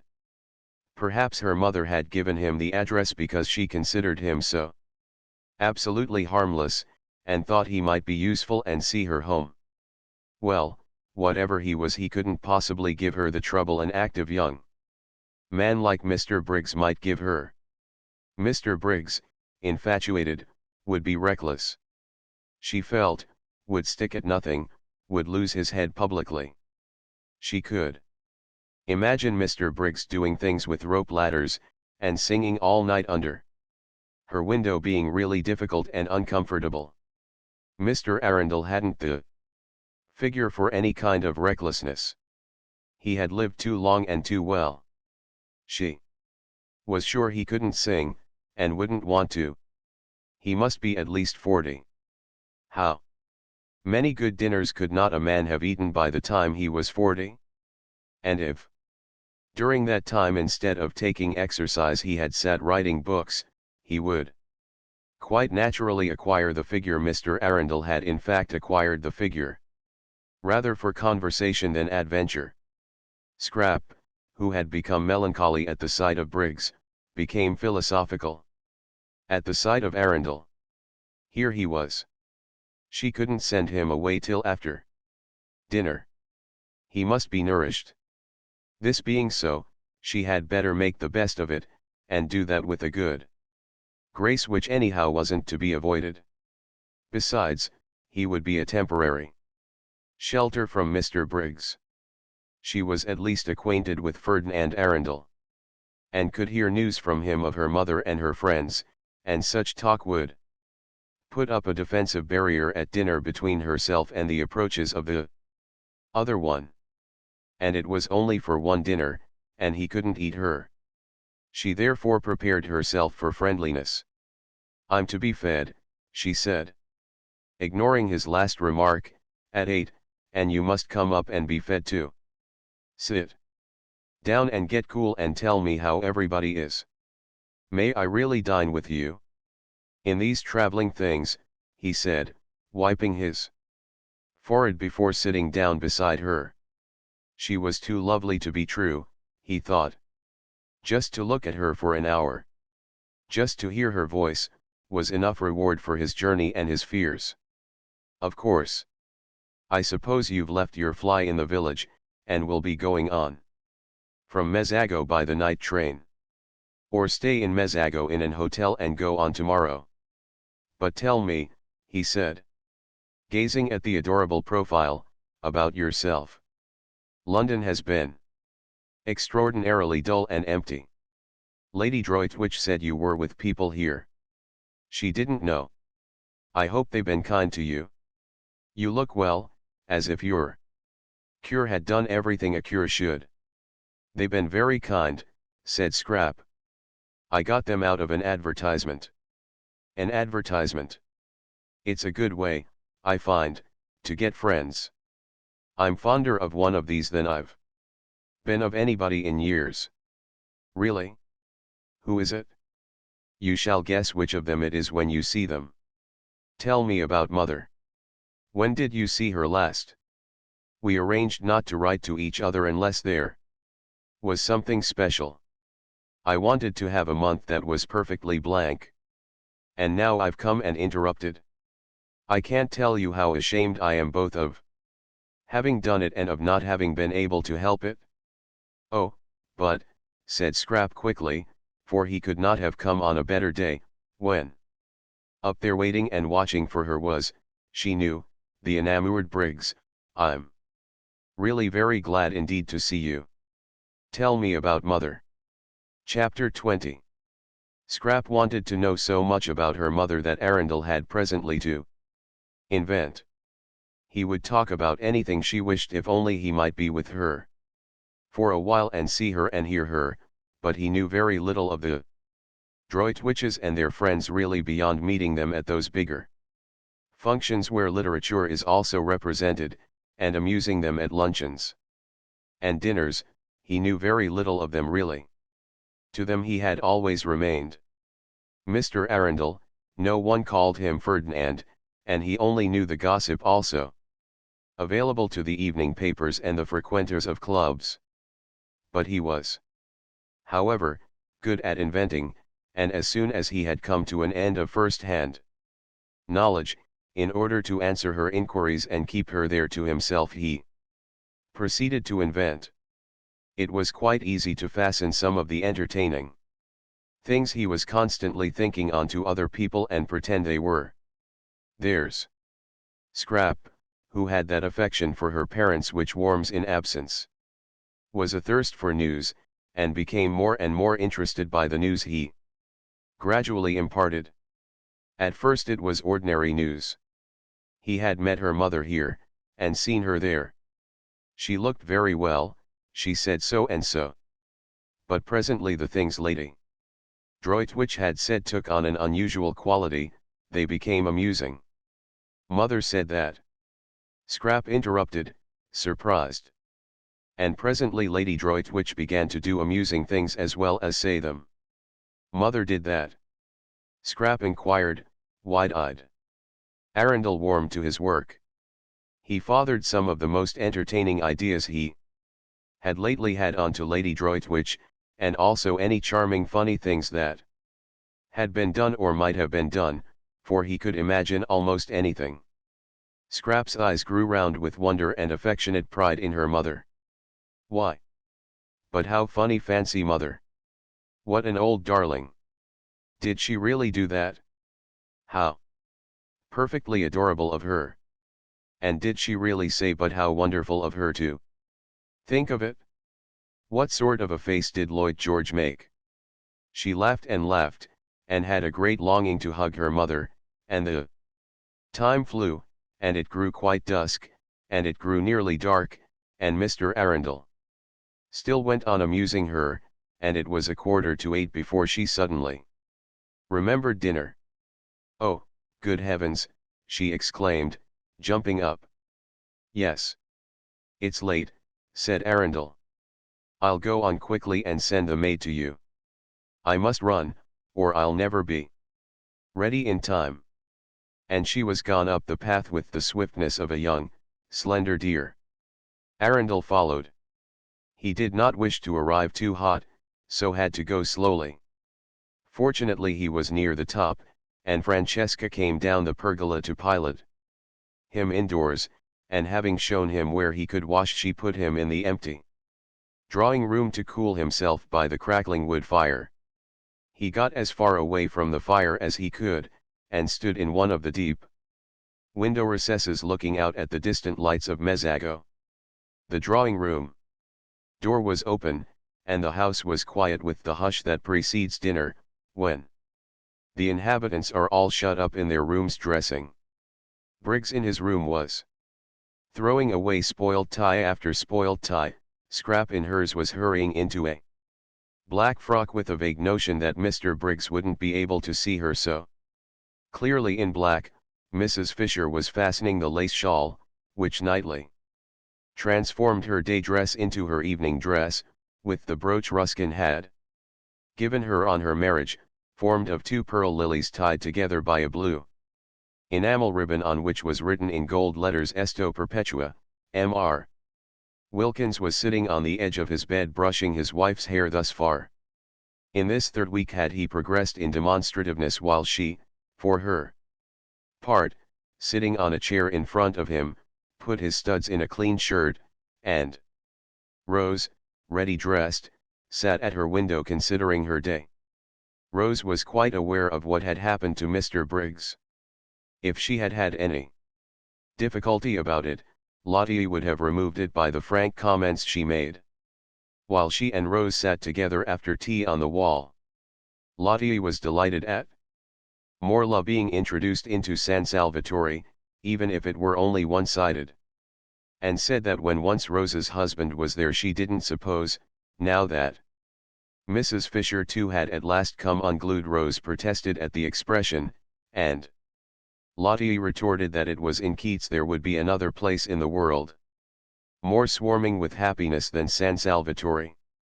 "Your husband," said Lottie, swinging her feet, "might be here quite soon. Perhaps tomorrow evening if he starts at once, and there'll be a glorious final few days before we all go home refreshed for life. I don't believe any of us will ever be the same again, and I wouldn't be a bit surprised if Caroline doesn't end by getting fond of the young man Briggs. It's in the air. You have to get fond of people here." Rose sat at her window thinking of these things. Lottie's optimism, yet it had been justified by Mr. Wilkins, and look, too, at Mrs. Fisher. If only it would come true as well about Frederick.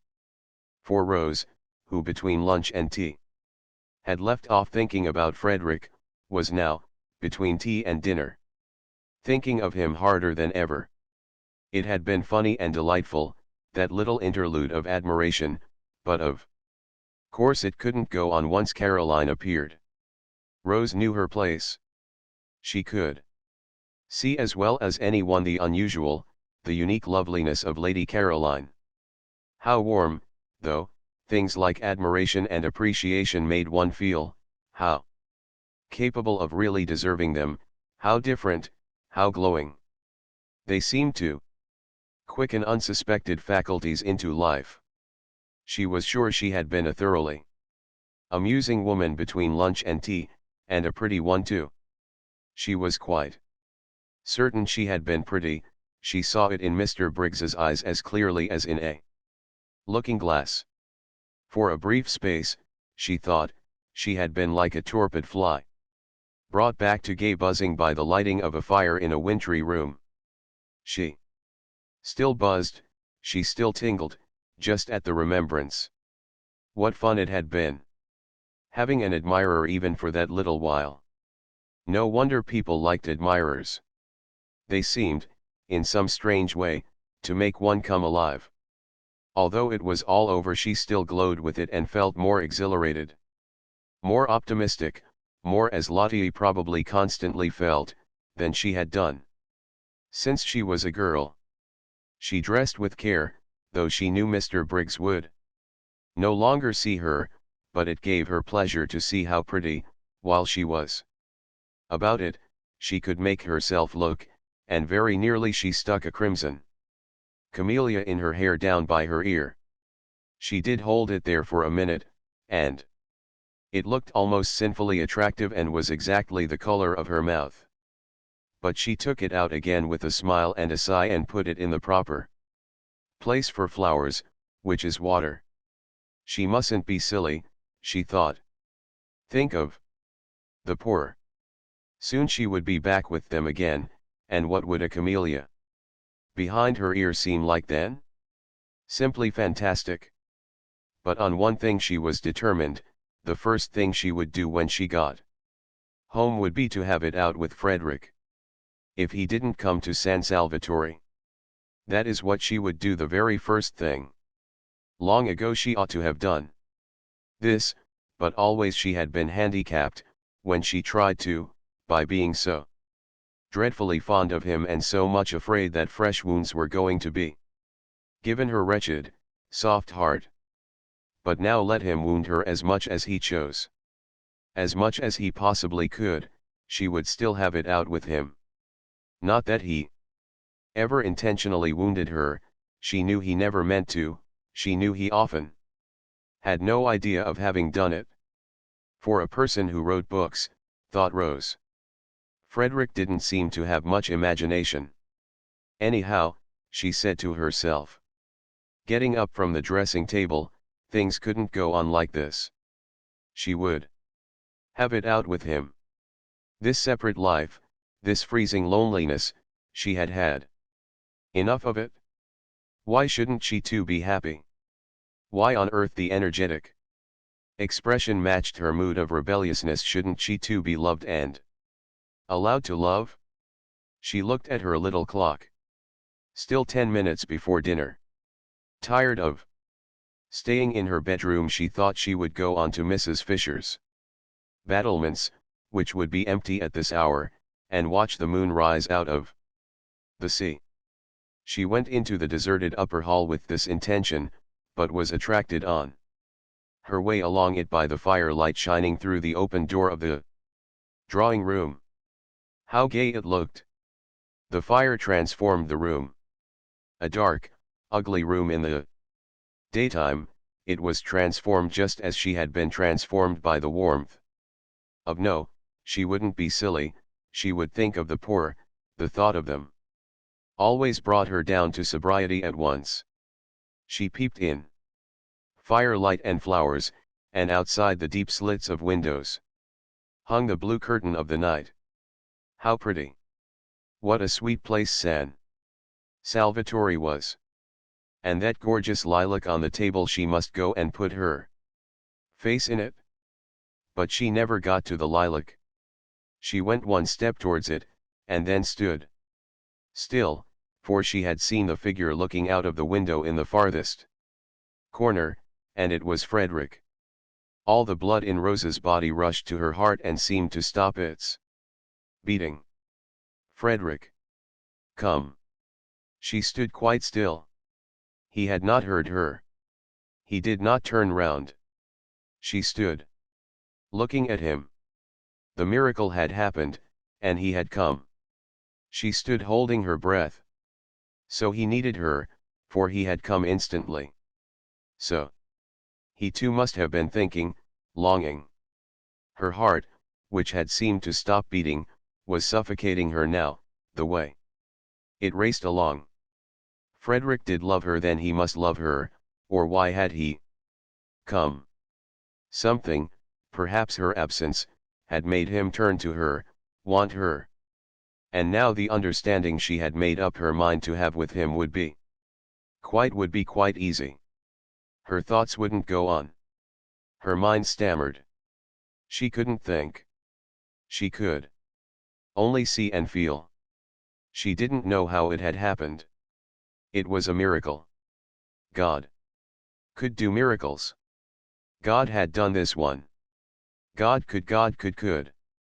Her mind stammered again, and broke off.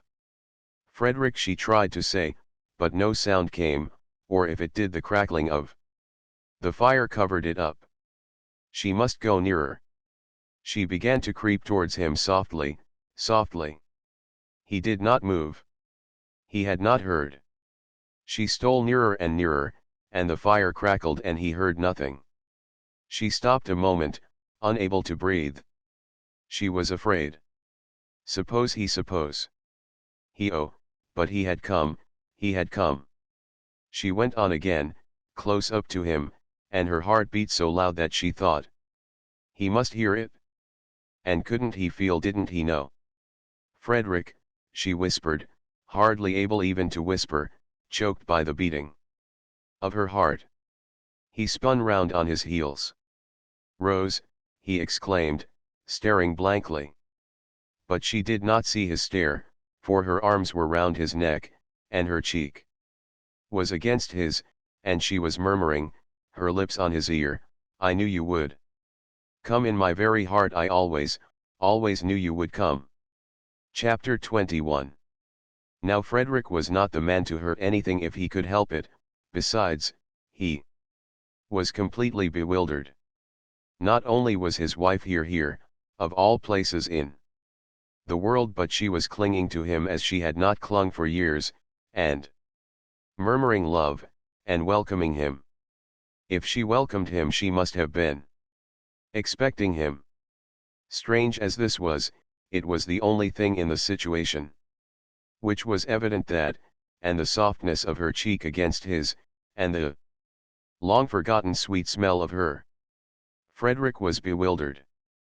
But not being the man to hurt anything if he could help it, he too put his arms round her, and having put them round her, he also kissed her, and presently he was kissing her almost as tenderly as she was kissing him, and presently he was kissing her quite as tenderly, and again.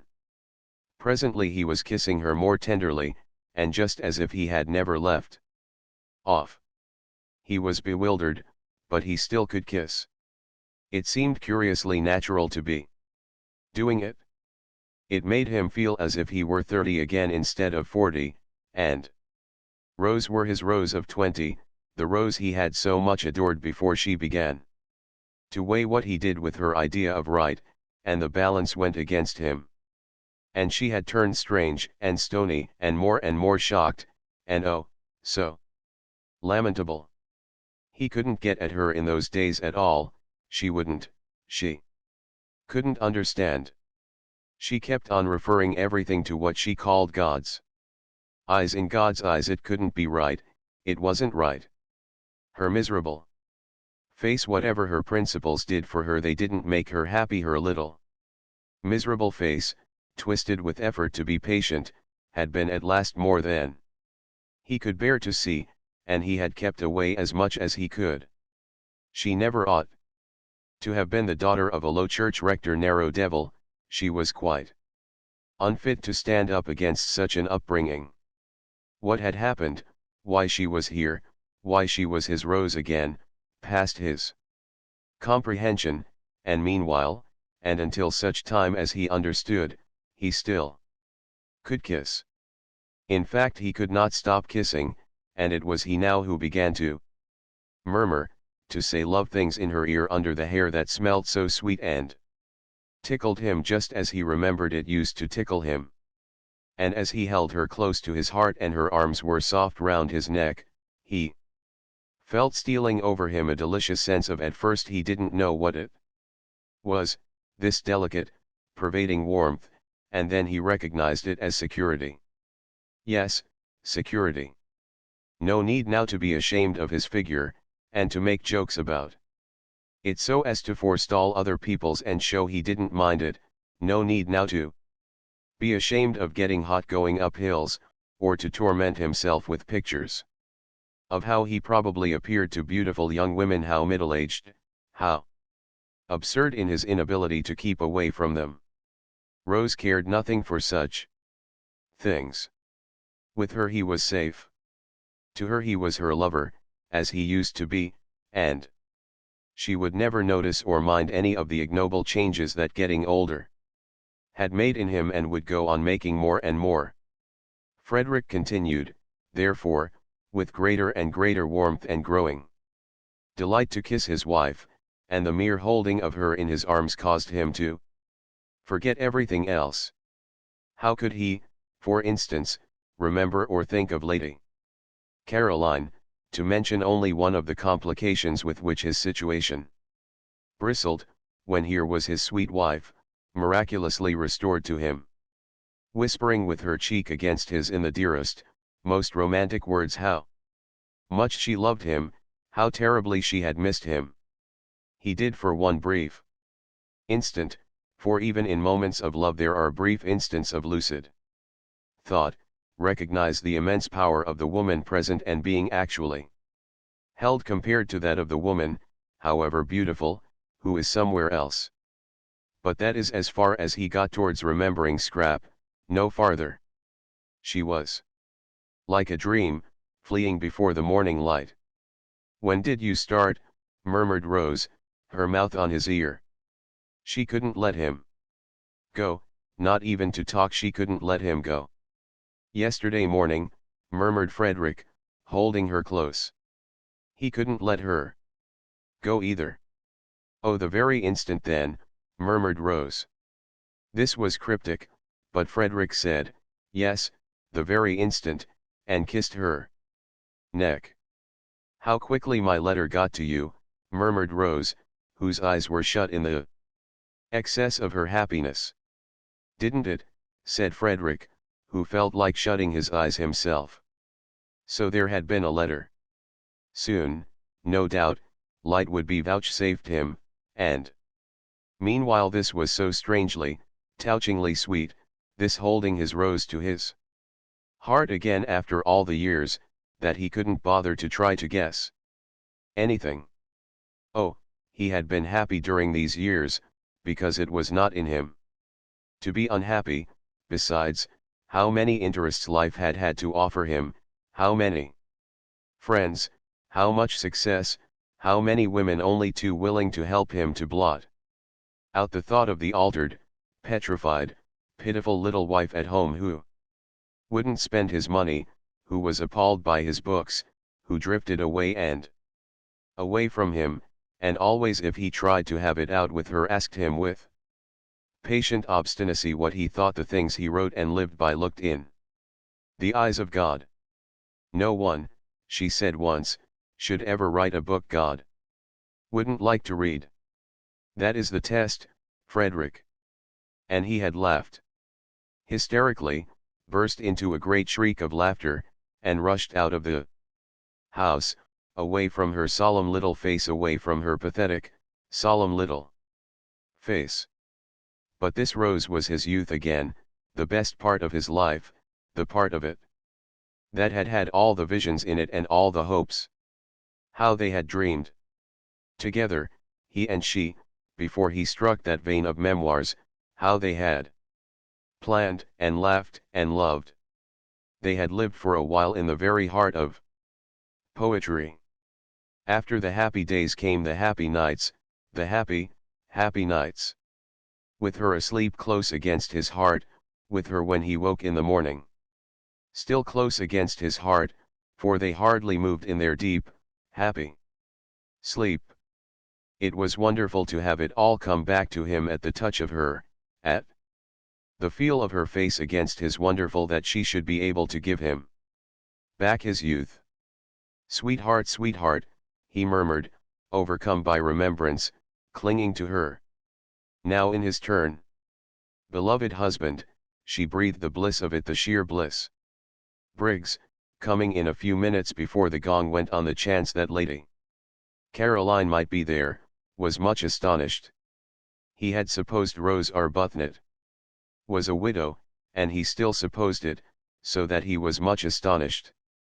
Well, I'm damned, thought Briggs, quite clearly and distinctly, for the shock of what he saw in the window startled him so much that for a moment he was shaken free of his own confused absorption.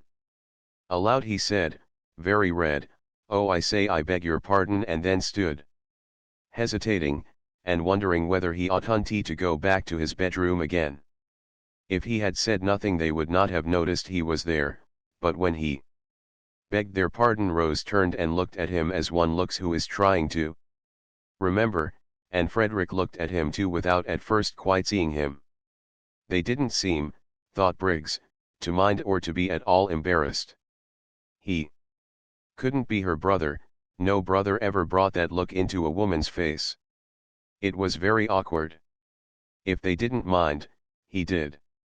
It upset him to come across his Madonna forgetting herself. "Is this one of your friends?" Frederick was able after an instant to ask Rose, who made no attempt to introduce the young man standing awkwardly in front of them but continued to gaze at him with a kind of abstracted, radiant goodwill.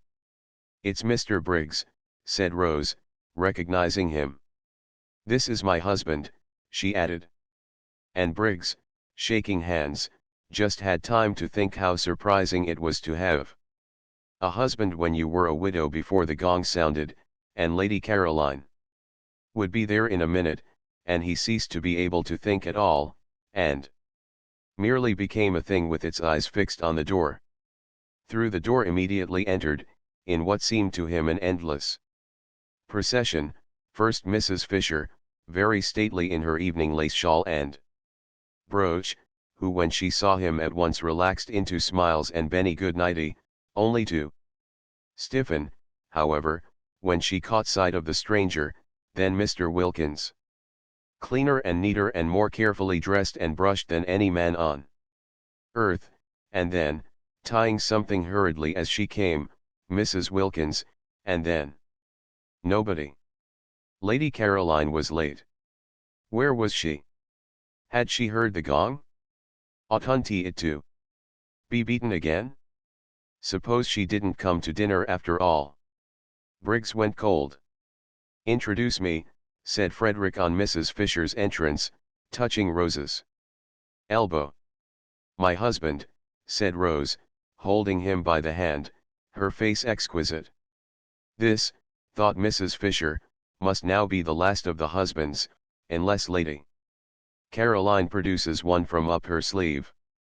But she received him graciously, for he certainly looked exactly like a husband, not at all like one of those people who go about abroad pretending they are husbands when they are not, and said she supposed he had come to accompany his wife home at the end of the month, and remarked that now the house would be completely full. "So that," she added, smiling at Briggs, "we shall at last really be getting our money's worth." Briggs grinned automatically, because he was just able to realize that somebody was being playful with him, but he had not heard her and he did not look at her. Not only were his eyes fixed on the door but his whole body was concentrated on it. Introduced in his turn, Mr. Wilkins was most hospitable and called Frederick "Sir."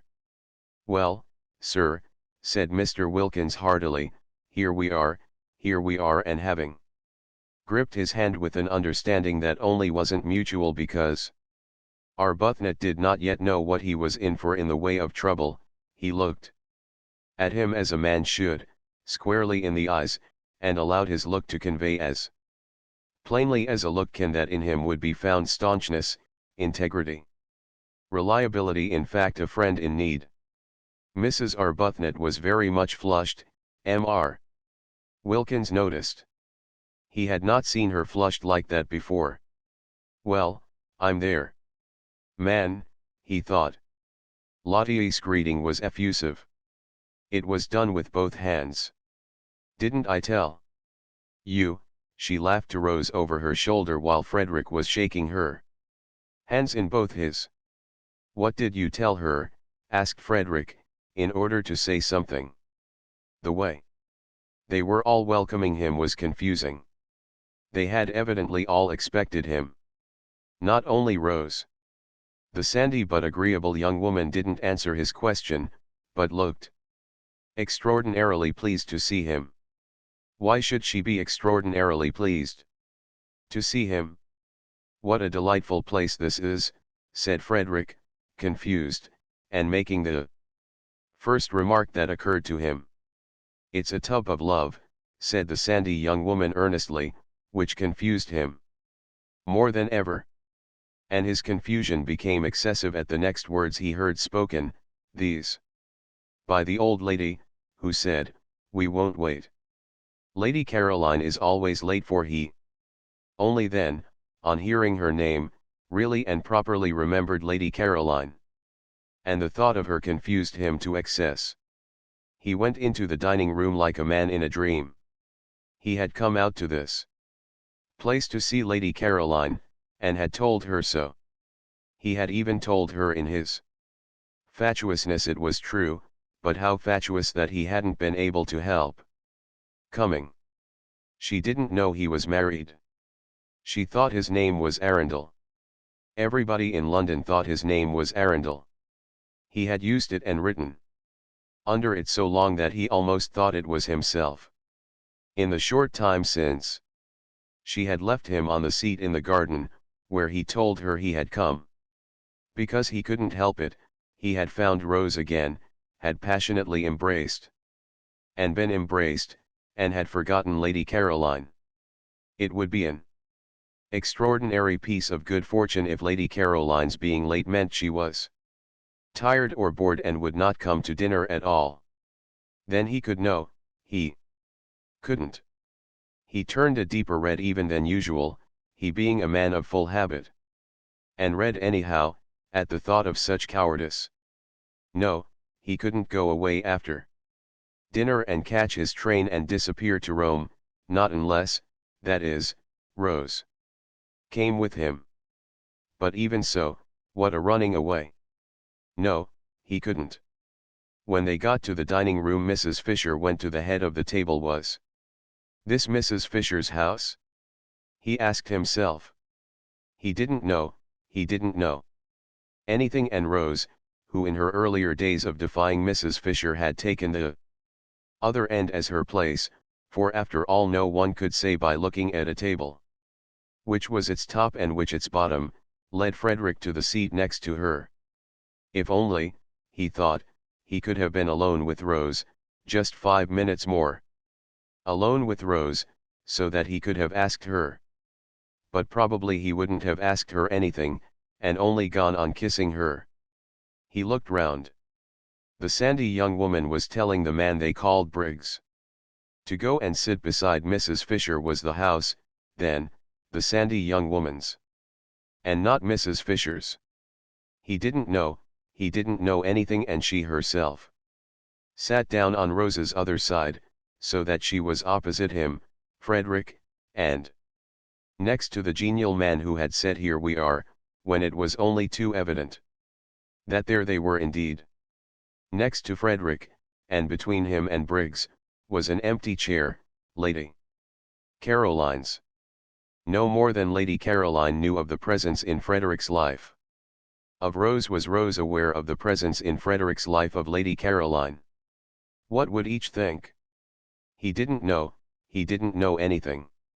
Yes, he did know something, and that was that his wife had made it up with him suddenly, miraculously, unaccountably, and divinely. Beyond that he knew nothing. The situation was one with which he felt he could not cope.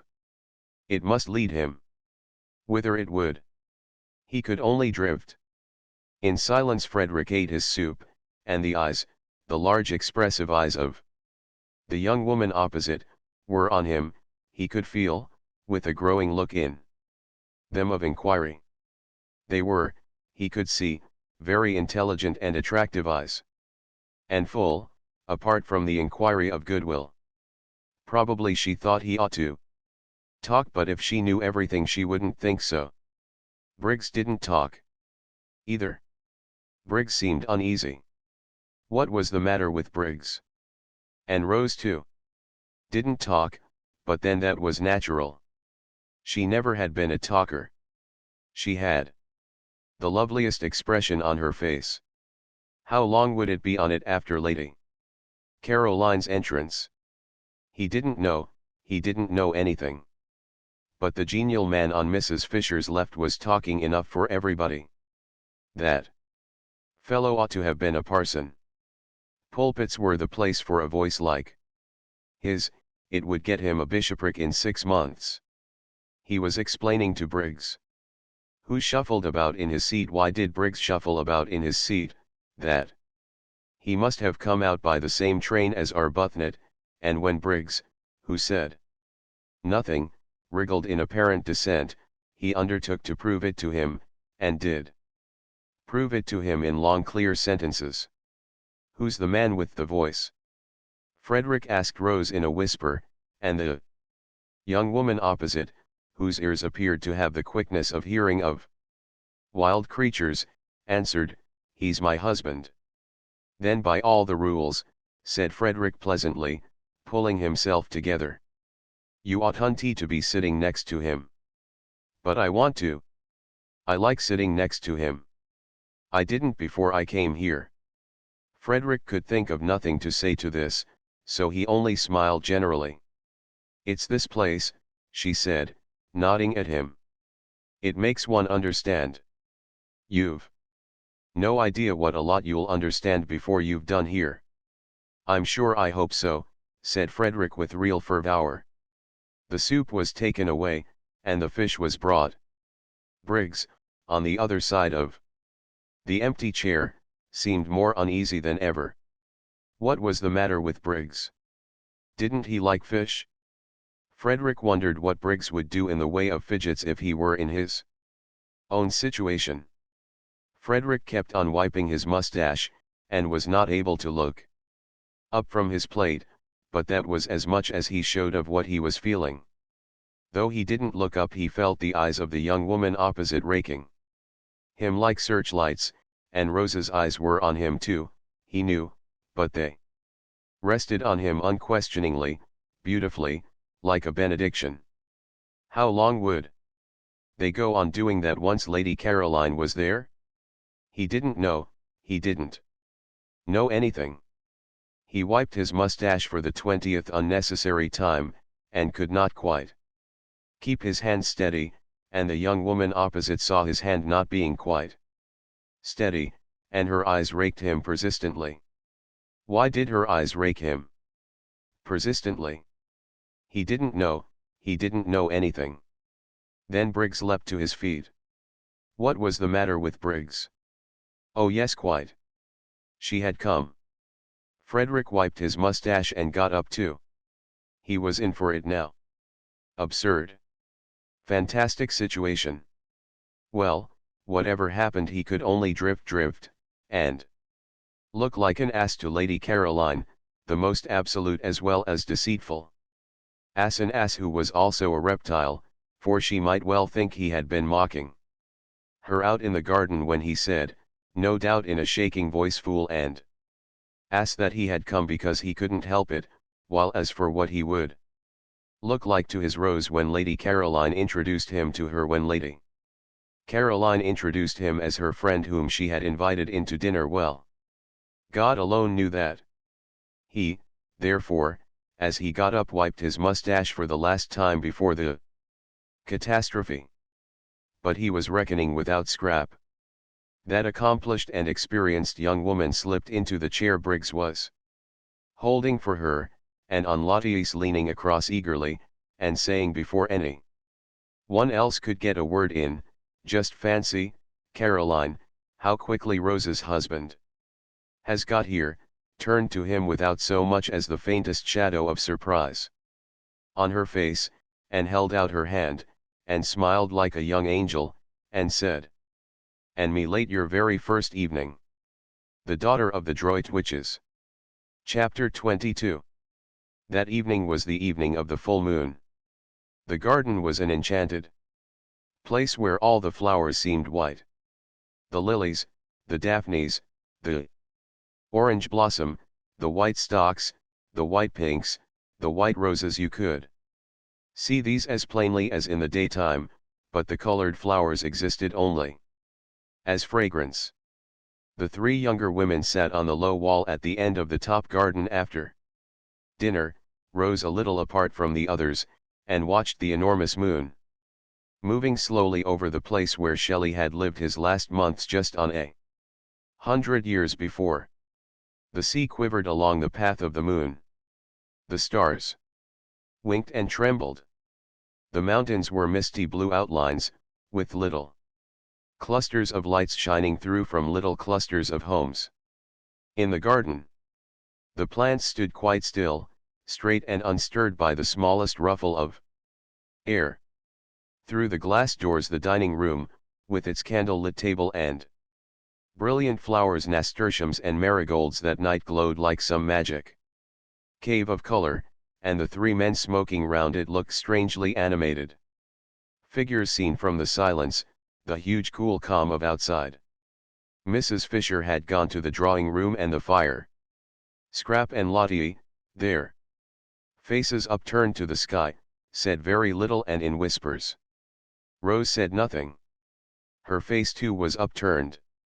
She was looking at the umbrella pine, which had been smitten into something glorious, silhouetted against stars. Every now and then, Scrap's eyes lingered on Rose, so did Lottie's. For Rose was lovely. Anywhere at that moment, among all the well-known beauties, she would have been lovely. Nobody could have put her in the shade, blown out her light that evening, she was too evidently shining. Lottie bent close to Scrap's ear, and whispered. "Love," she whispered. Scrap nodded. "Yes," she said, under her breath. She was obliged to admit it. You only had to look at Rose to know that here was love. "There's nothing like it," whispered Lottie. Scrap was silent. "It's a great thing," whispered Lottie after a pause, during which they both watched Rose's upturned face, to get on with one's loving. "Perhaps you can tell me of anything else in the world that works such wonders." But Scrap couldn't tell her, and if she could have, what a night to begin arguing in. This was a night for. She pulled herself up. Love again. It was everywhere. There was no getting away from it. She had come to this place to get away from it, and here was everybody in its different stages. Even Mrs. Fisher seemed to have been brushed by one of the many feathers of love's wing, and at dinner was different, full of concern. Because Mr. Briggs wouldn't eat, and her face when she turned to him all soft with motherliness. Scrap looked up at the pine tree motionless among stars. Beauty made you love. And love made you beautiful. She pulled her wrap closer round her with a gesture of defense, of keeping out and off. She didn't want to grow sentimental. Difficult not to. Here, the marvelous night stole in through all one's chinks, and brought in with it, whether one wanted them or not, enormous feelings one couldn't manage. Great things about death and time and waste, glorious and devastating things. Magnificent and bleak, at once rapture and terror and immense, heart-cleaving longing. She felt small and dreadfully alone. She felt uncovered and defenseless. Instinctively she pulled her wrap closer. With this thing of chiffon she tried to protect herself from the eternities. "I suppose," whispered Lottie, "Rose's husband seems to you just an ordinary, good-natured, middle-aged man." Scrap brought her gaze down from the stars and looked at Lottie a moment while she focused her mind again. "Just a rather red, rather round man," whispered Lottie. Scrap bowed her head. "He isn't," whispered Lottie. "Rose sees through all that. That's mere trimmings. She sees what we can't see, because she loves him. Always love." Scrap got up, and winding herself very tightly in her wrap moved away to her day corner, and sat down there alone on the wall and looked out across the other sea, the sea where the sun had gone down, the sea with the faraway dim shadow stretching into it, which was France. Yes, love worked wonders, and Mr. Arundel she couldn't at once get used to his other name was to Rose love itself, but it also worked inverted wonders. It didn't invariably, as she well knew, transfigure people into saints and angels. Grievously indeed did it sometimes do the opposite. She had had it in her life. Applied to her to excess. If it had let her alone, if it had at least been moderate and infrequent, she might, she thought, have turned out a quite decent, generous-minded, kindly, human being. And what was she, thanks to this love Lottie talked so much about? Scrap searched for a just description. She was a spoilt, a sour, a suspicious, and a selfish spinster. The glass doors of the dining room opened, and the three men came out into the garden, Mr. Wilkins's voice flowing along in front of them.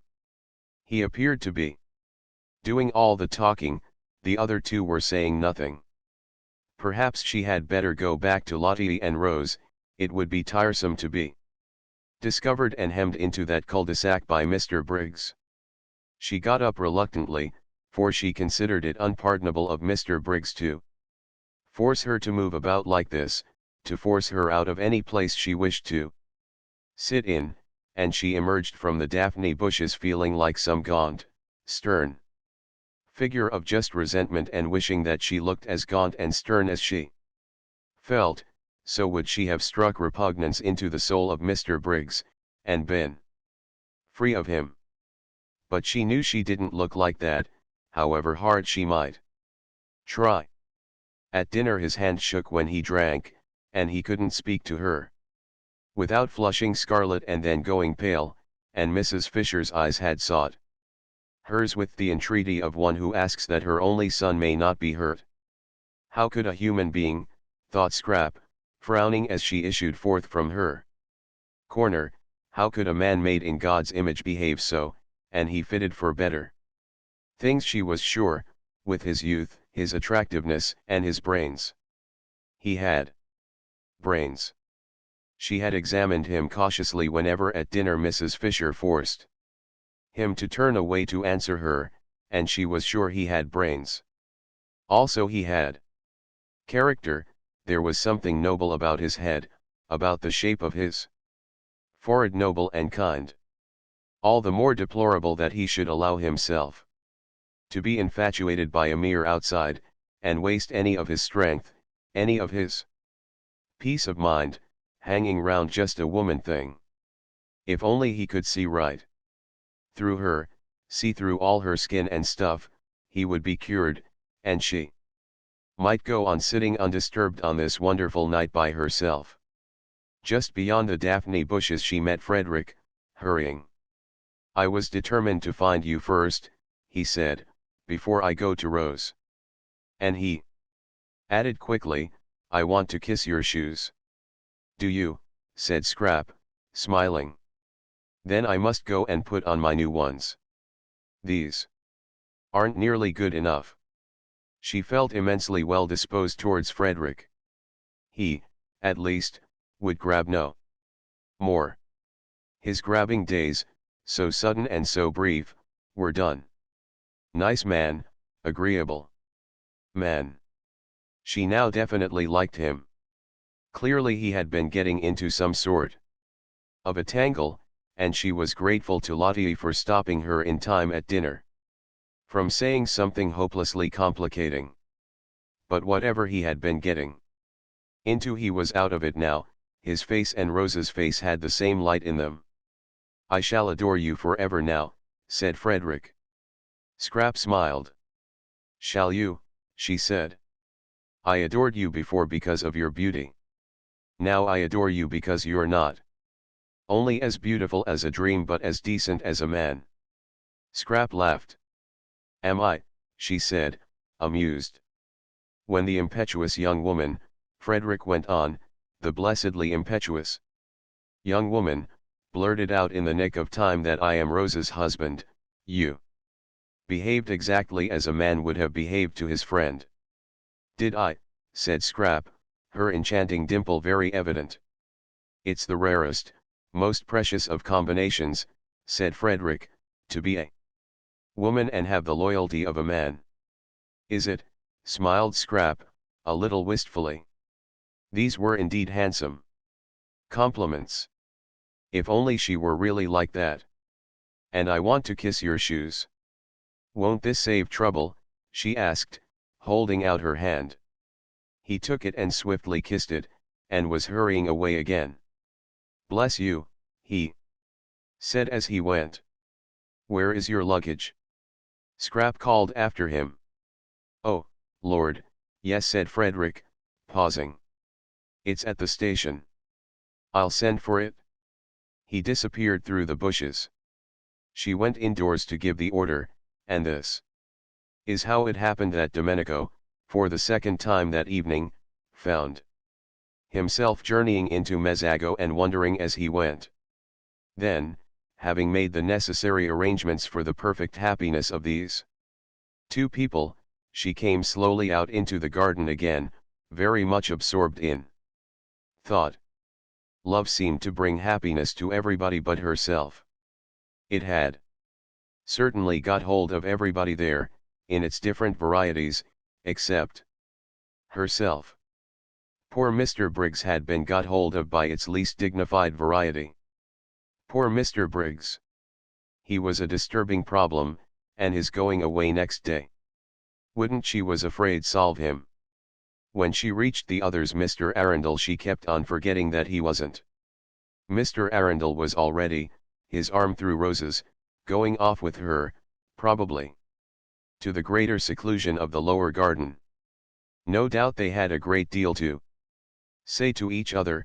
Something had gone wrong between them, and had suddenly been put right. San Salvatore, Lottie would say, San Salvatore working its spell of happiness. She could quite believe in its spell. Even she was happier there than she had been for ages and ages. The only person who would go empty away would be Mr. Briggs. Poor Mr. Briggs. When she came in sight of the group, he looked much too nice and boyish not to be happy. It seemed out of the picture that the owner of the place, the person to whom they owed all this, should be the only one to go away from it unblessed. Compunction seized Scrap. What very pleasant days she had spent in his house, lying in his garden, enjoying his flowers, loving his views, using his things, being comfortable, being rested, recovering. In fact, she had had the most leisured, peaceful, and thoughtful time of her life, and all really thanks to him. Oh, she knew she paid him some ridiculous small sum a week, out of all proportion to the benefits she got in exchange, but what was that in the balance? And wasn't it entirely thanks to him that she had come across Lottie? Never else would she and Lottie have met, never else would she have known her. Compunction laid its quick, warm hand on Scrap. Impulsive gratitude flooded her. She went straight up to Briggs. I owe you so much, she said, overcome by the sudden realization of all she did owe him, and ashamed of her churlishness in the afternoon and at dinner. Of course he hadn't known she was being churlish. Of course her disagreeable inside was camouflaged as usual by the chance arrangement of her outside, but she knew it. She was churlish. She had been churlish to everybody for years. Any penetrating eye, thought Scrap, any really penetrating eye would see her for what she was: a spoilt, a sour, a suspicious and a selfish spinster. I owe you so much, therefore, said Scrap earnestly, walking straight up to Briggs, humbled by these thoughts. He looked at her in wonder. You owe me, he said. But it's I. Who he stammered. To see her there in his garden, nothing in it. No white flower, was whiter, more exquisite. Please, said Scrap, still more earnestly, won't you clear your mind of everything except just truth? You don't owe me anything. How should you? I don't owe you anything, echoed Briggs. Why, I owe you my first sight. Of. Oh, for goodness sake, said Scrap entreatingly, do. Please, be ordinary. Don't be humble. Why should you be humble? It's ridiculous of you to be humble. You're worth 50 of me.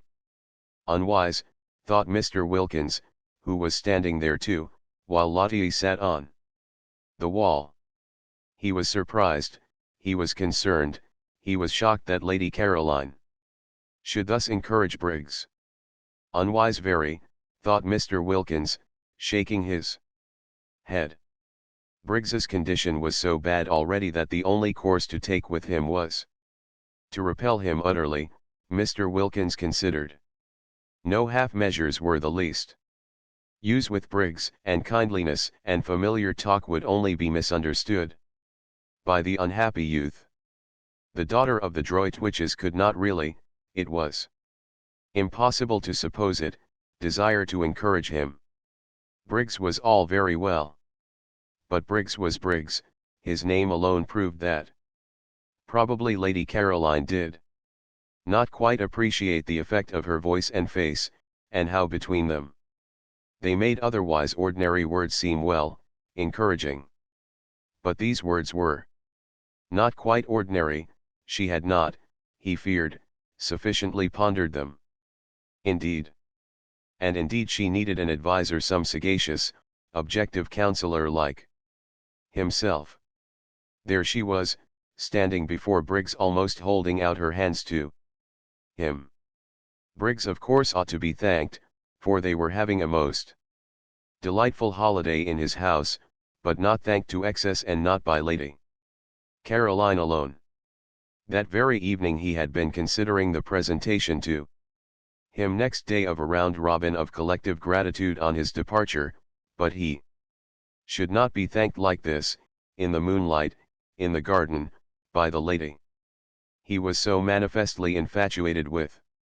Mr. Wilkins therefore, desiring to assist Lady Caroline out of this situation, by swiftly applied tact, said with much heartiness, "It is most proper, Briggs, that you should be thanked. You will please allow me to add my expressions of indebtedness, and those of my wife, to Lady Caroline's. We ought to have proposed a vote of thanks to you at dinner. You should have been toasted. There certainly ought to have been some." But Briggs took no notice of him whatever, he simply continued to look at Lady Caroline as though she were the first woman he had ever seen. Neither, Mr. Wilkins observed, did Lady Caroline take any notice of him. She too continued to look at Briggs, and with that odd air of almost appeal. Most unwise. Most.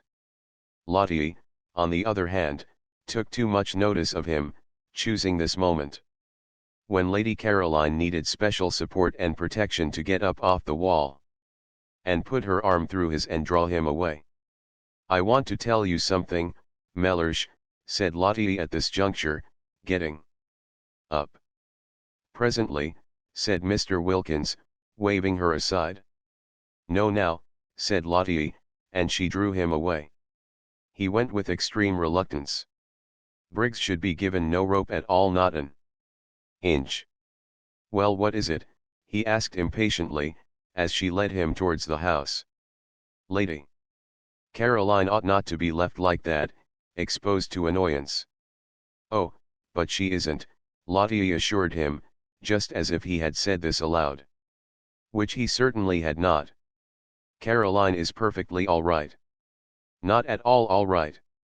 That young Briggs is." "Of course he is. What did you expect? Let's go indoors to the fire and Mrs. Fisher. She's all by herself." "I cannot," said Mr. Wilkins, trying to draw back, "leave Lady Caroline alone in the garden." "Don't be silly, Mellersh, she isn't alone. Besides, I want to tell you something. Well, tell me, then. Indoors. With a reluctance that increased at every step, Mr. Wilkins was taken farther and farther away from Lady Caroline. He believed in his wife now and trusted her. But on this occasion he thought she was making a terrible mistake. In the drawing room sat Mrs. Fisher by the fire, and it certainly was to Mr. Wilkins, who preferred rooms and fires after dark to gardens and moonlight, more agreeable to be in there than out of doors if he could have brought Lady Caroline safely in with him. As it was, he went in with extreme reluctance. Mrs. Fisher, her hands folded on her lap, was doing nothing, merely gazing fixedly into the fire. The lamp was arranged conveniently for reading, but she was not reading. Her great dead friends did not seem worth reading that night. They always said the same things now, over and over again they said the same things, and nothing new was to be got out of them any more forever. No doubt they were greater than anyone was now, but they had this immense disadvantage: that they were dead. Nothing further was to be expected of them, while of the living, what might one not still expect? She craved for the living, the developing. The crystal leazed and finished wearied her. She was thinking that if only she had had a son like Mr. Briggs, a dear boy like that, going on, unfolding, alive, affectionate, taking care of her and loving her. The look on her face gave Mrs. Wilkins's heart a little twist when she saw it. Poor old dear, she thought, all the loneliness of age flashing upon her, the loneliness of having outstayed one's welcome in the world, of being in it only on sufferance, the complete loneliness of the old childless woman who has failed to make friends. It did seem that people could only be really happy in pairs, any sorts of pairs, not in the least necessarily lovers, but pairs of friends, pairs of mothers and children, of brothers and sisters. And where was the other half of Mrs. Fisher's pair going to be found? Mrs. Wilkins thought she had perhaps better kiss her again. The kissing this afternoon had been a great success, she knew it, she had instantly felt Mrs. Fisher's reaction to it. So she crossed over and bent down and kissed her and said cheerfully, "We've come in," which indeed was evident. This time Mrs. Fisher actually put up her hand and held Mrs. Wilkins's cheek against her own, this living thing, full of affection, of warm, racing blood. And as she did this she felt safe with the strange creature, sure that she who herself did unusual things so naturally would take the action quite as a matter of course, and not embarrass her by being surprised. Mrs. Wilkins was not at all surprised, she was delighted.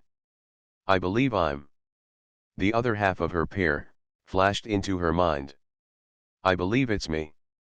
Positively me, going to be fast friends with Mrs. Fisher." Her face when she lifted her head was full of laughter. Too extraordinary, the developments produced by San Salvatore. She and Mrs. Fisher, but she saw them being fast friends. "Where are the others?" asked Mrs. Fisher. "Thank you, dear," she added, as Mrs. Wilkins put a footstool under her feet, a footstool obviously needed, Mrs. Fisher's legs being short. "I see myself throughout the years," thought Mrs. Wilkins, her eyes dancing, bringing footstools to Mrs. Fisher. "The roses," she said, straightening herself, "have gone into the lower garden, I think, love-making. The roses. The Fredericks, then, if you like. They're completely merged and indistinguishable." "Why not say the Arbuthnets, my dear?" said Mr. Wilkins. "Very well, Mellersh, the Arbuthnets. And the Carolines." Both Mr. Wilkins and Mrs. Fisher started. Mr. Wilkins, usually in such complete control of himself, started even more than Mrs. Fisher, and for the first time since his arrival felt angry with his wife. Really, he began indignantly. Very well, Mellersh the Briggses, then. The Briggses, cried Mr. Wilkins, now very angry indeed, for the implication was to him a most outrageous insult to the entire race of Desters, dead Desters, living Desters, and Desters still harmless because they were yet unborn. Really? I'm sorry, Mellersh, said Mrs. Wilkins, pretending meekness, if you don't like it. Like it? You've taken leave of your senses. Why, they've never set eyes on each other before today. That's true. But that's why they're able now to go ahead. Go ahead. Mr. Wilkins could only echo the outrageous words. I'm sorry, Mellersh, said Mrs. Wilkins again, if you don't like it, but... Her grey eyes shone, and her face rippled with the light and conviction that had so much surprised Rose the first time they met. It's useless minding, she said. I shouldn't struggle if I were you. Because... She stopped, and looked first at one alarmed solemn face and then at the other. And laughter as well as light flickered and danced over her. I see them being the Briggses, finished Mrs. Wilkins. That last week the syringa came out at San Salvatore, and all the acacias flowered. No one had noticed how many acacias there were till one day the garden was full of a new scent, and there were the delicate trees, the lovely successors to the wisteria, hung all over among their trembling leaves with blossom. To lie under an acacia tree that last week and look up through the branches at its frail leaves and white flowers quivering against the blue of the sky, while the least movement of the air shook down their scent, was a great happiness. Indeed, the whole garden dressed itself gradually towards the end in white, and grew more and more scented. There were the lilies, as vigorous as ever, and the white stocks and white pinks and white banksia roses, and the syringa and the jessamine, and at last the crowning fragrance of the acacias. When, on the 1st of May, everybody went away, even after they had got to the bottom of the hill and passed through the iron gates out into the village, they still could smell the acacias. End of the Project Gutenberg ebook The Enchanted April. Updated editions will replace the previous one. The old editions will be renamed. Creating the works from print editions not protected by U.S. copyright law means that no one owns a United States copyright in these works. So the Foundation, and you, can copy and distribute it in the United States without permission and without paying copyright royalties. Special rules, set forth in the General Terms of Use part of this license, apply to copying and distributing Project Gutenberg trademark electronic works. To protect the Project Gutenberg trademark concept and trademark. Project Gutenberg is a registered trademark and may not be used if you charge for an ebook, except by following the terms of the trademark license, including paying royalties for use of the Project Gutenberg trademark. If you do not charge anything for copies of this ebook, complying with the trademark license is very easy.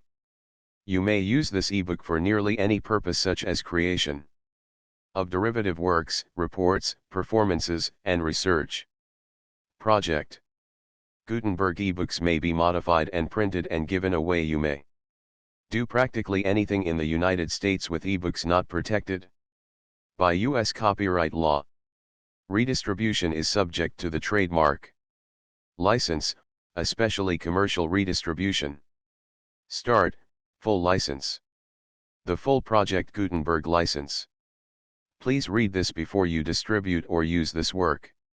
To protect the Project Gutenberg trademark mission of promoting the free distribution of electronic works, by using or distributing this work, or any other work associated in any way with the phrase Project Gutenberg, you agree to comply with all the terms of the full Project Gutenberg trademark license available with this file or online at www.gutenberg.org/license. Section 1. General Terms of Use and Redistributing Project Gutenberg Trademark. Electronic Works. 1.a. By reading or using any part of this Project Gutenberg trademark. Electronic work, you indicate that you have read, understand, agree to, and accept all the terms of this license and intellectual property. Trademark/copyright agreement.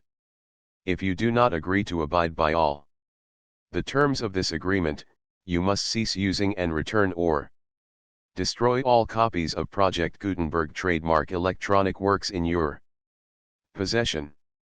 If you paid a fee for obtaining a copy of or access to a Project Gutenberg trademark electronic work and you do not agree to be bound by the terms of this agreement, you may obtain a refund from the person or entity to whom you paid the fee as set forth in paragraph 1.e.8. 1.b. Project Gutenberg is a registered trademark. It may only be used on or associated in any way with an electronic work by people who agree to be bound by the terms of this agreement. There are a few things that you can do with most Project Gutenberg trademark electronic works, even without complying with the full terms of this agreement. See paragraph 1.c below. There are a lot of things you can do with Project Gutenberg trademark electronic works if you follow the terms of this agreement and help preserve free future access to Project Gutenberg trademark electronic works. See paragraph 1.e below. 1.c. The Project Gutenberg Literary Archive Foundation, the Foundation or PGLOF, owns a compilation copyright in the collection of Project Gutenberg trademark electronic works. Nearly all the individual works in the collection are in the public domain in the United States. If an individual work is unprotected by copyright law in the United States and you are located in the United States, we do not claim a right to prevent you from copying, distributing, performing, displaying or creating derivative works based on the work as long as all references to Project Gutenberg are removed. Of course, we hope that you will support the Project Gutenberg trademark mission of promoting free access to electronic works by freely sharing Project Gutenberg trademark works in compliance with the terms of this agreement for keeping the Project Gutenberg trademark name associated with the work.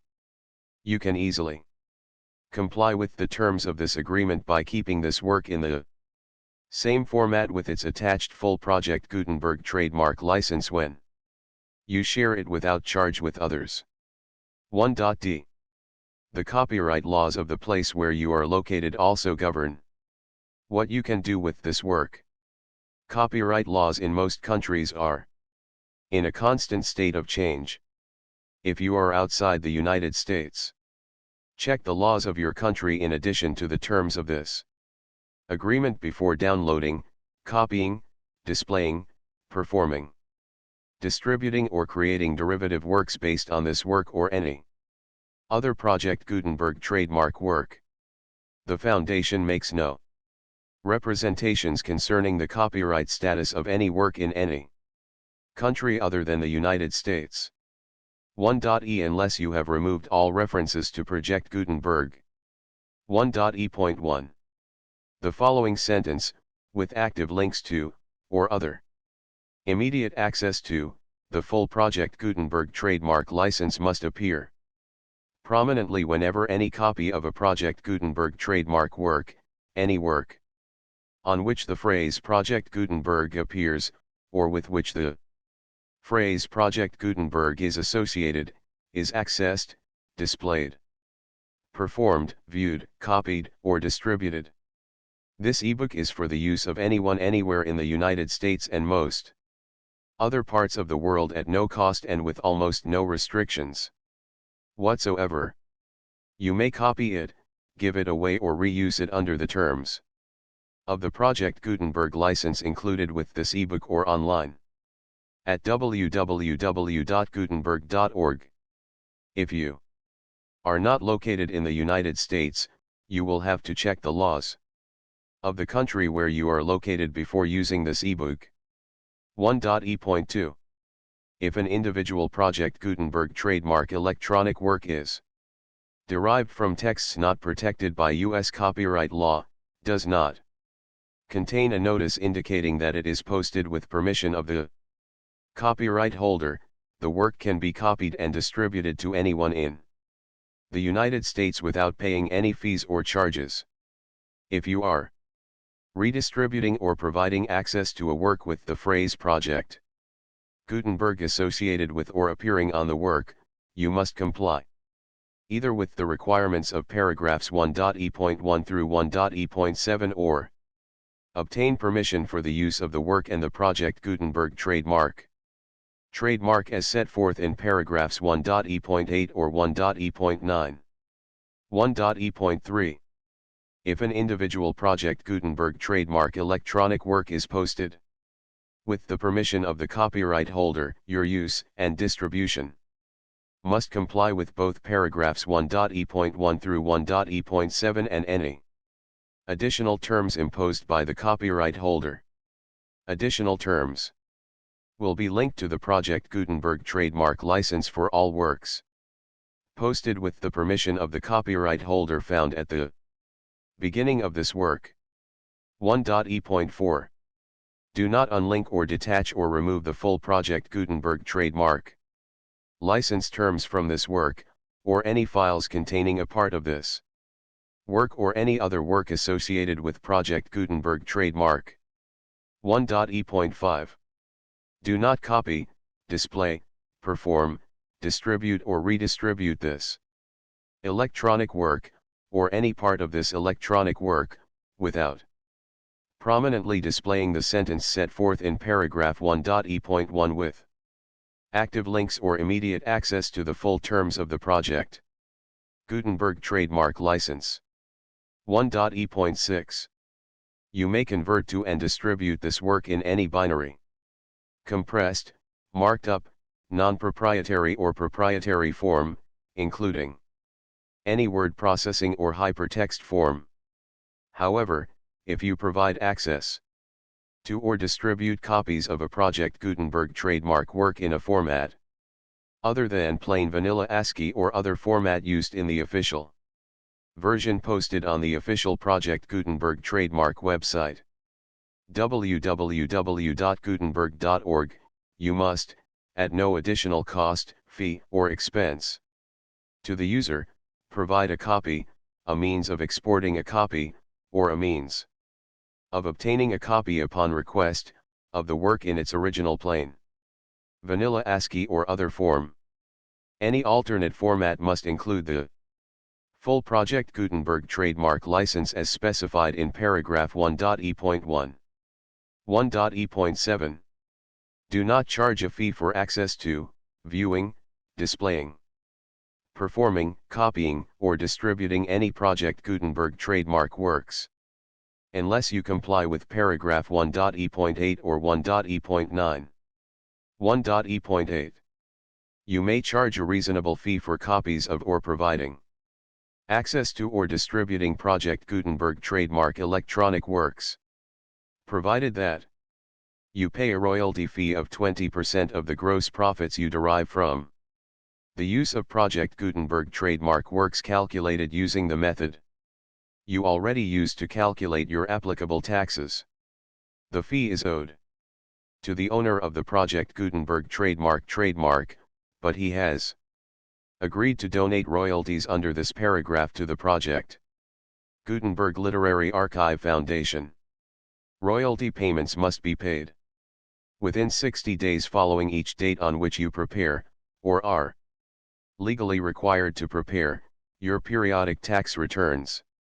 Royalty payments should be clearly marked as such and sent to the project Gutenberg Literary Archive Foundation at the address specified in Section 4, Information about donations to the project Gutenberg Literary Archive Foundation.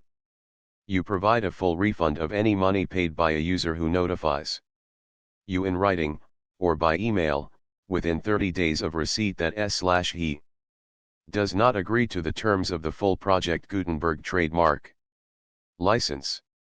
You must require such a user to return or destroy all copies of the works possessed in a physical medium and discontinue all use of and all access to other copies of Project Gutenberg trademark works.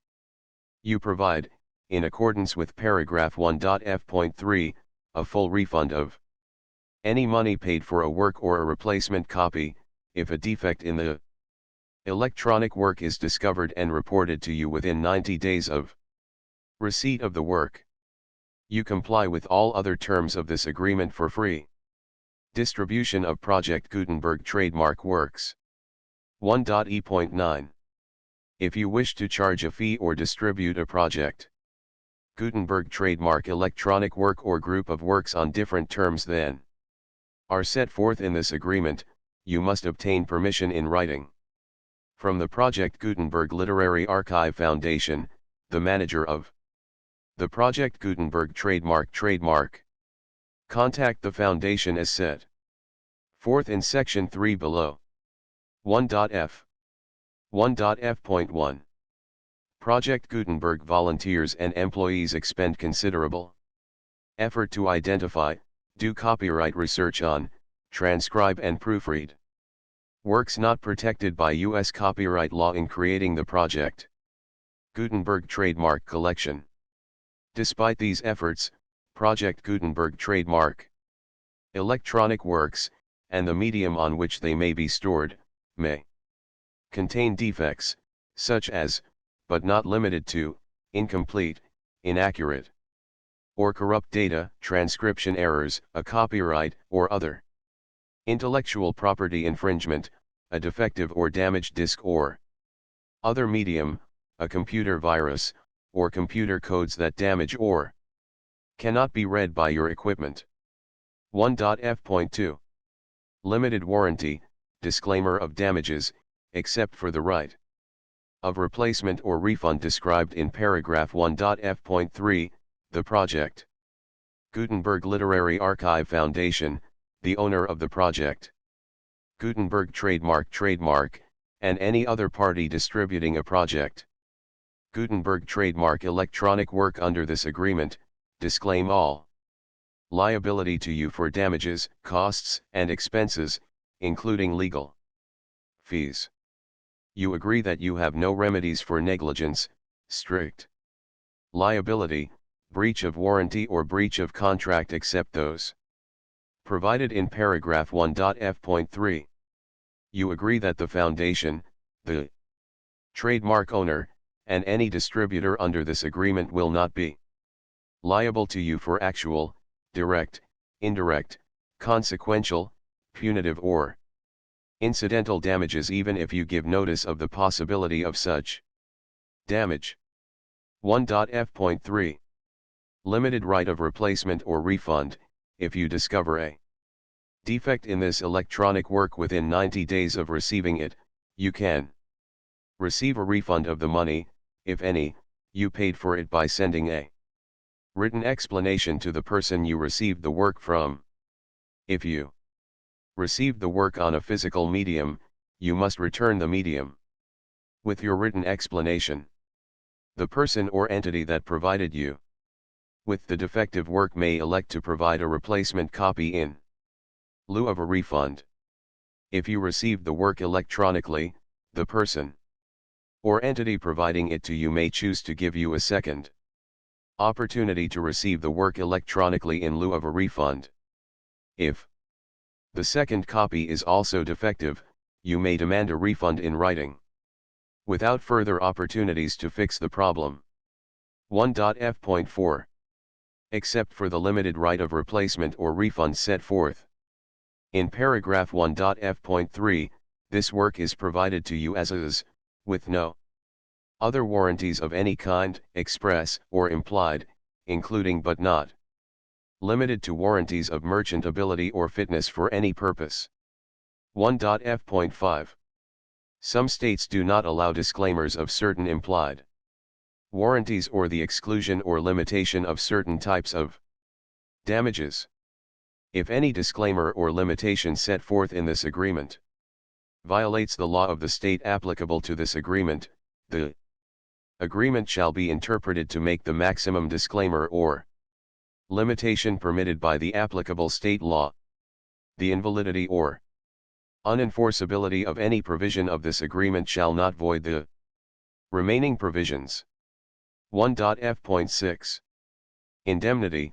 You agree to indemnify and hold the foundation, the trademark owner, any agent or employee of the foundation, anyone providing copies of Project Gutenberg trademark electronic works in accordance with this agreement, and any volunteers associated with the production, promotion, and distribution of Project Gutenberg trademark electronic works, harmless from all liability, costs, and expenses, including legal fees, that arise directly or indirectly from any of the following which you do or cause to occur: a. Distribution of this or any Project Gutenberg trademark work, b. Alteration, modification, or additions or deletions to any Project Gutenberg trademark work, and c. Any defect you cause. Section 2. Information about the mission of Project Gutenberg trademark. Project Gutenberg trademark is synonymous with the free distribution of electronic works in formats readable by the widest variety of computers, including obsolete, old, middle-aged, and new computers. It exists because of the efforts of hundreds of volunteers and donations from people in all walks of life. Volunteers and financial support to provide volunteers with the assistance they need are critical to reaching Project Gutenberg trademark's goals and ensuring that the Project Gutenberg trademark collection will remain freely available for generations to come. In 2001, the Project Gutenberg Literary Archive Foundation was created to provide a secure and permanent future for Project Gutenberg trademark and future generations. To learn more about the Project Gutenberg Literary Archive Foundation and how your efforts and donations can help, see Sections 3 and 4 and the Foundation information page at www.gutenberg.org. Section 3. Information about the Project Gutenberg Literary Archive Foundation. The Project Gutenberg Literary Archive Foundation is a non-profit 501(c)(3) educational corporation organized under the laws of the State of Mississippi and granted tax-exempt status by the Internal Revenue Service. The Foundation's IN or Federal Tax Identification number is 64-6221541. Contributions to the Project Gutenberg Literary Archive Foundation are tax-deductible to the full extent permitted by U.S. federal laws and your state's laws. The Foundation's business office is located at 809 North 1500 West, Salt Lake City, Utah 841-16801-596-1887.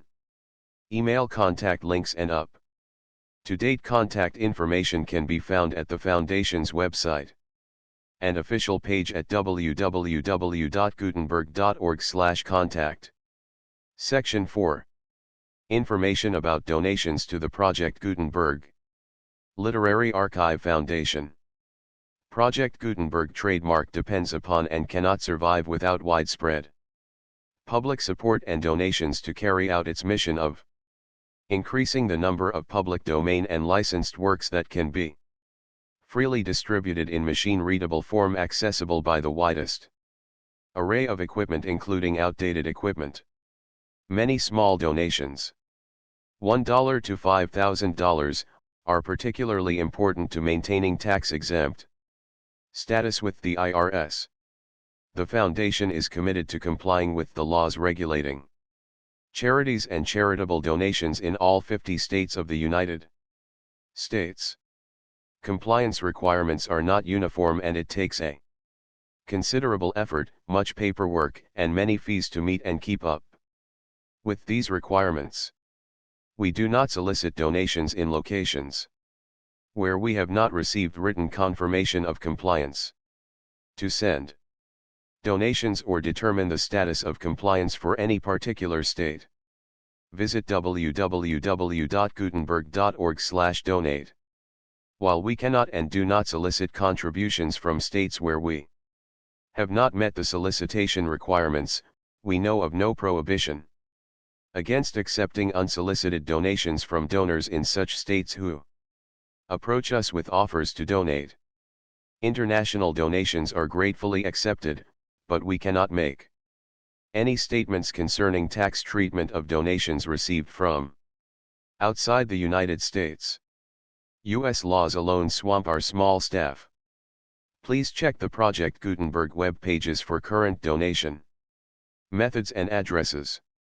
Donations are accepted in a number of other ways, including checks, online payments, and credit card donations.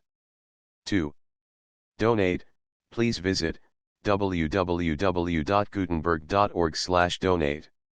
Section 5. General information about Project Gutenberg Trademark Electronic Works. Professor Michael S. Hart was the originator of the Project Gutenberg trademark concept of a library of electronic works that could be freely shared with anyone. For 40 years, he produced and distributed Project Gutenberg trademark ebooks with only a loose network of volunteer support. Project Gutenberg trademark ebooks are often created from several printed editions, all of which are confirmed as not protected by copyright in the US unless a copyright notice is included. Thus, we do not necessarily keep ebooks in compliance with any particular paper edition. Most people start at our website, which has the main PG search facility, www.gutenberg.org. This website includes information about Project Gutenberg trademark, including how to make donations to the Project Gutenberg Literary Archive Foundation, how to help produce our new ebooks, and how to subscribe to our email newsletter to hear about new ebooks. The Enchanted April. Contents. Chapter 1. Chapter 2. Chapter 3. Chapter 4. Chapter 5. Chapter 6. Chapter 7. Chapter 8. Chapter 9. Chapter 10. Chapter 11. Chapter 12. Chapter 13. Chapter 14. Chapter 15. Chapter 16. Chapter 17. Chapter 18. Chapter 19. Chapter 20. Chapter 21. Chapter 22. The full Project Gutenberg license.